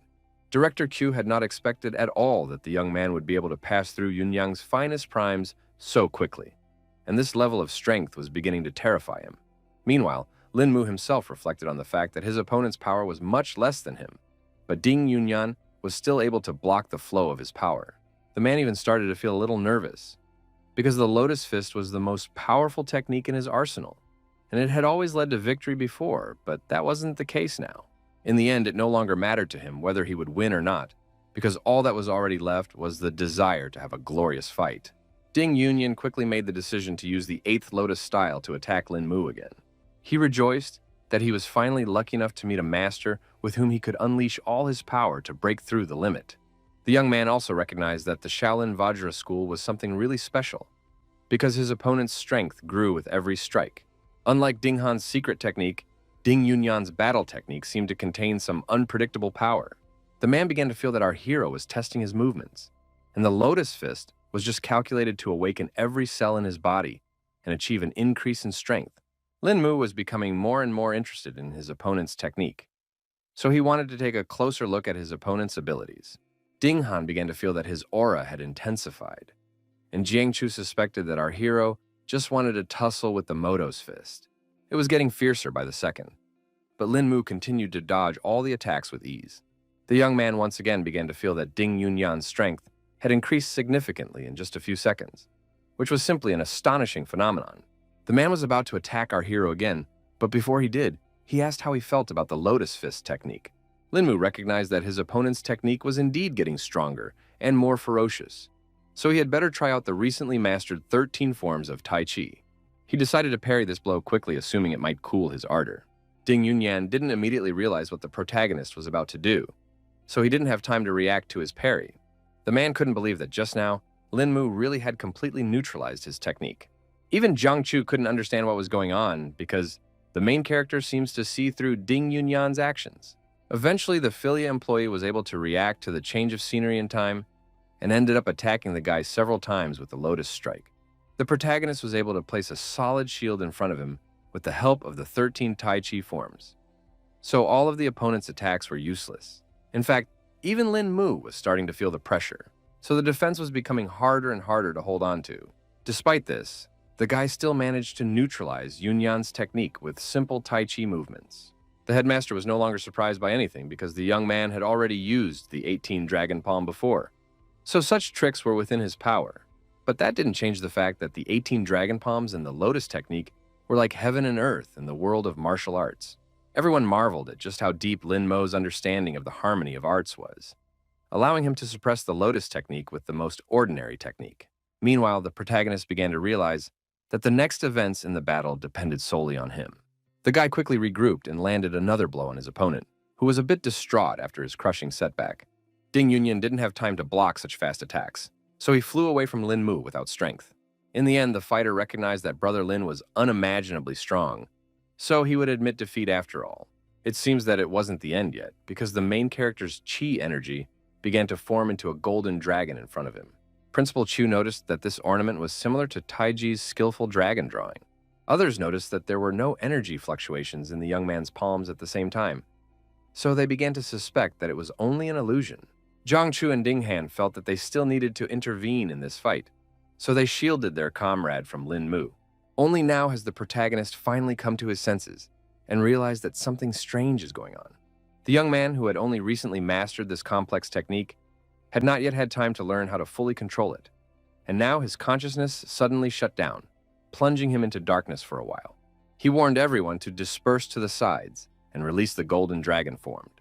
Eventually, a small explosion sounded nearby, but the guy was able to steer it away so much that no one was hurt by it. Seeing the game that had been left in the floor, Ding Yunyan was scared beyond belief, because it could have been himself in that spot. It was quite revealing because the walls here were made of the strongest concrete, so the headmaster couldn't even think that Lin Mu was capable of creating such a thing with one palm. Jiang Chu felt that this was all too much because if a person was hit by such a blow, he was afraid that there would be nothing left of the victim. The young man apologized for nearly losing control and asked his sparring partner if he was okay after such a scuffle. In spite of his serious condition, the man replied that it was only a small scratch for him, and he now worships the skill of our hero. Director Q ordered all subordinates to quickly leave this room and think hard about what they could learn from the battle they had seen. At that moment, a call came to our hero's phone, which distracted him a little from the aftermath of the past fight. It turned out to be Yao Shanxian, who was somehow awake at this late hour. The captain noticed it right away and started laughing at the fact that this beautiful young lady was worried about the fact that the guy still wasn't home. It seemed that something serious had happened after all, because the girl had fallen down in the middle of the bathroom and was now asking Lin Mu to hurry back to her. With a trembling voice, she literally begged to be saved, but the explanation came with great difficulty. The protagonist tried to shout to the girl, but she had already hung up the phone and did not answer his questions. Zhangxian plopped down on the bathroom floor and tried to say that she wouldn't last long, but Lin Mu couldn't hear it anymore. Jiang Chu heard that the guy had something going on and excitedly asked why his girlfriend was calling. The protagonist immediately handed the phone to his comrade and asked him to track the girl's location as quickly as possible. The captain quickly ran into Xiaoke, who could help them with this matter.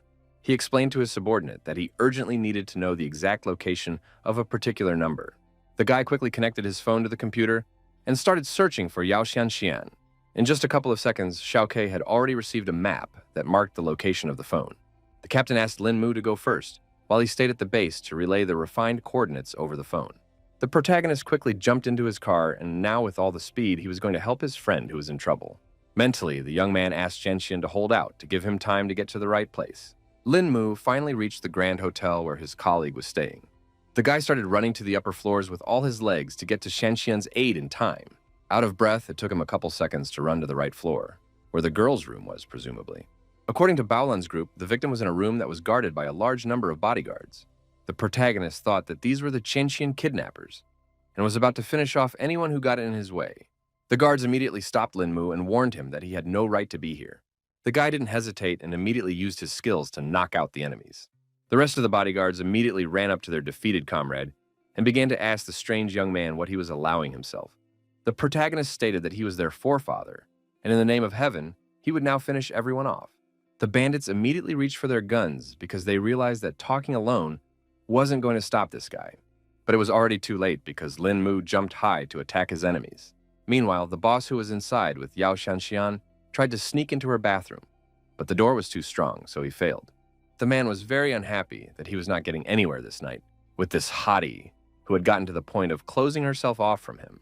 He promised that sooner or later the girl would be taught a lesson for her behavior. The lad swung the chair again to finally break the lock and get his hands on the defenseless girl. At this moment, Lin Mu finally rushed into the room and ordered the bandit to stop now. The man did stop because he was surprised that someone dared to interrupt him and asked who our hero was. The young man emphasized that it didn't matter at all who he was. What mattered was what the asshole was about to turn into. The protagonist began screaming in an intimidating voice that it was time to die. Bandit felt a chill run down his back because of such calm confidence from Lin Mu. He realized the guy didn't have the nerve to threaten him and quickly ran to grab the weapon. The gangster emphasized that Jingdu was his territory, so anyone who got in his way. The protagonist informed that no matter who dared to touch his loved ones, even the Heavenly King, he would still destroy the scoundrel. The man noted the young man's eloquence with a chuckle, but his cold gaze made it clear that all those words were not worth a penny in his eyes. Lin Mu didn't wait and made one precise strike on the pistol in the bandit's hands, slicing it in half. The criminal mastermind's face contorted with mute shock, and his brain refused to realize what had just happened. He stared in horror at the disfigured pistol in his trembling hand, in which the useless stump of metal remained. Meanwhile, the protagonist was already behind the rogue's back and confidently continued to attack him. The criminal's eyes ran from side to side. He felt like a hunted beast, unable to unravel the cunning plan of this mysterious young man. Lin Mu didn't hesitate and used his knowledge of acupuncture points to disarm his opponent. Unable to withstand the sudden tension, the fat man pissed himself in shame. His obese body shook and settled to the ground with a thud. In fact, our hero had severed several major meridians in his lower back, so now the bandit was unlikely to harm other people. He finally reached the bathroom door and tried to call out to poor Jianxian, who was inside. Lin Mu swiftly slipped inside the room, his gaze immediately falling on the motionless figure of the girl, lying without any sign of consciousness on the cold floor. He quickly swept his acquaintance up in his arms and promised that it wouldn't be long before they were home.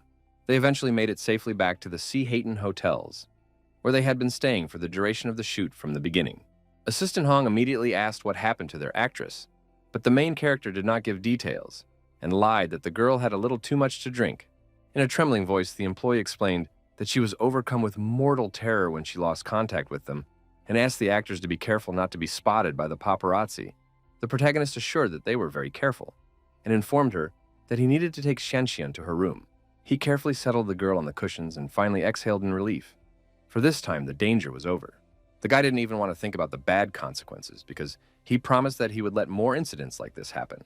Also, our hero noticed that the sleeping pills that Xianxian drank were quite strong and had penetrated every cell in her body, causing her to be in such a state. In short, Lin Mu needs to help the girl get rid of these toxins to speed up the process.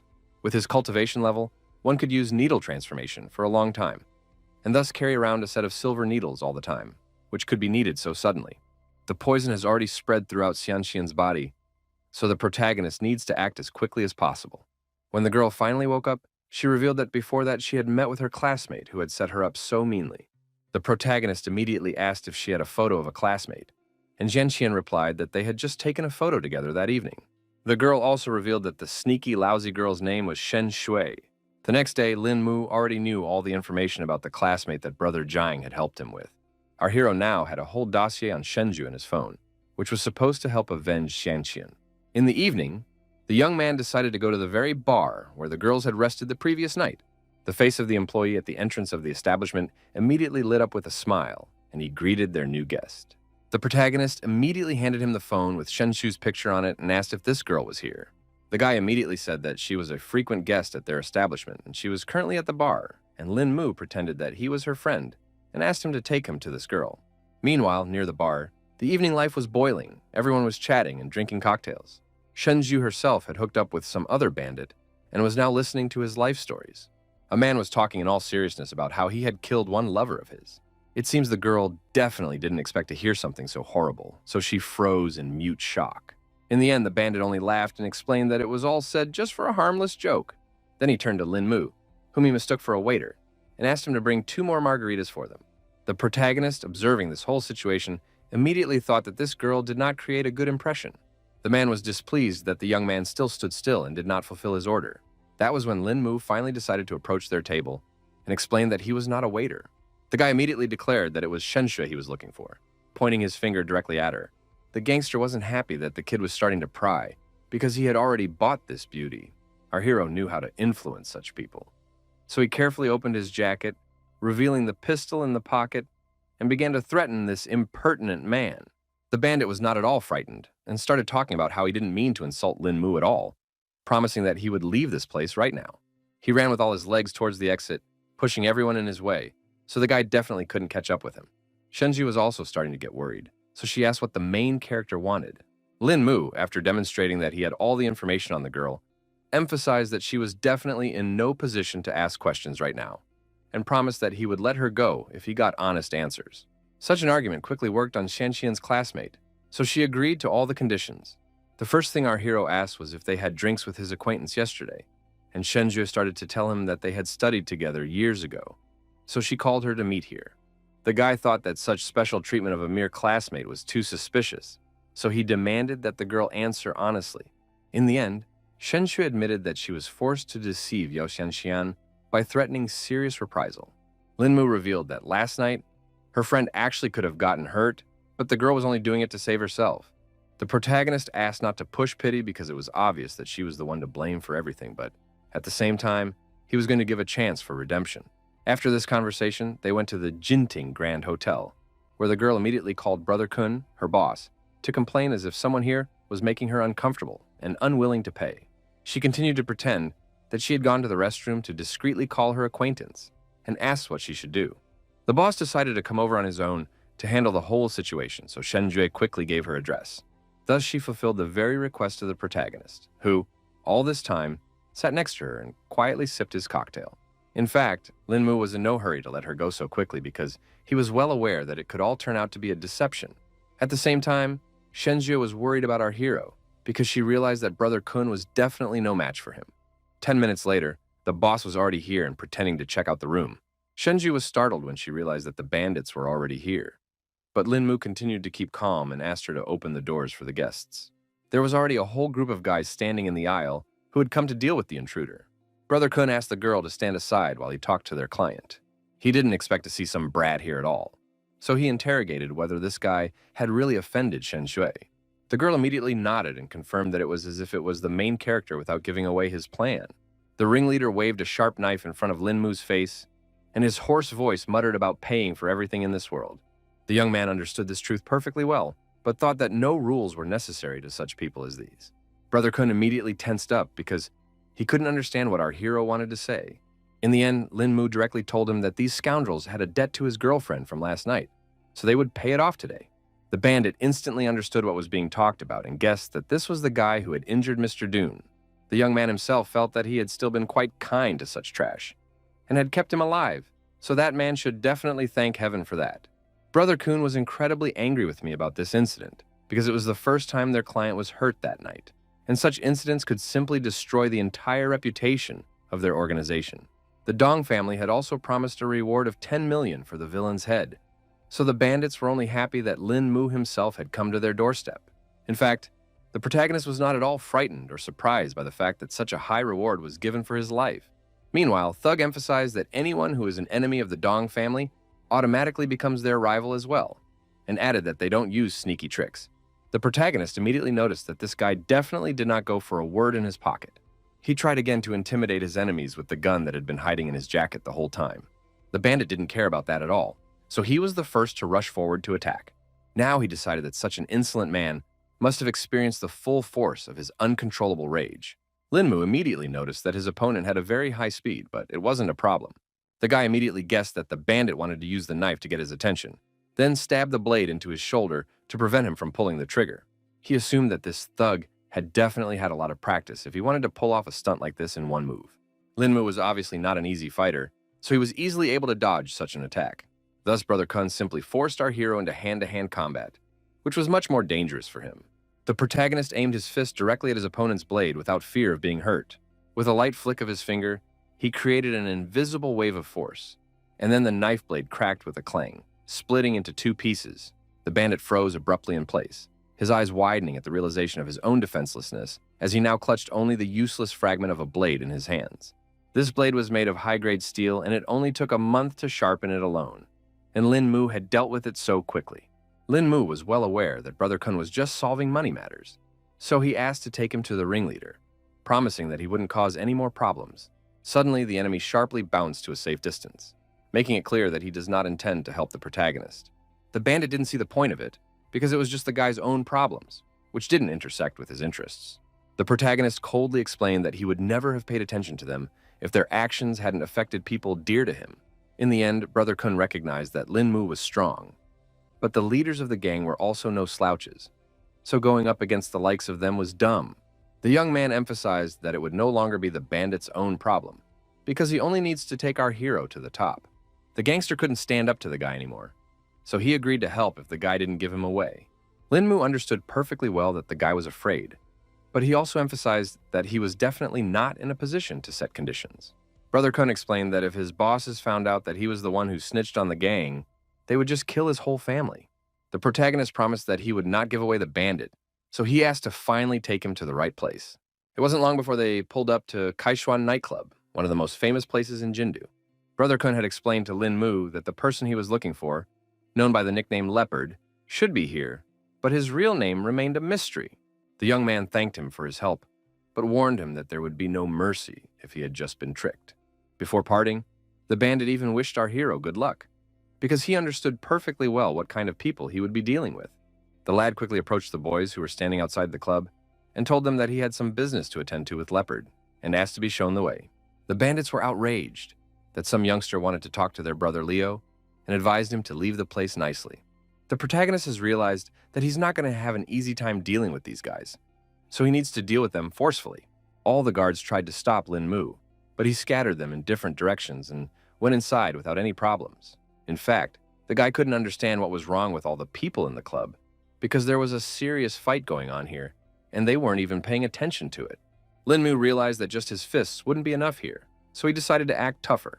He decided to make a louder noise and pulled out his gun to finally get some attention. Just then, the DJ finally heard some rumbling and stopped the music. The protagonist didn't wait and fired another shot, assuming that now everyone would finally scatter. The clubgoers finally realized it was gunshots and stopped dancing. Lin Mu said that his bullets didn't care who they shot at and gave 10 seconds for everyone to leave the publication. Chaos reigned in the room at the sight of the battle weapons, and the crowd rushed in terror towards the exit, knocking over everything in their path. After that, the dance floor was left a complete mess, and Lin Mu tried to shout for Leopard to come out before the guy blew the entire club to smithereens. The bandit patted such skills of our hero and noted that he had not seen such daring youth for a long time. The young man immediately interrogated if it was really the same leopard standing in front of him. The man in the leopard coat confirmed that he was the leader of the gang. He inquired as to the reason why the protagonist had made such a big fuss here. Guy inquired whether Leopard had received a guest with the surname Dunn last night. The bandit immediately realized that the man who had crippled his client stood before him, not expecting him to come to her lessons himself. Lin Mu explained that he had decided to save a little time and advised the leader to let his men go if he didn't want the same fate for them. The leopard thought it was all just bragging and suggested that the young man go through his fighters first. He had already had to face death many times to achieve his position, so he wasn't afraid of some kid. The bandit wasn't happy that the kid had decided to trash an entire club, so he wasn't going to let him leave here alive. Lin Mu was still calm, despite his opponents surrounding him from all sides. The protagonist quickly glanced around the room, noting at once that this was a very dubious contingent. Lin Mu had already attacked the first opponent and said that it was still unclear who would die today. The first bandit, of course, could not resist such a precise and strong blow, so he flew aside without strength. The bandit became even angrier when they saw what had become of their comrade, so they tried to attack the young man again. The protagonist looked around the entire crowd and asked them to attack together so as not to waste his time. Without losing momentum, he instantly switched to a new opponent, his fist already rushing towards the face of his next victim with frightening precision. The other bandit was kicked right in the chest and also could no longer continue the fight. After dealing with all the gang members, Lin Mu turned to Leopard and emphasized that it looked like he had just collected a bunch of trash. The leader only recognized that the guy had great technique and now understood why he dared to come alone. But he also reminded about the saying that says that one is not a warrior in the field, and promised that today, our hero will definitely learn it. Also, new warriors had already come to their aid and suddenly jumped down from the balcony. Lin Mu immediately sensed that these were more serious opponents because their speed was surprising. Other than that, they had a stacked job because the whole group decided to attack from below and above at the same time. The protagonists saw that their movement was free and their understanding was at the highest level, so they acted without any words. In any case, Lin Mu was confident in his strength, so it still wasn't enough to win. He, having slipped through all his opponents, decided to attack the first one he could get his hands on. The fighters stopped abruptly because they couldn't understand what technique the protagonist decided to use. In the end, with one strike, Lin Mu attacked 3 enemies at once, but those enemies managed to put up a block. As a result, they flew off to the side and were now asking Brother Leo to come down because they were beginning to feel that they could not handle such a strong opponent. The boss definitely didn't expect things to turn out this way because he was afraid that more of the guy himself would get hurt from such a fight. The bandits were still trying to change their leader's mind because they hadn't seen such an experienced fighter yet. Then the man called out his other armed fighters and laughed at how weak the youth were. Everyone pointed their pistols at our hero, and Leopard praised him for not being a fool and bringing a gun. But at the same time, the leader wasn't sure if Lin Mu would be able to give a rebuff to such firepower. So he advised him to kneel down and beg for mercy. Suddenly, the man noticed that while he was talking, the agile guy had already disappeared somewhere.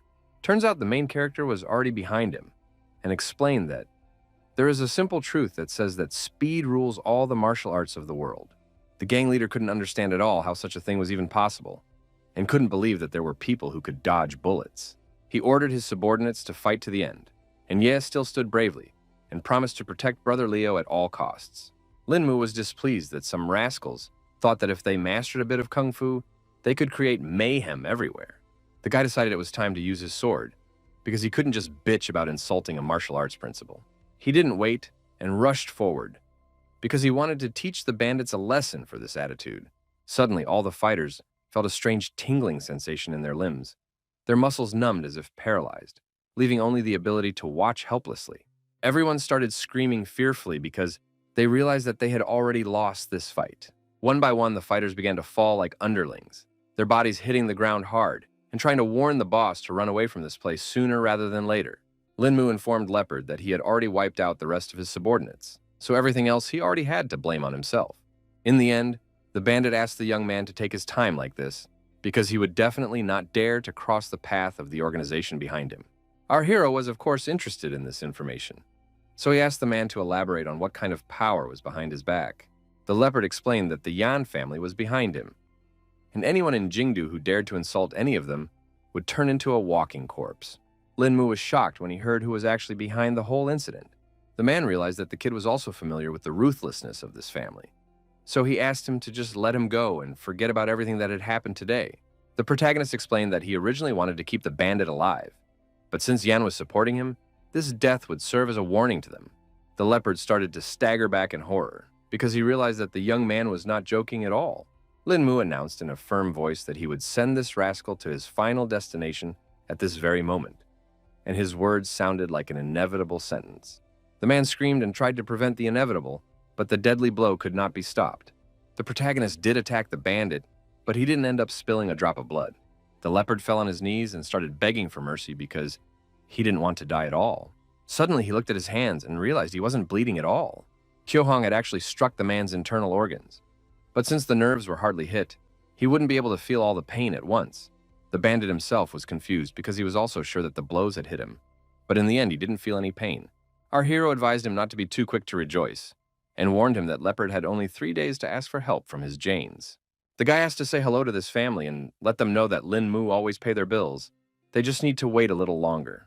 An hour later, the whole gang had already learned about what had happened at the club that evening. The leopard returned to his subordinates and ordered them all to gather in his office.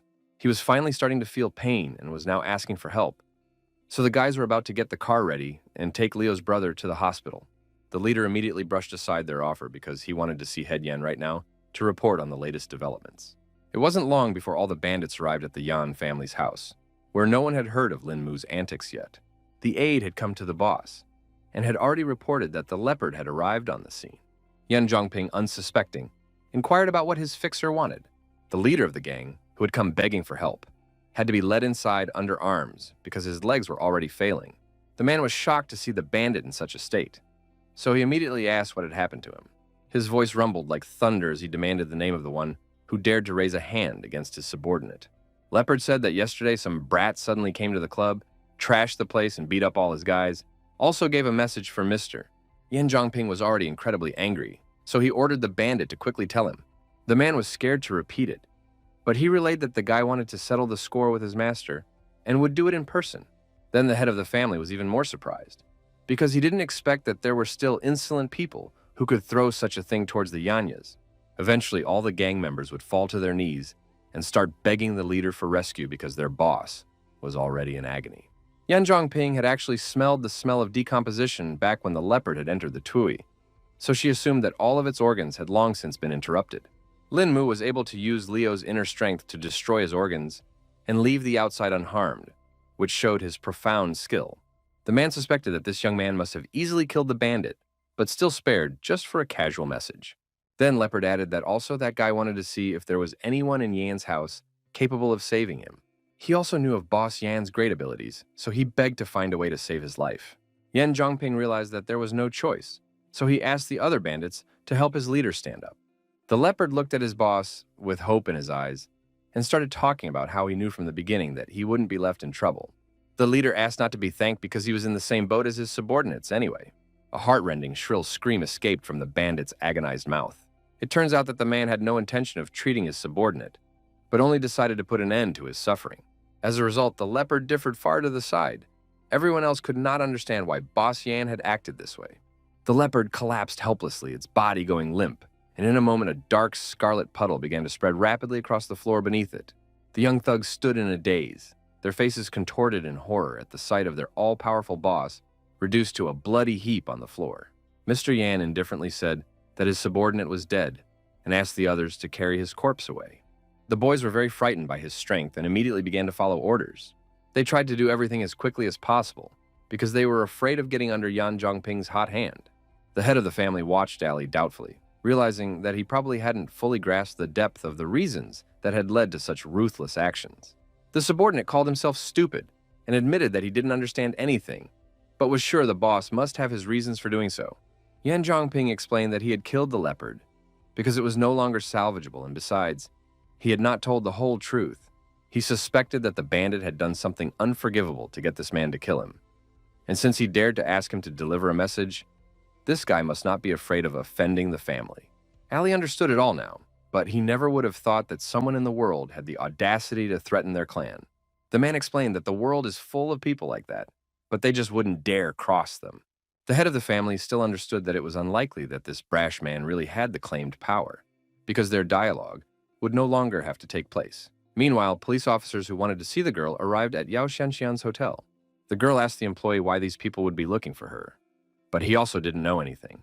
Assistant Hong immediately appeared beside her and said that she would go along with her to monitor the situation. All this time, Officer Fu had been in the hall, looking out the window, waiting for the girl he needed. The police officer escorted the girl to the correct location and informed her that a police officer was waiting for her in the break room. The man would be happy to see Yao Shanxian and friendly extended his hand to say hello to her. The first to enter the conversation was the assistant, who stated that she was the lady's confidant, and for security reasons, they needed to look at the officer's ID. The old man didn't see it as a problem, so he immediately showed his ID. The girl noted that the ID was different from the others, so the policeman explained that he was in a special unit. The officer told them that they are dealing with unusual cases, so they need Ms. Yao's help in this investigation. The girl didn't understand anything and wanted to know what was required of her in such a case. The man wanted to ask her some questions because, in the evening 2 days ago, she had visited a 5-star hotel with a certain lady named Shen Yue.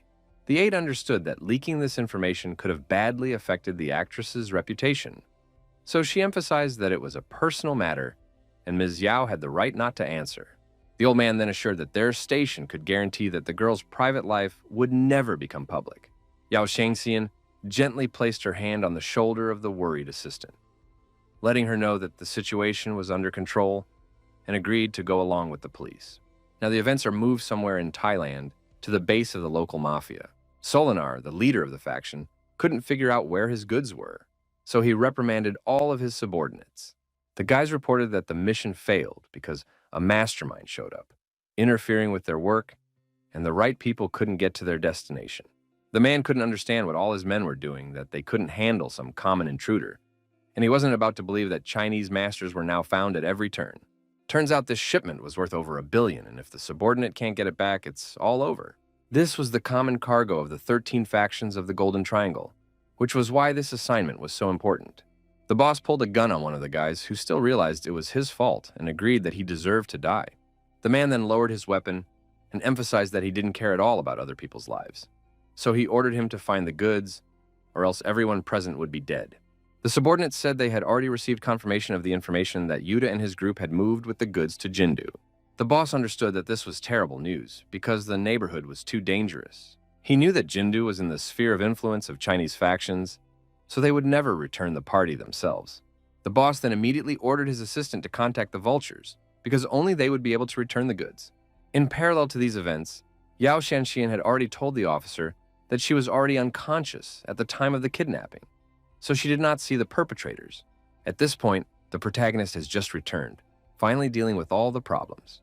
The guy noticed that his acquaintance seemed to be busy and wondered who the gentleman was next to her. At that time, Zhenxian introduced Lin Mu in front of the policeman and told him that he was the one who would play the male lead in their movie. The protagonist said hello to the officer and immediately extended his hand to cement their acquaintance. The old man immediately had some strange feeling, so he began to suspect that this young man was far from being an unusual person. The protagonist noticed that Mr. Fu was looking at her strangely somehow, so he inquired what the matter was. The officer was confused because he didn't even know what to say, so he replied that it was okay. In the end, he thanked Mrs. Yao for her cooperation, as the overall situation was now clearer, but perhaps he would contact her again in the future. Toward the end, Lin Mu asked Officer Fu in all seriousness to be careful, Yao Shenxian couldn't understand why the guy was looking at that gentleman so tensely and thought that he had already noticed something unusual. The guy explained that when they shook hands, he had sensed the officer's true chi, so he assumed that he must be a high-level cultivator. The girl was greatly surprised because she couldn't even think that this old man was such a strong master. The protagonist thought that the policeman was intentionally hiding his energy, but he still managed to discover this feature. Mr. Fu, who had already gotten into his car, also wondered why, when they shook hands, he felt a powerful pressure from Lin Mu. He began to be even a little afraid because of the abnormal aura emanating from our hero, and already thought that he had managed to stumble upon the Grand Master. Meanwhile, one airplane landed at a private landing site in Vietnam. It turned out to be one of Solinar's old associates, one they hadn't crossed paths with in years. Cecil was surprised that the bandit had suddenly summoned him, so he inquired as to what was so important. The man said that he had some difficulties, so he urgently needed the help of a friend. The guy had already heard about the situation, so he didn't mind dealing with the case, because he was like a fish in water in this matter. Over dinner, Solinar recounted all the details of what had happened and begged his old friend to help him. The comrade agreed that there were too many craftsmen in that area, so it was not certain that all of them would get out of there unharmed, so the fee would have to be raised a bit. The case was very important, so the man was willing to pay any price for this help. Cecil, given that they were old friends, decided not to bore the chatter and showed two fingers to explain his price. The bandit had only been once to pay $20 million, and remembered that, according to the old rules, the first half had to be in advance, the second half after the job was done. Both parties were happy to have this cooperation, so they drank to the success of their mission. Events returned to the Triumph Bar, where the protagonist's recent fight with Leopard took place. Two-Fei pulled into the parking lot next door and wanted to take care of some issues. The man approached the people at the entrance and asked where he could find the local leader. One of the bandits replied that their boss was now impossible to find because he had recently died, and asked irritably to get behind him. Without further ado, Two-Fei abruptly grabbed the guy by the scruff of his neck, his powerful fingers digging into his neck like a steel vise. He pretended he hadn't heard anything and asked what the self-righteous wretch had said. The bandit repeated again that Leopard had long been dead, so Master Chin was now running things here. The man loosened his grip a little because he realized that the leader of the gang was indeed gone. The next day, filming operations moved to Jindu International Airport. The main character masterfully got into character because of his embrace was so natural and warm. The next moment, the director's voice rang out, announcing that the shot had been taken. The staff member reported that the couple had done a great job and could now get some rest, and they would continue after lunch. Lin Mu stepped aside and his attention was caught by some strange crowd of people on the airport grounds. Even though everyone looked like normal passengers, the guy still suspected there was something wrong with them. Meanwhile, a coworker came up to him and suggested we go out for lunch because she wasn't ready to put up with airport cooking. But our hero paid no attention. The young man said he was going to go get a glass of fruit juice for them, but actually went to see what the crowd was all about. Yao Shenxian couldn't understand why the guy went to get the juice again if it was literally in his hands. In fact, the protagonist wanted to find out the key nuances of this mysterious situation. In a few seconds, Lin Mu thought out a small plan for himself and crashed into one man in the crowd. It was as if he had accidentally spilled his juice on the stranger, so he was now apologizing for his soiled clothes. The man replied that there was no problem with that because he could just change his clothes. The protagonist once again asked if it really didn't bother him because he was ready to take the jacket to the wash. The stranger replied that he suspected that he would still meet Lin Mu, but right now, he already had to go about his business. After that, the young man returned to Yao Shanxian, who was waiting for him to grab something to eat for them. Our hero laughed off the fact that she believed he went to get food and told her that he saw something suspicious in the crowd and decided to get a little closer. The girl was immediately interested when she heard such news and began to listen to Lin Mu attentively. Guy suspected that everyone in this crowd was a military man with special training, and there were even 7 with special abilities among them. Yao Shenxian shrieked when she heard such shocking news, and our hero immediately asked her to be quiet because she might attract the opponent's attention. Lin Mu decided to contact his partners and report that a lot of fighters had gathered in Jindu, so something big was going to happen. Meanwhile, Two-Fei arrived at the Tai family mansion after failing to find Leopard. Tai Haixing was surprised to see little Fei, from whom there had been no word for so many years, and now realized that he had only been abroad. The guy said that he had too many enemies at the time, and if he hadn't run away, they might never have seen each other again. Dawson noted that at least he could have contacted them from across the border during all this time, because he himself thought his comrade had been badly injured when he covered him from the knife. Two-Face sighed heavily and explained that some things couldn't be explained quickly. It took time and details to get the full picture. The old man decided not to rake up the past and asked little Fei why he had come to him in the first place. The guy decided not to hide anything and stated that he wanted to make a big deal with the Tai family. Tai Haisheng remarked that he had succeeded overseas over the years, since he could talk to him about big deals, and wondered what it was all about. Two-Face said that after this deal, the old man would be able to get more than 70% of the mainland's supply, and speculated that such a thing might have interested his future partner. The head of the family did show interest, so he asked for more details, but he was also afraid that he wouldn't be able to absorb such a big chunk by himself. Turns out this guy was representing Solinar, and had approached the old man for that very reason. Meanwhile, Captain Zhang and his men had already arrived at one of the ports in the city to monitor the whole situation, but no one had discovered anything unusual. The man, betraying his excitement, asked where the protagonist had been all this time. Lin Mu already suspected that something serious had happened in his absence, so Brother Zhang told him that 2 tons of cargo had fallen through the ground. The captain decided not to delay and take the young man to the scene at once. Our hero asked what the guards had to say about it, but even they didn't notice anything unusual. The warehouse was searched up and down, but in the end nothing was found, and moreover, the rest of the goods were left untouched, indicating that the cargo had been taken out through the main gate. At the same time, those who had a shift today assure that they did not step down, which only adds to the mystery of the incident. Lin Mu then inquired when they had determined the disappearance, and the partner said that it had happened last night when the police were inspecting the goods. The lad immediately concluded that, in any case, they did not yet know the exact time of the theft. The captain confirmed his words because the last inspection was as long as 3 days ago, but they also have a chance to get a more precise time. So he's already sent his men to get the footage from the cameras, and then at least they'll be able to find out some details. One staff member reported that he did receive the tape, but he wasn't sure if it would help in their investigation. In the end, the problem turned out to be that the data had been deleted by someone and was now unrecoverable. The protagonist inquired about the cargo that caused such a strange occurrence.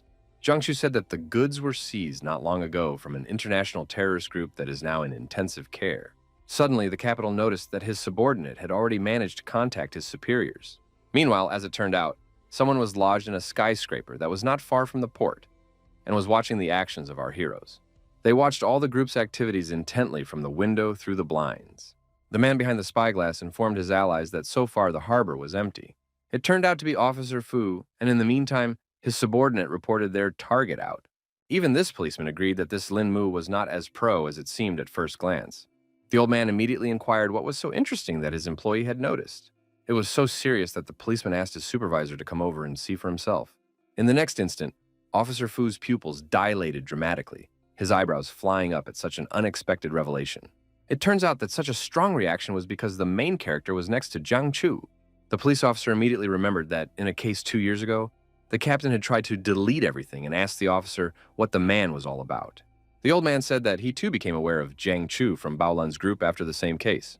The officer was even more surprised when he heard that the man was connected to the very same mysterious organization. The officer explained that Baolan was a secret unit of the Chinese army, which included the highest level of armed forces. Now they no longer had the need to continue their surveillance, so Mr. Fu decided to gather everyone else to discuss the situation. Meanwhile, the protagonist met with the port security guard, who reported that the security service conducts a guard change every 6 hours, and surveillance at the post goes on around the clock. Lin Mu took note of this information and said that he would need to examine each soldier. He quickly chose the first guy to examine and used special powers to scan his body. Eventually, after careful examination, the protagonist finally uncovered an important clue. Now the young man realized that it was not at all surprising that the soldiers had not noticed anything unusual. Lin Mu informed the captain with seriousness in his voice that the consciousness of all the guards had been attacked by someone else. The main character explained that no one remembered anything because a time period had been removed from their memories. For his part, Jiang Chu did not expect at all that someone would be able to brainwash their soldiers. Moreover, the protagonist suspected that everyone had been indoctrinated with fake memories, further confusing the situation. Although the guards answered firmly and clearly, they had blank looks on their faces, and it was all because the memories weren't true, causing them to react like robots trying to go back to that day. The captain realized that their enemy was able to affect so many people at once, which proved that a powerful psionic was fighting against them. Lin Mu was sure that they were the same fighters from the airport, and asked Jiang Chu where they could be found now, and the latter, after some thought, suggested that the group was probably hiding in one of the major hotels in the city. The supervisor said he had already organized 24-hour surveillance of them, but so far no one had detected anything suspicious. He also showed on a map all the movements of these people in the last 2 days. The protagonist, after considering these routes, immediately noticed an interesting detail. Linmu saw that these soldiers were all scattered quite far away for a normal group. The captain wanted to see for himself and realized that this mark had only recently appeared. So he decided to urgently request confirmation. He quickly called his staff and asked what was going on at the site of the last marker. A fighter from the recon squad reported that all these people had suddenly disappeared from sight, and the protagonist was afraid that someone might have alerted them to the surveillance. Nothing was clear to the captain yet, and he decided to wait until the squad was on the trail of this group. Linmu was surprised and couldn't believe that these fighters had discovered that they were being followed and erased one of the scouts' memories. Jiangchu thought it was quite possible, and then the tactical advantage would definitely not be their team's, and our hero asked if there was anything noteworthy on the enemy's route. Eventually, the commander did notice that something strange was happening in that direction. He realized that the rivals were getting closer and closer to a maximum security prison. It was now obvious to all that the goal of the enemies was to free the prisoners. Then the captain immediately recalled the very hijacking of the airplane, flying to Jindu that Linmu had inadvertently revealed. Our hero began to guess that those terrorists were in the same group as these very robbers. Zhang Chu explained that the lost cargo belonged to the group of villains who had hijacked the plane, and it seemed that this time they had sent someone influential to retrieve the goods. The guy asked Brother Zhang to tell his men right now that they should immediately cordon off this building, and they needed to move out to this place right away. The events are transferred to a special regime prison, where a serious incident is about to take place. The unsuspecting guards were discussing that Area A and B were pretty quiet today. Eventually, one of them noticed that something strange was happening nearby. It turns out that one of the prisoners came out of his cell, so the guards immediately called out to him and ordered him to stop. The perpetrator laughed strangely somehow because he seemed to be up to something. The guards again addressed him by number and ordered him to stop. Otherwise, they were going to use force, but he walked on, ignoring the threats. The prisoner asked confidently if they really wanted to use force against him. It turns out that all along he had been hiding 2 guns, which he now pointed at prison staff. Now the criminal wanted to see who would kill who first at this rate. The officers certainly didn't expect this turn of events, so they only had time to ask where he got the weapon from. While our heroes were on their way to the prison, they had already been informed of what was happening outside its walls. The captain informed Linmu that something had happened there, the prisoners had revolted, so the situation was bad. The guy realized that the circumstances were only getting more complicated, so he hoped they at least had time to get there. A few of the guards had already been interrupted, so the rest were about to call headquarters. Other officers reported that 2 of their co-workers had been shot in Area A and requested backup to prevent escape and infiltration. That's when they were approached by the very criminal who was standing right behind the guards' backs. He looked at them with an intimidating smile, and there wasn't an ounce of fear in his eyes. Eventually, the prisoner didn't wait any longer and fired a few more shots. The security personnel did not have time to react to such a sudden attack, so they repeated the fate of their colleagues. The criminal breathed a sigh of relief because now he had finally discovered his way out. It had been so many years since he had touched guns, and yet he was still able to deal with so many opponents. It turns out the other prisoners were also armed, so their leader signaled for everyone to come out. They weren't going to come up with some elaborate plan and decided to go straight head on. All the villains were only happy to have this opportunity because it had been a long time since they had entertained themselves in this way. The guards have seen the fugitives armed to the teeth, so such a force is simply impossible to deal with. Meanwhile, under the walls of the prison, special forces have already gathered to stop all this mob of thugs. The commander had already ordered to prepare for the attack when Lin Mu and Zhang Chu finally arrived on the scene. The SWAT chief was overjoyed when he saw that Captain Jiang had come to their aid. He said that the situation was suddenly out of control, and all their attacks were unsuccessful. So far, they didn't know where the criminals had gotten such an arsenal from, so the entire group had to be equipped with precision-heavy weapons to stop this escape. Even Captain Jiang was shocked at what was happening and couldn't guess how the prisoners could have gotten all those weapons. The main character intervened in their conversation, asking to be given 1 assault rifle and 1 bulletproof vest to make way for the others. Officer Liu reported that the fugitives had too much firepower, so he was afraid that a rash assault would be extremely dangerous. Zhang Chu was in agreement with his colleague and asked the guy to wait a bit while they thought of some other way. Lin Mu tried to reassure his comrades and promised that nothing would happen to him, and he would signal them after the breakthrough. The SWAT team did honor our hero's request and also asked him to be careful during this operation. Before he left, the captain asked the lad to never lose contact with them and to always be on the lookout. Over the comms, the partners relayed to the protagonist that there were 2 targets near him for 10 hours. They warned that the fugitives were armed with assault rifles, so Lin Mu should deal with them quickly. The protagonist took this information to heart and prepared for the first encounter with the enemy. The criminals, who were on duty, heard some rustling behind them and behind their backs, but did not pay much attention to it. The young man masterfully used the element of surprise. His first two attacks were so swift that the victims didn't even have time to realize what had happened. Lin Mu decided to immobilize them first and save the fugitives' worthless lives so that someone could assist in the investigation. Our hero now reported that the threat in the outer zone had already been eliminated.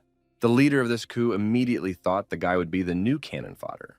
The criminal slowly raised his weapon, his scope clearly catching Lin Mu's figure, his finger already starting to smoothly squeeze the trigger. The next instant, the deafening rumble of gunfire broke the silence. Now the guy was glad he was wearing body armor, because just now that shot had almost caught him off guard. The criminal looked at the protagonist with mute shock, realizing that all of his shots had somehow missed their target. Lin Mu quickly decided to use the acupuncture point technique, and his opponent immediately let the pistols out of his hands because his hands were paralyzed. The other fugitives at the entrance couldn't understand why Kay wouldn't already order them to get the hell out of here, not realizing he had already fallen. Meanwhile, the protagonist reported to Brother Zhang that he had already reached the right point. At this moment, Lin Mu rushed forward to clear the way for his allies, so he asked them to prepare to attack. The captain took the information from our hero, who had already jumped into the air to suddenly attack the enemy. He promised to engage as soon as the young man signaled them to be ready. The fugitives, who had not suspected anything at all, saw Lin Mu literally flying out at them out of nowhere. The guy started attacking from the moment he landed and punched the first enemy right in the face. From the powerful blow, the prisoner flew helplessly to the side and was no longer a threat. The other criminals thought that this kid was just looking for his death and were about to open fire on him. A smirk immediately appeared on the protagonist's face, and he declared that death awaited only his opponents. Suddenly, they noticed that the young man had vanished somewhere, and now they didn't know where to aim.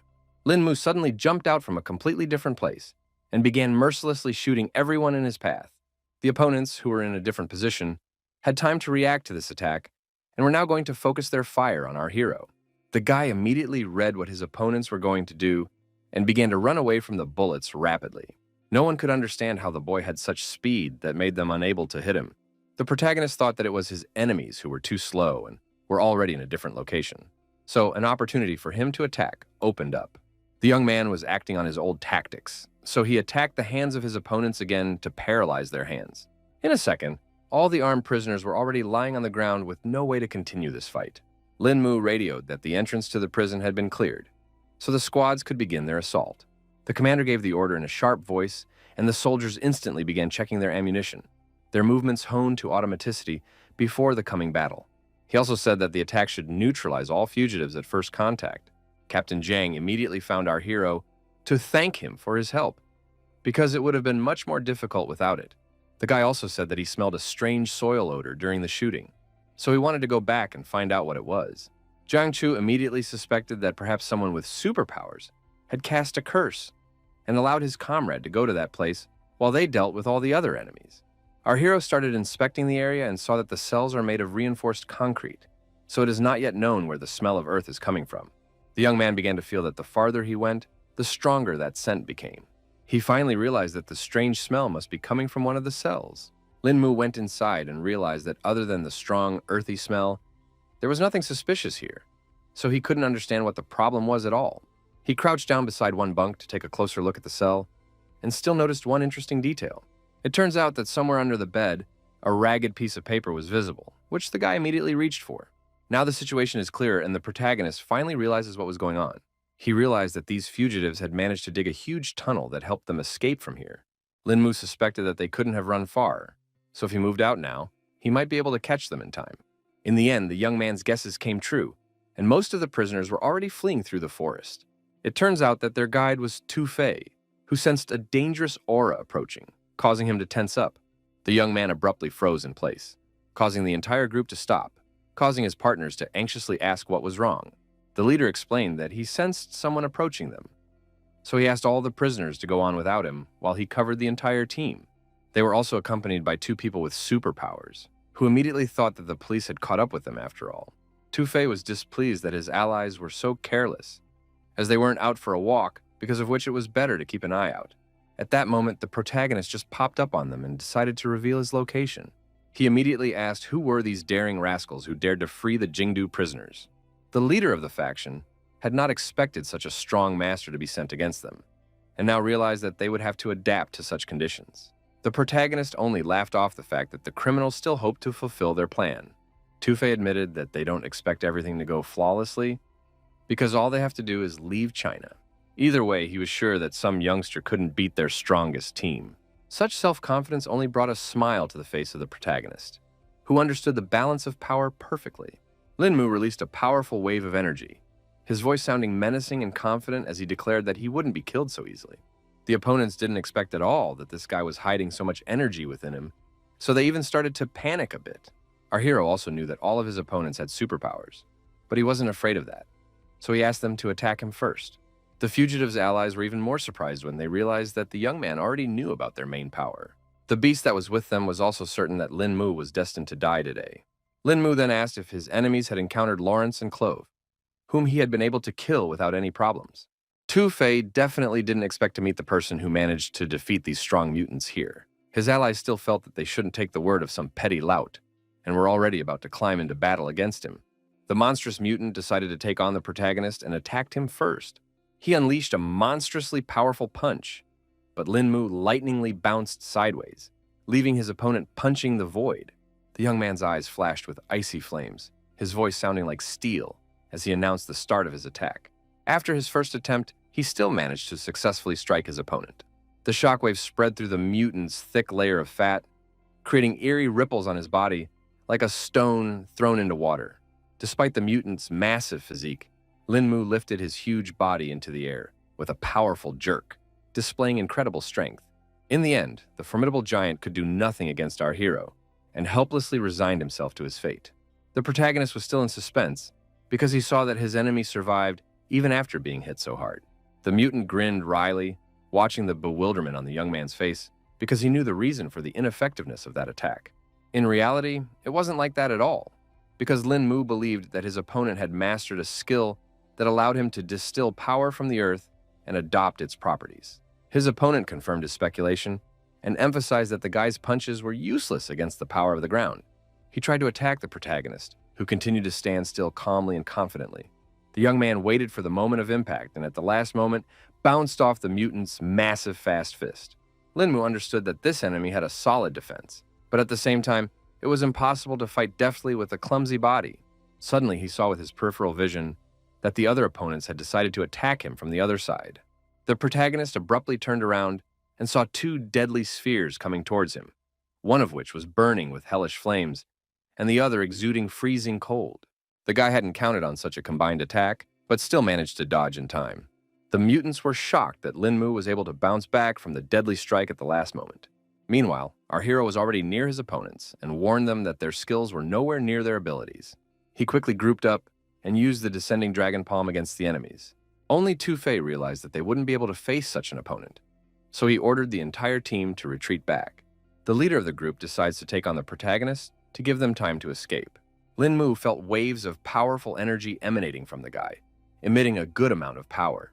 Throwing his fist forward, the mutant suddenly tore forward at the young man, who didn't even have time to raise his hands to defend himself.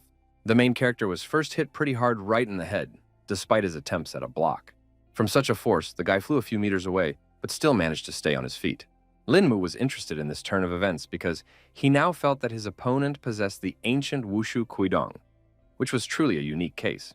Tufei didn't want to waste time on this idle talk, so he quickly moved on to his main objective, concentrating energy in his fist. Our hero responded in kind because he wanted to see Kung Fu with superpowers. Both wars were pretty strong, so they just collided palms down. After such a powerful collision, there was a violent explosion that threw the guys off in different directions. The young man was not afraid at all and only laughed as their fight gained new momentum. Tufei abruptly changed his stance, his body moving forward like a deflated spring, trying to take the initiative. The protagonist noticed that his opponent's body was covered in pure yang, making the confrontation rather difficult. In a second, the opponent literally vanished into thin air, and even Lin Mu himself recognized that he had incredible speed. The guy immediately sensed that the enemy was behind his back, so he managed to react in time. The protagonist sharply threw his palm forward, creating a barrier that the fierce attack of the enemy crashed against with a thud. Lin Mu instantly recognized the familiar maneuver. which meant that Tu-Fei had already started moving to escape.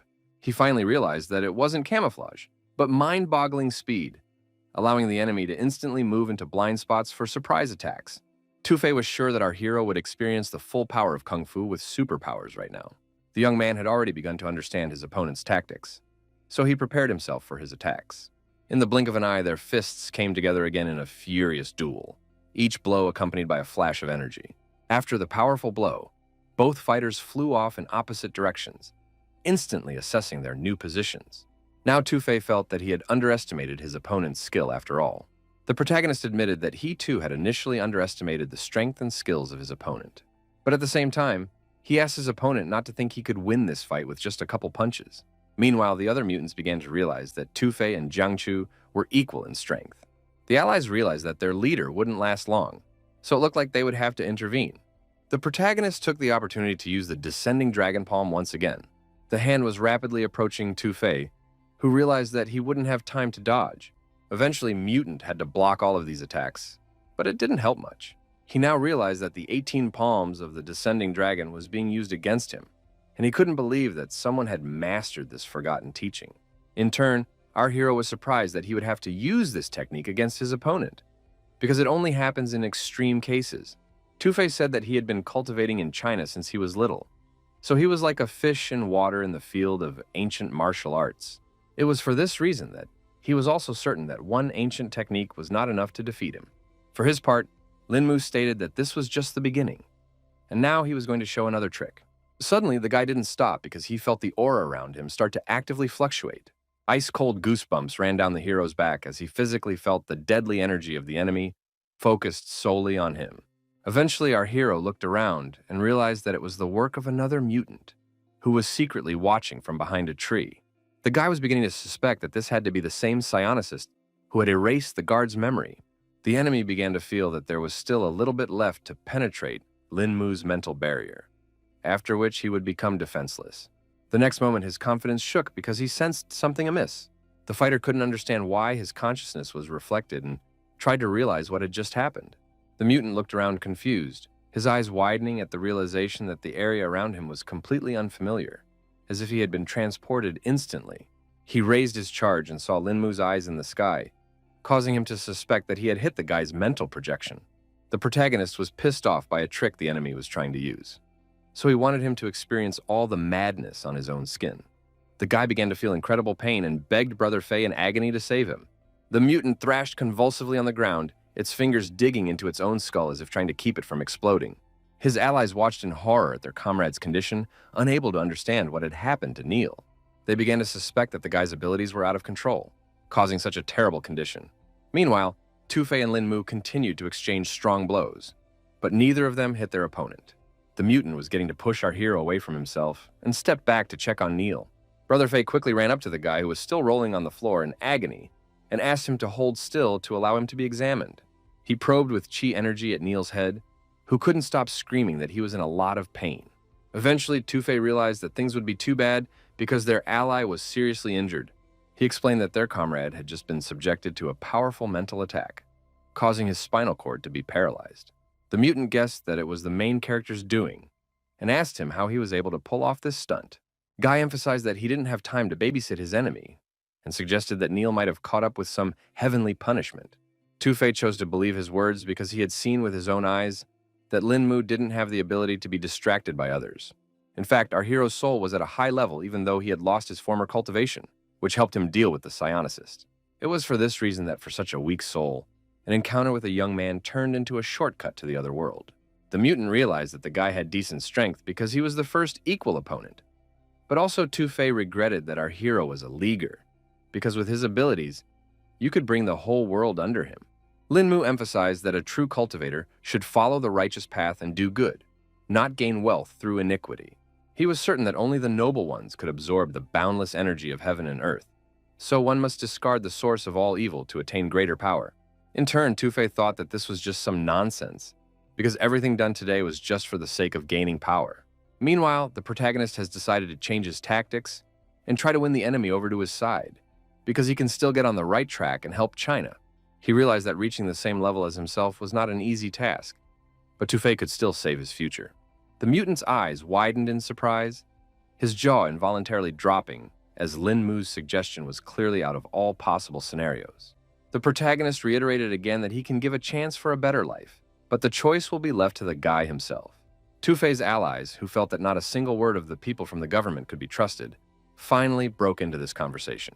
Eventually, the leader ordered Tadas to take all the wounded while he dealt with the enemy. No one could understand what Brother Fei was saying because there was no way they could abandon their comrade. Tufei emphasized that they couldn't even realize this person's strength and warned that no one would be able to leave this place alive. Eventually, Tadas realized they would have to leave and hoped the leader would catch up with them after all. Then everyone quickly climbed on the giant to get away from here as quickly as possible. In an instant, the ground beneath the mutant and his companions opened up, completely swallowing them.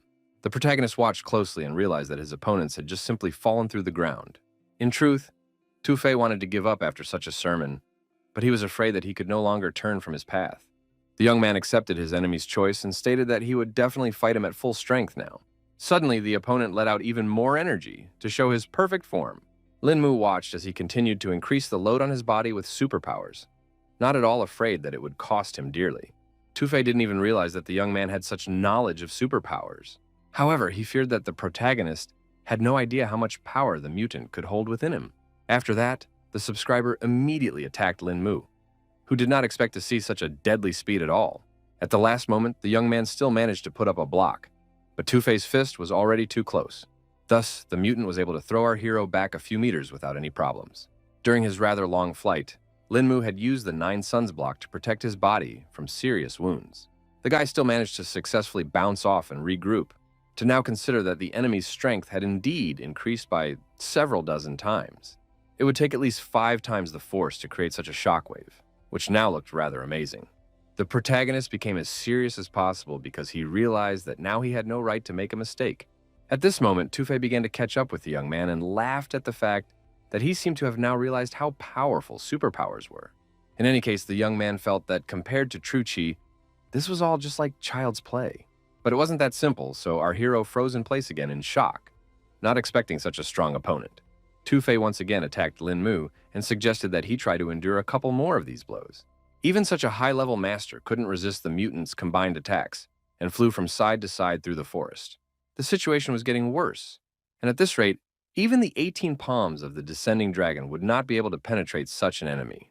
Our hero was beginning to feel that now all he had to do was use his last hold. Tufei felt that his strength was already enough to knock Lin Mu down and reminded him that he couldn't be defeated by some kung fu technique alone. The young man agreed that now that his enemy had revealed his full power, he had nothing more to hide. In that case, our hero wanted to see a worthy enemy, so he asked Tufei not to disappoint him. A second later, she attacked first, so her opponent didn't have time to react to it. The mutant froze in bewilderment, his brain frantically trying to realize what unfathomable technique the enemy had just used. He recoiled in horror from Lin Mu's unknown strength and cried out slightly in pain. Tufei had already grabbed his arm, which was badly injured from the young man's punch. The guy finally realized that our hero had just used the bone-style mianzhang against him. Lin Mu decided not to hide his attack and explained that this particular technique could weaken his opponent quite well. The mutant admitted that the kid had caught him off guard because no one would have guessed that he had been able to master the ancient arts of Jigan and Jizu at such a young age. Still, he felt that even such high-level techniques wouldn't be able to save our hero from death.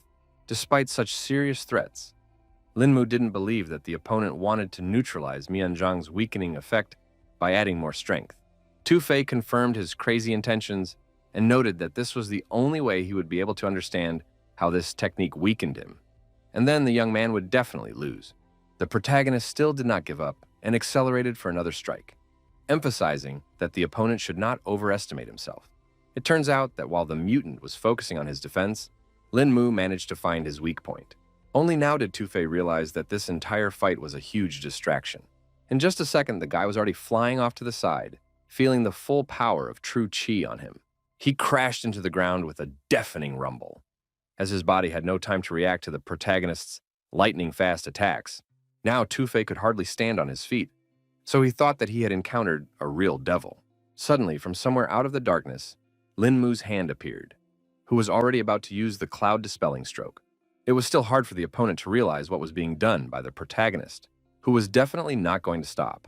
At the last moment, he managed to put out his arms and let out sharp spikes from his body to protect himself from Lin Mu's strike. Despite his defenses, the young man found a gap and lightning fast. His fist was already rushing towards the stunned Tu-Fei's face. The mutant didn't expect at all that such a simple technique could release such a large amount of true chi. In the final phase of the fight, Tu-Fei could not even raise his arms, which made his face a target for our hero's fists. The guy only managed to fly off in different directions and could not attack his opponent. He realized that Lin Mu was using two completely opposite true chi and couldn't guess how such a thing was possible.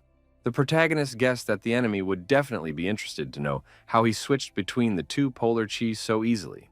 Tu-Fei knew very well that people who could cultivate true chi were extremely few, and even they only mastered close chi. Eventually, the young man admitted that it was all a credit to Tai Chi, which he had only recently learned. The mutant was even more surprised because he had previously thought that this martial art only existed in legends. The protagonist also used to count before, but still managed to find the knowledge he needed.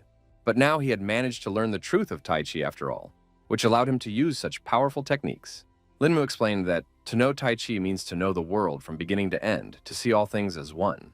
To demonstrate his strength, the guy decided to destroy one tree, which is now shattered into small pieces. Although our hero had only mastered the first stage, it was already enough to demonstrate the full power of Tai Chi. Tu-Fei could now only think of this power instilling terror in anyone who saw its effects. He collapsed heavily to his knees. His head bowed submissively and his lips whispered one last plea for a merciful death. The protagonist asked his opponent to just get out of here because he can't fulfill such a request. Tu-Fei couldn't understand what the reason for the rejection was, and thought that he wasn't worthy of even a couple punches. In the end, he decided not to wait for Lin Mu's decision and end it all on his own. The young man quickly intervened and gave his opponent a hard slap to finally come to his senses. The main character thought it was all nonsense because Tu-Fei had gone through so much hardship to train this body for cultivation and ended up getting rid of it so quickly. Lin Mu emphasized that a large number of people in this world cultivated tirelessly to reach the level of this mutant. At that time, the guy revealed that he had been hanging around with local bullies since he was a little kid to get a chance to practice martial arts, all for a chance to cultivate true chi. But after that, those superpowers appeared, causing him to go off the path of cultivation. There was nothing in common between the ability to cultivate and the gradual development of true chi, so Tu-Fei was afraid that it was already too late for him to do the right thing. Our hero reported that he was deeply mistaken because it doesn't matter when the heart is on the right path. It was only now that Tu-Fei realized that he actually had a chance at a normal life. Lin Mu decided to end this conversation because the police would soon arrive on the scene and let the mutant go if he didn't want to be caught. In the end, the lad thanked the master for all these instructions, and before parting, they exchanged their names. After that, the protagonist went to the police station, where everyone thanked him for the successful completion of the operation. The young man felt that he didn't need so many thanks for him, and informed him that there was someone he wanted Zhang Chu to meet. There was a bound mutant lying on the bunk, but the captain had no idea what Lin Mu was up to. Our hero explained that it was the psionic Neil who was behind all of their organization's troubles. The man asked what had happened to the guy, and Lin Mu told him that the guy had tried to get into his head during the battle, but had failed for some unknown reason. The young man assumed that Neil couldn't handle his power and ruined his nervous system, so he became an ordinary vegetable. He also added that there were 4 other fighters with abilities with this mutant, and one of them let them hide underground. But still, they couldn't get their psionic. Zhang Chu realized that this gang posed a great danger since they were able to escape right out of the hands of the protagonist. The guy also hadn't forgotten that one of the fighters appeared to be almost equal in strength to him. The captain was surprised when he heard that Lin Mu had met a worthy opponent, and immediately asked what ability the enemy had used. The protagonist revealed that he used an unconventional method, and combined superpowers to advance in ancient martial arts. Zhang Chu was shocked after such news, because it was the first time he had heard of such an approach, and he couldn't understand how such a thing was possible because the body should reject such a power. Lin Mu was also clueless, but he knew for sure that his opponent was perfectly fine. They decided to end the subject for now, because the captain remembered that after the incident with the hijacking of the airplane, the head of Van wanted to meet with the guy.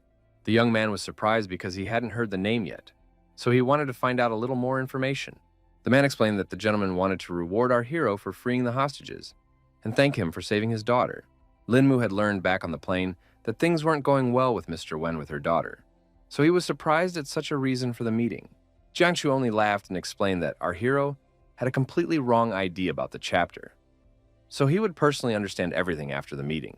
The protagonist resigned himself to the fact that he would need to fulfill this request, and the man informed him that he needed to pack his belongings as early as possible and head to the right place as early as tomorrow. Events then continue at the Qin family's country estate, where Tufei has returned after his defeat. The head of the family at once inquired of the lad how his last case had gone. The guy said that thanks to mutual aid, he was able to avoid a lot of difficulties. So the goods and people of Solinar have already been delivered. The old man was happy about the news because the deal was a big one after all, and offered to talk it over in private. In addition to that, Tufei said that he would have another small request. He handed him some piece of paper and asked the old man to look at this. It turned out to be a photo of the main character, so Mr. Chin inquired as to what kind of business he had with this young man. The guy said that this man's name was Lin Mu, and they had encountered him in a fight on this case when Tufei had almost gone to the other world. The head of the family didn't expect the Chinese government to have such masters, because on the surface, Lin Mu was just a 20-year-old brat. Tufei continued to say that this young man had overpowered him, but then allowed him to leave. So he suspected that this was not just an employee, because of which it was better to find information on such a person. Mr. Chin felt that no matter which way one looked at it, this young man was still helping the government, and looking for information on him would be difficult. In any case, the guy was trying to change Chin's father's mind because consider that he would be doing it for his own business. The next day, the protagonist went to Guangdong with his girlfriend and were now trying to find a cab for themselves. It only took them a few minutes to find a car, and the guy immediately asked the driver to take them to Yilin residence. Yao Shenxian wanted to know who this Principal Wen was, but the problem was that even the guy himself wasn't sure of this information. The young man immediately recalled the moment when the man's daughter had spoken to the bandit and complained about her father. But at the same time, Lin Mu remembered Brother Zhang's words, saying that our hero had a mistaken opinion about this gentleman. Eventually, they reached the residence rather quickly, which looked simply gorgeous. The protagonist immediately warned the girl that she was sure to stick close by, despite what other people would say. They were met at the entrance by a female employee, who immediately guessed that these young people were waiting for the head of Wen and asked them to follow her to this meeting. She invited the dear guests to taste tea and relax in the waiting room after the road. The girl also announced that Director Wen would be arriving at their place any minute. Lin Mu, studying the area around him, sensed that two people were approaching the room, which meant that the man had come with someone else. The gentleman finally went inside and immediately apologized for his tardiness. The protagonist immediately guessed that the man in the suit who was walking in front was the very same dear Wen, but at the same time, he couldn't figure out who was accompanying him and assumed it was a bodyguard. In addition, Lin Mu noted that this fighter had a light, almost soundless footstep, which meant that he was an unusual person. The man held out his hand to say hello to the young brave, explaining that he had been greatly delayed in his previous meeting, causing him to keep his guests waiting. Our hero didn't see this as a problem because they themselves had just arrived at the residence and didn't have a particularly long wait. In addition, the guy decided to introduce his partner Yao Xianxian, expecting Director Wen to do the same. The girl also shook his hand and whined that she was glad to make this acquaintance. It turned out that the man was familiar with the work of the actress and singer, so immediately recognized her. Mr. Wen explained that Rangjun just loves her music and hasn't missed a concert yet. Yao Shenxian was very pleased to hear such words, and because of this, she was truly flattered.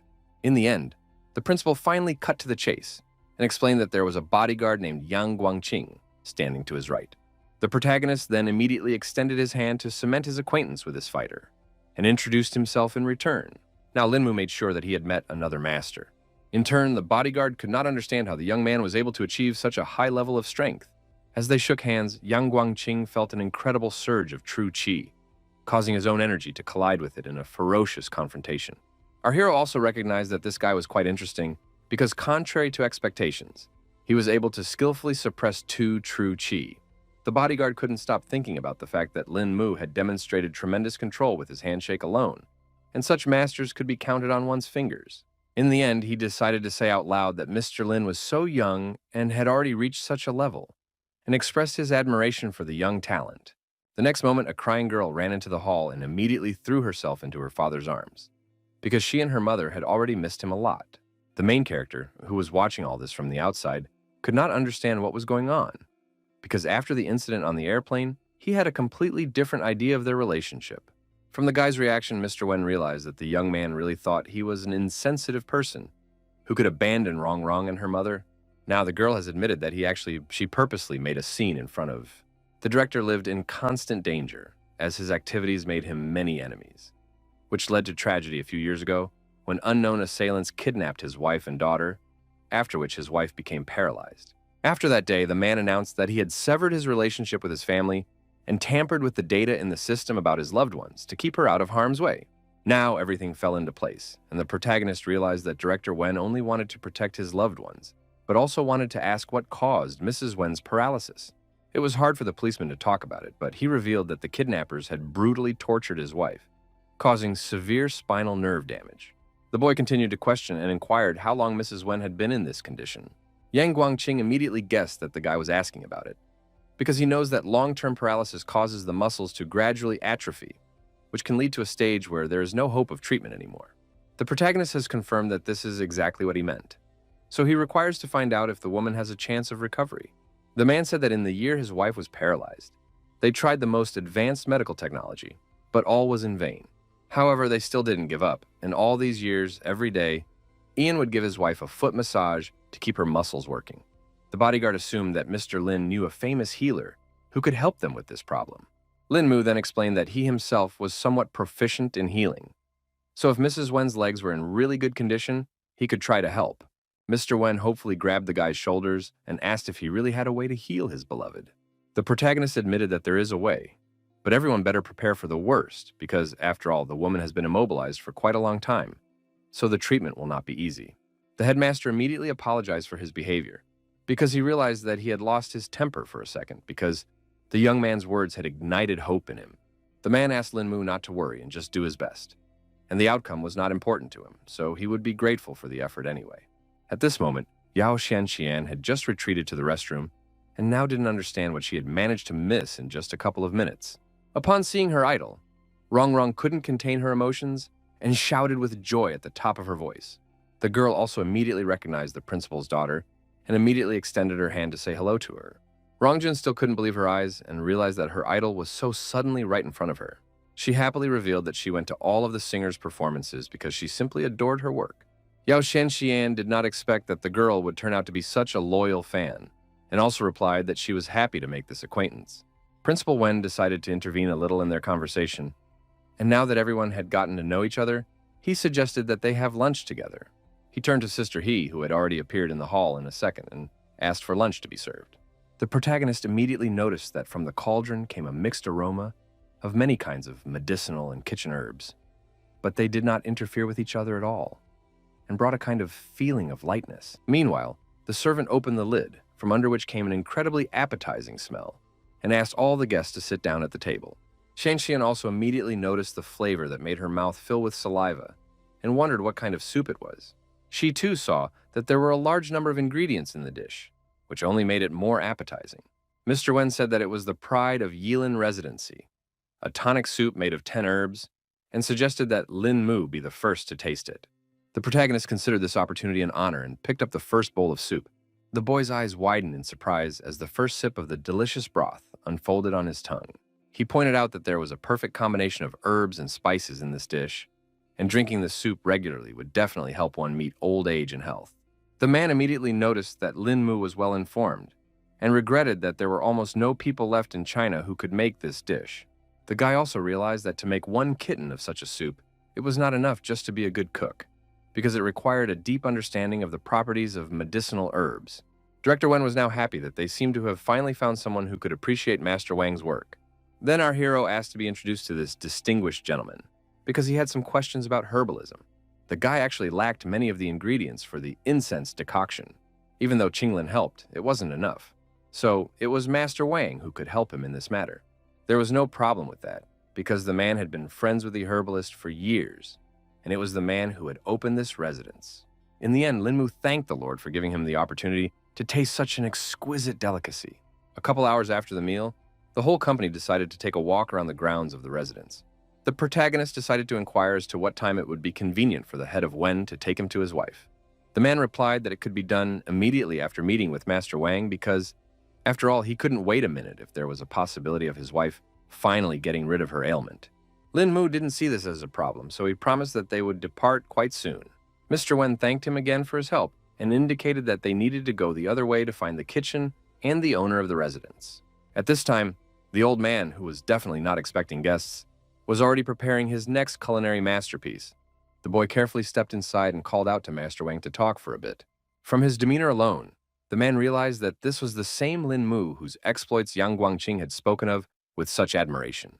The main character still felt that he didn't deserve Mr. Young's praise, because he still had a lot to learn from his elders.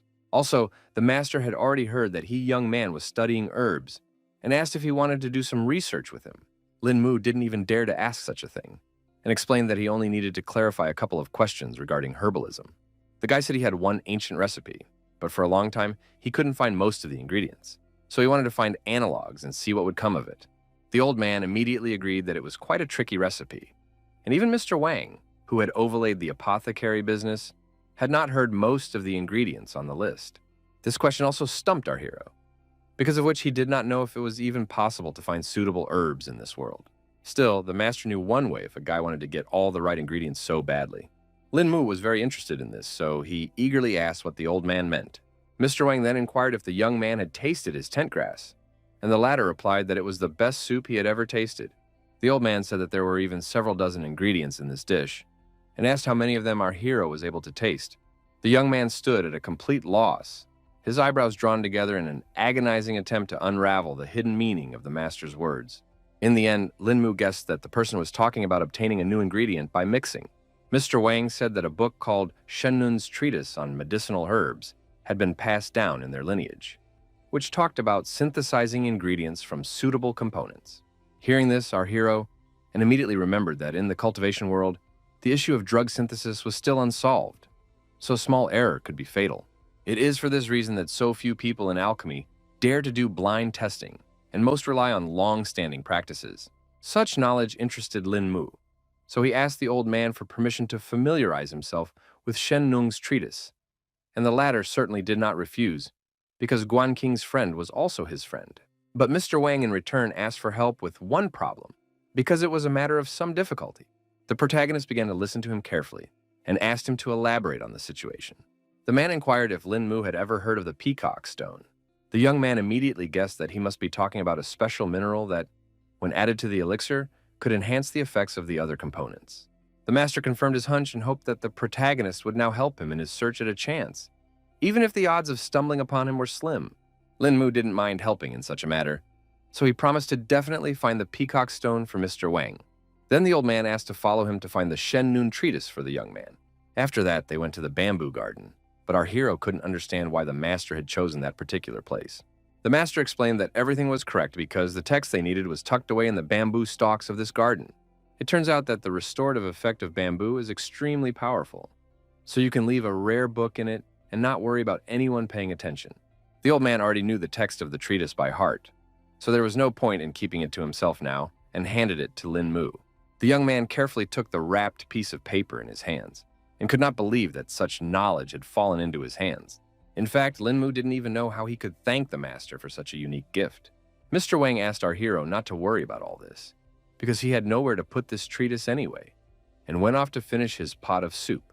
After the meeting, the guy immediately went back to Principal Wen and apologized for waiting so long.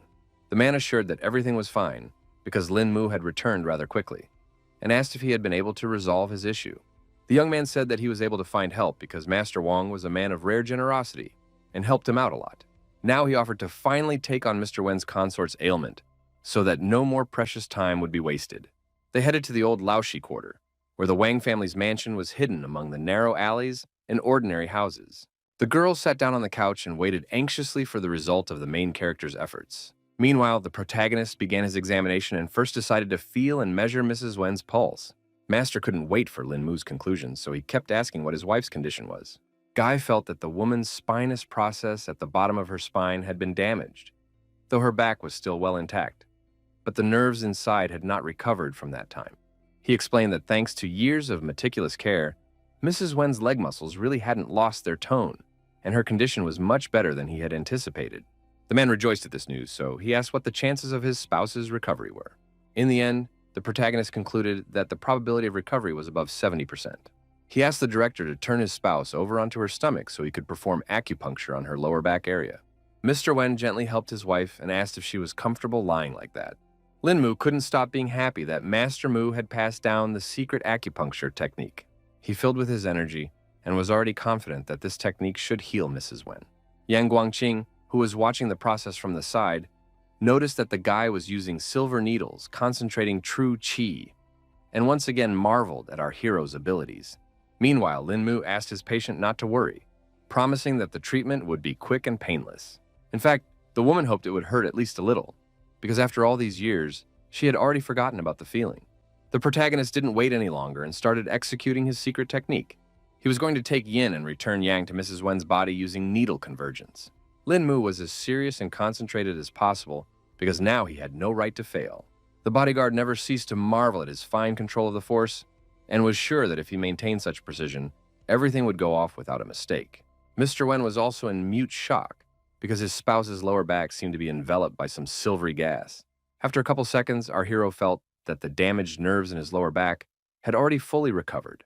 So now what was left was to inject the needle with true qi to revitalize again.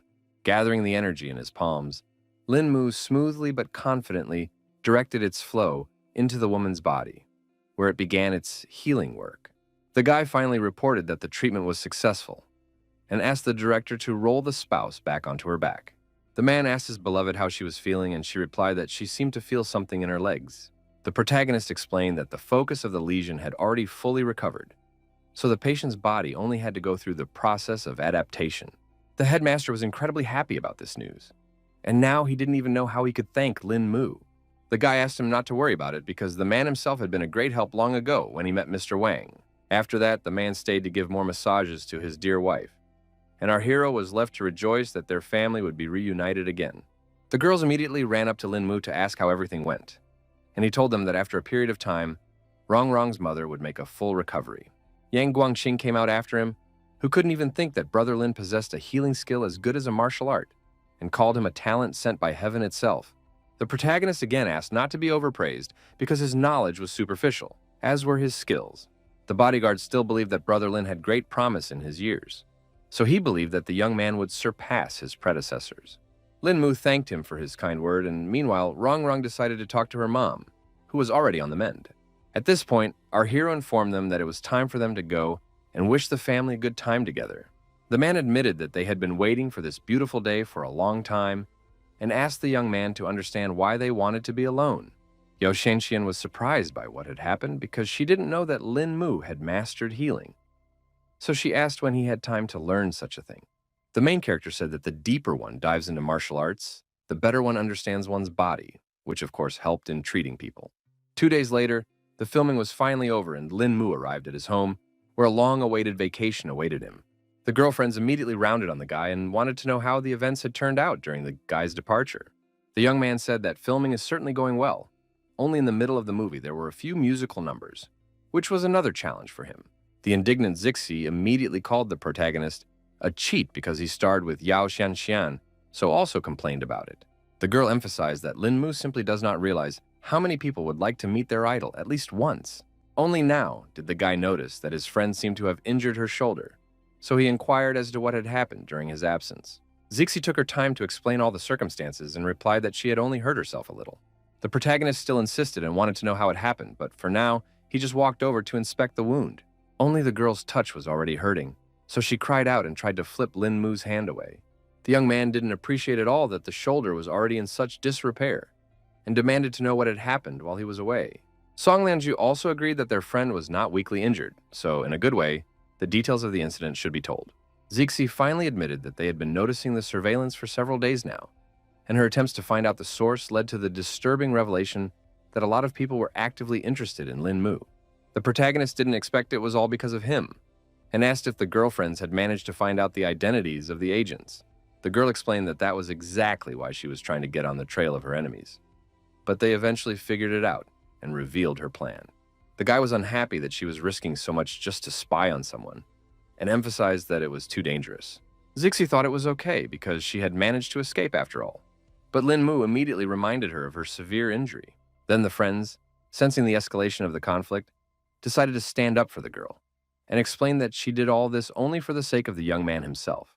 The protagonist asked them not to do such things again, because if something happened, he wouldn't forgive himself until the day he died. He finally decided to discuss it all later, and asked the girl right now to personally couch so he could help her with her shoulder.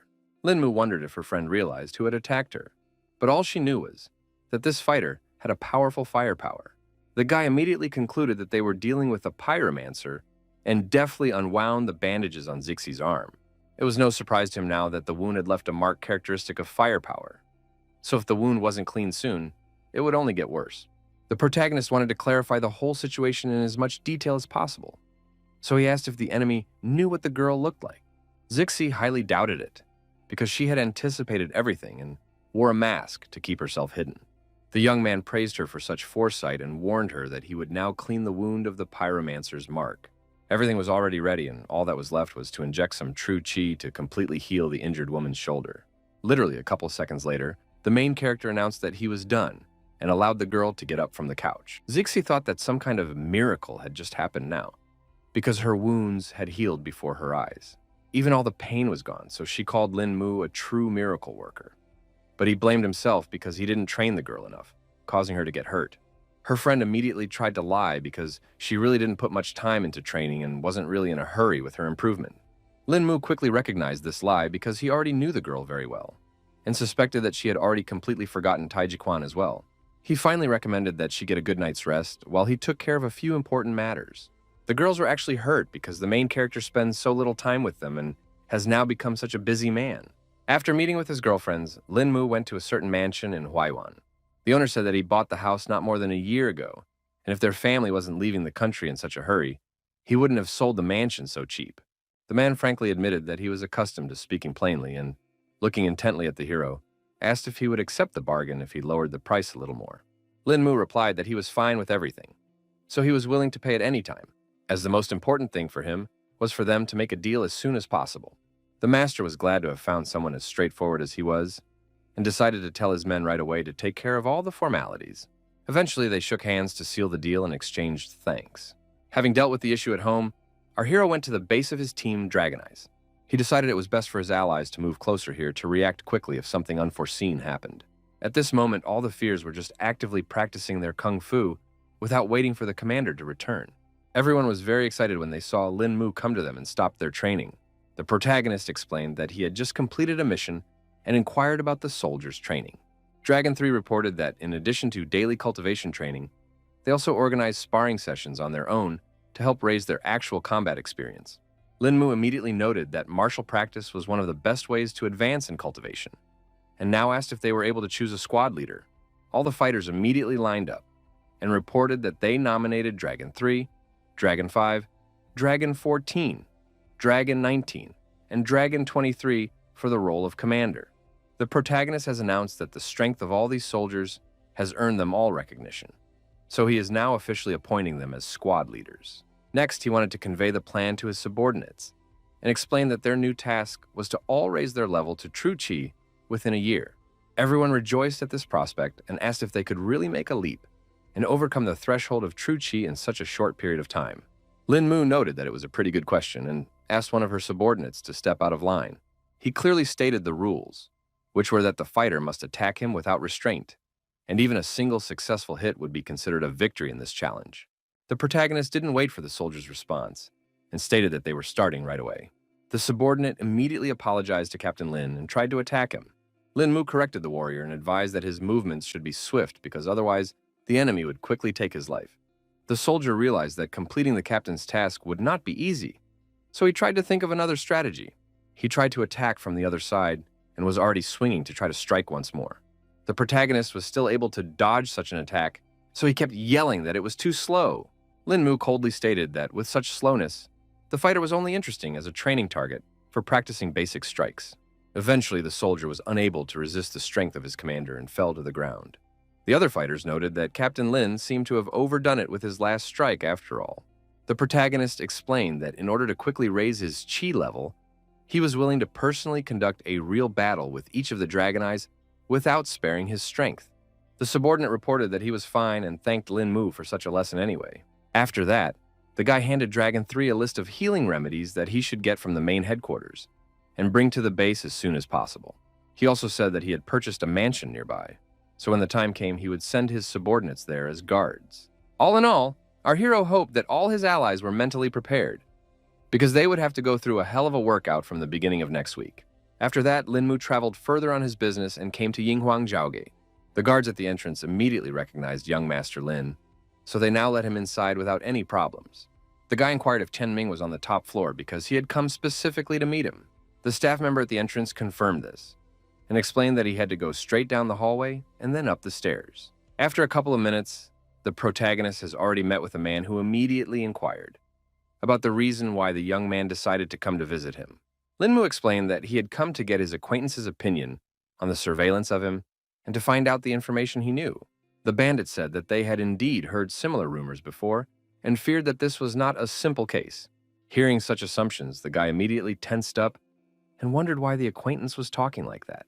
Tianming explained that after receiving the news, they had secretly sent people to reconnoiter, and as a result, they all died because of the pure and quiet work of some unusual professional. The young man realized that under the circumstances, only his acquaintance could help uncover the truth, especially if professionals were behind it. But for now, he preferred to temporarily postpone the investigation. It turns out that Lin Mu came to the bandit to offer to start a security company and turn his affairs into a serious business. The gang leader definitely didn't expect to hear such an offer, but our hero relied on him because he heard that there were many retired military men in Jundao. The protagonist was sure that these fighters would be much better able to fulfill their potential by providing security services and performing tasks around the globe. Tianming was still afraid that there were some difficulties in setting up such a structure, and right now every clan was secretly preparing their own personal guard units, so someone was bound to put sticks in the way. The guy was well aware of all these risks, so their company will not be registered domestically, and at first, there will only be a branch of the company here. Now the man was well aware that the young man had thought it all out long ago. Anyway, our hero was already going to find people to help with overseas registration, and Tianming had to make sure to lure decent cadres to their side. Lin Mu had come to the important realization that relying on himself alone was not enough to have a firm foothold in this world. So it was time to create his own business and a solid foothold. After that, our hero went to Lo Bi Yun to talk about how he wants to register a European security company. The girl was surprised at such plans, but Lin Mu explained to her that he wanted to do something like Blackwater. Bai Yun agreed that owning something like this in China was indeed unlikely, but in Europe it was a different matter. She immediately suggested choosing Italy for the case, but the protagonist did not fully understand why this country. Then the girl explained that there were only two countries in the world for this kind of company, namely Italy itself and their eastern neighbor Japan, which didn't fit all the conditions so much. The protagonist absolutely trusted the choice of his businesswoman acquaintance and chose a European country without any hesitation. Finally, Luo Biyun decided to ask why Lin Mu suddenly decided to start his own company. Without hiding anything, the guy revealed that Guangdong is now a complicated environment, so he has a lot of important issues to deal with, which he needs to prepare for now. The girl had agreed to help him register the company, so now the foundations had been laid. After that, the protagonist went to a military hospital to visit someone. He recalled the last conversation with Duan Fusheng, who had turned out to be a very trustworthy old man, so it would be good to have the support of such a person. At the entrance, the young man approached the receptionist to find out which room head Duan was currently lying in. On the way, the protagonist immediately crossed paths with Mr. Wang, who was surprised at such an unexpected meeting. Lin Mu immediately guessed that his uncle had come to check on the head, so he immediately inquired about his well-being in the past few days. The man said that the commander-in-chief had not been feeling particularly well lately, so doctors had reported several times that he was near death. It turns out that our hero has come just for the purpose of curing the head of Duan, because he has a way that can finally curb his ailment. Mr. Wang froze in mute shock, because he couldn't believe that the commander could actually be cured. Meanwhile, the doctors puzzled over the fact that their patient's condition was getting worse and worse. At this moment, our heroes were passing near them, so Mr. Wang again inquired what was the condition of his superior. The doctor said that they have already done everything possible. Further, everything depends on the body of the old man himself, but he also hoped that all his loved ones are mentally prepared for the fact that everything is nearing the end. The man replied that they had already realized what the outcome must have been and asked the hospital staff to leave them alone with the patient. They quickly entered the chamber, and Mr. Wang happily informed the old man about the important guest. The commander-in-chief was overjoyed when he saw that it was young Lin and asked why the kid had decided to stop by his place. The protagonist noticed that the skin between the patient's eyebrows had blackened and the furrow above his lip had become sunken, which meant that, from the looks of it, he didn't have long to live. He didn't hide anything and directly stated that he had come here for a special occasion, specifically to cure head Duan.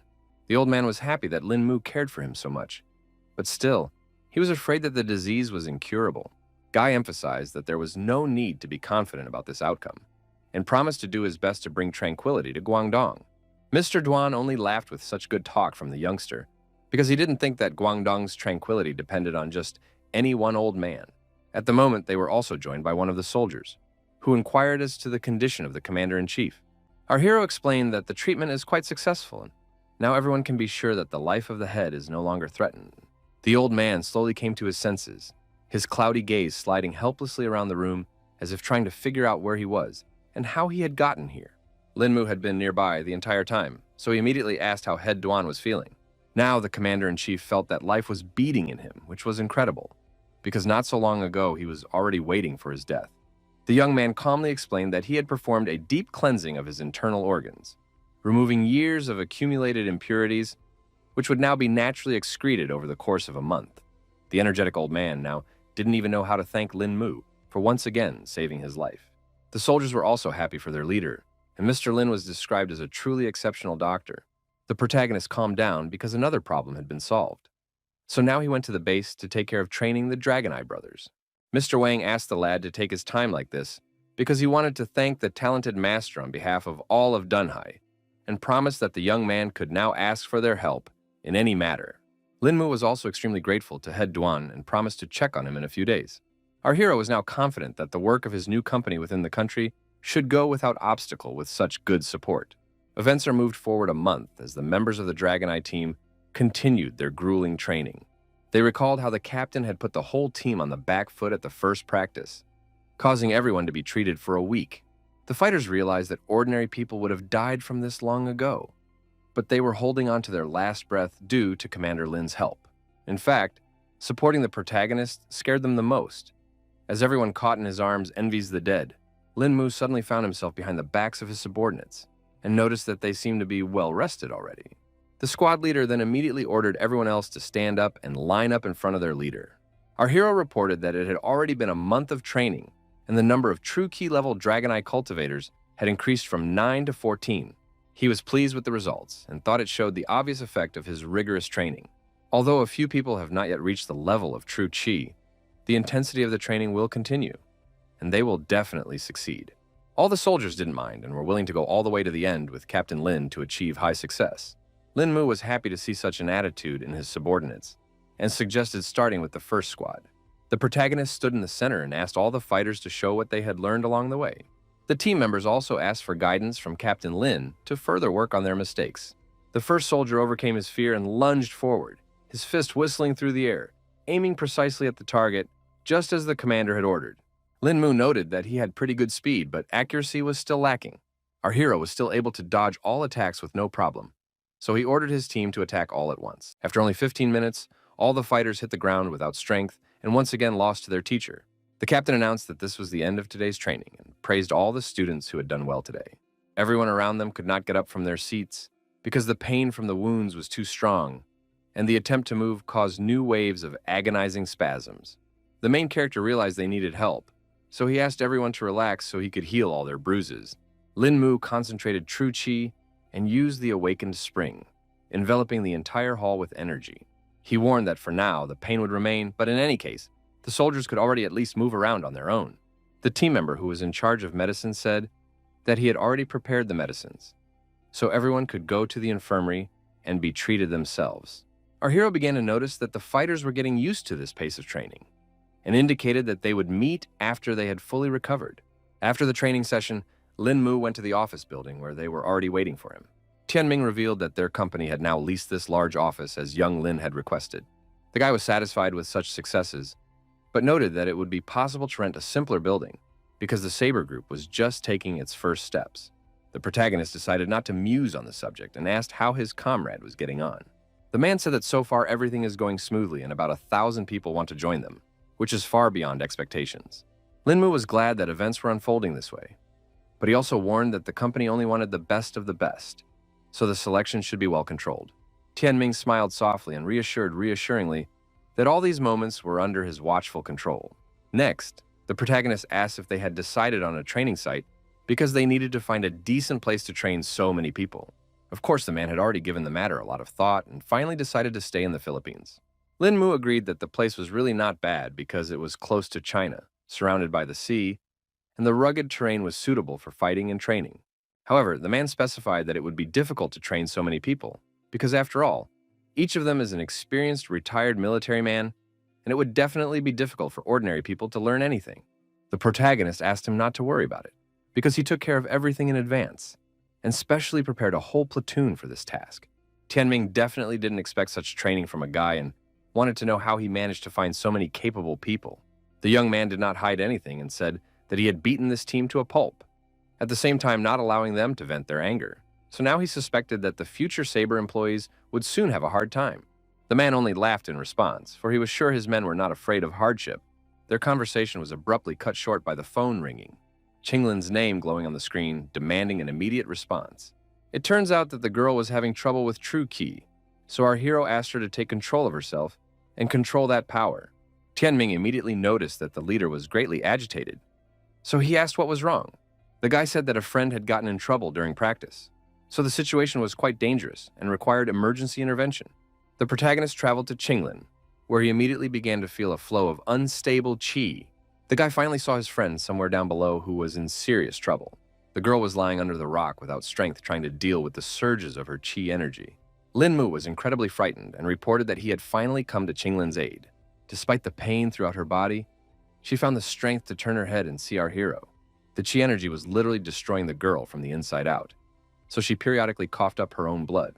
The young man asked her not to say anything so as not to stress her out, and was about to give her an examination.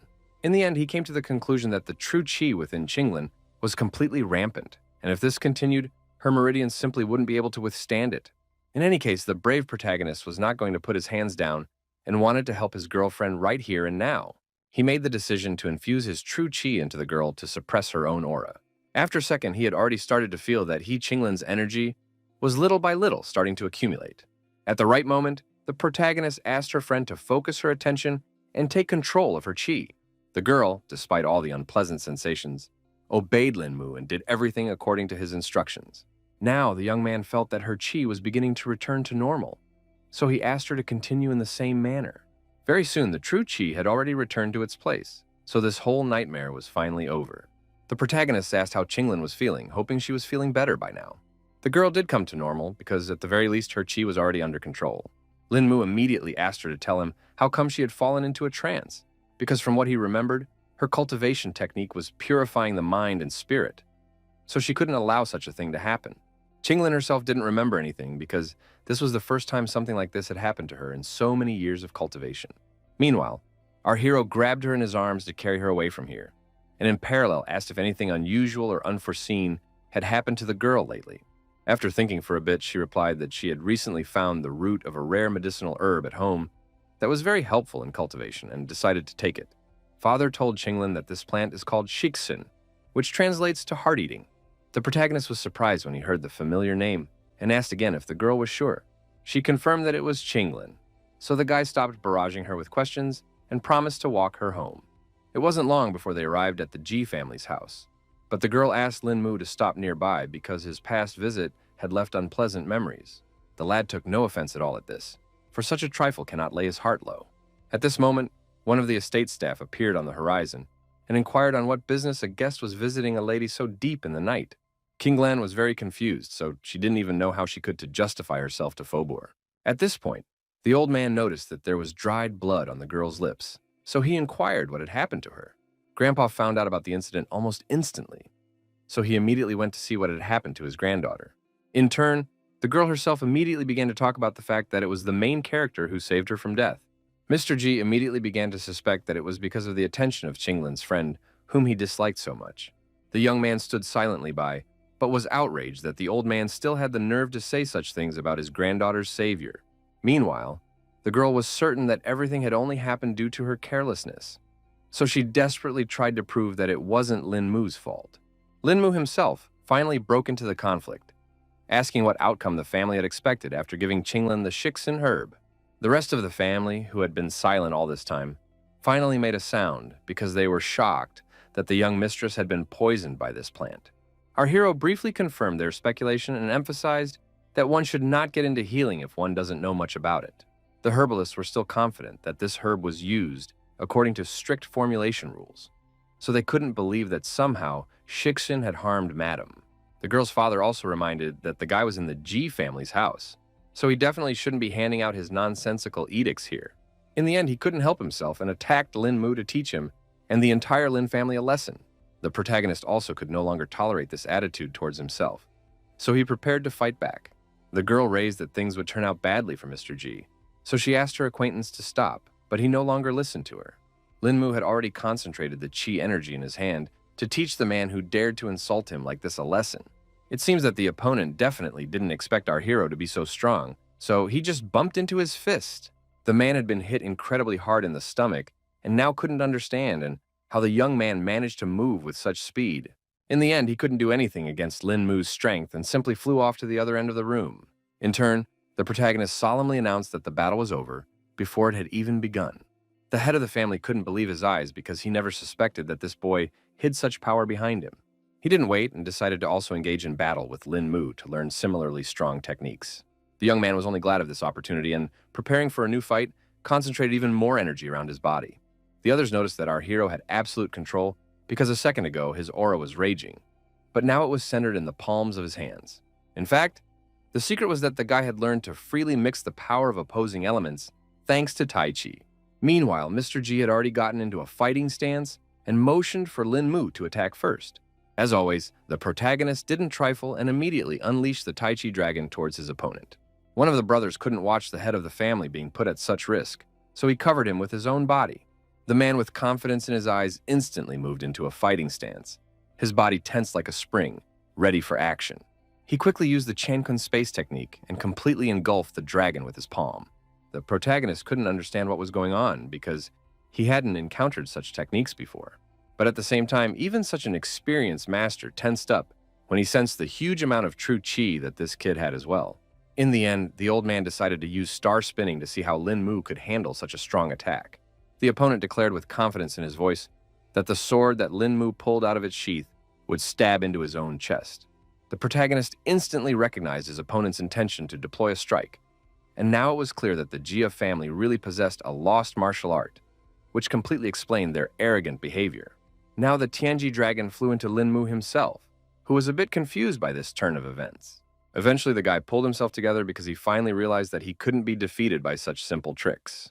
The protagonist wanted to teach Mr. G a lesson for insulting his family, so he unleashed an even stronger and fiercer dragon. A powerful vortex of chi suddenly formed in the center of the hall, and with a rumbling sound, it began to smash everything around it, tearing rocks from the floor and sweeping away objects in its path. The old man couldn't understand what had just happened because the youngster had just managed to unleash a colossal energy in an instant. His brother finally asked the protagonist to stop and respectfully acknowledged his power.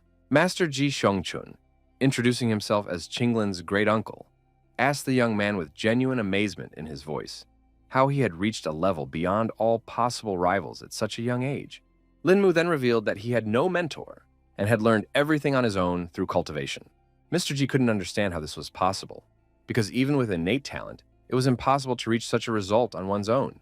In turn, his brother believed that our hero had a talent sent down from heaven and asked if he had really saved the girl from a seizure. Lin Mu confirmed his words and explained that Qinglin was in serious danger, and if he had come a little late, terrible things could have happened. Ji Xiongchun wanted to know how the girl could go into a trance with such a stable cultivation technique, and the guy briefly explained that the reason was because of the Shiksin herb taken. The old man noticed that our hero was clearly knowledgeable in healing, so he asked him to teach his family how to use this herb, which was a valuable resource. The young man didn't mind making a recipe for them, so the master immediately inquired about what it would take. The protagonist said that he would get all the supporting ingredients, but they should keep the Shiksin herb for him. Mr. G immediately advised the guy to roll his lip because no one would give him such a valuable resource. Lin Mu then refused to help and suggested that the family conduct this research on their own, since they were such professionals. The old man was incredibly angry at our hero, so he could not restrain his emotions. Ji Xiongchun decided to take the situation into his own hands and promised that the guy would get the rest of the Shiksin herb, provided he handed over the recipe to the family. Of course, the protagonist appreciated the man's talkative nature, and now asked to be taken to his lab to do some research. The master immediately turned to one of his companions and asked him to fulfill Lin Mu's request and provide him with whatever he required. When the guy stepped away, the brothers started talking about how he really isn't as easy as he seems. Ji Xiongchun even admitted that the main character was stronger than himself, causing Mr. G to be even more surprised. The head of the family immediately recalled that his brother had studied martial arts since he was 7 years old, so there was no one more experienced in the world. The master explained that Lin Mu's body was transfused with true qi, and on top of that, he knew ancient martial arts, which made it hurt a lot. He realized that the young man must have mastered many different currents, and by comprehensively mastering them, he was able to achieve something new. Mr. G immediately asked how this youngster was able to master several schools of combat, and even combine them into one technique. In the end, Ji Shunshin simply concluded that what his brother had just done was extremely inconsiderate, because such a young man with a lot of experience was better off not getting angry. Meanwhile, the protagonist had already been led to the Ji family's laboratory, where he had to show them a special recipe. The man went to a girl named Yao, who worked here as an assistant, and asked her to provide Mr. Lin with shixin herb. Then the employee, quickly rummaging through the warehouse, brought out a not small stalk on a tray. The protagonist scrutinized the plant and confirmed that it was the authentic shixin grass. Lin Mu didn't hesitate any longer and immediately left a detailed recipe for the Ji family. He then handed the sheet to the female workers and asked them to gather all the herbs on the list for him to make a medicine. The helpers were happy to note that they had all the gradients listed, so they began to prepare them. 5 minutes later, all the ingredients were on the table in front of the protagonist, so now he could start crafting. The young man used the knowledge from a passage in Shennong's treatise, which said that all these ingredients should be ground. Some ingredients had to be sliced, and the shixin stems had to be separated from the flour. Next, the recipe calls for putting the parts of the ingredients into an herb vat and pouring glacial water over them, then simmering over high heat. When the water boils, add the rest of the list of herbs and further stew on low heat. This recipe had to be followed carefully because at every step in the preparation of the medicine, dosage plays a crucial role. Everyone watched this process with amazement on their faces and waited for our hero to finish. Eventually, the guy reported his success when he tried the cure, which really turned out to be a hit. He then asked Miss Yao to divide the medicine into 100 milliliter ampules, explaining that taking one dose at a time should be fine. Also, the protagonist recalled that they had agreed that he would take the rest of the shixin grass. The man reported that he has no problem doing this because their family always keeps their word. In the hall, Lin Mu was met by Ji Xiongchun, who wanted to know how everything went. The guy said that his medicine is already ready, so the family just has to follow the instructions as they apply it. The master thanked the protagonist again and noted that the granddaughter had already managed to tell him that Lin Mu's inner qi and her ice qi had entered into harmony, and after flowing, their energies were noticeably stronger. The young man confirmed his words and emphasized that this was one of the reasons why he and Qinglin had met. But he didn't know the reason for this phenomenon. The old man bills that the reason was not at all important, because he believed that they just needed to practice together if cultivating together had such an effect. The protagonist wouldn't mind if there was such a possibility, but other than that, he wanted to get Qinglin's own consent. The old man immediately turned to the girl and asked what her decision on the proposal was. Ji Xiongchun also added that he was not as stubborn as his brother, so he just wanted prosperity for Qinglin. The girl ended up getting very embarrassed, but replied that she wouldn't mind continuing those workouts either. Afterwards, the protagonist and the master decided to talk some more about their recent fight. The old man said that the star rotation technique had been passed down from the earliest ancestors of the Ji family and was capable of neutralizing an enemy attack. Lin Mu pointed out that the martial arts of the Celestial Empire were truly limitless, so he had a lifetime of learning to do. The master agreed with him because he knew that the Chinese civilization was more than 5,000 years old, and their martial schools simply could not be enumerated. He also noted that our hero showed simply amazing techniques, but the latter behaved modestly and did not consider it some kind of discovery. After that, the old man remembered that he had a small request for Lin Mu, and directly asked if he was willing to keep his promise. The protagonist had no idea what he could ask for, so he asked Mr. Ji to explain himself. The master said that the ice key that Qinglin cultivated was quite far from their family school, so this was the first time in many millennia. For this reason, no one can mentor the girl, and Lin Mu had tremendous abilities that he can channel into her training. The young man realized that the old man's anxiety stemmed from fear for Qinglin's safety, as today's events could happen again at any moment, putting her in danger. Ji Xiongchun also emphasized that he would not ask our hero to work for nothing, and promised to give him a book of the star rotation technique for one day. Lin Mu was immediately interested when he realized that he could have such a great opportunity to improve his skills. The master assured me that he meant what he said, but the amount of knowledge the boy would be able to absorb depended only on himself. Qinglin warned that the guy might turn out if he wasn't happy with those conditions. Ji Xiongchun confirmed that the girl was saying all the right things and asked what the protagonist thought about it. In the end, the boy firmly replied that he would help Lady Ji and learn a new technique in return. The old man was glad that Lin Mu was so accommodating and decided to take the young man to the library right now. The protagonist thanked the Lord for giving him such a great opportunity to increase his power level. Meanwhile, the head of the family had already learned that his brother had gone to train Lin Mu in star spinning. The man couldn't understand what Ji Shun wanted to accomplish because he couldn't believe that this brat liked him so much. The aide said that the old man planned to get the young man's help in order to supervise Qinglin's training.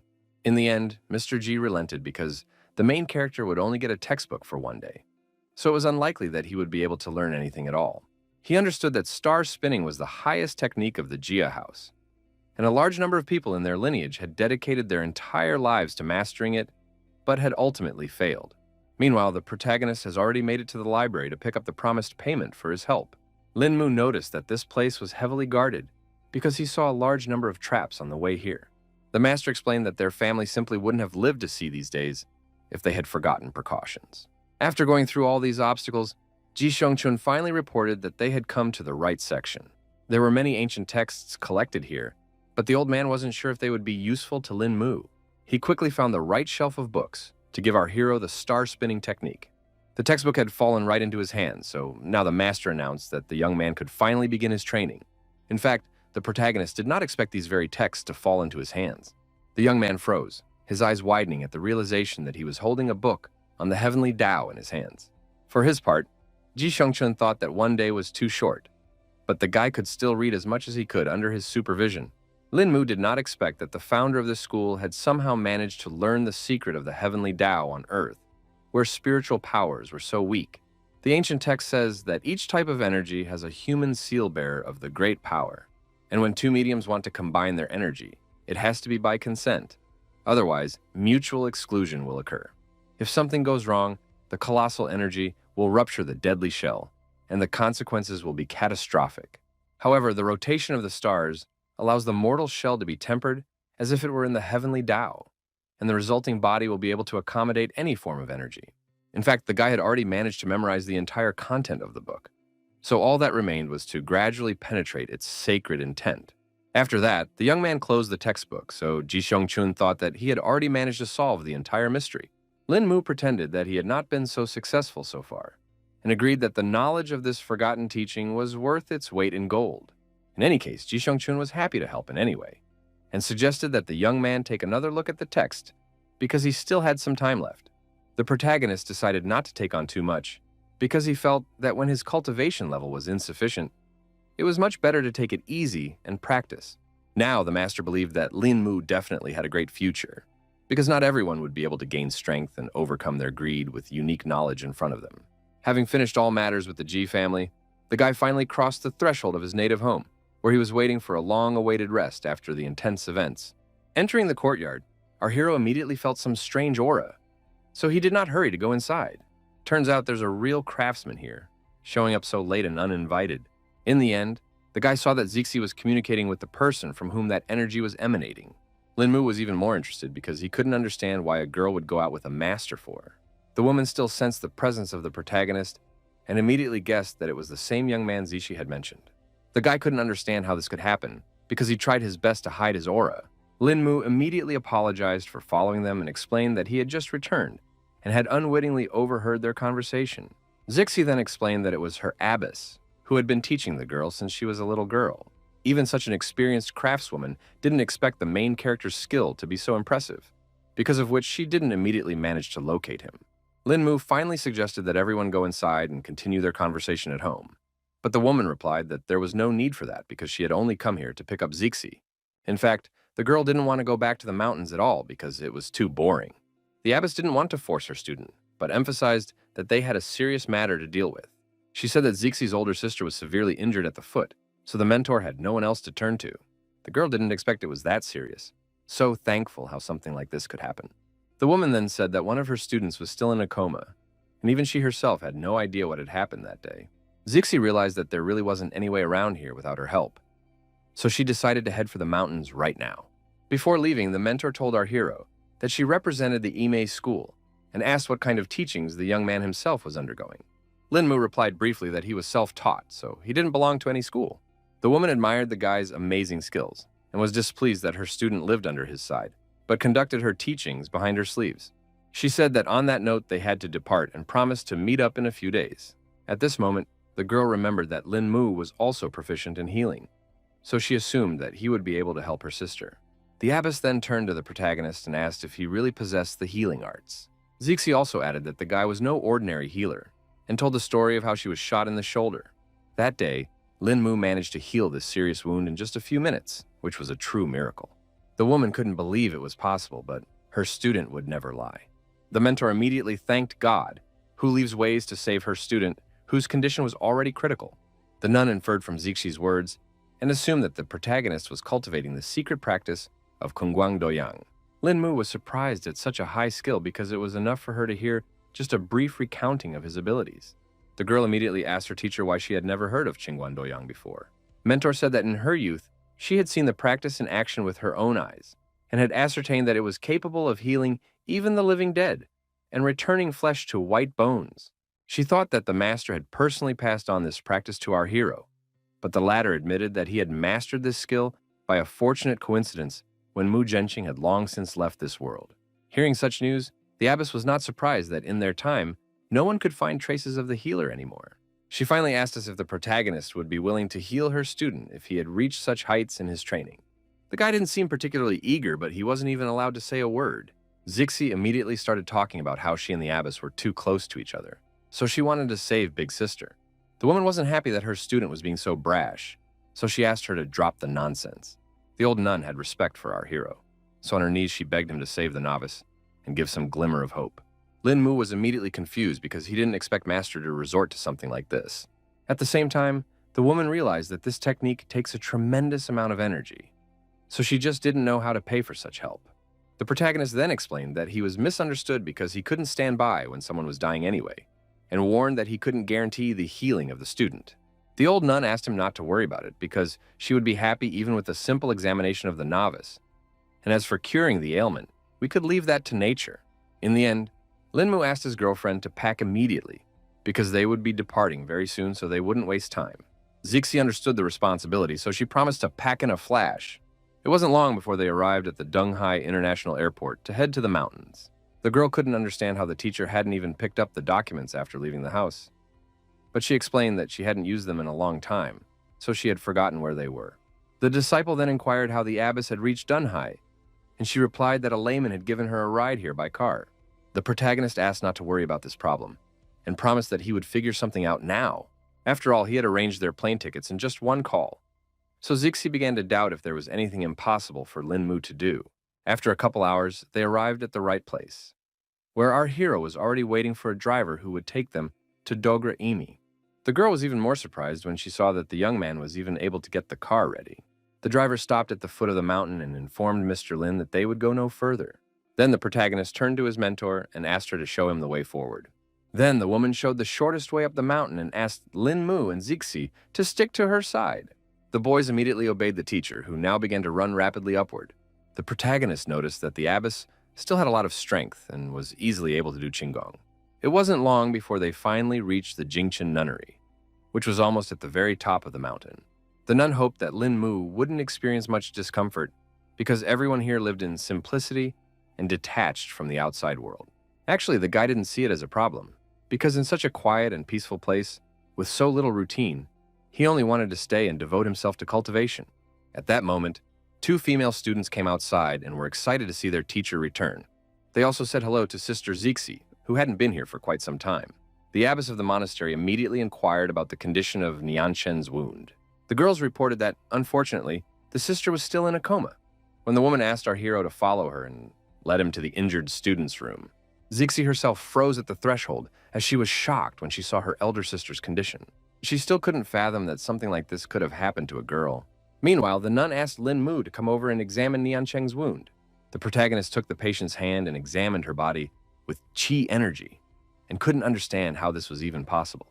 The young man realized with horror that he had assessed the damage too superficially, as the girl's actual injuries were far worse than he had originally thought. The organs have already almost stopped working, and the soul of the victim is barely held in the body. So if such a thing happened to an ordinary person, death would have come long ago.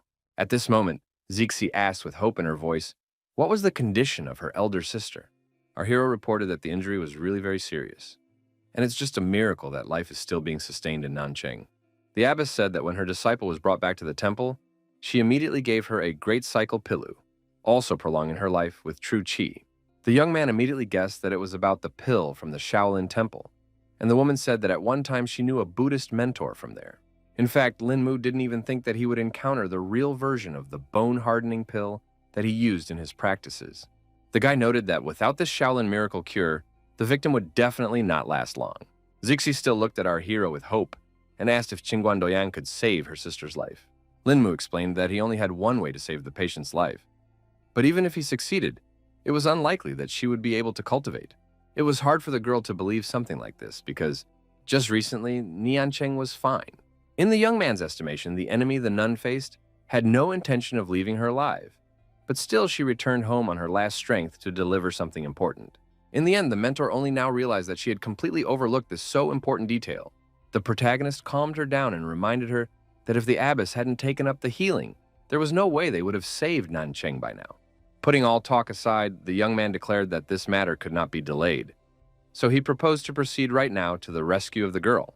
He asked if the monastery had medicinal raw materials, and the nun replied that there were some ingredients, but it was not proper for them to keep many healing herbs. Lin Mu then asked Zixi to bring a pen and pencil so he could write down all the herbs he would need for the medicine. The protagonist explained that their sister's injury required treatment with medication and external exposure, so they would proceed in two ways. After a couple minutes, he handed the mentor the recipe and asked her to combine the ingredients as per the described requirements as soon as possible. The woman was happy to report that they had all the herbs on the list. So right now she was going to tell her sisters to get it all ready. Half an hour later, the two girls had already brought Lin Mu all the ingredients he had asked for. For starters, the guy asked for help setting up a roaster to distill the medicine. It wasn't long before the helpers reported that the roaster and cooking pot were ready. After only an hour, the protagonist was carefully pouring the finished potion into a porcelain bowl. After that, he handed the bowl into Zixi's hands and asked her to give the patient 1/3 of this decoction to drink. Meanwhile, Lin Mu turned to the nuns and asked them to bring a piece of black cloth. A couple minutes passed and the girl handed the main character the piece of cloth he needed. The boy was already ready for acupuncture and asked his friend if Master Qinghe should be called here. But the teacher said that the girl would also be able to handle the task. Then the protagonist, blindfolded, declared that they were coming right now. First, he asked Zixi to completely remove Niancheng's clothes to prepare the patient for the procedure. The aide quickly complied with the guy's request, hoping that the older sister would be able to make it through the ordeal. Lin Mu now asked the girl to guide him to the needlepoint called Shen Qiue. It turns out that our hero only needed to find this point on the patient's body to determine the position of all the others. He calculated that in order to heal such a serious wound, all 49 needles would have to be used. Before starting the technique, Lin Mu carefully enveloped the girl's body in a dense cocoon of purest true qi. This will make it easier for him to not only insert the needles, but also to control the needle points. The protagonist concentrated as much as possible and warned Zixi that he was starting to inject the needles, asking her to move to a safe distance. The girl only wished Lin Mu good luck because he was the one everyone was counting on right now. In fact, keeping 49 meridians under control at the same time was a challenge even for such an experienced master. In any case, the guy wasn't going to give up so easily, so he did his best not to make a mistake. Zixi, who was watching from the side, noticed that her sister was enveloped from head to toe in a silver haze. It all looked as if the girl, A, was now in a cocoon of silver. This method of acupuncture is called huade, and the patient is given a second life by coming out of this cocoon. In the art of acupuncture, this technique is one of the most sophisticated in the world. Although the protagonist's true qi can't run out in such a short period of time, his concentration won't last long. The young man didn't even know if he could save Niancheng because it was all too complicated. Because of his worries, Lin Mu was a bit distracted from the process and almost made a fatal mistake. At the last moment, he almost made a fatal mistake, accidentally blocking the flow of true qi, which would have completely ruined the entire effect. The girl also began to notice that the protagonist had almost reached her limit, and now she didn't know how to help her in such a case. Lin Mu himself was well aware that now was the most important moment, so he tried to gather himself and concentrate on the main task at hand. The next moment, he sensed that Huadi had already reached the final stage, because Shi's silver cocoon showed cracks. The last moment of leaving the cocoon was to release the maximum of true qi to fan the fire of a new life. and only in this way would the guy be able to fully open the barrier. The silvery glow around the body intensified to a dazzling glow, signaling that the treatment process was nearing its final stage. It turns out that the protagonist miscalculated after all, and the cocoon can't open in any way. Linmu realized that he couldn't give up on this, and tried once more to break the silver barrier. He had failed again and was now beginning to guess that true chi only penetrated his hands, and that was only for a single moment, which would not be enough to open the cocoon. The young man realized that he had no more time because, if it went on like this, there would be a complete failure, and in such a situation, the only thing left was to break the road by force. The protagonist remembered that he needed to open up the paired meridians if he wanted to utilize all of his body's true chi at once. If you start at the Huoyin acupoint and go up the center, straight up to Chengjiang, this is the right meridian. If you go up the back along the spine and reach the top of the head, this is the main meridian in the body. In turn, the first meridian is responsible for blood circulation, and the second for the circulation of qi. So together they form a single stream that runs along 8 meridians that cross 100 veins. True qi will flow through the entire body along these 100 veins, and then it will be possible to break through the cocoon. The girl noticed that there were some strong changes happening inside Linmu's body, so she couldn't even guess what was about to happen.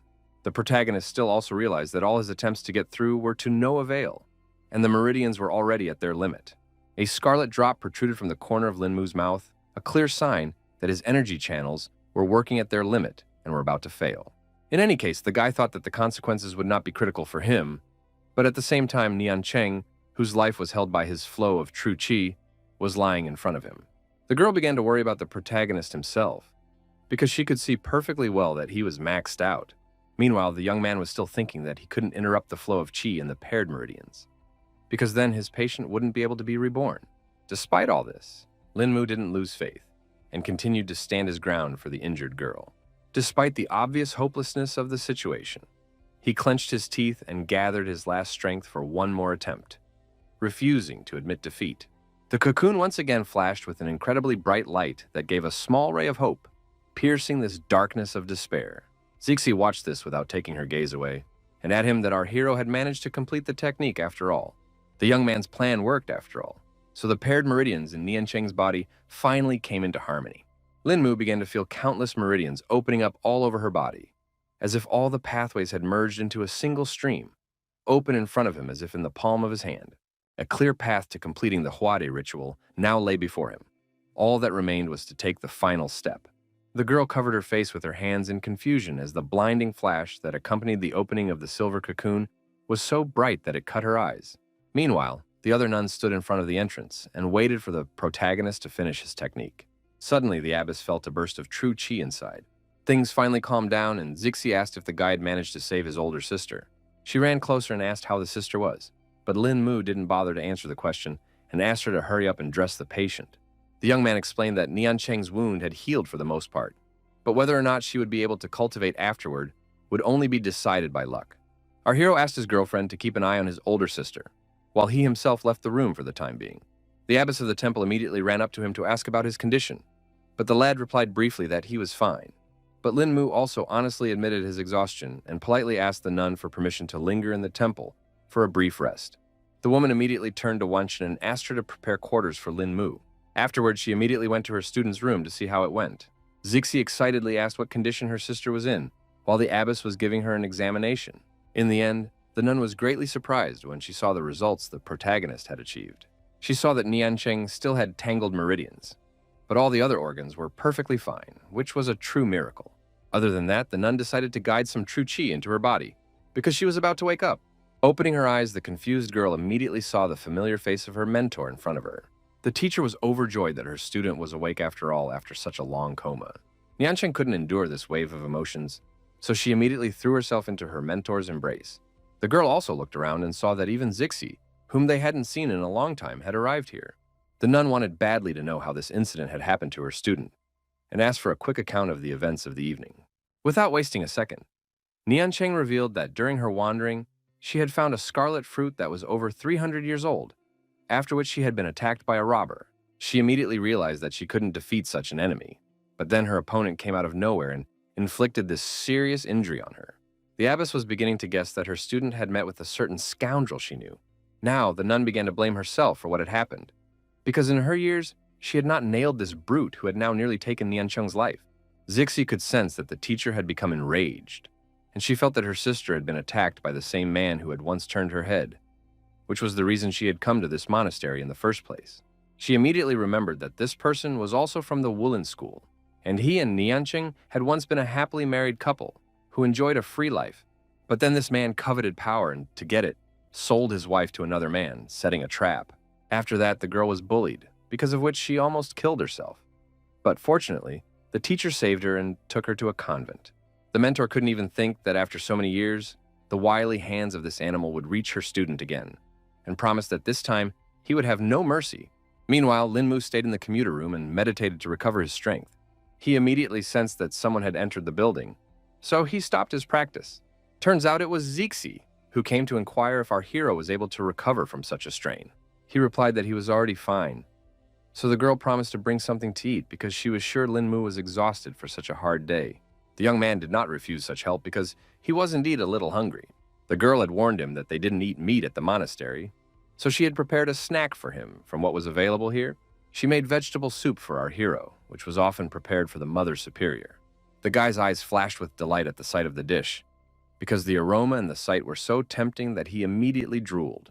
Zixi was expecting an assessment from our hero, but he didn't even expect that Lenten soup could be so delicious. At this moment, Niancheng walked in and wanted to express her gratitude for saving her. The protagonist quietly spread his hands, explaining that helping his friend Zixi was just as urgent for him.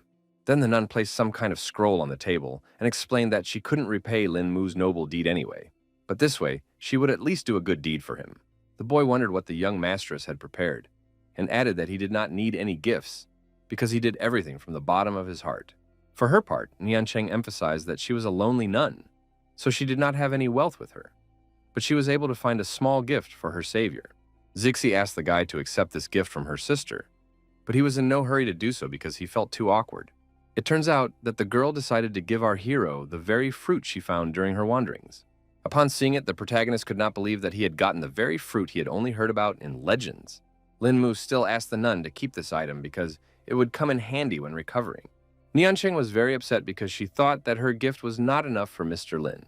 The protagonist shook his head, explaining that the situation was exactly the opposite, and he simply could not accept such a valuable gift.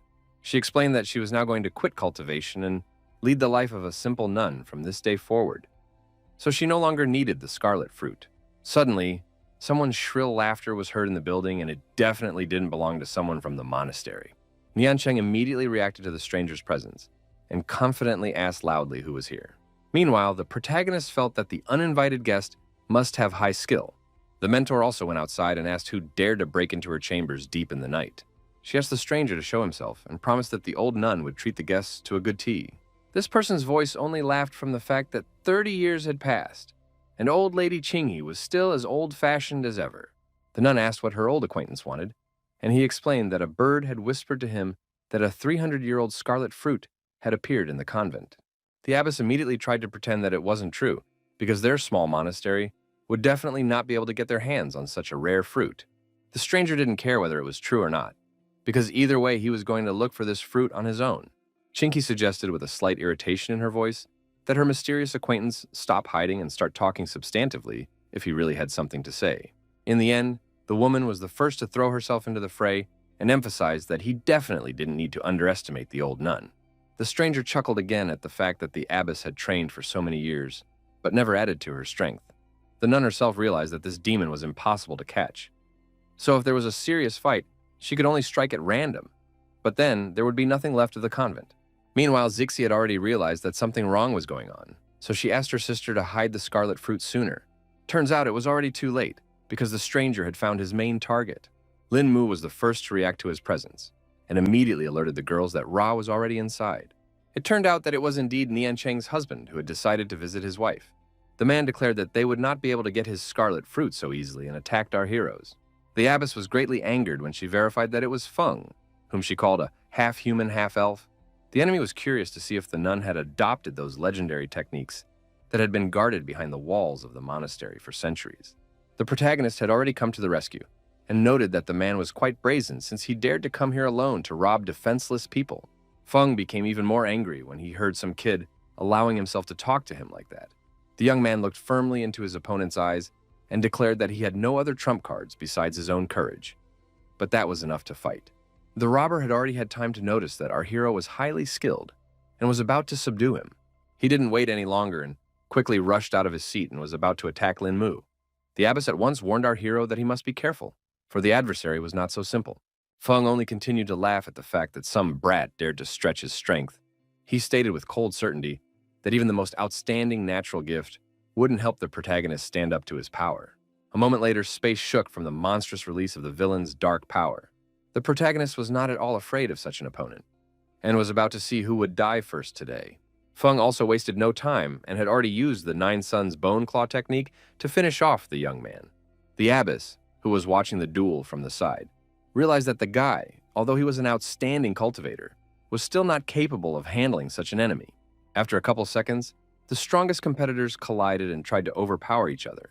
Feng didn't suspect at all that the main character would use a spirit dragon against him that would pierce through his chest. In the end, the opponent helplessly fell to the ground, unable to respond to Lin Mu to this strongest attack. The woman could not understand how such a thing was possible and did not guess at all about the real level of our hero. Feng now realized that he had indeed been too arrogant and had simply underestimated his opponent, who taught him a lesson for it. In fact, even the young man himself didn't think that his strength threshold would increase so much after the opening of the paired meridians.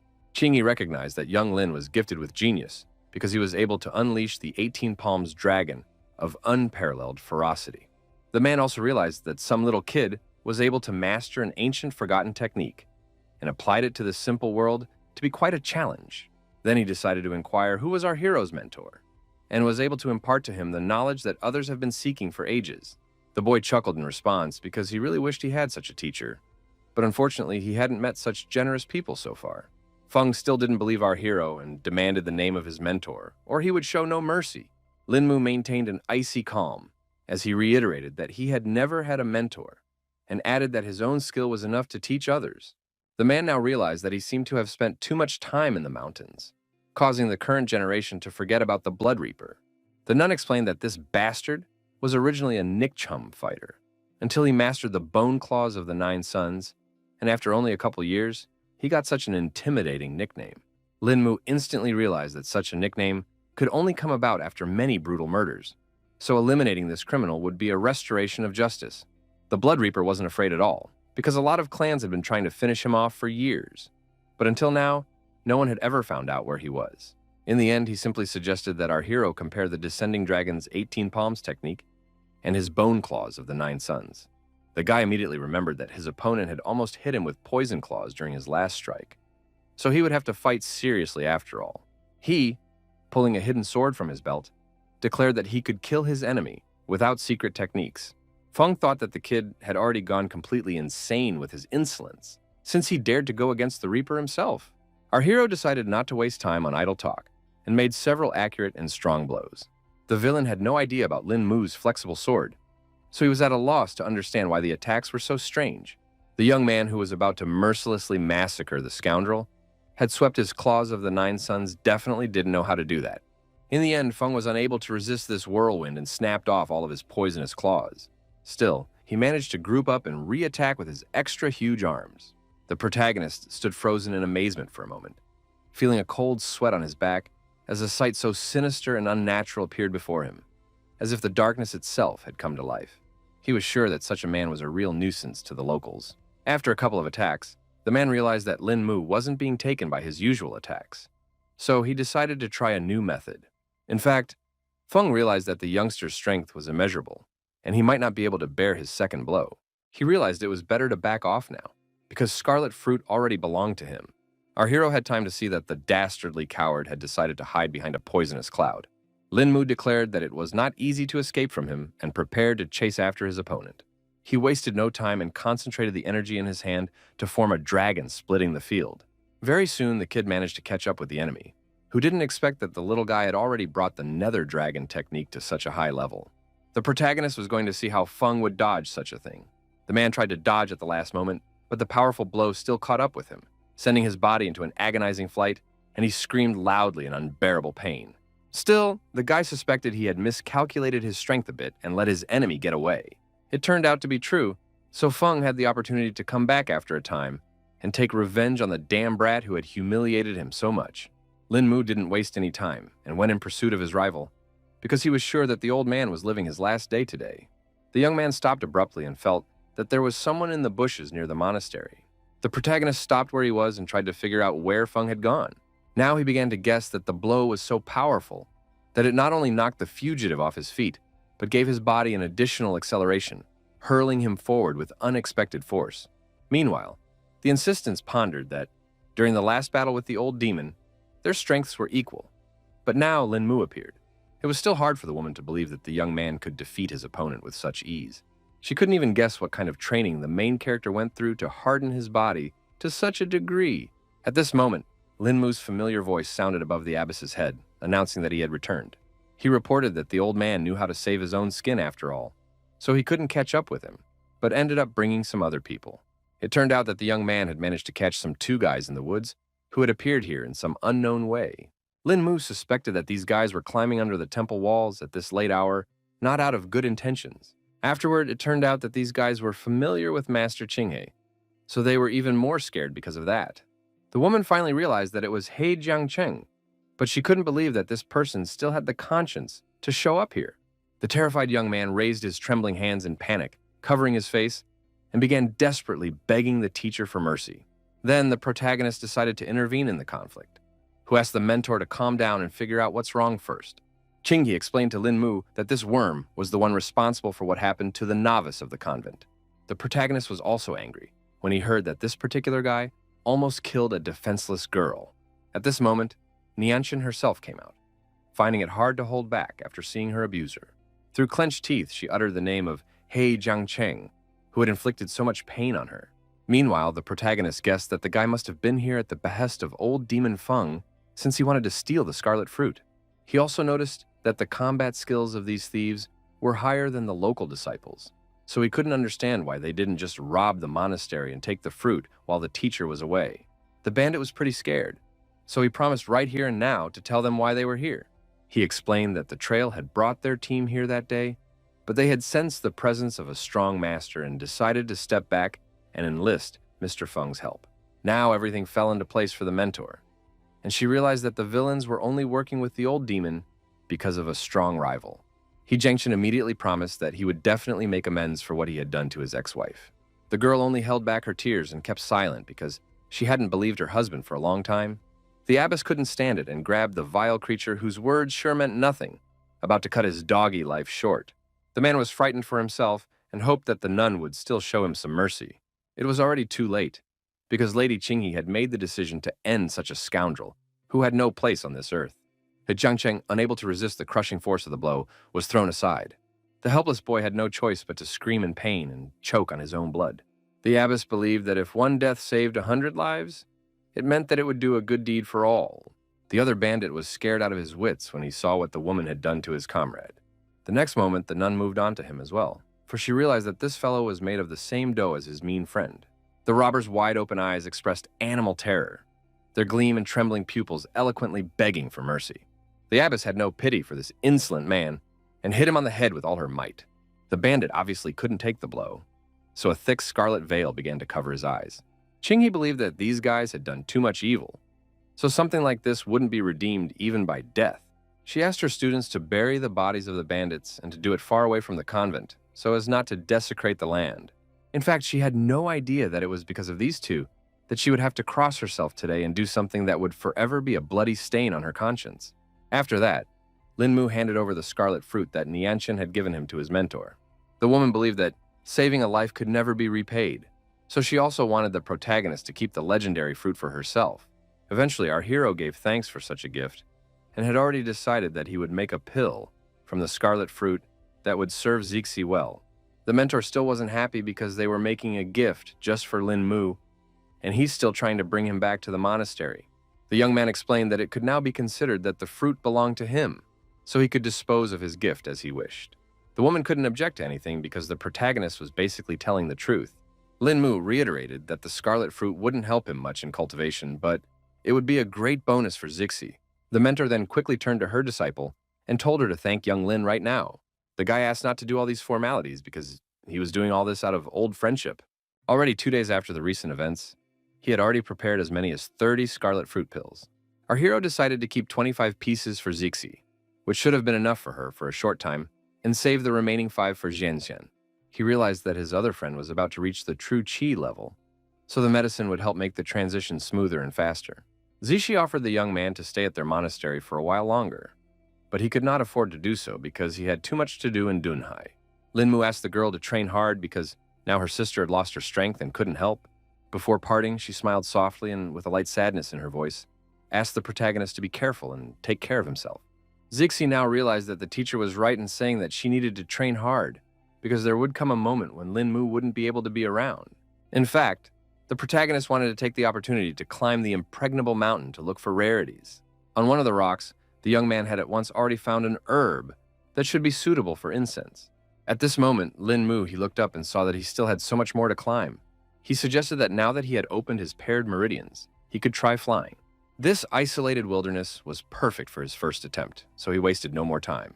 The protagonist was confident that this mortal shell, thanks to his efforts, should be able to withstand the tumultuous influx of qi he had burdened it with. The guy unintentionally tried to hold himself in the air, but the release of true qi was too powerful, causing it to be very difficult. After an update, he finally felt his energy settle, and now he could keep moving. Linmu now tried to channel the released qi to try to fly upwards, and he succeeded. Our hero rejoiced as he finally regained his long-standing sense of riding the wind and a sense of freedom. He darted quickly from side to side and couldn't stop enjoying that feeling of free flight. An hour later, the young man felt that he had almost reached his limit and realized it was time for him to land. This time the flight was stable, so the protagonist couldn't wait for the next opportunity to practice. Suddenly, Linmu heard some strange movements ahead and realized that it was the sounds of battle. He finally realized that it was little Tang's voice, who seemed to be chasing after someone. The guy couldn't figure out how his acquaintance had ended up here, but that didn't matter for now because he needed to get close to her first. The protagonist got closer and saw that unknown masked people surrounded some man. This gentleman was already quite battered, but he kept talking about how the great and glorious Bashu Tang family would descend to minions. The leader of the group believed that sooner or later that day was going to come because of the way the case was handled by this man. He was convinced that this family was driven by greed and lust for profit, and that their members were honing their dark skills with poisons and dubious potions, steeped in the teachings of Udu. The mercenaries believed that the Tang family was unrivaled in the art of stealth and poisons, so they asked not to be mixed with this dark doctrine. The leader decided it was time to end these useless words, and informed the man himself that he would be better off if he gave it all up and kept his life. The Lord only laughed because he was being mistaken for a 3-year-old child, and he wasn't about to believe the words of some mercenary. In the end, for his audacity, he received a shuriken to the head with no chance of escape. The leader then emphasized that this is the fate that awaits anyone who gets in Tan's way. At that point, one of the subordinates said they had been given information about the whereabouts of what they were looking for. After that, their boss did not hesitate to head to the scene, entrusting the victim's corpse to Tang Lian. The lad made no objection to this order and walked over to the breathless body. He quickly opened a bottle of concentrated poison and poured it directly on the man. The protagonist, who was watching from the sidelines, didn't expect Tang's poison to be so caustic. After a couple of seconds, there was nothing left of the body, and the guy concluded that the mercenaries had used a special powder to dissolve the corpse. The protagonist noticed that that guy's weapon-throwing technique exactly mimicked little Tang's, and it was most likely a mid-level Tang member. The issue was that these people in black had now killed a person without blinking an eye, which was not at all like what Tang Bei had described to him. Linmu realized that he couldn't just let the situation go, so he decided to conduct his own investigation. Meanwhile, the Tang family mercenaries had already found new victims for themselves and began to interrogate them. All of the staff members in trembling voices told of their ignorance, but the bandits only grinned as they watched those literally tucking their tails in fear and realized that such genuine terror was hard to fake. Eventually, the leader decided to take one of them with him and asked him to inspect the place they had just been given. The main character immediately noticed that they were going out in such a hurry, so he was afraid that it might not end well for little Tang. Afterwards, everyone went to the Haochain parking lot to cover their tracks. In the end, it turned out that among them was indeed Tang Bei, who was hiding behind a dark robe. Linmu continued to keep an eye on this grouping and now made sure that his classmate was among them. The protagonist realized they were heading to an address they got from one of the hostages and tried to find a way to follow them as quickly as possible. He quickly made the decision to borrow a car from the Tang family's comrades, who still hadn't made it back from the forest. The guy connected the right wires to start the car and easily found the contact. Lin Mu quickly rushed after the mercenaries, because their haste said that the matter must be quite important. He had never seen little Tan like this before, so he wanted to know what she was looking for with her partners after all. Meanwhile, the mercenaries had already stopped near the right place and started looking for something. The protagonist had been watching from afar the whole time and realized that they had reached the designated point. Tang Bei led her group because she wanted to find the comma site faster and suggested they go inside immediately. They went onto the property of someone's house because, according to the guy, what they were looking for was in one of the rooms. The strongman didn't have to think long about how to get in there and just broke through the wall. They realized that they couldn't keep the head waiting, so they tried not to loiter here. The mercenary quickly completed the task and found some sort of sack, so the hostage hadn't lied to them after all. The guys asked little Tan to go faster, but she seemed to be up to something and had already prepared shurikens for it. She realized that the target was already in hand, so the partners didn't need to be left alive. When they decided to jump the fence, the girl concentrated and decided it was the right moment. In the end, the girl threw the 2 shurikens towards her comrades. The guys immediately sensed that something wrong was going on and turned toward their partner. One of them quickly used the Chainmaster's technique and put up a shield to protect himself from the sharp projectiles. Tang Bei didn't expect at all that her concealed weapon could bounce back like this. Turns out they were ready for it, because the captain had guessed long ago that the girl was going to betray Tan. Little Tan realized that her worst fears had come true and immediately asked how her partners knew of her intentions. The guys only explained that the captain hadn't trusted the girl from the beginning, which was why they'd been able to catch her so easily in the hot seat. They noted that Ben wore her mask well after all, and endured all this time until the right time. The fighters also admitted that the deaths of the girl's father and brother were also their work. That time, his brother had briefly returned to check on little Tang, but his carelessness had given away his location, and that was enough to put him on the trail. Because of this, the girl couldn't hold back her tears, and now wished her former partners dead even more. At this point, the protagonist intervened in the conflict, who couldn't believe that the former Bashu Tan would be bred into something like this. The bandits immediately started looking around because they could tell who was talking to them. One of them noticed that someone was able to get close to them without making the slightest noise, which meant that their opponent was a true master. Because of this, the guy turned to his comrade and suggested that he finish off little Tan first, so he could chit-chat with some strangers later. The mercenaries quickly rushed towards Tang Bei with a cry that she would definitely die today. Suddenly, rocks came whistling down, hitting the brigands in the backs, and under the hail of rubble and dust, they stumbled, losing their balance. The girl felt a master coming to her rescue and asked him to show himself right away. In the end, she saw that it was in the Lin Mu she knew. She couldn't believe that things had worked out like this. She was utterly perplexed and inquired how our hero had come to be here. The guy said that he was minding his own business on Mount Amma, and suddenly heard a familiar voice at the foot, whereupon he followed his acquaintance. He immediately asked Tang Bei to cry and hold nothing back to make her feel better. The girl immediately remembered that Lin Mu had always said that her parents were good, so now she couldn't understand why they had been attacked. At this moment, one of the mercenaries woke up and now couldn't understand who the young man who dared to meddle in the Tang family's affairs was. Bei thought that there was no point in listening to these guys because they were going to die soon anyway. Meanwhile, she herself decided to see what was in the bag for which they had come to this house. The partner had laughed at the fact that the girl had been wondering all along what they were going for, and now wondered if she was satisfied. Because of this, Tang Bei became incredibly angry and decided to finish off this insolent man right now. She had caught fire with the fire of revenge, and now wanted to take this bandit's life after her father's. The protagonist immediately stopped the girl and warned that the blow had already ruptured the internal organs of these guys, so they would soon be able to ask for forgiveness from her father themselves. After that, they went to a restaurant, where the young man decided to talk about what he felt was a disturbance in the harmony on Tang Tang's body, and offered to help her. The girl then showed off the purple stain on her body and noted that she might not have long to live. The protagonist is not on a joke frightened when he guessed that his acquaintance was poisoned by someone. Little Tan explained that it wasn't just poison, but something scarier. To gain the group's trust, she began to comprehend their dark practices, using venomous creatures to cultivate. But without the secret recipe for the pill, her training came to a standstill, and her progress stopped. Also, at the same time, these people are using the pills to manipulate the younger Link, and if someone turns their back on them, they will simply lose access to the medicine.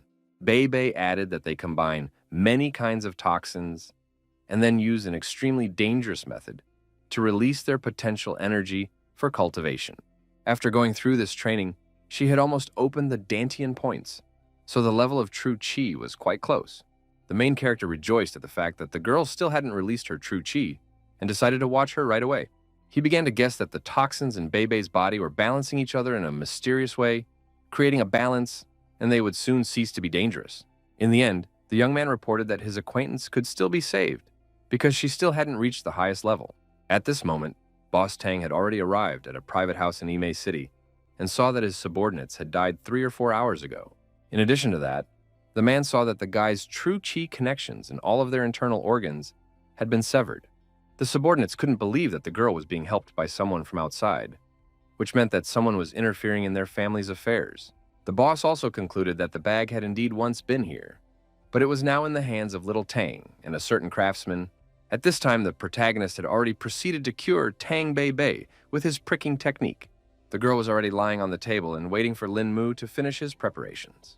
It wasn't long before Lin Mu commanded her to freeze and warned her that he was about to inject needles into her body. At the same time, the young man was well aware that neutralizing toxins was not comparable to the usual treatment of an injury, so there was no way to fix everything in one fell swoop. You have to go through a lot of steps of pricking it to gradually reduce the toxicity, but that takes a lot of your own energy. During the process, our hero noticed that I was also too deeply entrenched in little Tang's body, so he needs to increase the flow of energy.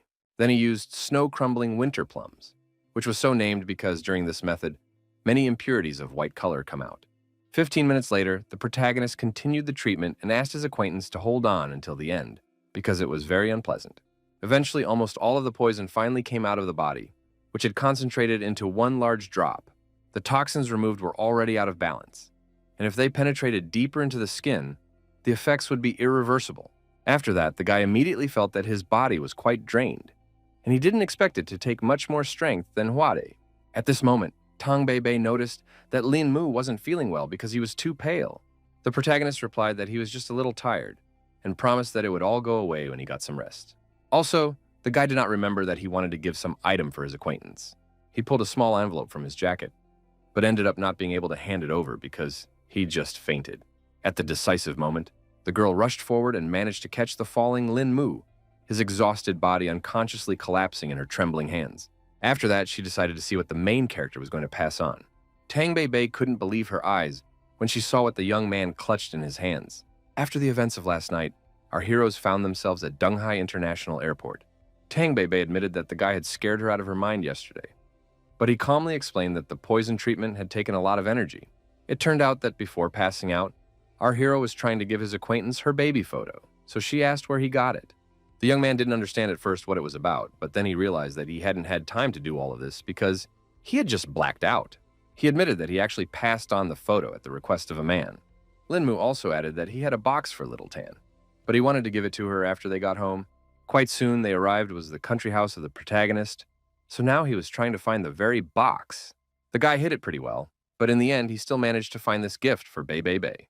He explained that the person who had handed over the box had apparently gotten to know their relationship well and had asked him to give it to the girl. Little Tan accepted the gift, but couldn't understand at all what was inside. The protagonist himself also had no idea about the contents, so he asked the girl to hurry up and open this mysterious box. Tang Bei was greatly surprised when she realized that this was where her photos from high school were located. There was also a savings book and some kind of bank card lying next to the photos. On the very same box, the girl found an ancient book called Heavenly Rain Watering Flowers. The guy hadn't heard of such a tutorial, but he immediately noted that it looked like some sort of rare battle drill. With tears in her eyes, Bei explained that it was a lost relic of the Tang family lost over 2 centuries ago, hiding the incredible secrets of learning to wield hidden weapons. All these years, their family had been searching for these texts, and now they were suddenly in the girl's own hands. She was immediately reminded of how much she missed her parents, but at the same time, she was a little relieved because she could at least find the lost manuscript. Lin Mu was already doubting whether his acquaintance needed all this truth, because she had already gone through so many difficult events. Through her tears, Tang Bei asked if that person had said anything else. The main character relayed that he wanted to tell the girl that they would always be one family, no matter what happened. You girl couldn't understand why this mysterious, generous man was talking about family, The young man looked intently at little Tang and asked if she had even the slightest suspicion about who might have been behind the gift. Bei cried even more because she realized that it was probably her older brother who had run away from the family many years ago. At that time, everyone said that he was a scoundrel, that he stole from the family, because of which the girl almost killed him with her own hands, but now realized that she was very wrong. After a conversation with his acquaintance, the protagonist went to the office of his security company to settle business matters. It turns out that Chen Ming was the one who decided to suddenly summon the young man for some reason. The company director explained that the people they sent had passed on new information and said that something had recently happened in the Lin family. The man pulled out a small flash drive and explained that the case was quite serious, so our hero had better see it.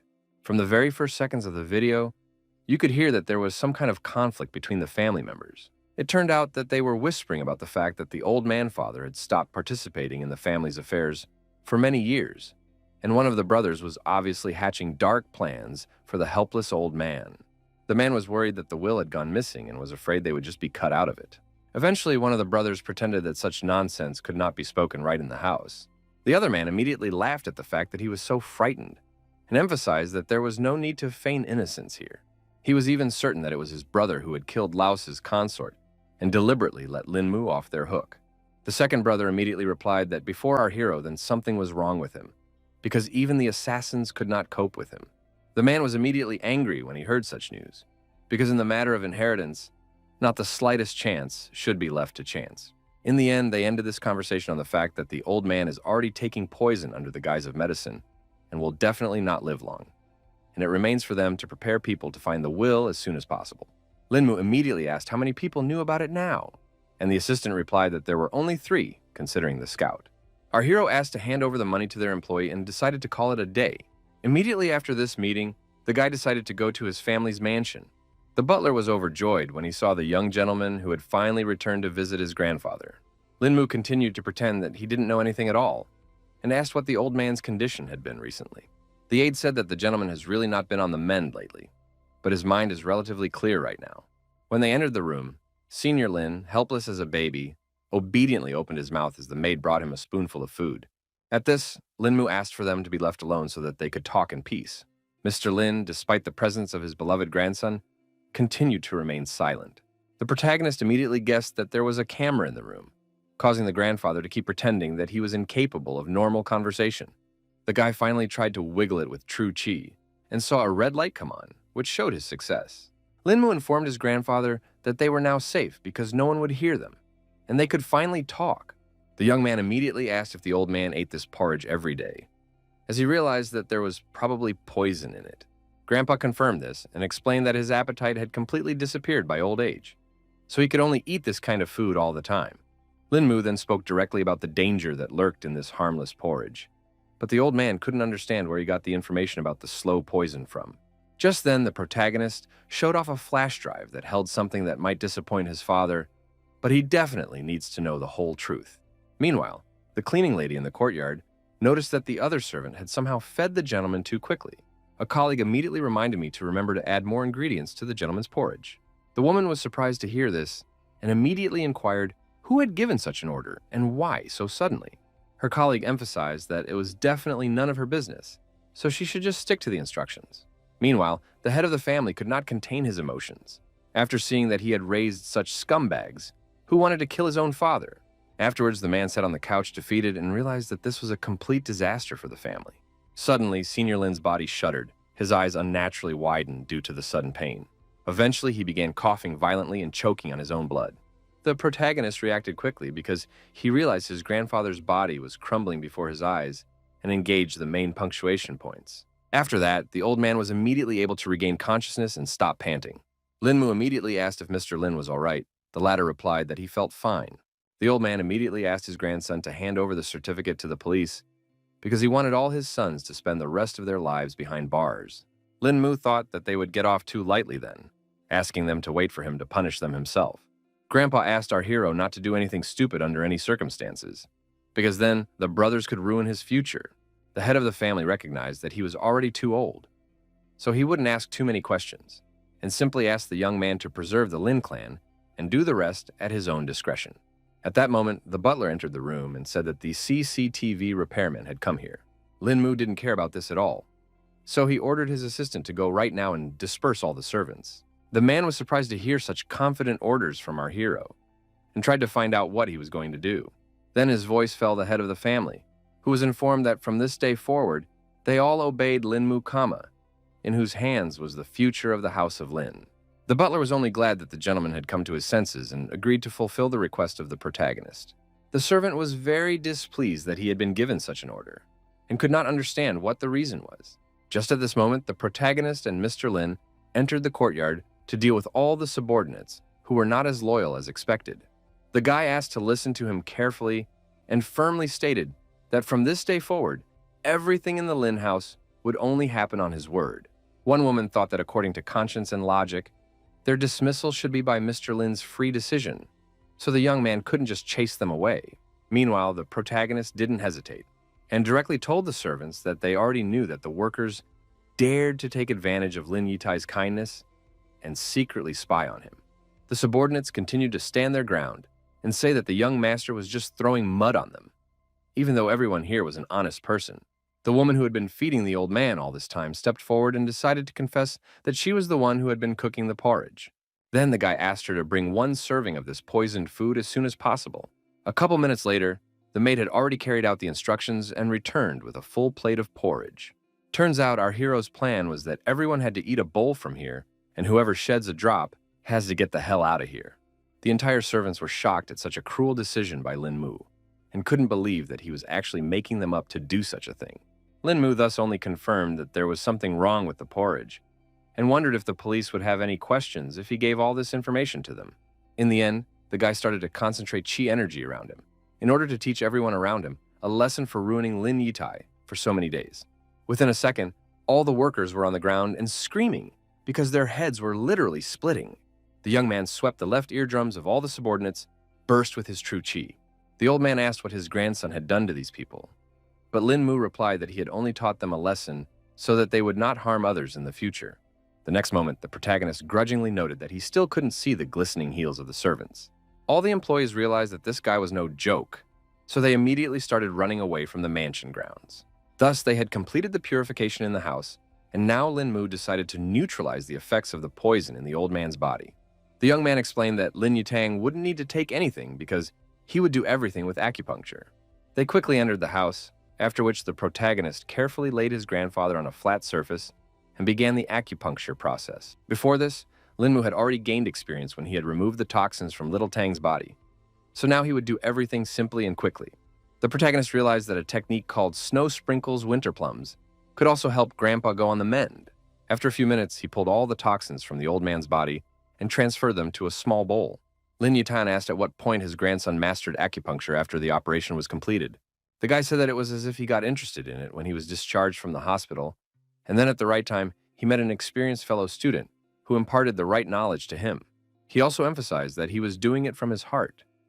So people praised him and said he had an unearthly talent, which only made his grandfather happy. After dealing with Mr. Lin, our hero decided to leave the manor, but in return, he sent his men here for protection. The old man couldn't stop being happy that Lin Mu was such a savvy guy, so he could be calm if the Lin house passed into such safe hands. The butler wasn't completely confident that the youngster could handle this duty, but Lin Yutan didn't worry about it because there was simply no other suitable person in the family. On the second day, the main character decided to meet Yao Xianxian, who was just at a photo shoot. He immediately noticed that the rising star is not lacking in diligence, because he just finished shooting in the movie and already poses for a new advertisement. The girl was surprised when she saw that her filming colleague had decided to pay her a visit. She asked why Lin Mu had come here, and he replied that he just wanted to see her. To talk privately, they went to a cafe nearby, and our hero explained his absence by saying that he was helping Sister Zixi at the Ime Monastery. Also, the guy mentioned that he was told that for the past few years, they have all been preparing for some big gathering. Yao Shengxian was surprised and froze when she heard about this unexpected news. Turns out she guessed right away that this was the House of 1,000 Swords, a heroes' reunion that takes place every 30 years. The girl explained that this was the Lu clan from Fengmen village, whose masters were countless, and no one could compare to them in the teachings of stealth. She said that their teachings included the secret knowledge of the clans. So many schools send students to the meeting, which caused Lin Mu to get interested and want to go himself. In addition, Yao Shanxian revealed that the first three at the heroes' gathering would be able to choose one book from the Sutra Vault.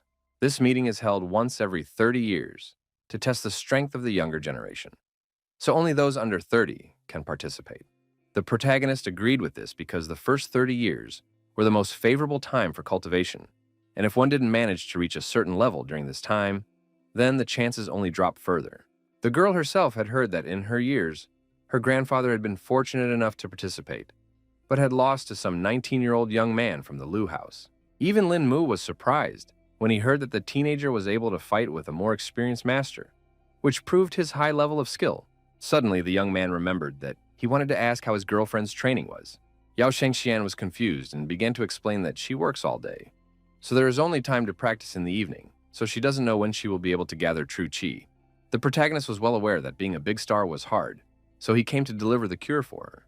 Of course, the girl was surprised because she couldn't understand what the point was if there was nothing wrong with her health. Lin Mu explained that it was not a medicine for her illness, but to help her cultivation.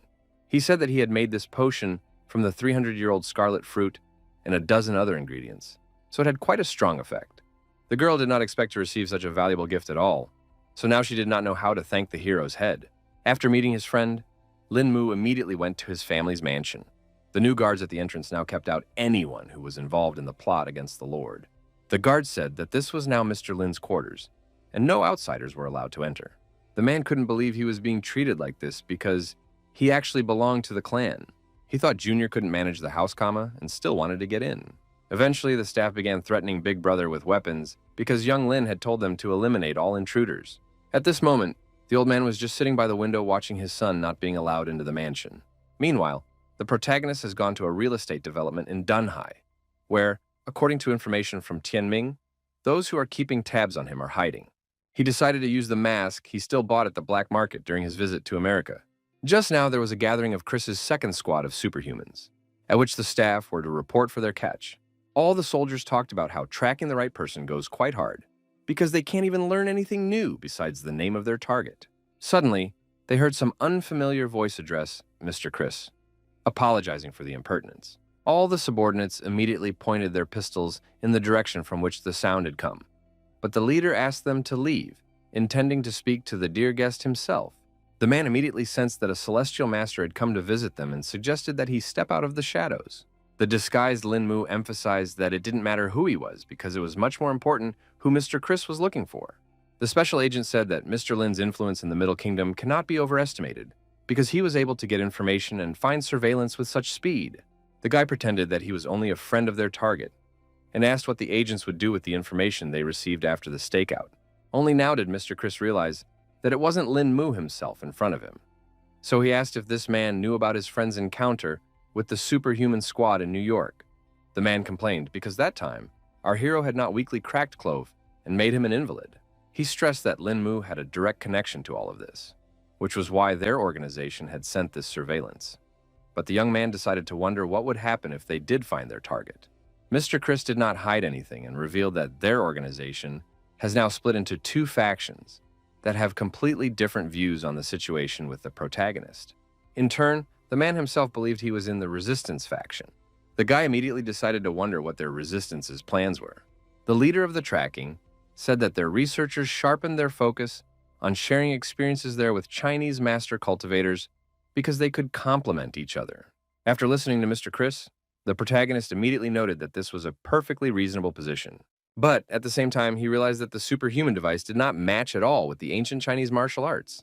The Americans originally thought the same, but they recently discovered that ways to enhance the physical abilities of superhumans could also apply to cultivators. In the end, the guy took note of this information and promised to pass it on to Lin Mu, still also not giving away his disguise. Lastly, the man handed over his business card, hoping that an opportunity would open up for them to reach new heights of cultivation. After that, he immediately contacted the Bureau of Superhuman Research in the United States and reported that he had managed to meet someone who had contact with Lin Mu and promised to consider their proposal. Dr. Hamilton was delighted at this news, but still wary, for he realized that the young man was not so simple.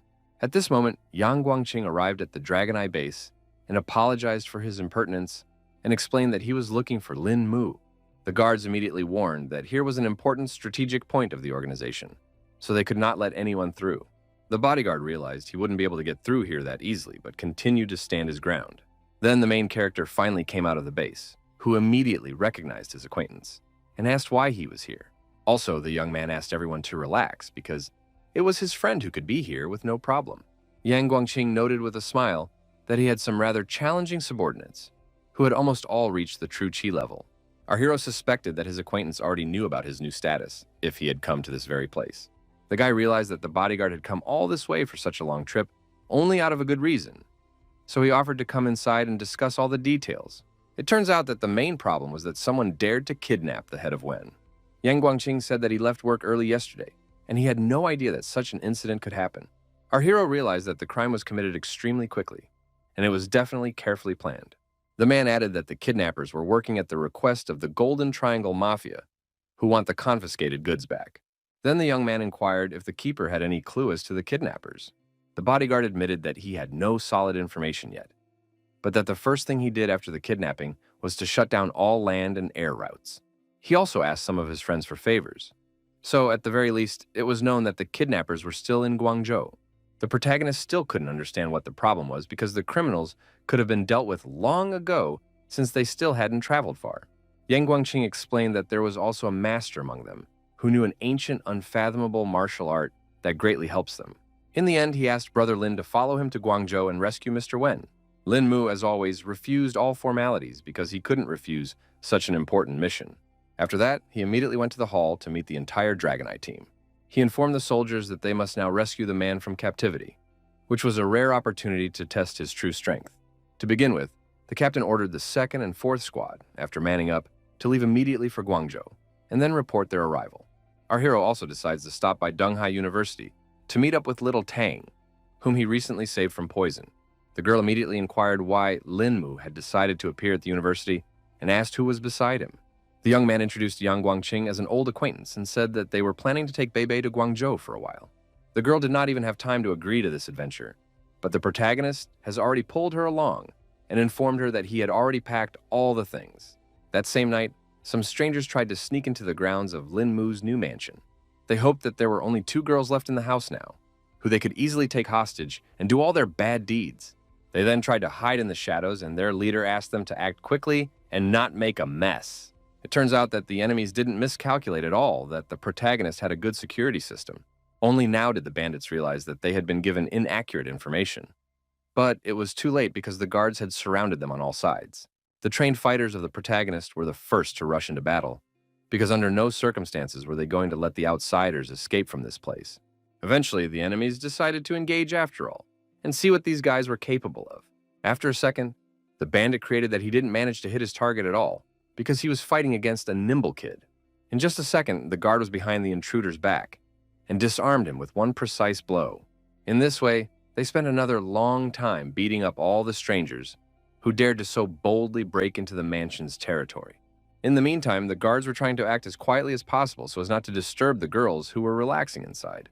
They were quite successful in doing so because Song Liangru didn't pay attention to some quiet noise outside the window. Meanwhile, our heroes have stopped at an abandoned construction site and have been keeping an eye on the factory across the street, where, according to information received, a van is located. Lin Mu was already actively solving matters on the phone because he was immediately informed of the territory invasion. All the allies immediately inquired what had happened, but the fellow briefly only explained that some leisurely guests had paid a visit to his house, but they had already packed for them. Beibei immediately remembered that Teacher Sun and Xuanzhong were still at home, so she asked if they were fine. The protagonist asked not to worry about their friends because they had everything under security control. At this moment, Yang Guangqing interrupted their conversation because he saw some important detail. The bodyguard was already certain that this was the place where Mr. Wen was being held. The guy looked through the binoculars and now couldn't understand why the factory across the street was still running at this hour. The protagonist began to suspect that the workers inside had also been taken hostage, and Yang Guangqing confirmed that more than 1,000 people were now in danger. At that moment, a panting soldier came running in and reported that he had managed to get a plan of the factory building. He said that there were too many hostages, so they could not afford to storm the factory, and now no one knows what is going on inside. Yang Guangqing, after comparing all these facts, came to the conclusion that the special forces should wait for the order at the starting position and would only receive the command when the situation was clear. In turn, the protagonist suggested to start by penetrating deep into the territory of the factory to reconnoiter the situation. The bodyguard has also agreed to this adventure because the two of them can definitely figure out what's going on inside. Very soon, our heroes have already found themselves on the territory of the factory, where everything is swarming with enemies. Yang Guangqing, who was walking in front, emphasized that time was of the essence, so they should get into the deepest depths as quickly as possible. The young man asked his companion not to rush so forward, for there was surveillance posted everywhere. Our hero emphasized that they would have to be more cautious, and the bodyguard agreed because things would go badly if they were spotted. Meanwhile, the workers inside the factory were actively engaged in some kind of work. Yang Guangqing assumed that the kidnappers were dressed as employees, so it was no wonder no one suspected anything. He realized that this was a gamble that would be to the bandits' advantage, and for the time being he suggested going around the building from the other side. The protagonist immediately calculated that there were 54 kidnappers, disguised as workers along the road, and memorized the position of each of them. Yang Guangqing said that there was only one warehouse left that they hadn't looked at, and that was most likely where Wen was being held. The young man was about to go there, but for some reason he asked his partner to wait a bit. It appeared that Lin Mu had sensed the fierce qi energy emanating from there, so there must have been two masters there at once. In the end, our hero sensed that there was someone else there whose qi was very secretive, so he missed him. The bodyguard also sensed that there were as many as 3 masters there, and our hero began to fear that their actual power might have been far greater than his own. He thought it all seemed too strange, because they were using 3 such strong fighters to protect some ordinary principle. Anyway, the situation was that they had learned the kidnapper's location around the factory, so now it was better to go back and think about the whole plan of action. They quickly returned to the observation point and, opening the map, began pointing out the areas that needed special attention, because there was a large group of bandits concentrated there, hiding among the workers. Eventually, our heroes laid out everything they'd managed to scout and began to plot the course of the operation. Bebe wasn't standing idly by, so she asked if she could borrow a sniper rifle from one of the SWAT team.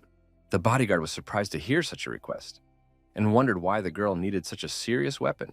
She replied that she was only doing it to help and said that in conditions without wind, she could hit a coin-sized target from 5 kilometers away.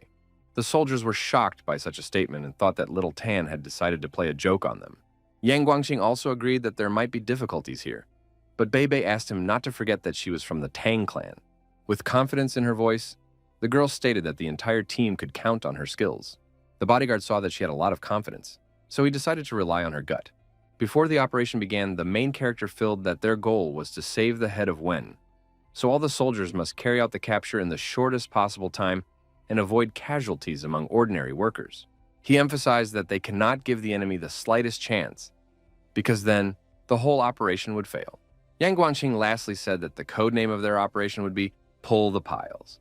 It turns out that members of Baolan's group had also arrived on the scene and decided to help with the operation.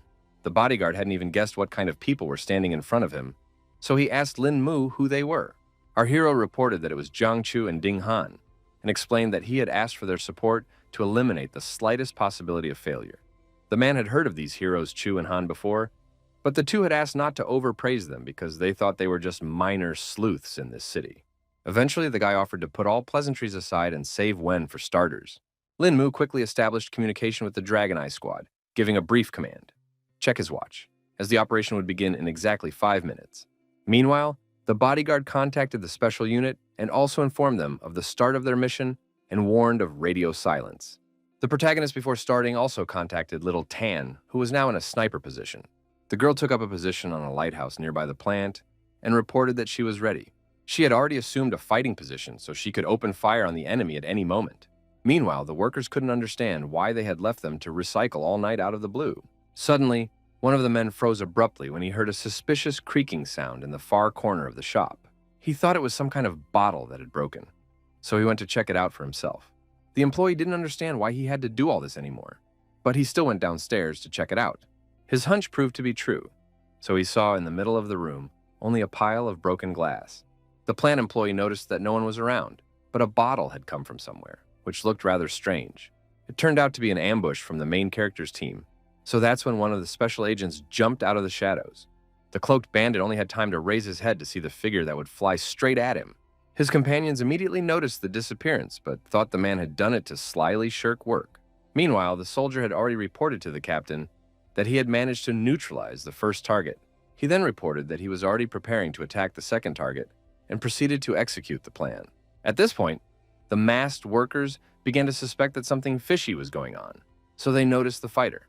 The young man froze like a hunted animal for a moment, feeling the heavy glares of his enemies. The employee attempted to radio that an intruder had broken in, but it was too late. The next second, a bullet flew lightning fast near his hand, blowing the device into tiny slivers. Bebe herself, upon seeing the result of her work, only laughed at the fact that her opponent was so badly unlucky.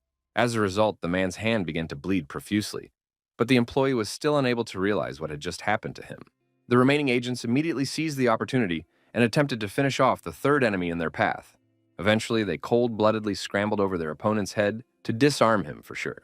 The fighters exhaled when it went like this, because it could have ended badly on the third enemy. Bebe smugly informed her comrades that she would definitely ensure the success of this operation in any case. After a while, the agents were already reporting that they had managed to neutralize as many as 54 targets. After a couple more minutes, the operation reported that all guards had been completely eliminated. Then the protagonist asked them not to hesitate and right now to vacate the territory of the factory, after which they had to wait for the next orders. After that, Linmu turned to his longtime comrades from Baolan and Yang Guangqing and emphasized that it was time for them to take the stage. The bodyguard was charged with fighting spirit, so he was already looking forward to meeting the other masters. Meanwhile, the kidnapper sat quietly in the factory warehouse and chatted with Mr. Zhang about coming to the rescue this time. Gu at the same time put a large number of people in danger. Gu was also unhappy that his partners were prying, though he too knew the pitfalls in China. John Changlin recalled that they had negotiated the price in the beginning, so he couldn't understand why the fighter was so unhappy with his small fee.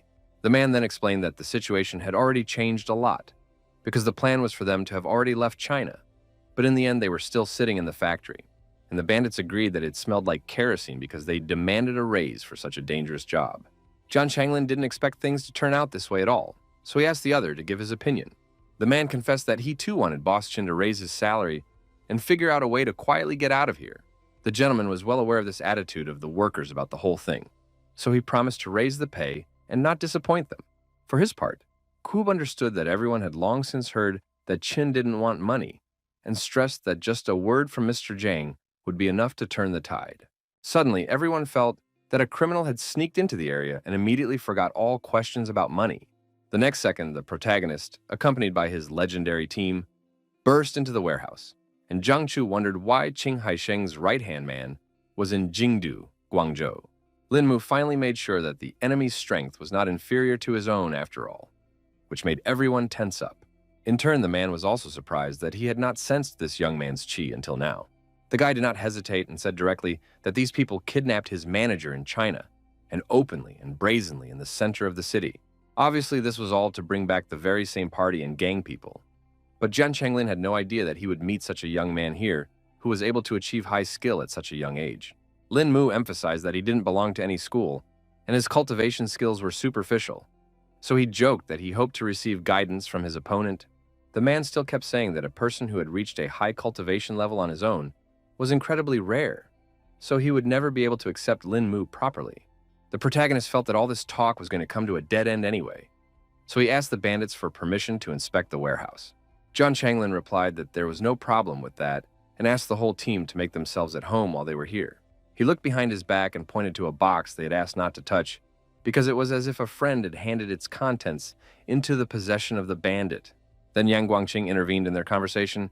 He just wanted to look at everything in this warehouse and see if these guys were lying to them. Also, the protagonist understood that Mr. Yan was hospitality itself, and again, asked for guidance from him. In the end, the man finally agreed, because he too wanted to see what the guy's training had gotten him to. Thus, our hero drew off one enemy, and left a couple of masters behind him for his companions, while the remaining man would go to rescue the head of Wen. Ding Hanyu and Jiangchu only needed one look for them to understand each other's plan perfectly. They managed to pull the other couple of masters away, and in the meantime, Yang Guangqing had to save the principal. A furious battle had already broken out in the confined space of the warehouse, so the air was filled with the muffled sounds of blows and the sharp exhalations of warriors. The protagonist had emphasized from the beginning that he was asking courtesy of Mr. Yang, so now he had decided to use dragon appeasement. The man immediately felt this power because he was also aware that it was the lost 18 dragon palms.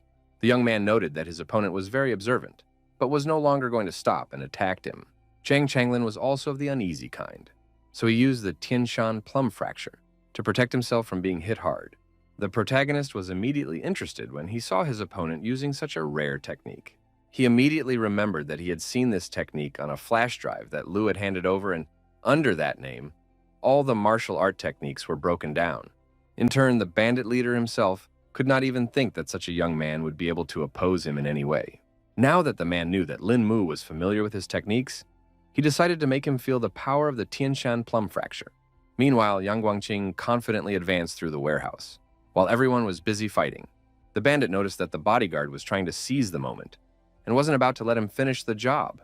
The bodyguard didn't see at all that he had already been spotted, so he ran with all his legs to the cherished box with the principal. In the next instant, a dazzling flash appeared right in front of Yang Guangqing, and the shockwave hurled him to the side. Suddenly, the man saw that it was definitely unusual pyrotechnics, which surprised him even more. Everything around him began to ice up rapidly, and the bodyguard was a couple of steps away from being hit by the wave as well. Next, someone used the vortex against the guard, but the guard thought it was just child's play. Regardless, he still wasn't able to dodge another attack from his side so easily. In the end, Yang Guangqing only now realized that all this time, the other masters had been hiding in the box. These two strong fighters said that Lin Mu's team had to go through them first if they still wanted to save at least someone. The protagonist could not even think that the most real superhumans would be present here, and realized that until this moment, the power of these enemies was insensible to him. A mutant named Ross, who was skilled in the ice arts, noted that the Chinese master was not at all impressed with his appearance. That was why he aimed all of his ice spikes at him, so that Yang Guangqing would definitely experience his full power. For his part, the bodyguard wasn't afraid at all, because he wasn't impressed by some superhuman who allowed himself to talk so smugly. He promised that the foreigner would learn what the Chinese school taught today, and immediately used the Golden Dome for protection. Roz was not in the least startled when he saw that his ice had ricocheted off to the side after all. Meanwhile, on the other side, he was attacked by Weber with a hurricane shaft that seemed to demolish everything in its path. Our hero desperately tried to shout to his comrade and warn him about this superhuman with a whirlwind not so easy. The bodyguard was not at all afraid of his rivals, and asked the leader not to be afraid, promising that he could take on these two enemies. The man used the Golden Dome again, causing that energy tornado to scatter in different directions. After a second, the vortex had gathered itself together, and now descended upon Brother Ian with renewed vigor. Mutan still believed that Chinese kung fu was not cool at all, and that all this praise was just empty words. Meanwhile, the protagonist had already moved into close combat with Zhang Changlin, who was also obviously not going to give up. At this moment, Yang Guangqing noticed a whirlwind that was somehow different from all the previous ones. The man thought he had already been mistaken for a weakling, and then declared that an old tiger never shows its true strength. Lin Mu even had to distract himself from his fight because he couldn't understand what his comrade was up to. After observing the bodyguard's technique, the guy finally concluded that he had decided to use the palm behind the clouds. The man did not stand still and immediately entered the vortex to destroy it from within with his own hands. Eventually, the bodyguard realized he was failing and couldn't believe that nothing worked against the superpower. All the while, Mutant kept laughing off the fact that it turns out Chinese kung fu is worthless. Yang Guangqing was already at his limit because the tornado ring suddenly engulfed his palm behind the clouds. Gradually, the man began to feel that he would now completely lose control of his true chi, which would be a complete failure in this battle.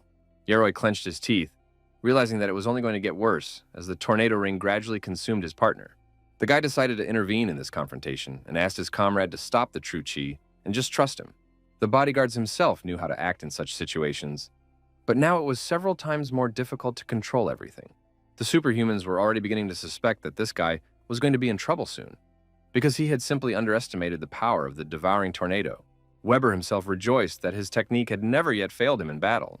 At this time, the protagonist had already had to return to his rival who was keeping him from their battle.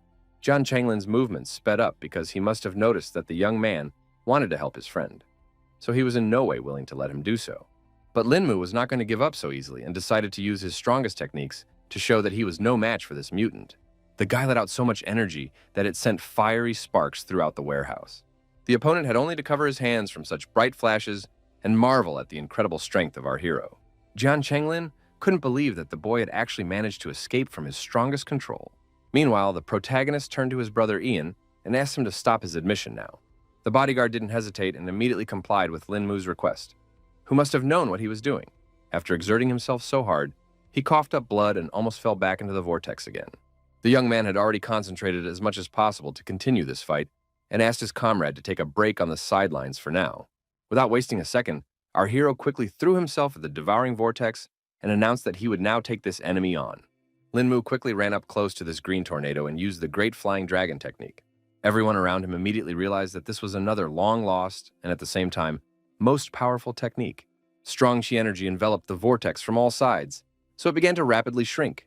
Weber had a hard time believing what was happening because all he could see was that some strange gimmick had ripped his engulfing tornado to shreds. The protagonist did not stop there, so he once again concentrated energy in his hands. In the end, he unleashed 3 more huge dragons to finally finish off all the opponents. The ferocious dragons that were the embodiment of Linmu's aura were already flying forward, ready to sweep away everything in their path. The young man decided to use the strongest dragon pearl technique, so he definitely wouldn't fail. Bebe was watching everything through the scope of her sniper rifle and was shocked when she saw the technique the main character used. There was another huge explosion in the warehouse, as if someone had decided to detonate several dozen bombs at once. The SWAT team, who had been standing guard the whole time, couldn't understand what was happening in the opposite part of the factory. The commander still asked them to remain calm and stand in their original positions until new orders. Meanwhile, all the comrades were once again convinced that Brother Lin possessed immeasurable fighting strength. The mutants watched the consequences of our hero's attack in bewilderment, unable to understand how such a thing was even possible. Even his enemies recognized that this young man had simply terrifying power. Jian Changlin silently watched his opponent and seemed to be just glad that he wasn't at the scene of this explosion. In the end, he admitted that he just didn't expect the kid's kung fu to reach a whole new level. The protagonist still thought that everyone was just flattering him, because he was only adding his hunches to the ancient martial knowledge. Bandit had been sure that such a young man could not possess such tremendous strength and skill, but now realized that he truly had a talent not of the world to be envied. Goob asked what they should do next, but the leader replied that they had no more options, because if they continued the battle, they would die right in that warehouse. It was hard for the man to accept such an answer, but at the same time he himself understood perfectly well that it was pure truth.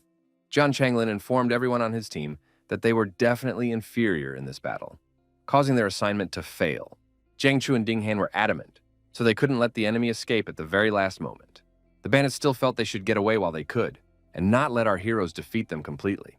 The leader of the group turned to them and warned that it was still unknown who would die first in a battle to the death. Moreover, the villains have come here prepared and can ensure a successful escape. Only now did Linmu realize that all this time, his opponent had been holding the detonator in his hands. Then the bandit emphasized that this plant has 1,000 people each, so he asked what would be more important for the guy. In the end, Yang Guangqing still let his opponents go, but he couldn't understand what guarantees there were that Jiang Changlin wouldn't pull the trigger when he left the factory. With a smirk on his face, the man replied that he didn't have any guarantees, but our heroes didn't have a choice either, so all they had to do was trust each other. Meanwhile, a helicopter was already hovering over the warehouse, still waiting to pick up the fugitives. As they prepared to land, Jian Changlin expressed his hopes that they would meet Lin Mu in a more relaxed environment next time. A couple minutes later, the entire crew of bandits were already on board and said their final goodbyes to the main character's team. After that, they immediately began to untie Mr. Wen and told him that they had gone through a lot to be here. Yang Guangqing used the walkie-talkie and informed all the squads that Operation Pull the Piles had been completed. So now they needed to call in the bomb squad and evacuate all the workers. The protagonist tried to reassure his comrade and assured him that no one would blow up the factory, but here he was still tense. The man didn't trust the bandits, so he asked how Lin Mu had such confidence. It turns out that the young man had felt a deep reverence for ancient martial arts in his heart during the battle with his rival. So there was still some nobility left in him.